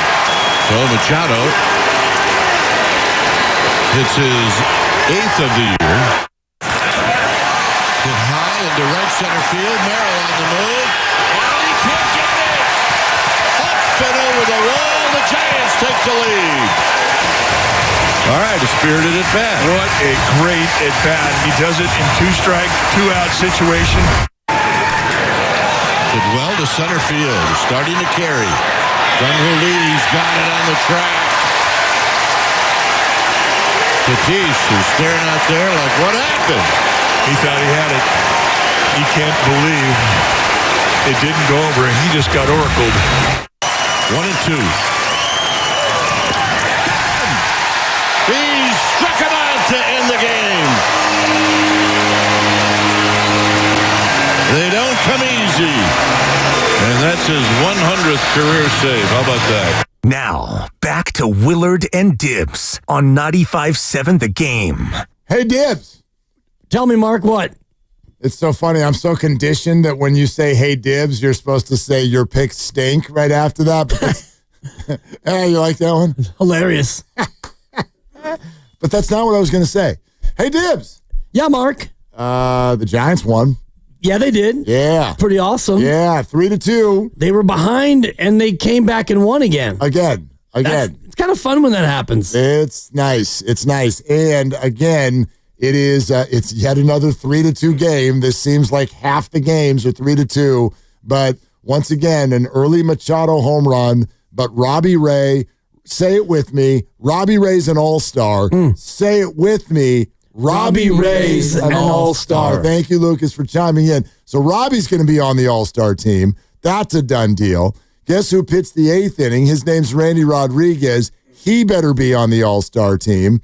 Not sure if anybody else is going to make it. Ramos is definitely worthy. Don't know if he'll make it. That's a pretty crowded thing out there in the outfield. But just an incredible series between the Giants and Padres. All 4 games, 1-run games, 2 of them extra innings, and halfway through the series, Giants fans could not be more frustrated. Halfway through game 3 of the series, Giants fans are ready to give up. And then here we are, we arrive at the end of the series. Giants have won 2 in a row, earned a split, and I'd argue that vibes all of a sudden for fans probably feel better than they have since the start when the Giants were winning almost every day. Yeah. Just because you got new blood in here, they reacted, and you're still seeing that great pitching. By the way, last night, the heroics of Daniel Johnson. Today, the other new guy, Dominic Smith. Yeah. He was 3 for 4 and had the game-winning 2-out, 2-run double into Triples Alley. That's pretty good stuff, man. It's awesome. The newbies are coming through, and your 3-headed closer got it done today with Doval doing it on the back end. And, yeah, Robbie Ray's an all-star. Robbie Ray completely with the grunt on every pitch, which is hilariously distracting when you watch it after every pitch. It's just like, it's hilarious. Close your eyes and tell me you're not watching tennis. Right. You won't be able to do it. Well, you could, name that pitcher with your eyes closed, too. You don't even have to watch the game. Just listen. Right. Oh, Robbie Ray's pitching. Lucas played a great montage of highlights to tell the story of the game on the way in, and Fernando Tatis got oracled, and I'm looking at the StatCast numbers. Exit velocity on that was 108 miles an hour, which tied for the hardest hit in this game. Do you have on the StatCast thing, the thing that they do, the overlay where they're like, how many ballparks, where would that have been a home run? Right. Because I got to think that the answer's all of them but here. No, only 12. Really? Only 12. No way. Yeah, and it's because of the location of, that thing went to what, straightaway center? Right center. Right. It was definitely, it was right out there in front of the visiting bullpen. Jung-Hoo Lee caught it on the warning track, and Tatis, who hits a lot of home runs, he thought it was gone. No doubt. He dropped the bat, raised his hand. He thought Padres took a 4-3 lead in the 8th inning, but they didn't. Nope. And the expected batting average on that is 960. So only 4% of the time should you get out when you hit the ball 108 miles an hour. And today was that one trajectory. of them. Yeah. So the hit distance was 396. Jeez. So if you look at other ballparks that have 400 in straightaway center, or it's slightly off center. Yeah, that feels wrong. 396. He caught it on the track in front of the Padre bully. That's 415 out there? I think it gradually goes out to 415. Yeah, no, it does. It does. But I'd like to play your StatCast under protest. Okay. I think they're wrong. Jung-Hoo Lee's double in the sixth inning. Yeah. I'm sorry, in the first inning. Okay. Had a home run in 29 of 30 parks. Oh, we didn't see that when we were in a meeting. We were in a meeting. That was 404 feet. So damn. And just a double. Must have been to right center into Triples Alley. NBC Sports Barry with all those calls, and actually, let's hear it again. You got the Tatis one. This is eighth inning. Randy Rodriguez is pitching, runner at first, and one out. And Tatis is at the plate. Well to center field, starting to carry. Jung-Hoo Lee's got it on the track. Tatis is staring out there like, what happened? He thought he had it. He can't believe it didn't go over, and he just got oracled. Last hour, like the Giants have their own language. Have you noticed this? Yep. You can win a World Series, we'll call it torture. You can have a guest on 95.7 The Game and tell him he got Matt caned. We all know exactly what that means. Right. And Tatis just got oracled. And we know exactly what that means. Yes. And even though when you get Matt caned, it is a bit of a misnomer because I did my patented deep dive. Do we have deep dive dibs? We got deep dive dibs. What do you got? Well, we had Matt Cain on, and so we talked about getting caned, and so I wanted to actually look at the numbers and see if he actually had more bad luck than other pitchers. And so I looked at outings when you received 2 runs or fewer of support. All right. And I looked at all his outings and Mad Bum and Lincecum and Zito and Vogelsong, and Barry Zito had the most outings in which his team provided 2 runs or less. 39% of his outings. Okay. Kane was at 36.6, which was second. Vogelsong actually got the most support. He only had 30% of his outings where the team scored 2 runs or less. The other alarming part, there's a lot of outings where the Giants only scored 2 runs on this list. I don't know if you've noticed, but the Giants, it's actually funny. They play this song when the Giants come to town. It's Bye Bye Baby. It's not. It's really not. It's not. When the Giants come to town, it's a 1-run game, baby. A lot of the time, it sure is. Not as catchy. No. Yeah. Okay, go play it. Because I was about to actually make one more point. Please do. Because we have Logan Webb now, and so I was just wondering, I wonder how Logan is, because this offensive team is a lot like that offensive team. Let me guess. All right, turn the water off. So let me guess. You said that Barry Zito was at 38? 39% of his starts. And the Kaner was at 36? Yep. 36.2? Second on the list. I'd like to guess what the percentage of Logan Webb's starts are where the Giants score 2 runs or less. 156 career starts for the Giants. 156. I'm going to say 92% of the starts. 90. I'm going to go with the laugh track. I'm That was go funny. With 92% of the starts. You hit him with the buzzer. Sorry, close but no cigar. It's actually only 31%. Oh, 31%. So as much, Okay. yeah. Thank you. All right. Which is less than Lincecum, less than Mad Bum, and about the same as Vogelsong. Yeah. Anyway, just getting caned is actually getting Zito'd. It's just not as catchy. Well, we probably should have said that to him while he was on with us. I hadn't done the deep dive yet. I was still putting on my flippers. Might have set him free. Yeah. Guy's cruising around up there in the North Bay, just thinking that like his name is synonymous with a 2-1 loss. Probably doesn't feel very good. 121 times in his career, they got 2 runs or fewer. Man. So I could see where you had some PTSD about that. Well, you want to know why, actually, I'm going to refute your deep dive. Oh. As deep as it was. It's not just about what the Giants score. It's about then what you give up. So if you only score 2 for Zito, but he gives up 7, you don't get to complain. You gave up 7. Fair. The problem with the whole Kaner thing was that it always felt like the Giants would only score, he'd only give up 2 and the Giants would only get 1.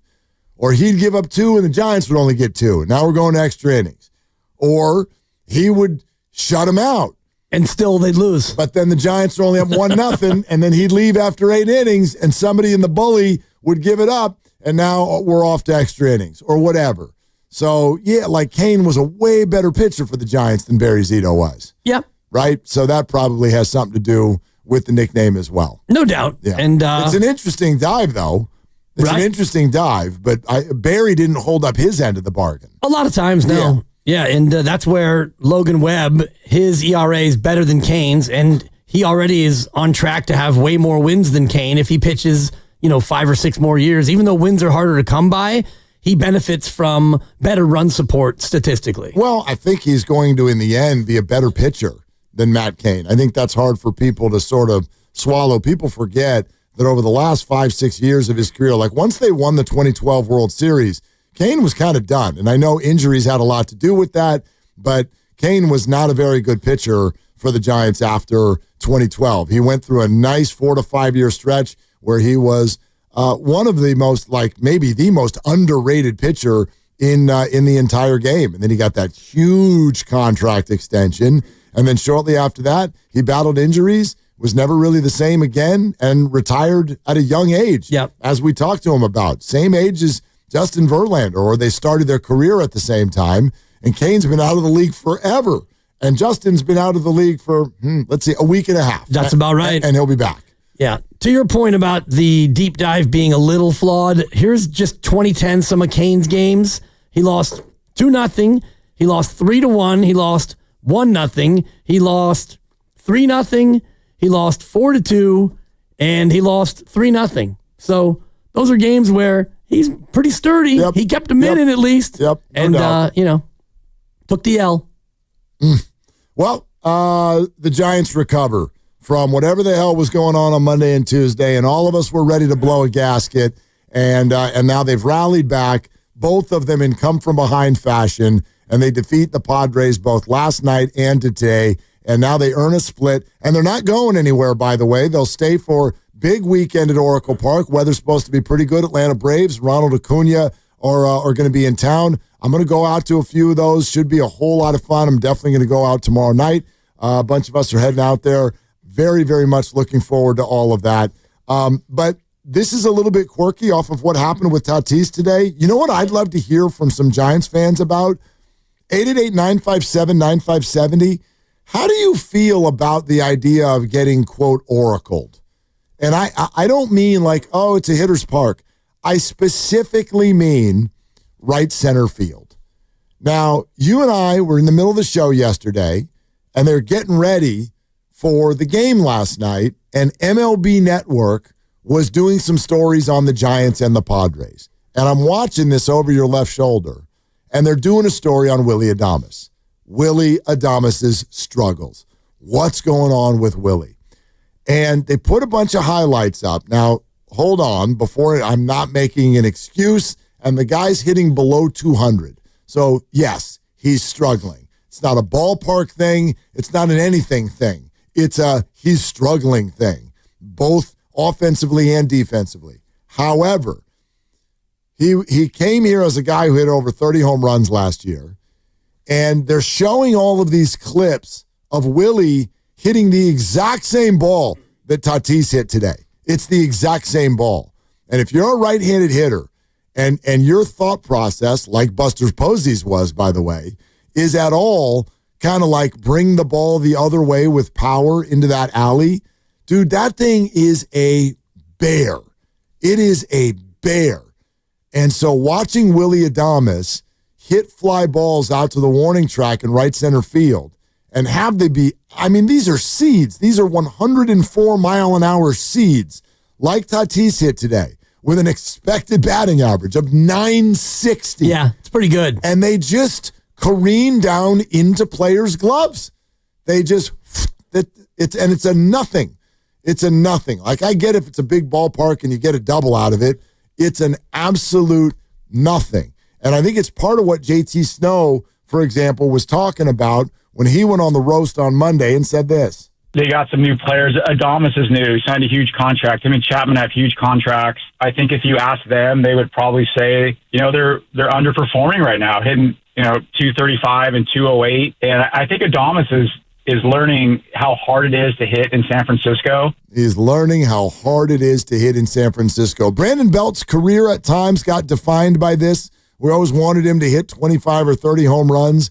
I'd argue, 7 a year maybe, that he would lose because of the right center field power alley and the way he hit the ball. I don't know, man. I have mixed feelings. Today it helped the Giants. It helped the Giants today.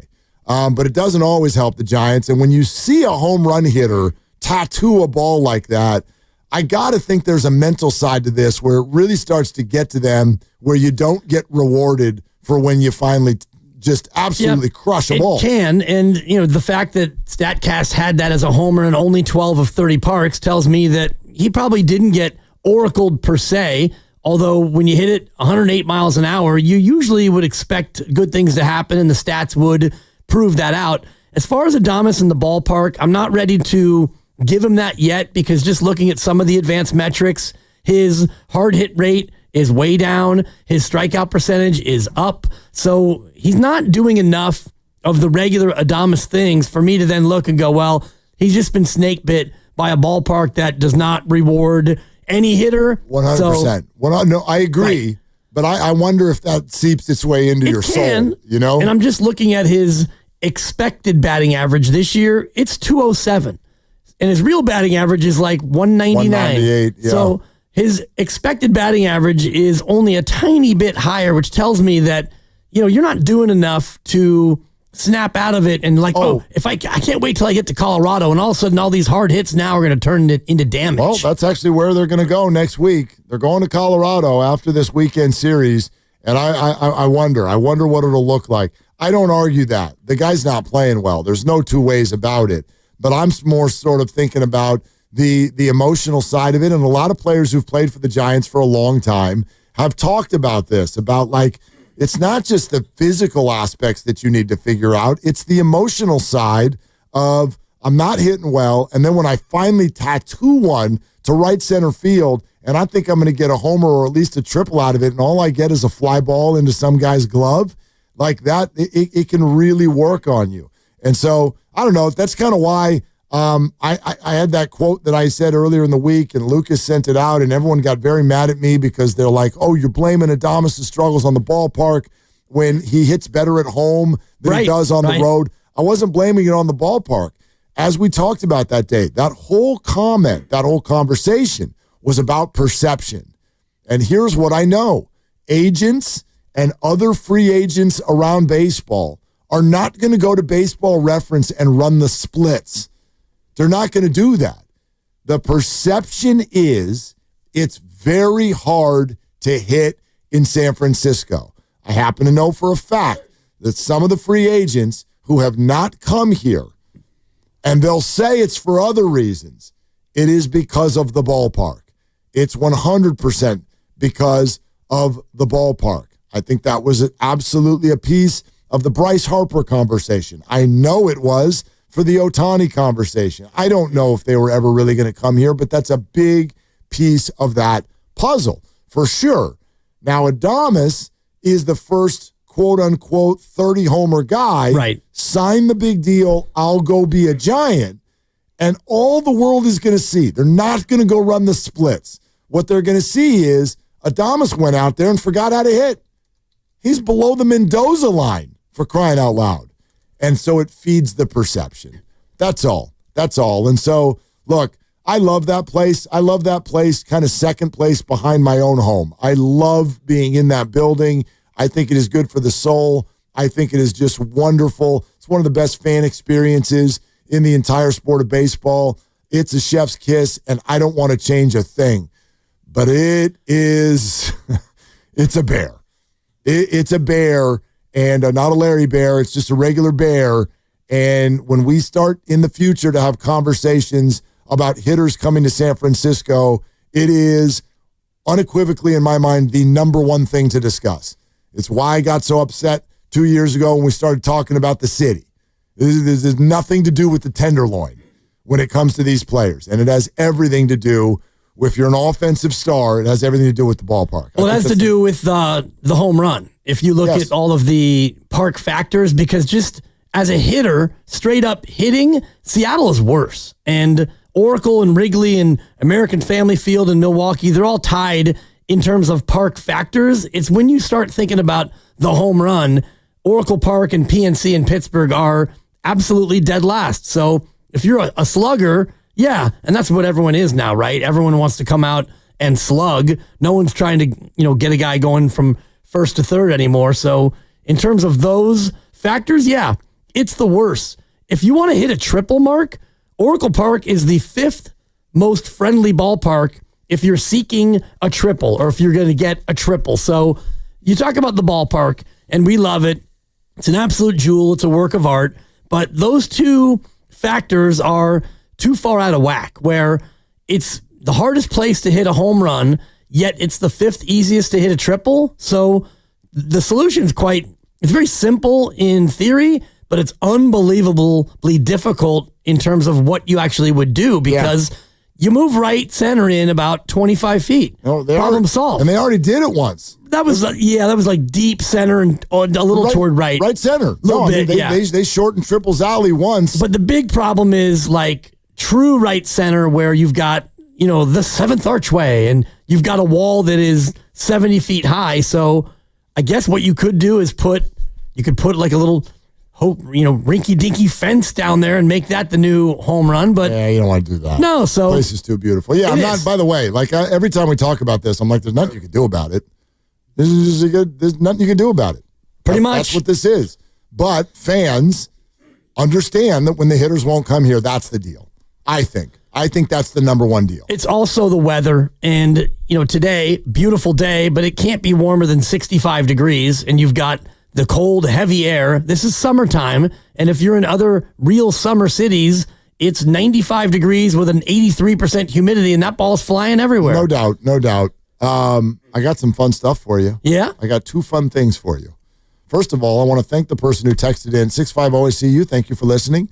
Willard, I believe the over on total runs in this series hit. Now, this is a good listener. Very, very correct. I set the over-under at 20.5. You immediately took the under. Lucas and Grandy jumped all over both of us as if it wasn't like part of the bit. Like the whole point was that they don't score a whole lot of runs. That's the whole reason why I took the under. The over hits at 22. Lucas, you wanted to set the over-under at like 28. So, great. The over hit. The larger point remains, before the series started, this is what I'm going to take away from this. I nailed the run total within a run and a half. Before the series started. Yeah. That's insane. Like 22 being the over is your shoulder crazy. Okay? From all the patting on your own back you're doing right now? I'm about to do it again. You said this is going to be fun. It is. This has not been fun so far. You're over tremendously fun. No. Thank you. Want to know how fun this is? Tell me. Brace yourself. Lucas? Oh, you're going to do it. You have the breaking news sounder? Oh. Hit it. 95.7 The Game breaking news. Robbie Ray's joining the show. Let's go. Eat that, okay? That's Is that fun? Robbie Ray's going to call in when he's ready, Lucas. When he's ready. He's an all-star. He'll call us when he freaking wants. Robbie Ray. Maybe. I mean, say that a few more times. He'll probably call quicker. The exact word from the Giants is he's going to call sometime between now and before you're done. That's when he's going to call. Yeah. All right? He's got dinner reservations at 6, so they promised me it's going to be before that. All right. It'll be before that, because I was like, if you can't just call between now and 6, because you might call 5:56. That doesn't do anything for us. He said, don't worry. It'll be before that. Okay. Maybe we put together a big finish for him coming off his outing. We probably should. Scratch something out. Robbie Ray's on the damn show. Can't wait. It won't be before 4. We can also tell you that, Lucas. It'll be after 4. And before 5:30, because he's got dinner resis. Yeah. So stay tuned. We're narrowing it down. But between 4 and 5:30, future All-Star Robbie Ray is going to be on the show. I'm pretty excited about that. Me too. Robbie's awesome. Gosh, he's been awesome. They win. How has he only been an All-Star one time? Well, even when he won the Cy Young, he wasn't an All-Star. Which is wild. Yeah. How the hell do you pull that off? Seriously. How do you win Cy Young and not make the All-Star team? Come on, managers. Wake up. What are you doing?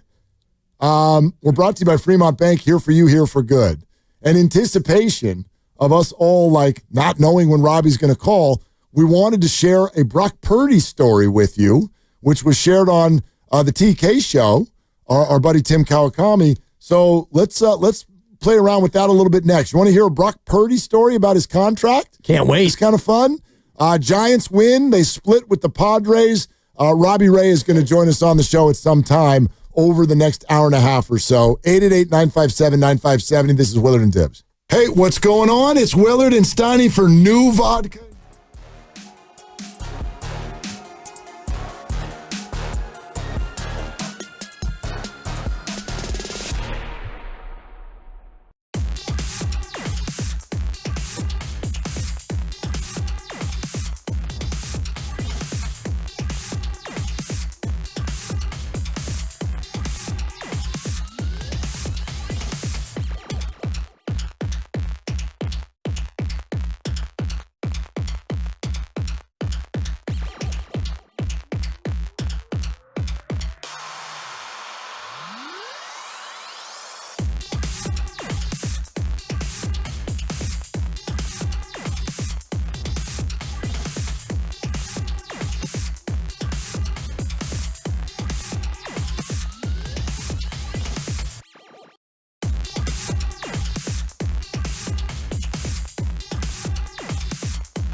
1-2.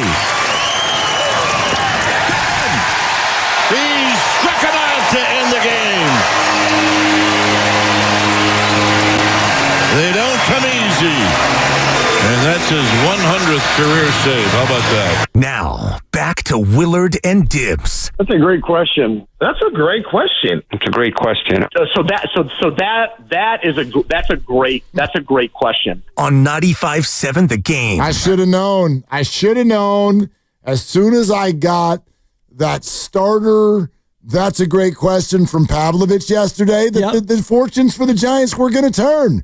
I should have known. I'm mad at myself for giving up on them last night when they were 5-0 down. It's been kind of muscle memory, though. When this team gets down at all, you just kind of throw in the towel, let alone 5-0. And, yeah, you get into that spot. They already lost the first 2 games, and you're thinking, okay, down 5 runs.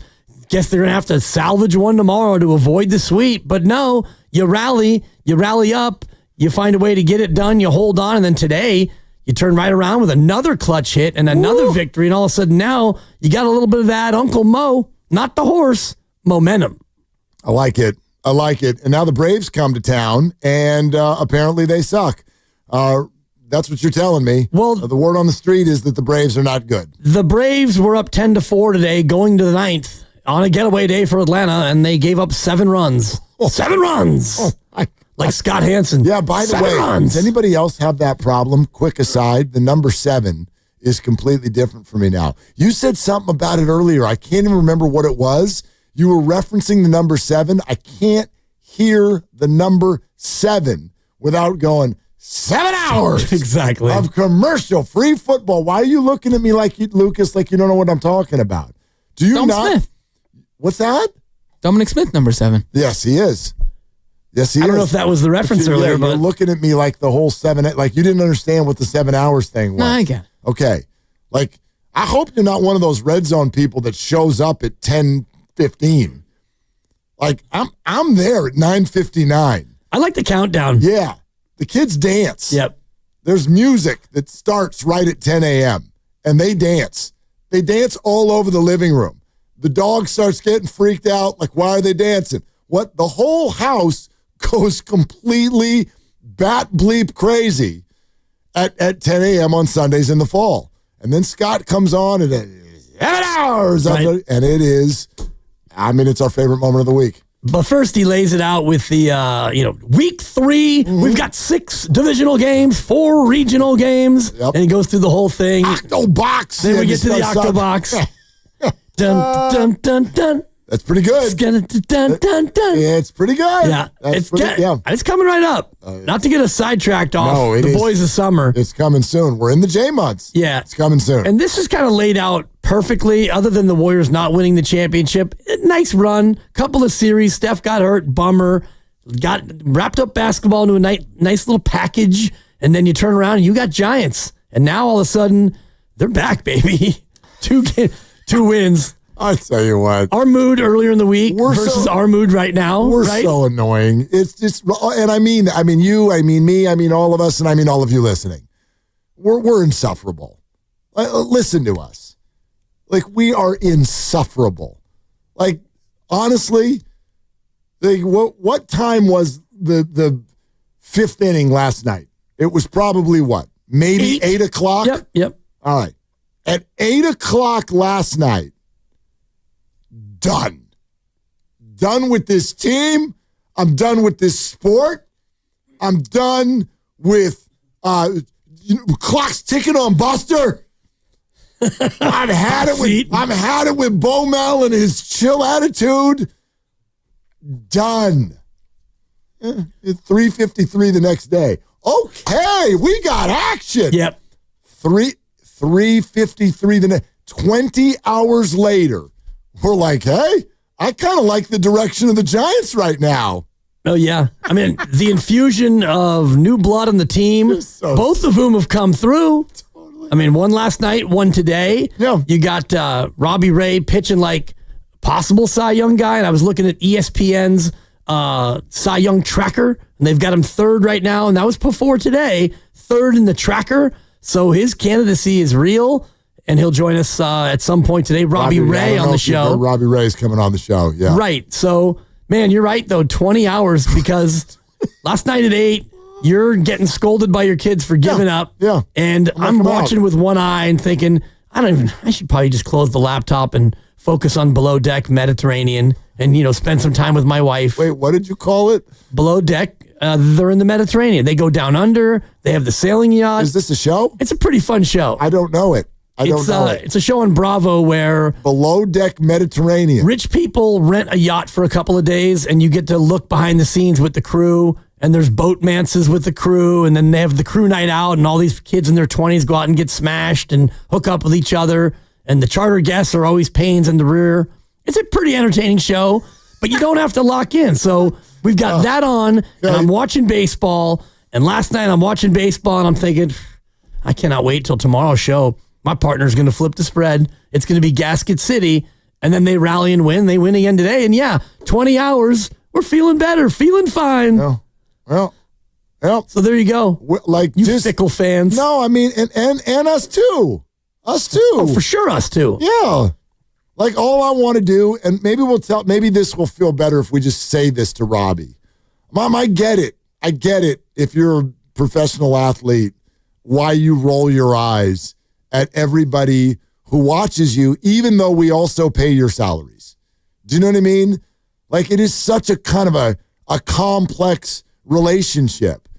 And that's why I'm not saying I'm giving anybody the green light to be jerk to the fans or media or what have you, because the interest in what you guys are doing, like if you're a professional athlete, the interest in it is unbelievable. It's allowed, remember we did that thing a couple of weeks ago where we're like, here's school teachers, one of the most important jobs in the world, just grinding for years to maybe get to, I don't know, like $90,000 a year in the Bay Area, where that's like, I don't even know what the quote unquote poverty line is in the Bay Area, but good luck, like, owning a home or doing any of these things. Be a school teacher for 40 years.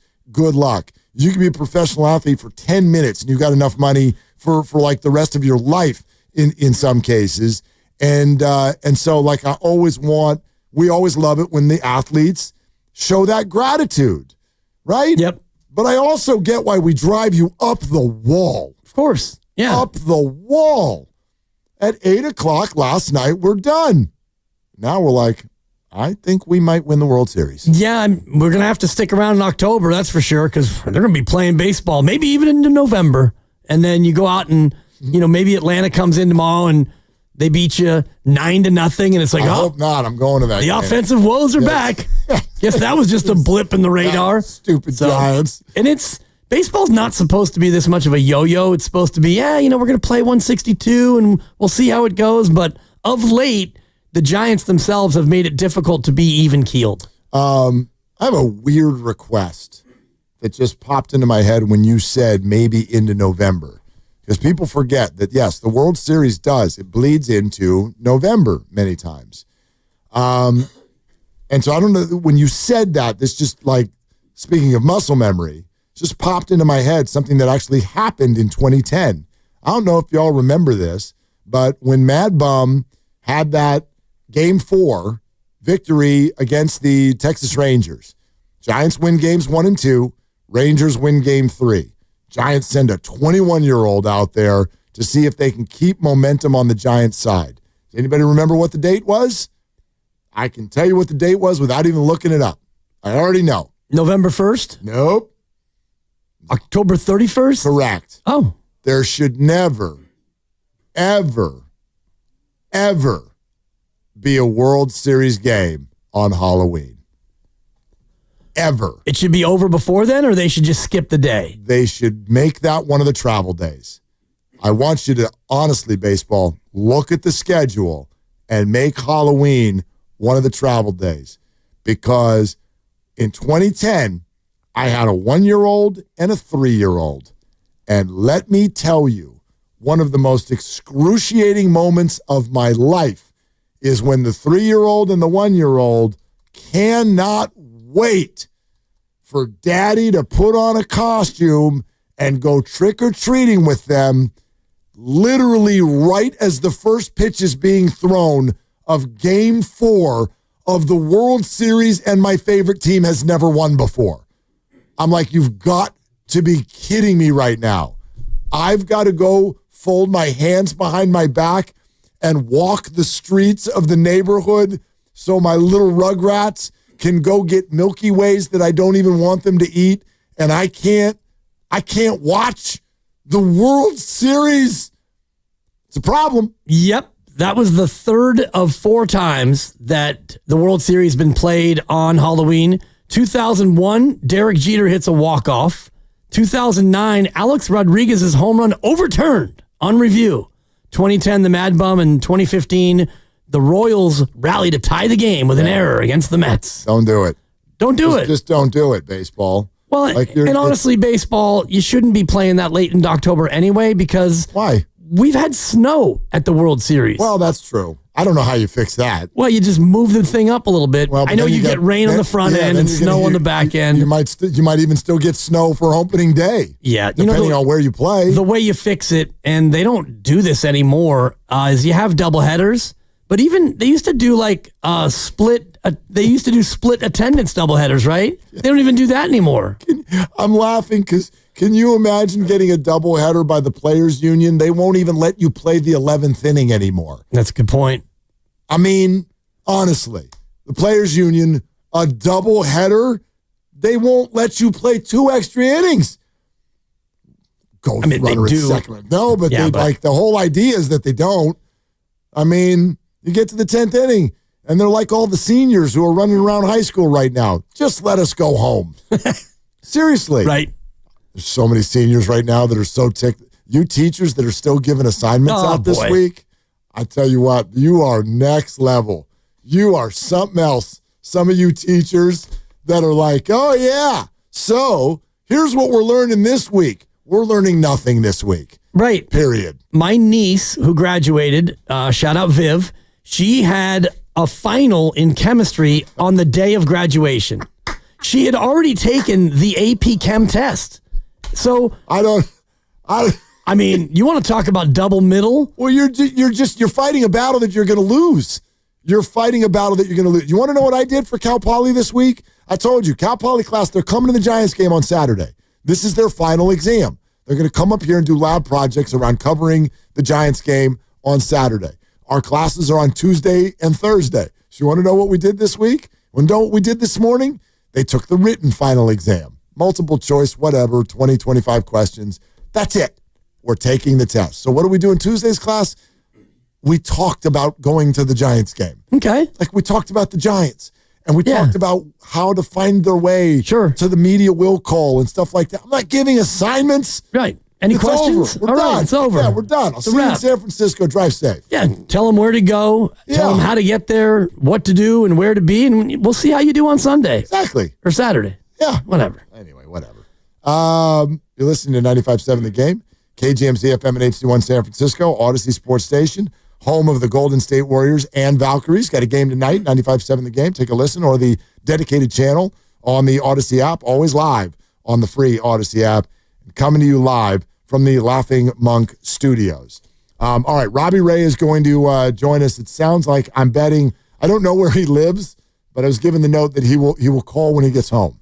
Okay. Hopefully he doesn't live in Sacramento. I don't know where he lives, but he's going to call when he gets home. So that's telling me maybe a little bit further from now than closer to now. Right. But anyway, we promised a Brock Purdy story. Okay. Oh, you're going to say something. What are you going to say? I was doing a little bit of Wikipedia to get ready for the big finish with Robbie Ray. Yep. And he's got a wife and 4 children. So I would imagine it's not somewhere like walking distance where you go into an apartment is all I was thinking. Oh, yeah, probably not a high rise. Yeah, like one of those younger players. I'm just going to live 100 yards away because I'm solo dolo. How old are the kids? I'd have to click on a link to find out. I don't need anybody yelling in the background while we're trying to talk to Robbie. Yeah. I don't need anybody like stepping on Legos and crying and things like that. I mean, what do we got here? Well, I'm looking at a story from 2015, and they're talking about the difficulty of being traded with a family. And so, he's got a lot of kids. I think they're all older. Okay. Trying to confirm, but... All right, that's good. Talking and scrolling simultaneously can be challenging. I do it a lot. I know you do. He and his wife, Taylor, were married in 2014. Does that do anything for you? Oh, they've only been married 11 years? Yeah. They have any kids before they got married? So, I mean, if there's 4 of them, I got to imagine the 4th is probably still pretty little. Right? Yeah, you only fire those things out every other year. Yep. Usually. Man. I also was doing some research in preparation for this interview, and one of my favorite things to do when I know that we're interviewing a baseball player is go to baseballreference.com, their baseball reference page, and look up nicknames, right? Because every player has on their baseball reference page their nicknames listed. Dibs and I have issue with you about this subject, by the way, but we'll get to that in a second. Go ahead. I'm interested. Yeah. What do you guys think Robbie Ray's nickname is? The Hey Ray Kid. No. Pretty good. No. Not correct, though. Sun Ray. No, his nickname is Bob. I bet it's Bob? Bob. That's not his nickname. That's his name. Take it up with Baseball Reference. I mean... Well, the issue was you put for Matt Cain that his nickname was the Chainsaw. And nobody does that. The Cain Saw. Nobody uses that. Right. They literally did giveaways with it. Nobody calls him the Cain Saw. I did. That's your problem. And apparently the Giants marketing department did as well about 10 years ago. Sorry, that's not the way the streets talk about the Caner. It's just they like... Do you have a problem with people calling him the horse? No, because it's funny when Bruce Bochy says it. Yep. He's a horse. Yeah, so I'm okay with it, except for I don't even know if he was talking about Caner. I think he was talking about Bumgarner, wasn't he? Or did I just make that up in my mind? Whenever you guys play that, I've always thought he was talking about Bumgarner. He likes to call a lot of people horses. Yeah, they're all horses. Yeah, maybe it was about the Cain Saw was real, though. Okay. Stand by it. Yeah, if you say so, no, that's fine. Stand on it. Stand on what you make up. Stand on what you read online. All right, want to hear a Purdy story? I've been dying for it. Okay, this is kind of fun, I think. Check this out. I actually think this is it's a fun story, but there's also a talking point here. Because what happens every time, especially from like the likes of those who dive into contracts, David Lombardi types, whenever somebody says, oh, like Brock Purdy is going to make $53 million per year. There's always and sometimes it's you. There's always like a contractual smarty pants in the room that's like, well, that's not really how NFL contracts work. It's actually the guarantee. And it's actually like what's up front and which year do you get, right? Yep. So I've always had this perception that those of us out here on the outside of the NFL were worried about the average annual number. But on the inside, agents and players, they don't give a rip about that. That's not what it's about. Well, check this out from Brock Purdy on the TK show talking about when this came down to the final moments of his new fancy contract. Basically, when they first offered initially, is that what you're asking, the first offer? Well, no, you said later, I'm sorry. Yes. They did get to a number. You kind of knew when they were at this number. For sure. Yeah, it was 53. That was 53, yeah. So once we got to that number, it was like, okay, now, like, how does that work? What's the cash flow look like? And, just all the details of the language and everything like that. So once we had all that cleaned up, obviously that's when we had the green light to say yes to it. And so, the rest is history. By the way, furthering that conversation, he said he was out on the golf course. Did he say what course? I can't remember if he said. I was listening to it with you, Lucas. Did he say what course he was playing or no? I don't believe so, but did we not ask him when we had him? Where he was when he found out? I don't think we did. I don't think we did. But anyway, he was out on the golf course and apparently got a text from the agent and he was like, we're close. We're close. And then, as happens on the golf course, sometimes the phone is in the bag or maybe you're in the middle of a swing or whatever. The phone rings. Brock doesn't answer. And then he gets another text from his agent. He's like, dog, pick up. Right. John Lynch is trying to call you. All caps. It's done. But you know what struck me about this is that the whole thing didn't start until they did agree on that average annual number. So Purdy's admitting that that's where it started and that whether there's that whole we started at 65 or whatever, but his thing and his agent's thing was we've got to get to 53. And once the Niners got there, then the rest of the conversation could happen. And he made it sound like that went very, very quickly and easily. Right. And you get to that number, and then the majority of the other details work themselves out, unless you're Deshaun Watson and you get the whole thing guaranteed, right, or, other players get less of a guarantee. I think with the 49ers, they're pretty pragmatic in how they want to do it, which is we want to give you a nice, juicy bonus because we can prorate that throughout the life of the deal. And if the average annual is 53 and that is 265, we're going to give you 100 fully guaranteed, which is about the normal percentage. It's usually a little less than half of the deal is going to be a guaranteed no matter what number. And then from there, you just kind of pick and pop on the amounts, and they clearly wanted to front load it. That way, after 3 years, if it's not great on both sides, then you can break it apart. Yeah, absolutely. But I thought that it was interesting to listen to him kind of talk about the way it all came together, the way and he said, he's like, I think that, for a couple weeks leading up to it, we knew we were pretty much in a good spot. He goes, there's a chance it was going to drag out a little bit or whatever, but they dug their heels in at 53. And once the Niners got there, then it was easy peasy from there. And I'll reiterate what I said at the time. If that's the way they did it, if it was Purdy's side that kind of dug in at 53 and said, that's what I want, man, I think that is a mature way to play it. To literally come in below the number of some players who you're clearly better than. And then the Niners get up to that number and go from there. I just think it's really good. I think it was really well done by both sides. Absolutely. And, you didn't have a real acrimonious thing, and it never really got out where, Brock wants 65 or the team is looking to give him this. There was never any leaking about where the contract was, and there was no social media passive-aggressive scrubbed. Brock Purdy has scrubbed his feed of Niners stuff. He's unfollowed the Niners, and, an unnamed source said blah, blah, blah. There was none of that. And they got it done early enough to where it never got to that tense point it could have. Our text line just went crazy that it was the Olympic Club where Brock was playing when he got the call. I believe it. One of them says that you were talking about it the day that Brock signed. It's possible. Wouldn't know that. I was in Mexico.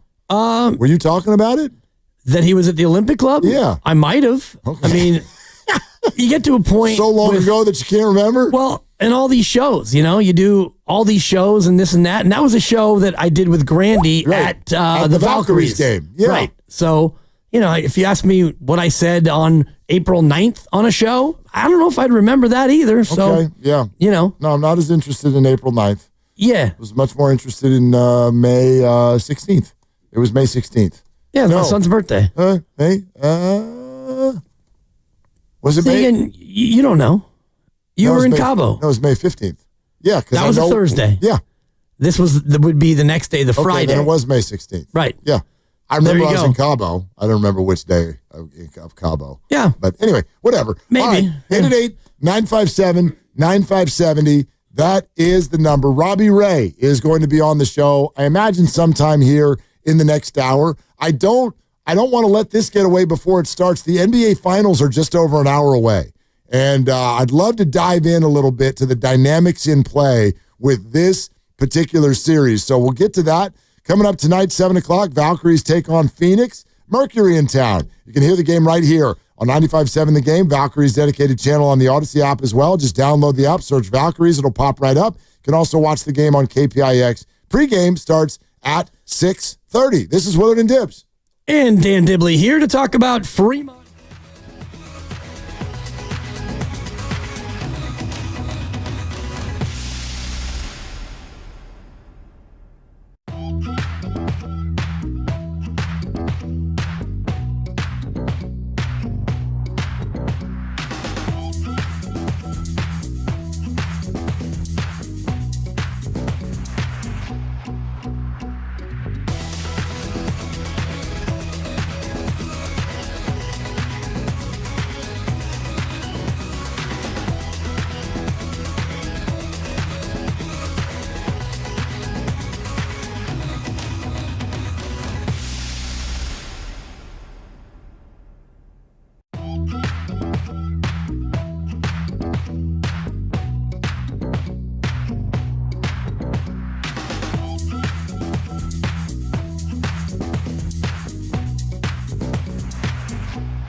No one wants to deal with the IRS, and now you don't have to. The good news is Legal Tax Defense has been successfully negotiating with the IRS for more.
Now, back to Willard and Dibs. What is your favorite or the best play on words using your last name that you've heard? That ball got Schmidt on. On 95.7 The Game. Yep. Matt Chapman Schmidt on a ball last night, and it still almost didn't make it out. Did you see him? Like he Tatis that thing.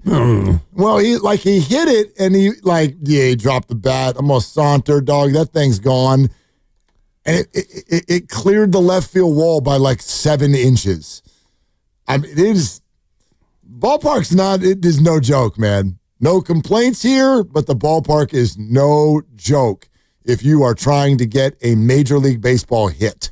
Well, if you're trying to get a home run, yes. If you're trying to get a triple, it's actually a great ballpark for that. Mm-hmm. So maybe you need to stop trying to drive the ball up and just try to hit line drives to right center. Well, we can't tell guys to stop trying to drive the ball up and then yell at them when they don't hit sac flies.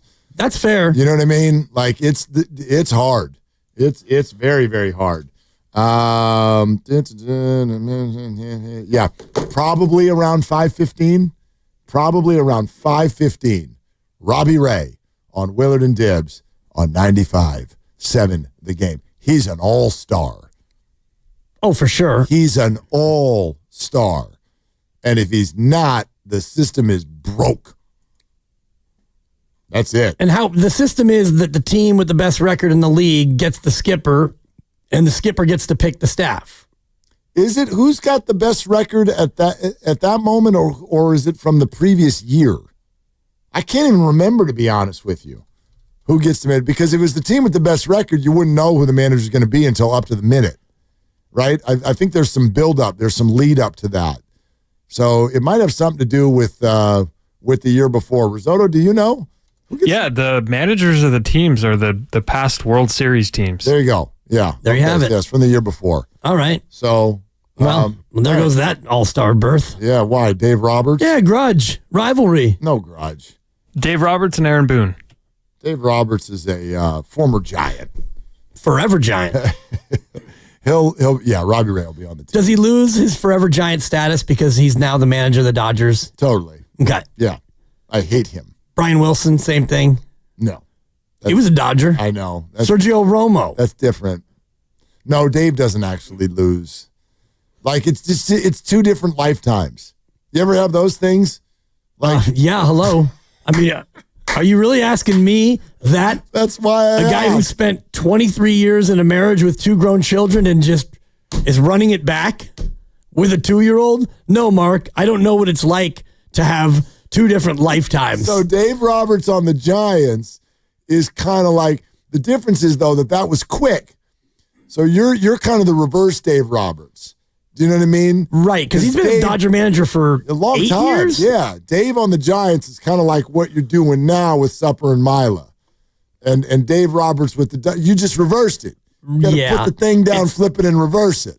I don't love this because you'd be implying that my tenure with the Giants would be I'm just talking about where we sit right now. But fair enough. Yeah, it's reversed.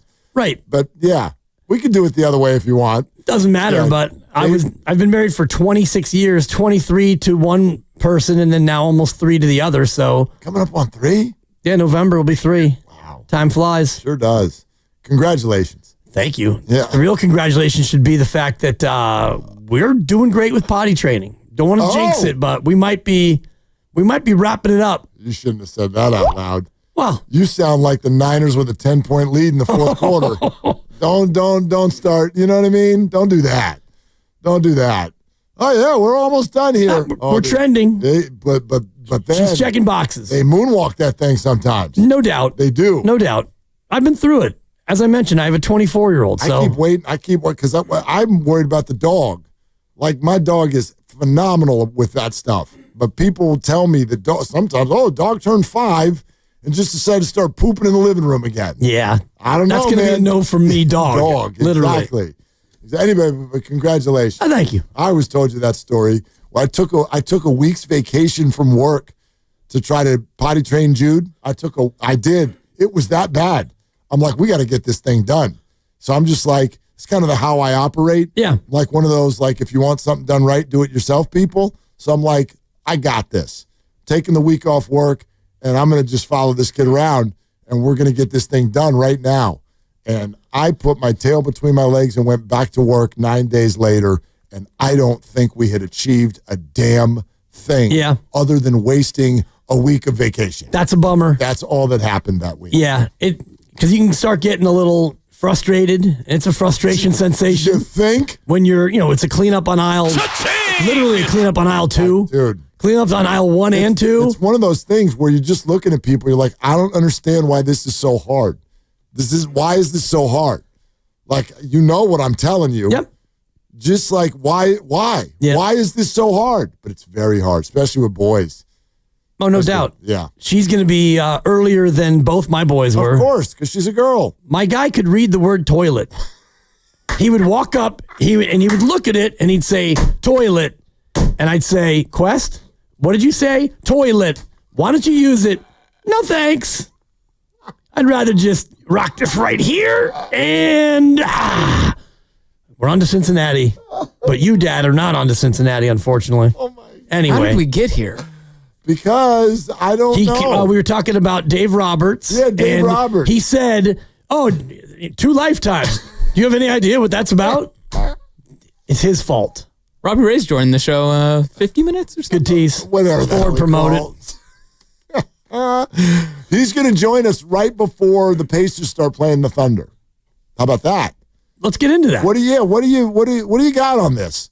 I think that Indiana's a good team, but the Western Conference was a lot better than the Eastern Conference. And if you look at the Thunder, and I watched a ton of Thunder in the postseason, some in the regular season, and yeah, spoiler alert, they're a really good team. But beyond that, if you look at the history of teams that are this good, these teams that are this good, they win the NBA championship. And that's just the way it goes. And the only time that it didn't go that way is when the Golden State Warriors won 73 games and they didn't win the championship. Yeah. And I won't go through all the reasons why that happened because they didn't get it done. But teams that win 67 games in the regular year almost always win it. And teams with a point differential as good as theirs, and theirs is the best ever, those teams always win it. Right, but here's the thing about all those numbers. I think, to a degree, we fall into those traps in assessing the NBA. We fall into the trap of the history whenever somebody, wins game one. The second somebody wins game one, the analytics are like, oh, God, what is it? It's like 3/4 of the time at least, if you win game one, that you're going to win the series.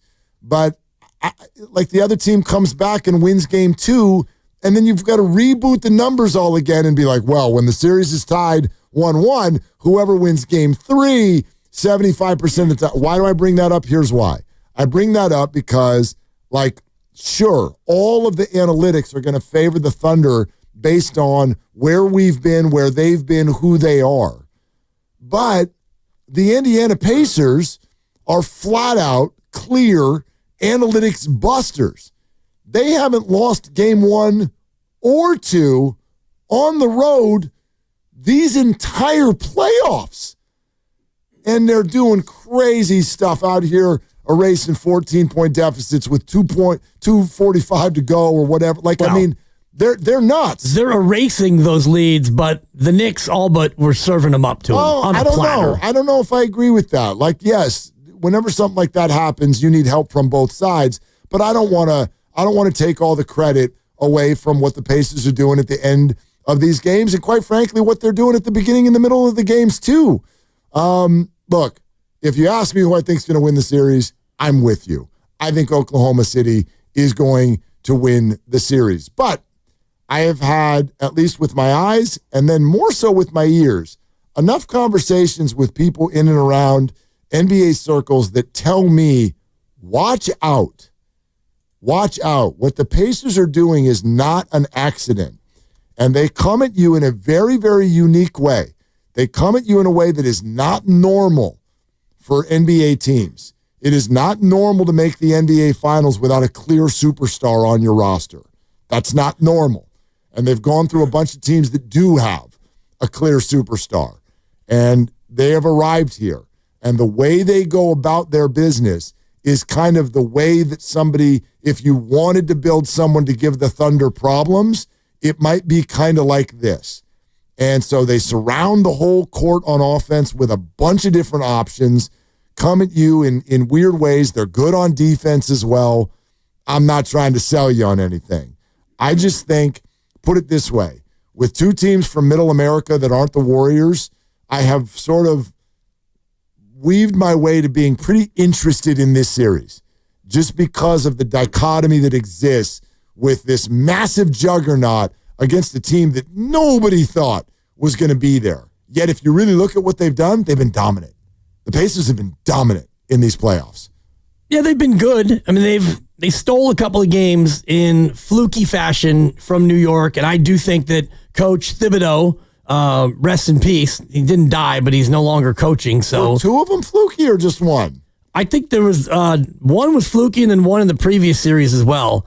That were games were against Cleveland. Right. Game 2. Exactly. Yeah, when they were, down 9 with 40 seconds left? It was a huge deficit, something like that. Yep. But I just look at the Eastern Conference, and they emerged, and they get credit for that. And you had Boston sustain injuries, and New York served it up on a platter. It's not to say that they didn't deserve to win. They did. But I look at OKC, and they have been a juggernaut, and they beat Denver. They had to dig deep to beat Denver, and I think Denver was very much up to the test.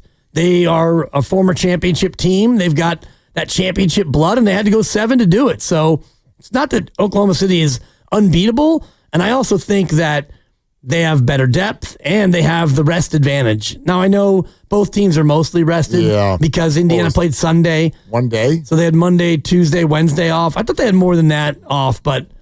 when's the last time? Let me see the last time the Thunder played a basketball game. Last time the Thunder played a basketball game, it was Wednesday, May 28th. May 28th. So they had Thursday, Friday, Saturday, and Sunday off. Yeah, that the Pacers did not have and the off. Pacers were out there chasing and playing. Yeah, that threatens to not be a good thing. Depends. That's a lot of rest. It is a lot of rest. That's 8 days. Yeah. It just depends on how they go and how they come out. They are, at the odds I'm looking at, Indiana's plus 500 to win the series. Correct. OKC's minus 650. And I was looking for precedent, and I go back to 2004 NBA Finals. The Lakers were minus 700, and Detroit, with Chauncey and the fellas, were plus 500. And the Pistons went out there, and they won in 5. 5 games. 5 games. Quite frankly, should have been 4. I was at all 5 of them. I believe that Kobe Bryant... You're traveling? I traveled. Look at you, fancy pants. Yeah, well, that was the job back then. But Kobe Bryant, I think, if memory serves, I think he banked in a 3 at the buzzer of game 2, something like that. Maybe sent it to overtime or whatever it was. They won that game by 8. Kobe had 33. Was it in overtime? It was. Yeah, that's what it was. He banked something in to send the thing to overtime, and they won in overtime, and it was the only game they won in the whole series, and they were a massive, massive favorite. Yeah, I just laid it out. Yeah, no, but I mean, I just remember, I think that was the year that Derek Fisher hit the crazy point 3 shot. Remember? It was the round before, not against Detroit. I think it was against the Spurs in the previous round. And I can tell you what LA thought in that moment. The minute Derek Fisher hit that shot, they're like, the Lakers just won a ring. Lakers just won a ring. And then poof, off to the NBA Finals they went, and Detroit was dismissed. I mean, you have no chance. Every time, that Lakers series felt like the Niners season, where every time they would lose, you'd be like, watch what happens next week, though. They're going to get it on track. And it just kept losing and losing and losing, and they'd get further away and further away, and that was the end of Phil Jackson, Kobe Bryant, and Shaquille O'Neal. That was it. Detroit broke them. Yep. Yeah, Detroit was underdog against the Pacers in the Eastern Conference Finals, and they won that in 6, and then they came out, even though they were plus 500, and like you said, they took it to them. And they won Game 3. I was just looking, because I love to go back and check these. It was 88-68. That's a halftime score these days. 88-68. That was Game 3? Yes. Between the Lakers and Pistons? Correct. So after Kobe hits the bank to force overtime, I'm sure everyone was like, okay, Lakers, you righted the ship. You'll go to Detroit for Game 3. Yep. Yeah, actually, that was back in the 2-3-2 format, so LA never made it back. Never came back. Nope. I mean, we made it back. Because you're here. Yeah, but just flew back and then went home. You flew back and you didn't play basketball. Nope. Lakers did not have a 20-point quarter in that game as a team. No, they locked them up. Their defense was incredible. Yep. They absolutely locked them up. And that's why I would still lean OKC big time, because their defense is just incredible.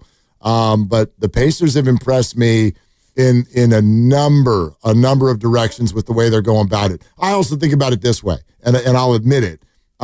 Some of what I'm saying about the Pacers is not what I think, it's what I want. If I look at this series as a fan, some of you don't care because this is over. Some of you love the NBA, and maybe you just watch for the sake of the NBA. But I know a lot of people, when your team's not in it, you're sort of searching for a reason to root for one of the teams. It's kind of like how we handle the Super Bowl. And you need to sometimes concoct a reason why to root for a team. I can come up with about 5 things, and all of them lean Pacers. All of them. I've told you I do not like watching Shai Gilgeous-Alexander play basketball. He's a foul baiter. He's much more than that, but that's been your beef. He's fantastic. I'm not saying he's not a great player, but he's a foul baiter. And I don't see any foul baiters on the Indiana Pacers. I could also just say, hey, doesn't America root for the underdog? So when you have this big of an underdog, I'm going to root for him. Tyrese Haliburton and Brock Purdy are very close friends. We spoke to him about that a couple weeks ago when he came on the show. There's all kinds of stuff coming out about it now. They've been friends for a very long time. And so if you want to use that, you can go ahead and use that. I don't know about the whole Western Conference, Eastern Conference thing. Like, I do think if you are thinking about this through the eyes of one of the other Western Conference teams, like, in a way, yeah, keep Oklahoma City down. You know what I mean? Don't let them get that ring and sort of that vibe and that experience that takes place once you change your life by being a champion. So I don't know how you want to look at it, but to me, all things, if you're a Warrior fan or a Bay Area sports fan, all things point to rooting for the Indiana Pacers in this series. Fair enough, and I don't really have rooting interest. I love basketball. I love the association, and so I'm in on the finals. And, you get to the stage, and usually your team's not in it. We've kind of gotten used to it around here where the Warriors are actually in it. And unless there's a team I dislike, I will always root against the Lakers. And, if Philly ever finds their way there, I'll root against Philadelphia as well. And, there's individuals that I probably wouldn't want to see hoist the Larry. So, yeah, this doesn't exist here. I don't mind Shai Gilgeous-Alexander. I actually like the player, but I also like Haliburton and the way he goes about it. So I get to just watch this and enjoy basketball. Yeah, and that's fine. Like I said, I mean, I'm not trying to do a sales job. I got no interest in that whatsoever. But the Pacers have kind of reeled me in. They've kind of grabbed my attention. I can't remember a playoff run that's felt like this. A, from the underdog perspective, where you're like, I really did not see that coming. But B, just the moments. Think of all the moments that the Pacers have provided these playoffs. I think there are 3 games where they have come back from a sizable deficit in the final 2 minutes of the game. You've got the buzzer beater shot from Haliburton and the choke sign, even though it actually wasn't a 3-pointer, it ended up being a 2-pointer. You've got Tyrese Haliburton's dad running out with a towel and getting in Giannis's face and causing a big problem and being kicked out of going to games for the remainder of the playoffs, or at least sitting in the stands. I know he's been up there in the suites for some of the more recent games, but the Pacers have done an unbelievable job of kind of, at least through my perspective, grabbing our hearts with a bunch of real moments in these NBA playoffs. And if I'm remembering correctly, so wait, they beat the Bucks in 5, and then they beat the Cavaliers in 5? Is that accurate? Just looking at it here, they beat the Cavs in 5, yeah. Yeah, they beat the Bucks in 5, the Cavs in 5, and the Knicks in 6. Yep. So take a step back, pull back from the Indiana Pacers and realize that this team is 12-4 in the playoffs. Yeah. Dude. You beat Milwaukee without Dame, so. Well, he was there for a lot of it. I think a game and a half or so. And you were favored over Milwaukee. Yeah, Milwaukee's not great. But then you went into the building of the 1 seed. Well, they were plus 425 in that series. Yeah. And Cleveland was minus 550, and you got it. And then against the Knicks, you were a minor dog, plus 135. Right, but I mean, you won all the road games in Cleveland. You went 3-0.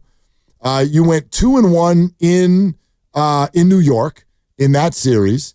And then in Milwaukee, they went 1-1. Most of the time they were home. But dude, they're you can call them fluky wins, and you're not wrong. But dude, they've only lost 4 basketball games in this whole run, which is what the Thunder have lost. They went sweep. They went 7. They went 5. Yep. And I would argue that their road has been more difficult. If you want to rank the opponents, Memphis is probably the worst of the bunch. and then Minnesota and Denver versus Cleveland. Well, you can make an argument that Cleveland's better. Cleveland and New York had a better versus regular Minnesota year. and Denver. I would say Minnesota. Denver would be the best of the four for me. I agree, but just based on pedigree. Well, I mean, we didn't think that, though. We didn't think that until Cleveland lost. Cleveland was one of the top 5 title contenders in the NBA when the playoffs started. It was Thunder, Warriors, Lakers, Celtics, Cavs. According to the odds, yeah. According to the odds. Those were the top 5. So I can't argue. I mean, saying Denver is better than Cleveland, yeah, today, I guess you can make that case. But we thought the world of the Cleveland Cavaliers.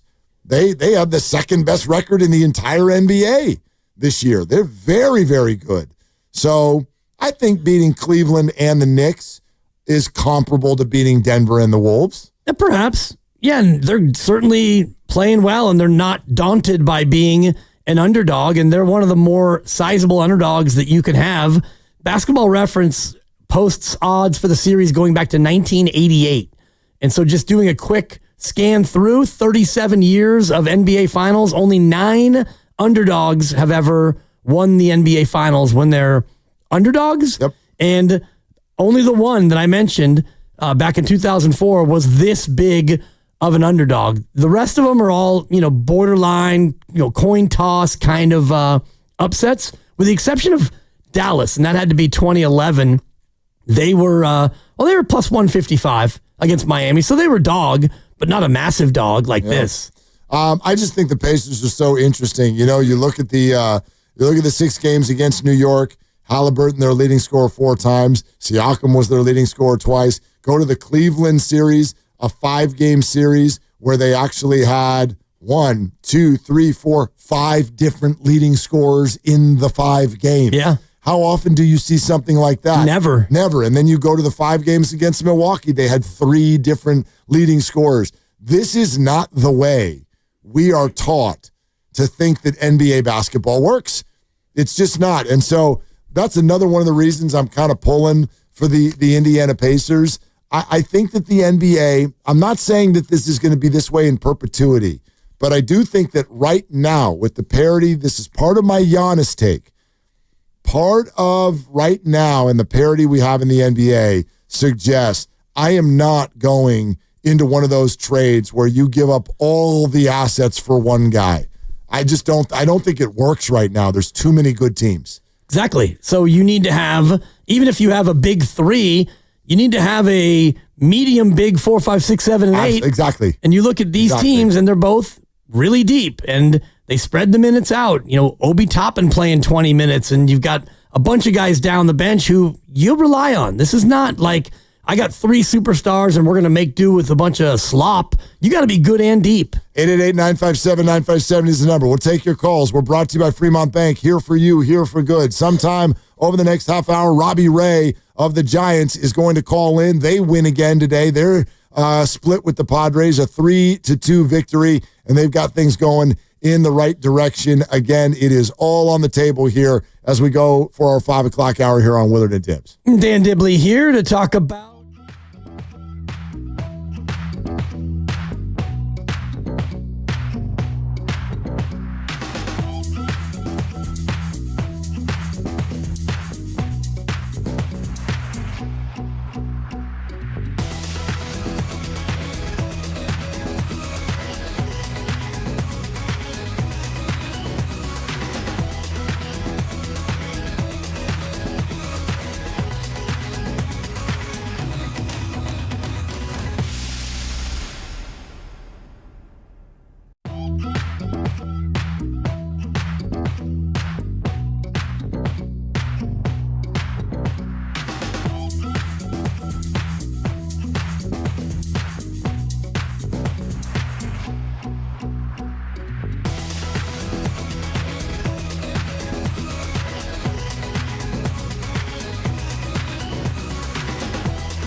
Now, back to Willard and Dibs on 95.7 The Game. What was the first sentence out of my mouth when this game ended today and the Giants won 3-2? What'd I say? Robbie Ray's an all-star. An all-star. And then you made us say it with you, which I thought was a little pushy, but you know what? I followed along because I happen to believe it too. You know how many times this guy's given up more than 3 earned runs in a game this year? I would guess 0. Once. Wow. Happened one time. One time. The Giants have won 11 times in his 13 starts. This is an absolutely unbelievable dominant performance, and this is starting to threaten to be one of the better trades in recent Bay Area sports history, the way this is working out. All right, River Island's guest line, Robbie Ray. We butter you up and up yet? Thanks for having me on. Yeah, it was great. Dude, thank you for joining and for calling in. What a job today, man. What's this been like? Like last year was the whole kind of get your body back right thing, and this year you're reaching a new level. So just kind of let us all in on what the whole journey has been like to get to this point. Yeah, it's definitely been that. It's been a journey. Last year, just being able to get back into competition after being out for so long was a huge thing. And, honestly, having conversations with Logan Webb was huge for me as well. I mean, he talked me through like, hey, you're going to feel great, but you're not going to know where the ball is going to go. And that's exactly last year kind of how I felt. There was outings where, it felt great. It felt great. Everything felt amazing. I go out there and it's just like, you have no idea. And then fast forward into the off season, just having a normal off season, being able to have a normal workout program and a normal throwing program going into spring training, a normal build-up, just kind of, it just all kind of clicked.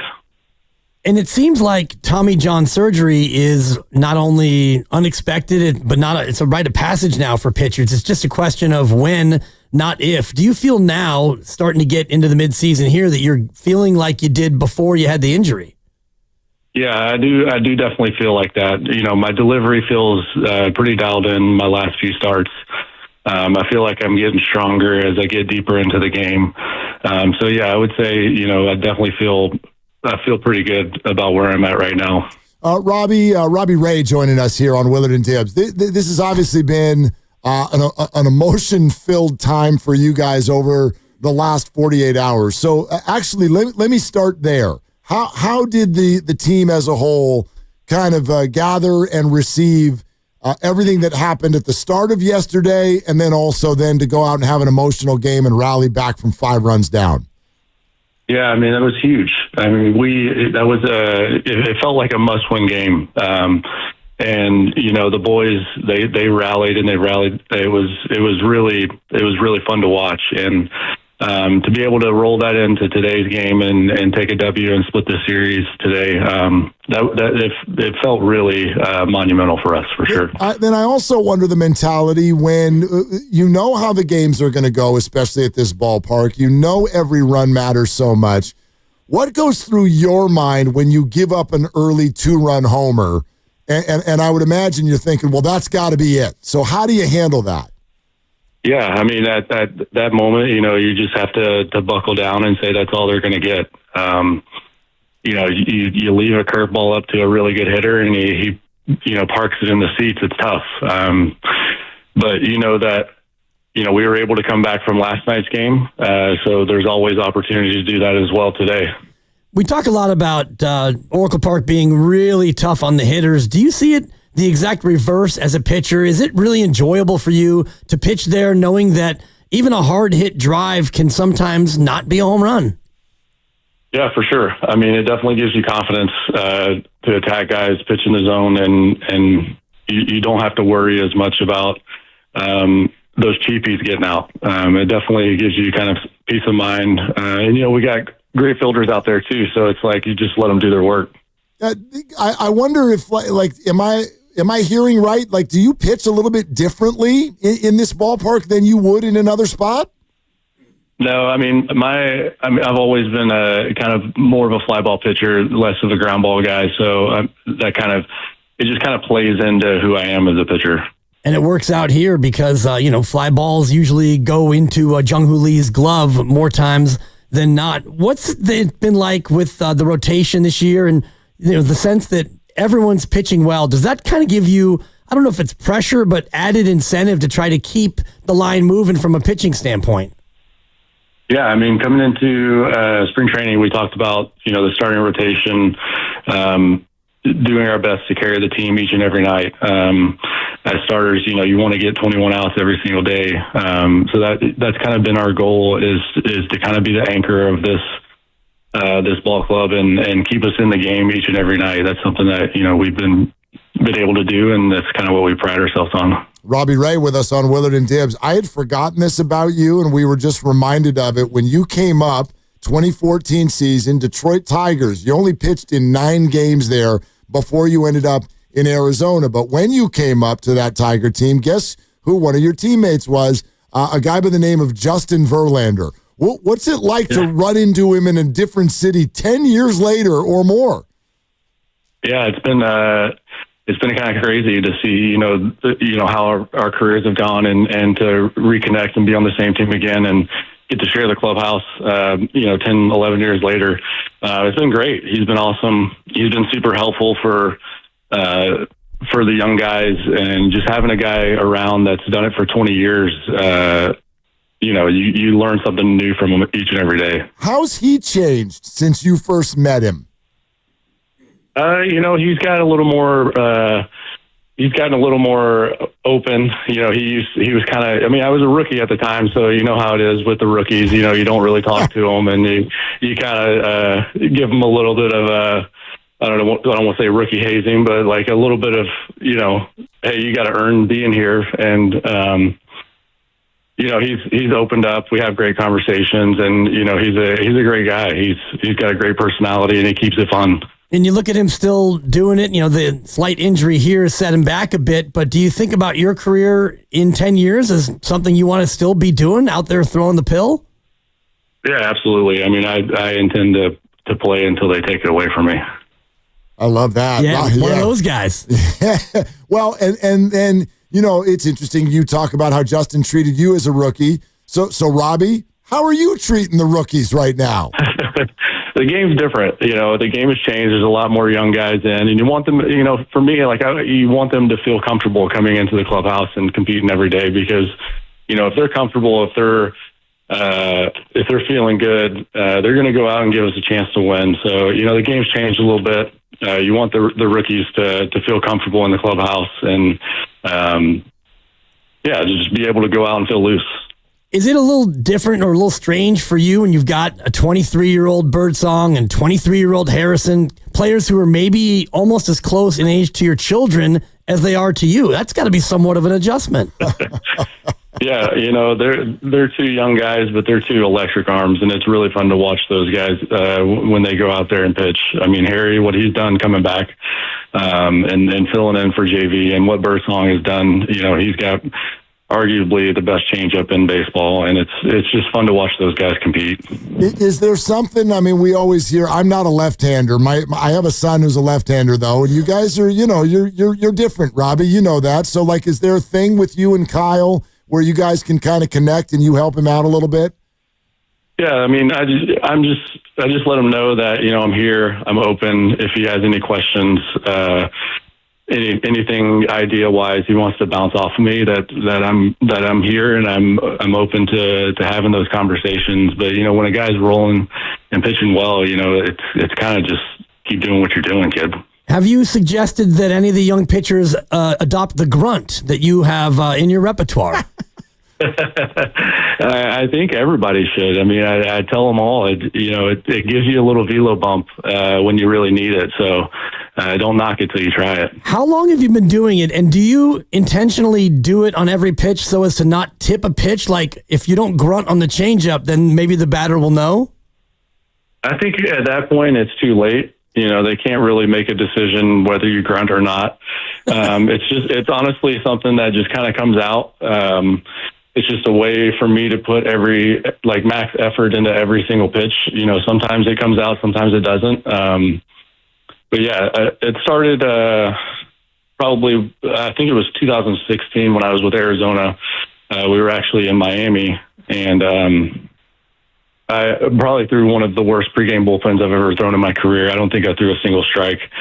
And I was walking in with my pitching coach, and I just look at him and give him this look like, do you got anything for me? And, he just looks at me and goes, hey, I don't care what happens, but I just want you to throw every single pitch as hard as you can for as long as you can. He's like, if you go 4 innings, you go 4 innings. But if you go, just get as deep as you can into this ball game, throwing every single pitch as hard as you can. And that's just kind of what happened. I went out there in the first inning, and it was just a way for me to just say, here's everything I got. Love it. And then, you said you may tell other pitchers, don't knock it till you've tried it. Do you tell them the exact same thing about the tight pants? That's not for everyone. Not everyone can pull those off. But yeah, I mean, I tell them the same thing. Like, hey, you can't knock it till you try. Go put them on and see how it feels. I mean, Giants fans are still getting to know you, Robbie. I know you've shared this before, but will you share the story of how the tight pants thing got going? Yeah, in 2020, I was maybe $195 soaking wet, and I wore kind of like a tapered pant. And then that off season, I got after it in the gym and came back at 220 and wore the same size pants. And everybody in spring training was like, are you sure you're going to wear those? And I said, watch me. and you've done well, yeah. I love it. Robbie Ray joining us here on Willard and Dibbs. And real quick, you're listening to 95.7 The Game, KGMZ FM and HD1 San Francisco, and Odyssey Sports Station, and the home of the Golden State Warriors and Valkyries, always live on the free Odyssey app. Coming to you live from the Laughing Monk Studios. Robbie, I know that last year was kind of just your indoctrination into the Giants, but you guys underwent a regime change from last year to this year. Can you share what just might be different or what might feel different for you guys from last year to this?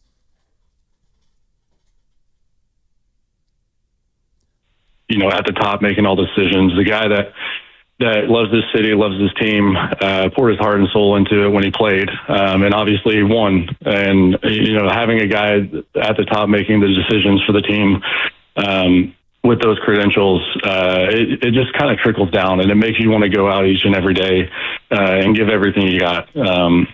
He brings a mentality to his job that he had when he was on the field, and it just makes you want to go out there and win every ball game for him. How important is lineup, roster, and rotation stability for a pro baseball player to be able to go out there and do his level best? Yeah, it's huge. I mean, you don't ever want to be looking over your shoulder thinking that, you could be getting sent down, especially as young guys. I talked about the comfortability. That's part of it. And, Buster's made it clear that, if you perform and you have success, that you're here and you're going to be a part of this team. And I think that was communicated in spring training. If you play the game right and you play this game hard, then you're going to be rewarded for it. So he stuck with it, and it's been great. All right, we're going to do the big finish with Robbie Ray here in just a sec. But before we do that, Robbie, are you guys hearing about all the Bryce Eldridge stuff that the fans are buzzing about? Is that something you guys are talking about too?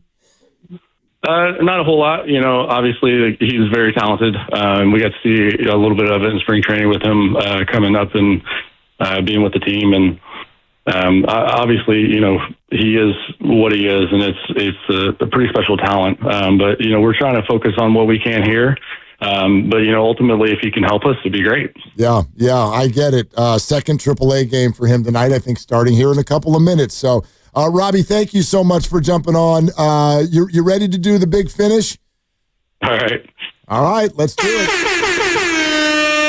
All right, Robbie, here's how it works. We got 2 categories. You pick one, and then we'll throw a couple questions at you. You want to do Ray in the Bay or fun with food?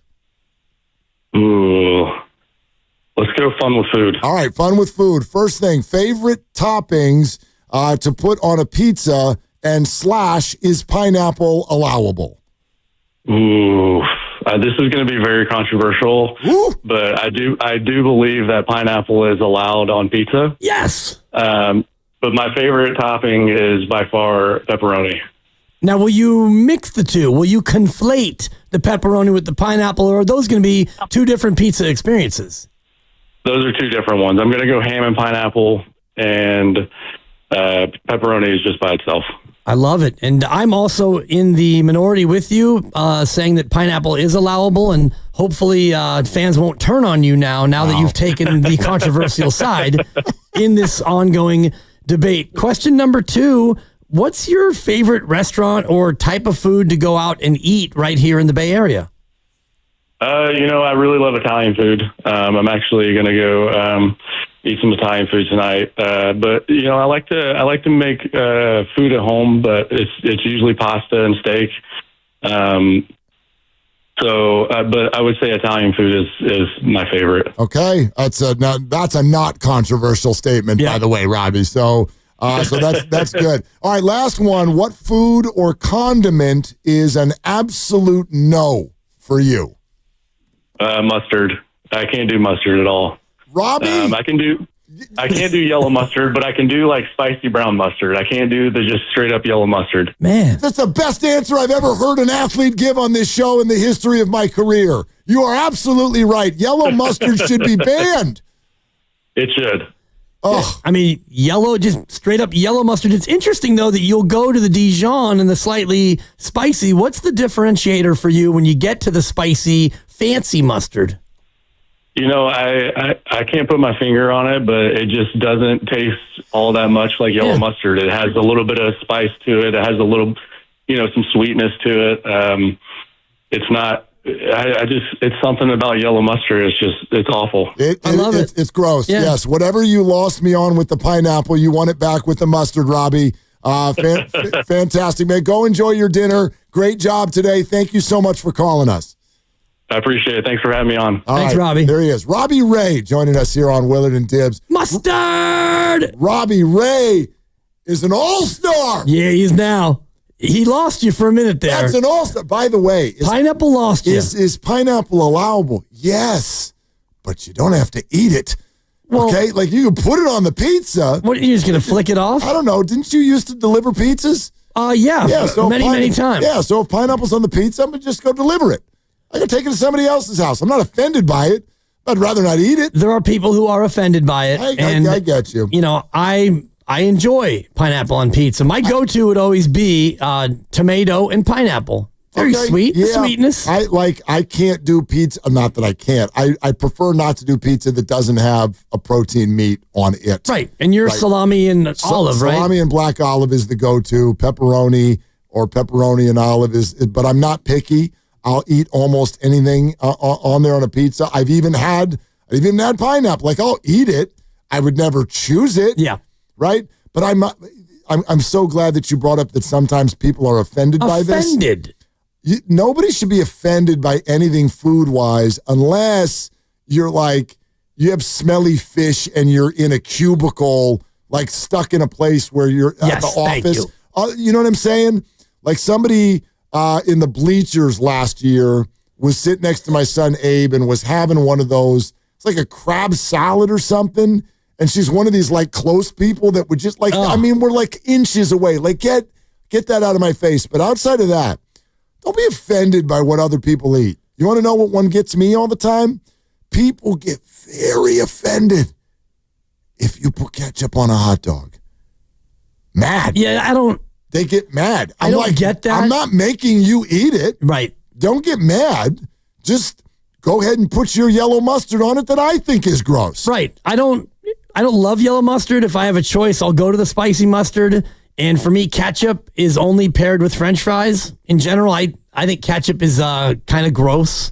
I'll put it on. If I have a fry, I might dip a couple of them in the ketchup, but just not a ketchup guy. Do you glaze the meatloaf with ketchup? Turkey meatloaf, the wife will, yeah. Yeah. And it's, that's the way it's supposed to be done. Yep. She makes a lovely turkey meatloaf, which it's delicious, and she glazes it with ketchup, and it's good. It's fine. It's not my favorite part of the loaf.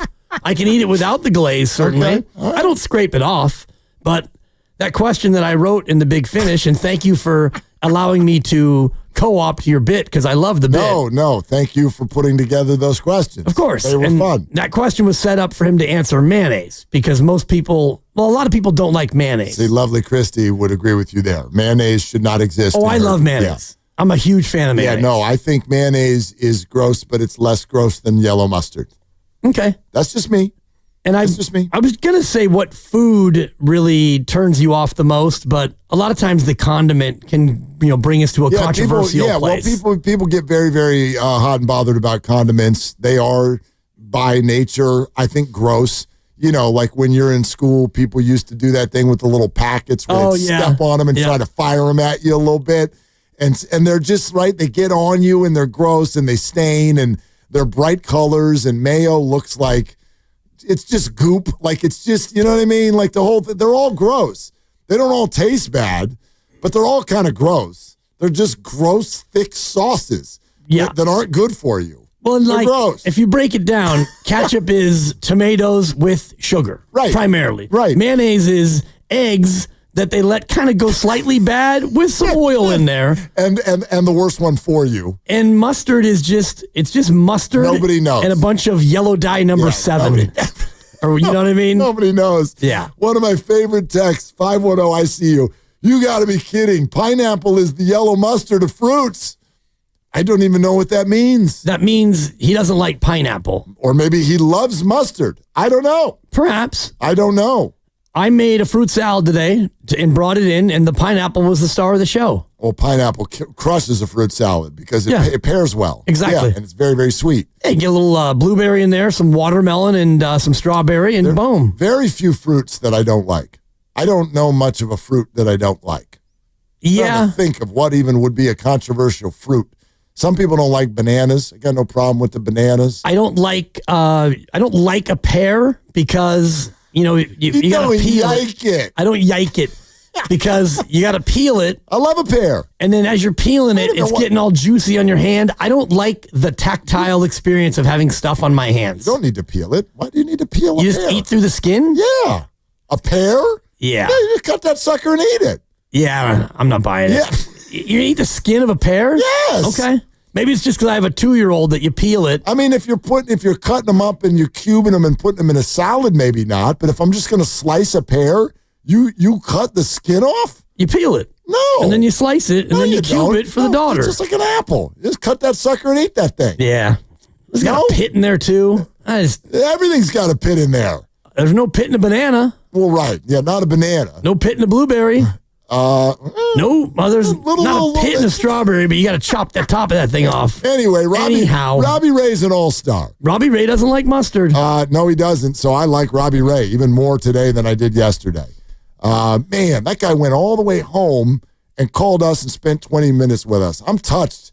Like that, Robbie, wow, what a fun guy to talk to. He's great. That was fantastic. You could kind of guess where he lives. You could triangulate it based on when the game ended and when he arrived at home. They all live in the East Bay. Not all of them. But if you've got 4 kids, you probably live in the East Bay.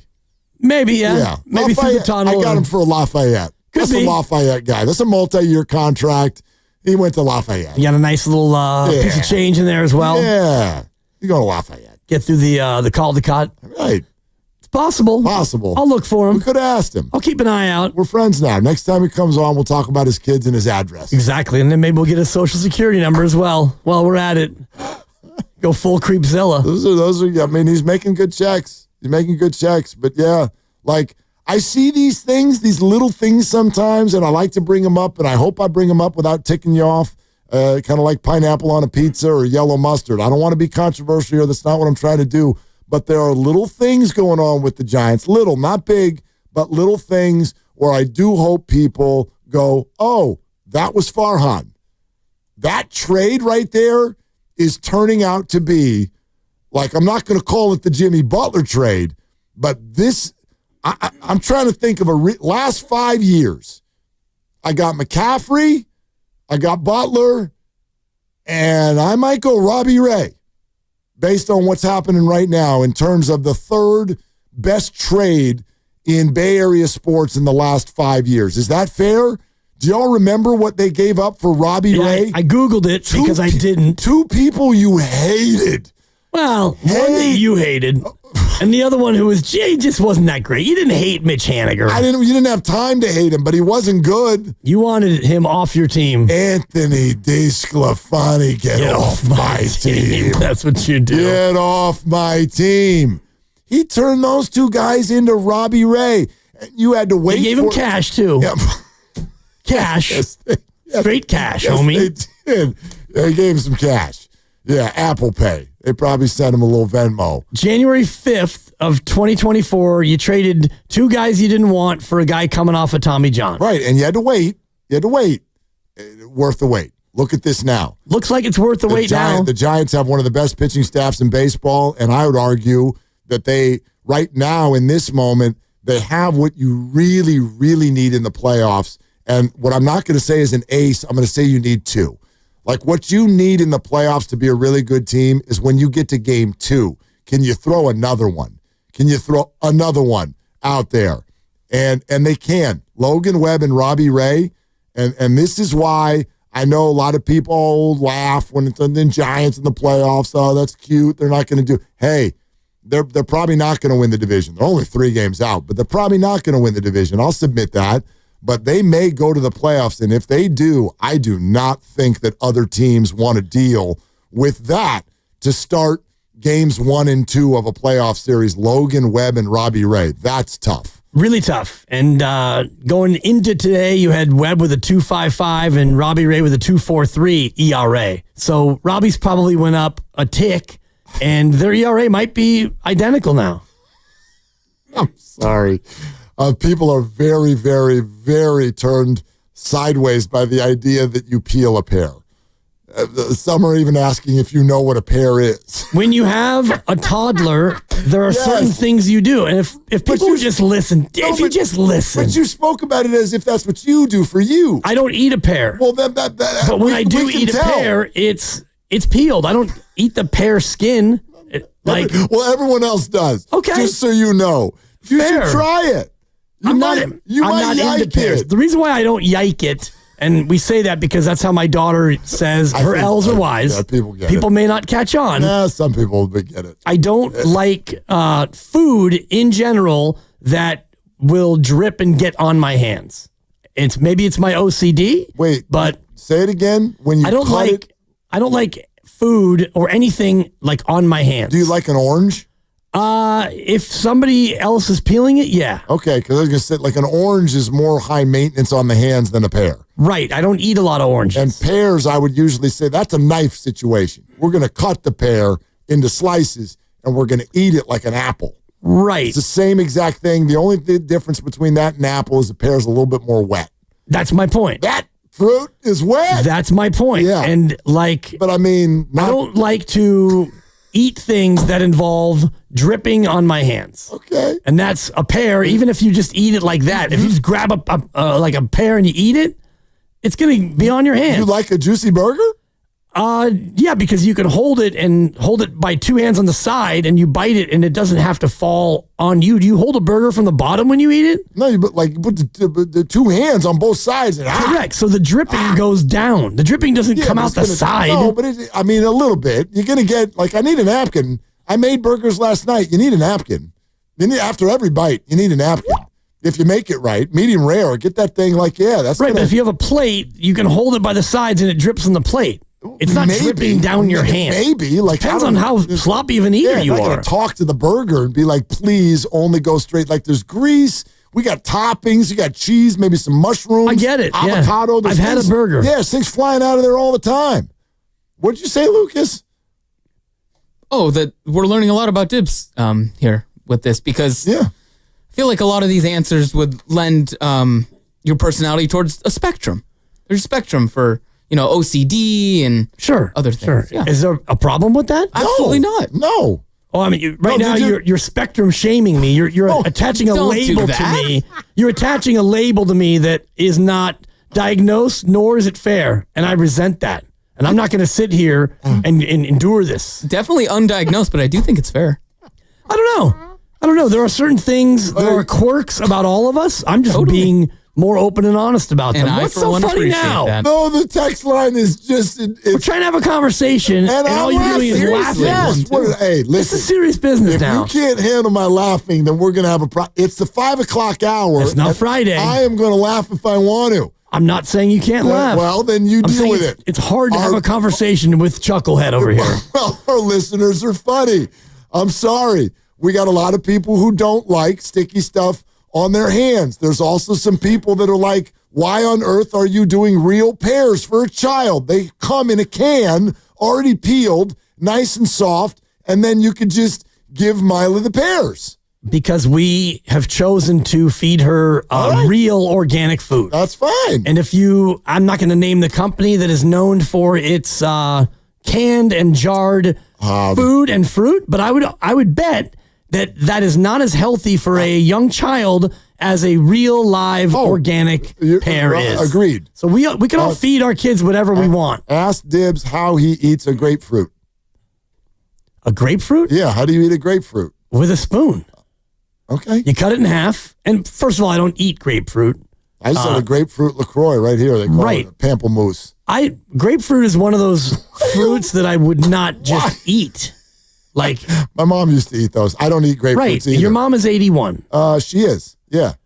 It's a baseball league too. Did you know that? I did. Okay. And if you eat, how else would you eat a grapefruit? I don't know. I would agree with you. You cut the thing in half and you go at it with a spoon or a fork. Right. Yeah. And so therefore it doesn't apply to my not wanting stuff on my hands. This is like Steiny with shaving cream. He doesn't use it? Oh, remember? I don't. You remember the conversation when he was talking in the crossover about how it gets all over your hands? Oh, yeah. Yeah. But anyway. Yeah, I don't use shaving cream. So like even when I shave, you just shave. You just go. Yeah. Get an electric? No. Just get one of those little disposables. You're just like a hardened prisoner or something. I mean. You just get after that sucker? Yeah, let's get after it. I did the neck because I got a little beard action. I'll just close it with this. We had a celebration for my late mother-in-law. It was her birthday, and so Pop wanted to do a crab boil. So they take this giant long table, you cover it in paper, and you just dump a bunch of stuff on the table. That's my nightmare. Like crab and lobster. Oh, I've been to one of those. Yeah. I've been to one of those. It's intense. It's a serious mess. There's a lot going on. So you're cracking this and you're trying to clean that. That's not my idea of I'll fun. agree with you on this. Like, do you like lobster, like steak and lobster? I like a couple bites of lobster. Yeah, like it's a little rich. It's too much work. Too much work. It's too much work. Yeah. Right? I feel the same way about crab. Yeah. This is why I don't do pistachios and things like that. Or the peanuts that are still in the shell. What are we doing? I'm gonna sit here and crack. See if they get into this thing. It's gonna take me 48 seconds, and what do I get out of it? This tiny little one peanut. Yep. What are we doing? Yeah. Stop it. So anyway, let's see. This texter said, "How about some sports talk?" All right, we can do that. We've done it before. Yeah. You want to do some sports talk? Depends. Like on what? On what sport and what you want to talk about. You want to talk about the San Francisco Giants? The NBA Finals start in 10 minutes. It's a pretty... the Valkyries tonight with a surprisingly good start to the season. Oh, Ryan in Irvine has a Giants question. Let's talk to Ryan and find out what he wants to ask. Hey, Ryan, what's going on? Hey, guys. Hey, so I'm down here in Orange County.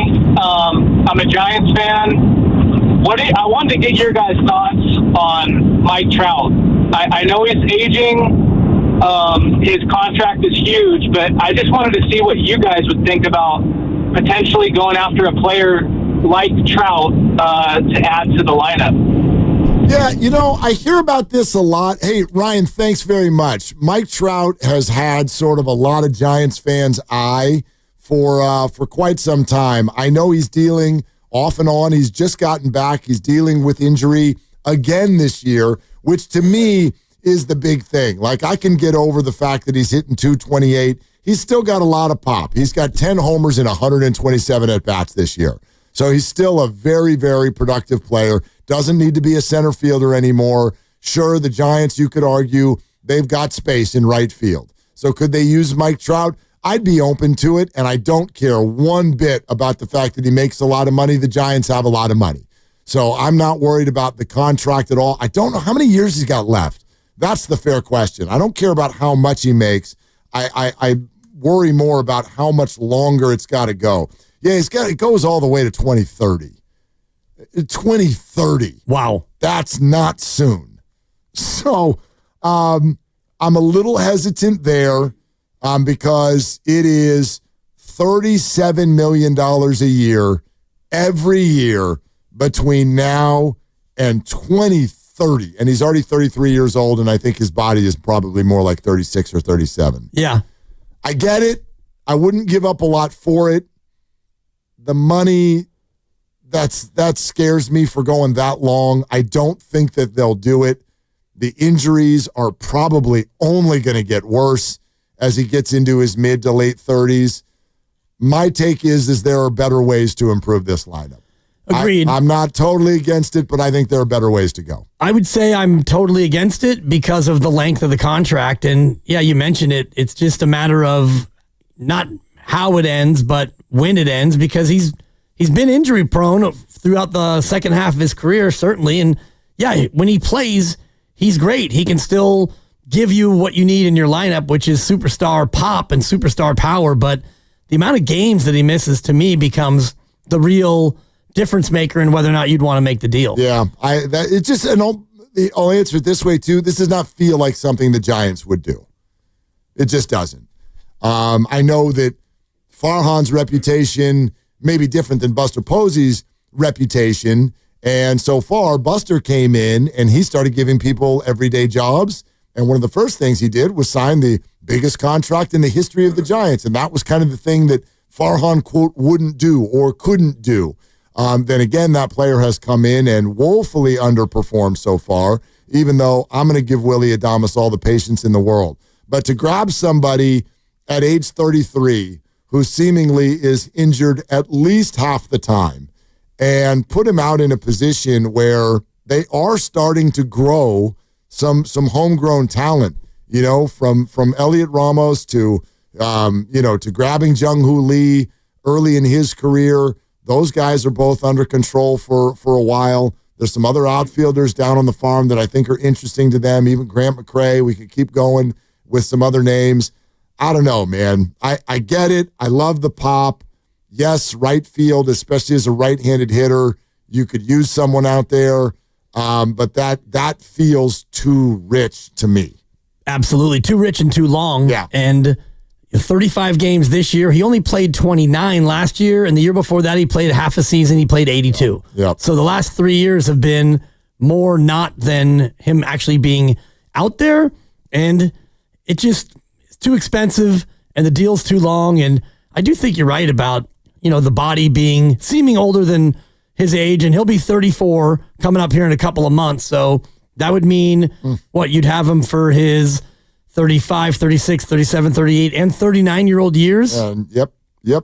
That's a lot. Oh, God, yeah. And it's $37 million every one of those years. And you have to, not that you have to play him, but if you do have him and he's healthy and he's declining, you feel like he's going to be preventing somebody else, as you mentioned, from being able to flourish and be out there every day. And remember, all the way through the 2020 season, this guy hit 280 or north just about every year. A lot of years over 300. And actually, even 2021, that was not a lot of games, but he hit 333 that year. 2022, 283, still an all-star. 2023, still an all-star. 263. But then, and as you mentioned, this is a smaller sample, but now for last season and this season, he's suddenly hitting like 220 this whole time, 220, 230. So the numbers are starting to decline. His OPS is still very high. Like, he's a productive player when he plays, but it's just too many years. There's got to be a better answer out there than that, and it's probably less flashy.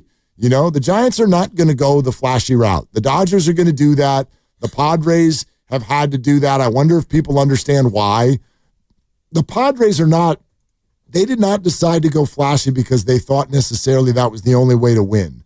They went flashy because they needed to win their market. Right. And they did. They've done a wonderful job. The ballparks, the uniforms, the players, the flash, they've done a wonderful job putting that whole thing together. And the timing was when the Chargers were leaving. So the Chargers were leaving, and it was going to be a wide open. Yep. And so they figured, all right, let's make it so San Diego State football doesn't rival us. Let's go out there and bring in all these fancy guys and these big contracts and these shiny toys. And you have to understand the way that the fan base down there felt like is very much an inferiority complex. So what do you give an inferiority complex? Well, you spend a lot of money and you make the thing feel big.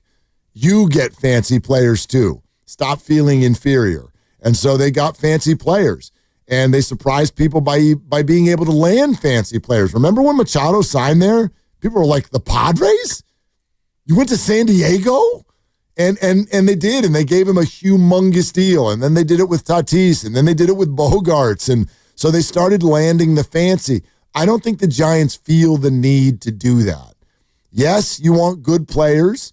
Yes, it's fine if there's flash involved, but I don't think they feel the need to like, hey, over here, look at us, come to our ballpark. No, people are coming to the ballpark. Yep. Like they're gonna try to be much smarter about the whole thing. And so that doesn't mean you don't want great players, but not at almost $40 million a year until already broken down players are 40 years old. That just doesn't make any sense. It's not the way the Giants go about doing it. It's one thing to give Adames big money, and he's in the prime of his career. And so, the back end of that deal might not be ideal. The front end's not looking good either. Not really. When you get Adames at 36 and he's a declining player and you're paying him a lot, that might sting, but it wouldn't be this money to Mike Trout. I just was looking real quick, Mark, the year that the Chargers left, 2017, the Padres' payroll in total was $49 million. There you go. Then it went 93.90,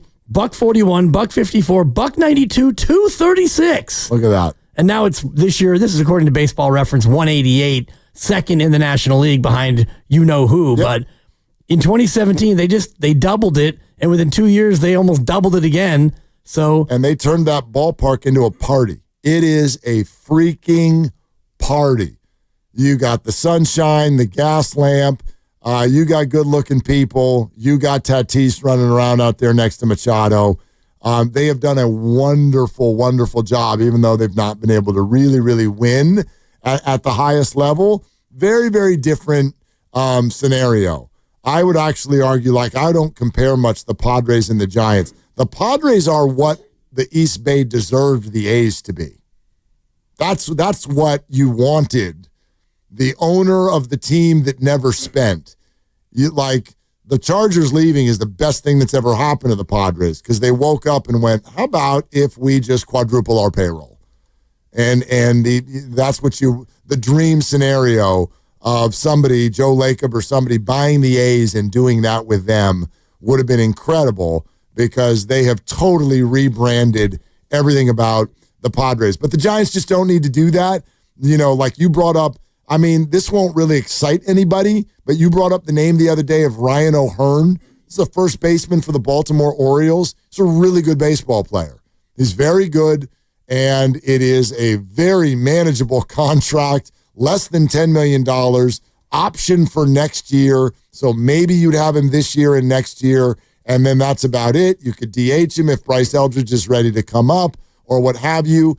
But Giants fans are like, who's Ryan O'Hearn? Well, that's the kind of player I could see them going to get, and he could certainly change around a lineup too. He's a middle of the order type guy. That's the kind of thing I see the Giants doing. It's commitment length, and like you said, it's 1 year with an option, and it's relative cost, and this one is pretty inexpensive for a player who, when he goes out in the open market, Ryan O'Hearn's going to make a significant amount more than he's currently making, but if you're that team, if you're the Giants and he's a free agent and you want to go out and give him a 5 or 6 year deal, okay, now it's on your terms, and it's not a player at the end of his run like Mike Trout who's making $37 million. Yeah, I don't want to go too deep into this because the trade deadline is still a ways away, and I'm sure there are plenty of people listening to us. They're like, Ryan O'Hearn, Guy brought up Mike Trout, and you're bringing up Ryan O'Hearn. Ryan O'Hearn's OPS this year is 940. Yeah. He's good. 940. And you want to know what else he does? He doesn't strike out like every other power hitter strikes out. He struck out 33 times this year. 33 times in 51 games. That's basically like half as many times as Willie Adames strikes out in terms of a rate. And he's hitting 328 in an era where nobody does that anymore. Now, he's having a really an up year. He's not always been this kind of a hitter. He's a career 252 hitter. He's on a heater this year. But so what? Dive into that. You know, he's a guy who, he's a double-digit home run guy, not a 30 home run guy, but he's a double-digit home run guy. He's already got 9. Yeah, so exactly. So, left-handed bat, and that's the kind of guy I'd like to see the Giants go get. Absolutely. And just looking at the leaders, he's 9th in baseball in OPS, and the guys ahead of him are guys like Aaron Judge and Shohei Ohtani and Freddie Freeman and like name big-time, high-paid monster players, and this guy's not making that much, and he's just quietly top 10 in baseball in OPS for a team that is going to be looking to sell. And he plays 2 positions. He plays first base and right field. Sound good to anybody? Yeah. How about play first base? When Bryce Eldridge comes up, go play right field. Sound okay? Well, we have a right fielder now. Oh. The new guys. I mean, he went 0 for 4 today. It's fine, yeah. Go ahead and ship him out. No, forever Giant. What would Farhan do? Just for that. Farhan will move him up in the order. Does he have any options? He probably got a crap ton, actually. No, he's forever Giant just for that catch alone last night. The catch alone. It was big. Was absolutely tremendous out there in right center field. It wasn't Blanco, but it was Blanco light. It was Blanco. I mean, he wasn't saving a perfect game, but I mean, when that ball came off of Ariza's at bat, I'm like, I didn't think there's any way he was getting there. But man, he tracked that thing down, and that was not an easy over-the-shoulder catch. And he got it, and he saved the game. And you heard Robbie Ray on with us. He called last night. He said it felt like a must-win game. When do you hear baseball players say that on June 4th? Called it a must-win game. And they're down 5-0, and they haven't scored runs in months, and they uncork 6 runs and win the baseball game. I'm still buzzing about it. They've won another baseball game since last night, but I'm still thinking about last night. Well, we didn't really get a chance to talk about that game too much because by the time this game was just about over, and we're on to the next. But just looking at the numbers, StatCast on the Luis Ariz hit in the 9th inning, 100 miles an hour, and had an expected batting average of 520. Woo! So, yeah, he smoked it, and it was in a very tough spot.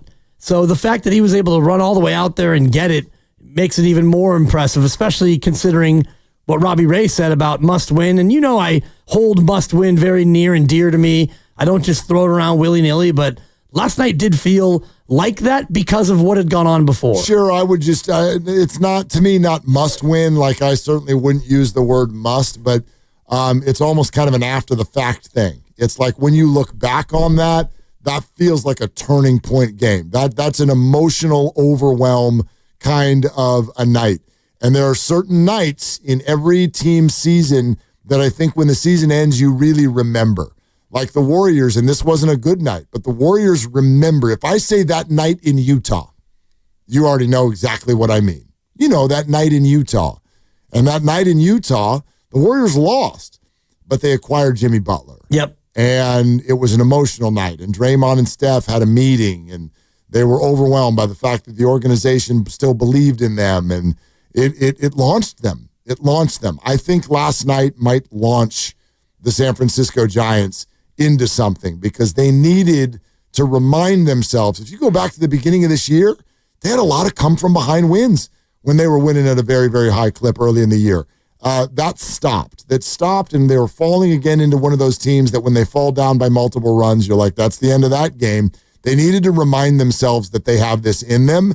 They do, and they did, and then they did it again the next day against one of their division rivals. Don't think it can be overstated at all. So must win, maybe not, but absolutely a turning point victory for the Giants last night, I thought. Well, especially the way that was going, where the Padres were, doing it kind of with mirrors in many ways. They weren't exactly ripping the cover off the ball all the time. They had a couple of really low velocity hits, a couple of infield hits, and then they did some damage, and you're down 5-0. So it felt like the bad luck was manifesting, and Kyle Harrison gets hit on the hand, and now he's out, or hit on the elbow, and now he's out, and you're thinking, what more can go wrong? I mean, they're going to lose this game, and now you're going to maybe get swept at home as summer begins, but they flipped that thing right around. A lot of basketball tonight. NBA Finals underway, and coming up at 7, Valkyries, Phoenix Mercury in town, and you can hear the game right here on 95.7 The Game and on the Valkyries dedicated channel on the Odyssey app. All you have to do is download the app and search Valkyries. It'll show right up. You can also watch the game on KPIX. Pre-game will start at 6:30. 888-957-9570 is the number, and this is Willard and Dibs. And hey, it's Willard for new vodka.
Dab Nation, this is Jonathan Kuminga. You're listening to Wheeler and Dibs on 95.7 The Game. Hey, Dibs, your pick stinks. Wow. Do you know what's nice Not about... going to miss that. Well, no, you know what's nice about Jonathan? I think he said it differently than everyone else says it. He says it singularly. Your pick stinks. Your pick stinks. Well, that's much easier to take than your picks stink. Well, and he would be right, I think, 55% of the time. Yeah, Because I think my winning percentage was about 45 last year. Those damn playoffs. Everybody's got a pick that stinks, but not everybody has all their picks stink. Yeah, your NBA pick right now is not looking good. It stinks. Pacers are getting housed. They are? They're like 13-7 or something. It's early. No answer for Chet Holmgren. First of all, the game is tied. Oh, wow. That's in commercial. Never mind. It's 10-10. That's number one. But number two, I didn't pick anything. I thought you were betting it, tough guy. I did. That's a pick. No, so, okay. When you make a bet, that inherently is you making a pick. Right, but this was about the whole series. Right. This is the whole series. So, number one. And number two. They got to win 4 games to win the series. It's an odds play. And they're in trouble. It's an odds play. It's still a pick. You can say it's whatever it is. You're putting money on something, that makes it a pick. That's fine. And you can do it because it's an odds play, and I get it, and I actually think that's the savvy move. I will accept that, but if you sit here and ask me, do I think the Pacers will win the series, I'll tell you no. But I'm still going to play it because I think that the odds are a good wager. Does that make sense? It makes perfect sense. I don't think I'm going to win. I don't. But I'm getting odds, and I think it's a fair kind of flyer, if you will.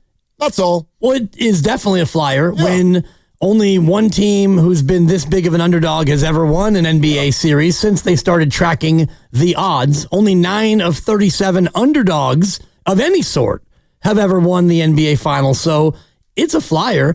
Similarly, I picked Oklahoma City, but I would not bet Oklahoma City at minus 700 it's just not because there's not enough value. Yeah, agreed. So you bet 700 to win 100, and if they don't win the series, you're out 700. Yeah. And I think that the odds are a little bit out of whack. I agree, which is why I played it. So it's a semantics thing. It's still a pick. Fine. I accept that, but I would like it known. I don't necessarily think the Pacers are going to win the series. While we're on the NBA, do you have it? Okay, check this out. And before I play this, what is this from, Lucas? Where did he say this? What is the platform for Monty Poole? Dubs Talk Podcast, NBC Sports Bay Area. Dubs Talk Podcast, NBC Sports Bay Area. There's a reason that Lucas played that Jonathan Kuminga rejoin. And it wasn't just to ruin our perfect game. We had a perfect game going. Without a mention. We had no Jonathan Kuminga mentions. You know where all roads lead. Here comes Lucas with like 10 minutes on the clock. Hey, Dibs, your pick stinks. And now we're on Jonathan Kuminga. But we had a reason. Monty Poole, Dubs Talk Podcast, NBC Sports Bay Area. Well, the tea leaves and as well as scuttlebutt around the NBA is that the Warriors very likely will find a way to hang on to JK. Doesn't mean that he's going to be a long-term answer, that they just move him later. Because what seems pretty clear in talking to people is that even the people who are, I guess you can say, JK backers with the Warriors don't see him as a guy that's going to lead them to championships. So it's not like he can take Steph's torch into the future. Nobody's saying that, if we hang on to JK, that's the guy that's going to get us more rings. No one is saying that. And so that's why there's that wiggle room there that says, they like him, but they're not committed to him being there forever like they were to Steph. Okay. What do you make of the way that because remember now, Monty's not just saying this. This is after a bunch of conversations. Well, and he said tea leaves and scuttlebutt. Scuttlebutt. But what do you make of the way that he's like, so they're going to keep him, but I'd like to make it very clear that they don't think he's their future number one. Right. Well, for me, it's pretty obvious. Tea leaves, no team out there has money, meaning they probably won't have a monster offer come in that the Warriors would have to match. So they're not threatened by the open market with him being a restricted free agent. The scuttlebutt is what I'm sure, hears when he talks to numerous people in the organization. And that scuttlebutt indicates I mean, do you guys like Jonathan Kuminga? We do. I do, but if no other team is willing to throw huge money at him, and you can keep him for, let's just say, 3 years and $70 million, and it's 17, it's about $22 million a year, whatever the number is. If it's a comfortable number, then you're just kicking the can down the road. You don't hate Kuminga, but you're not seeing him as the guy when Steph leaves, right? I'm totally with you. What's going through my mind as I'm listening to Monty say that is this is just business. In other words, think about what the options are. I'm with you. They're not threatened by the open market, but the other thing that they're seeing is if nobody's out there that wants to pay Jonathan $30 million, then what, quite frankly, is the win in trading him? Because it's a sign and trade, therefore you're only going to receive half the money back. Yeah. And if someone out there is like, no, we love Jonathan, we'd like to give him $17 million a year, and the Warriors are like, the hell are we going to do with $8.5 million in players? That's not even Buddy Hield. Like, what are we going to do? My name is Buttered. We're not even going to, what are we getting out of this? The Warriors see him as an asset, and this is my read on what Monty's saying. This is not the time to maximize your asset. Exactly. So the way he said that tells me, we're not all in on JK, but this would be a very poor way for us to activate our asset by letting him go now. Instead, let's see if we can find a reasonable number and sign a contract, and you stay here, and then we're going to find our way after that in terms of the asset management, and whether that's move or keep and develop or whatever, that's fine. I just think it's a timing thing. Yeah, and the asset becomes, not it. Yeah, you're right. Because when you start to thinking about sign and trade and you can only get half the contract back, and if you're not going to pay him 30, even if you give him 30 and some team's like, cool, we'll take that, you're only getting 15 back. Yep. But if you get to the trade deadline, you don't have to worry about that 50% return rate because it's not a sign and trade. And also, just hearing you break that down so eloquently, if you do sign him for a team-friendly deal and he goes out there and he cooks, well, now he's a more valuable asset than ever to an acquiring team. If let's just say, 4 years and $80 million, 20 average, and he goes out and he plays like he did in the Minnesota series, then it's a team's going to say $20 million for that. We'll take him. Or the Warriors might say we'll keep him. Right. And then you have a team friendly contract. The rub obviously will be what Steve Kerr said to us in his final visit with us after the season, which is if Jonathan Kuminga stays, Steve vowed to do it differently. He's like, look, but then we'll have time. We'll have time with Jonathan and Jimmy Butler and Steph Curry and Draymond Green, and we would want to figure out a way to do that. And so the question will be, can they? Can they? Do they? All of those questions. But I found that's very interesting that Monty would say, and it makes sense completely, that the only real option to not lose your asset is to go ahead and keep him. But it was like he couldn't get that sentence out of his mouth until he immediately went into about 8 other sentences about how, now this is not the Warriors saying that they want to sign up for Jonathan long-term and that they love him and that he wants to be a one. Like, and that says to me that that's kind of what the Warriors are telling Monty. And that's interesting that they did not want that idea out there, that this means we're all in on the Kuminga future as our centerpiece. Yeah, and we've seen it before, and that's tea leaves, where Jordan Poole was signed, and I know he played another year, and then eventually things happened, and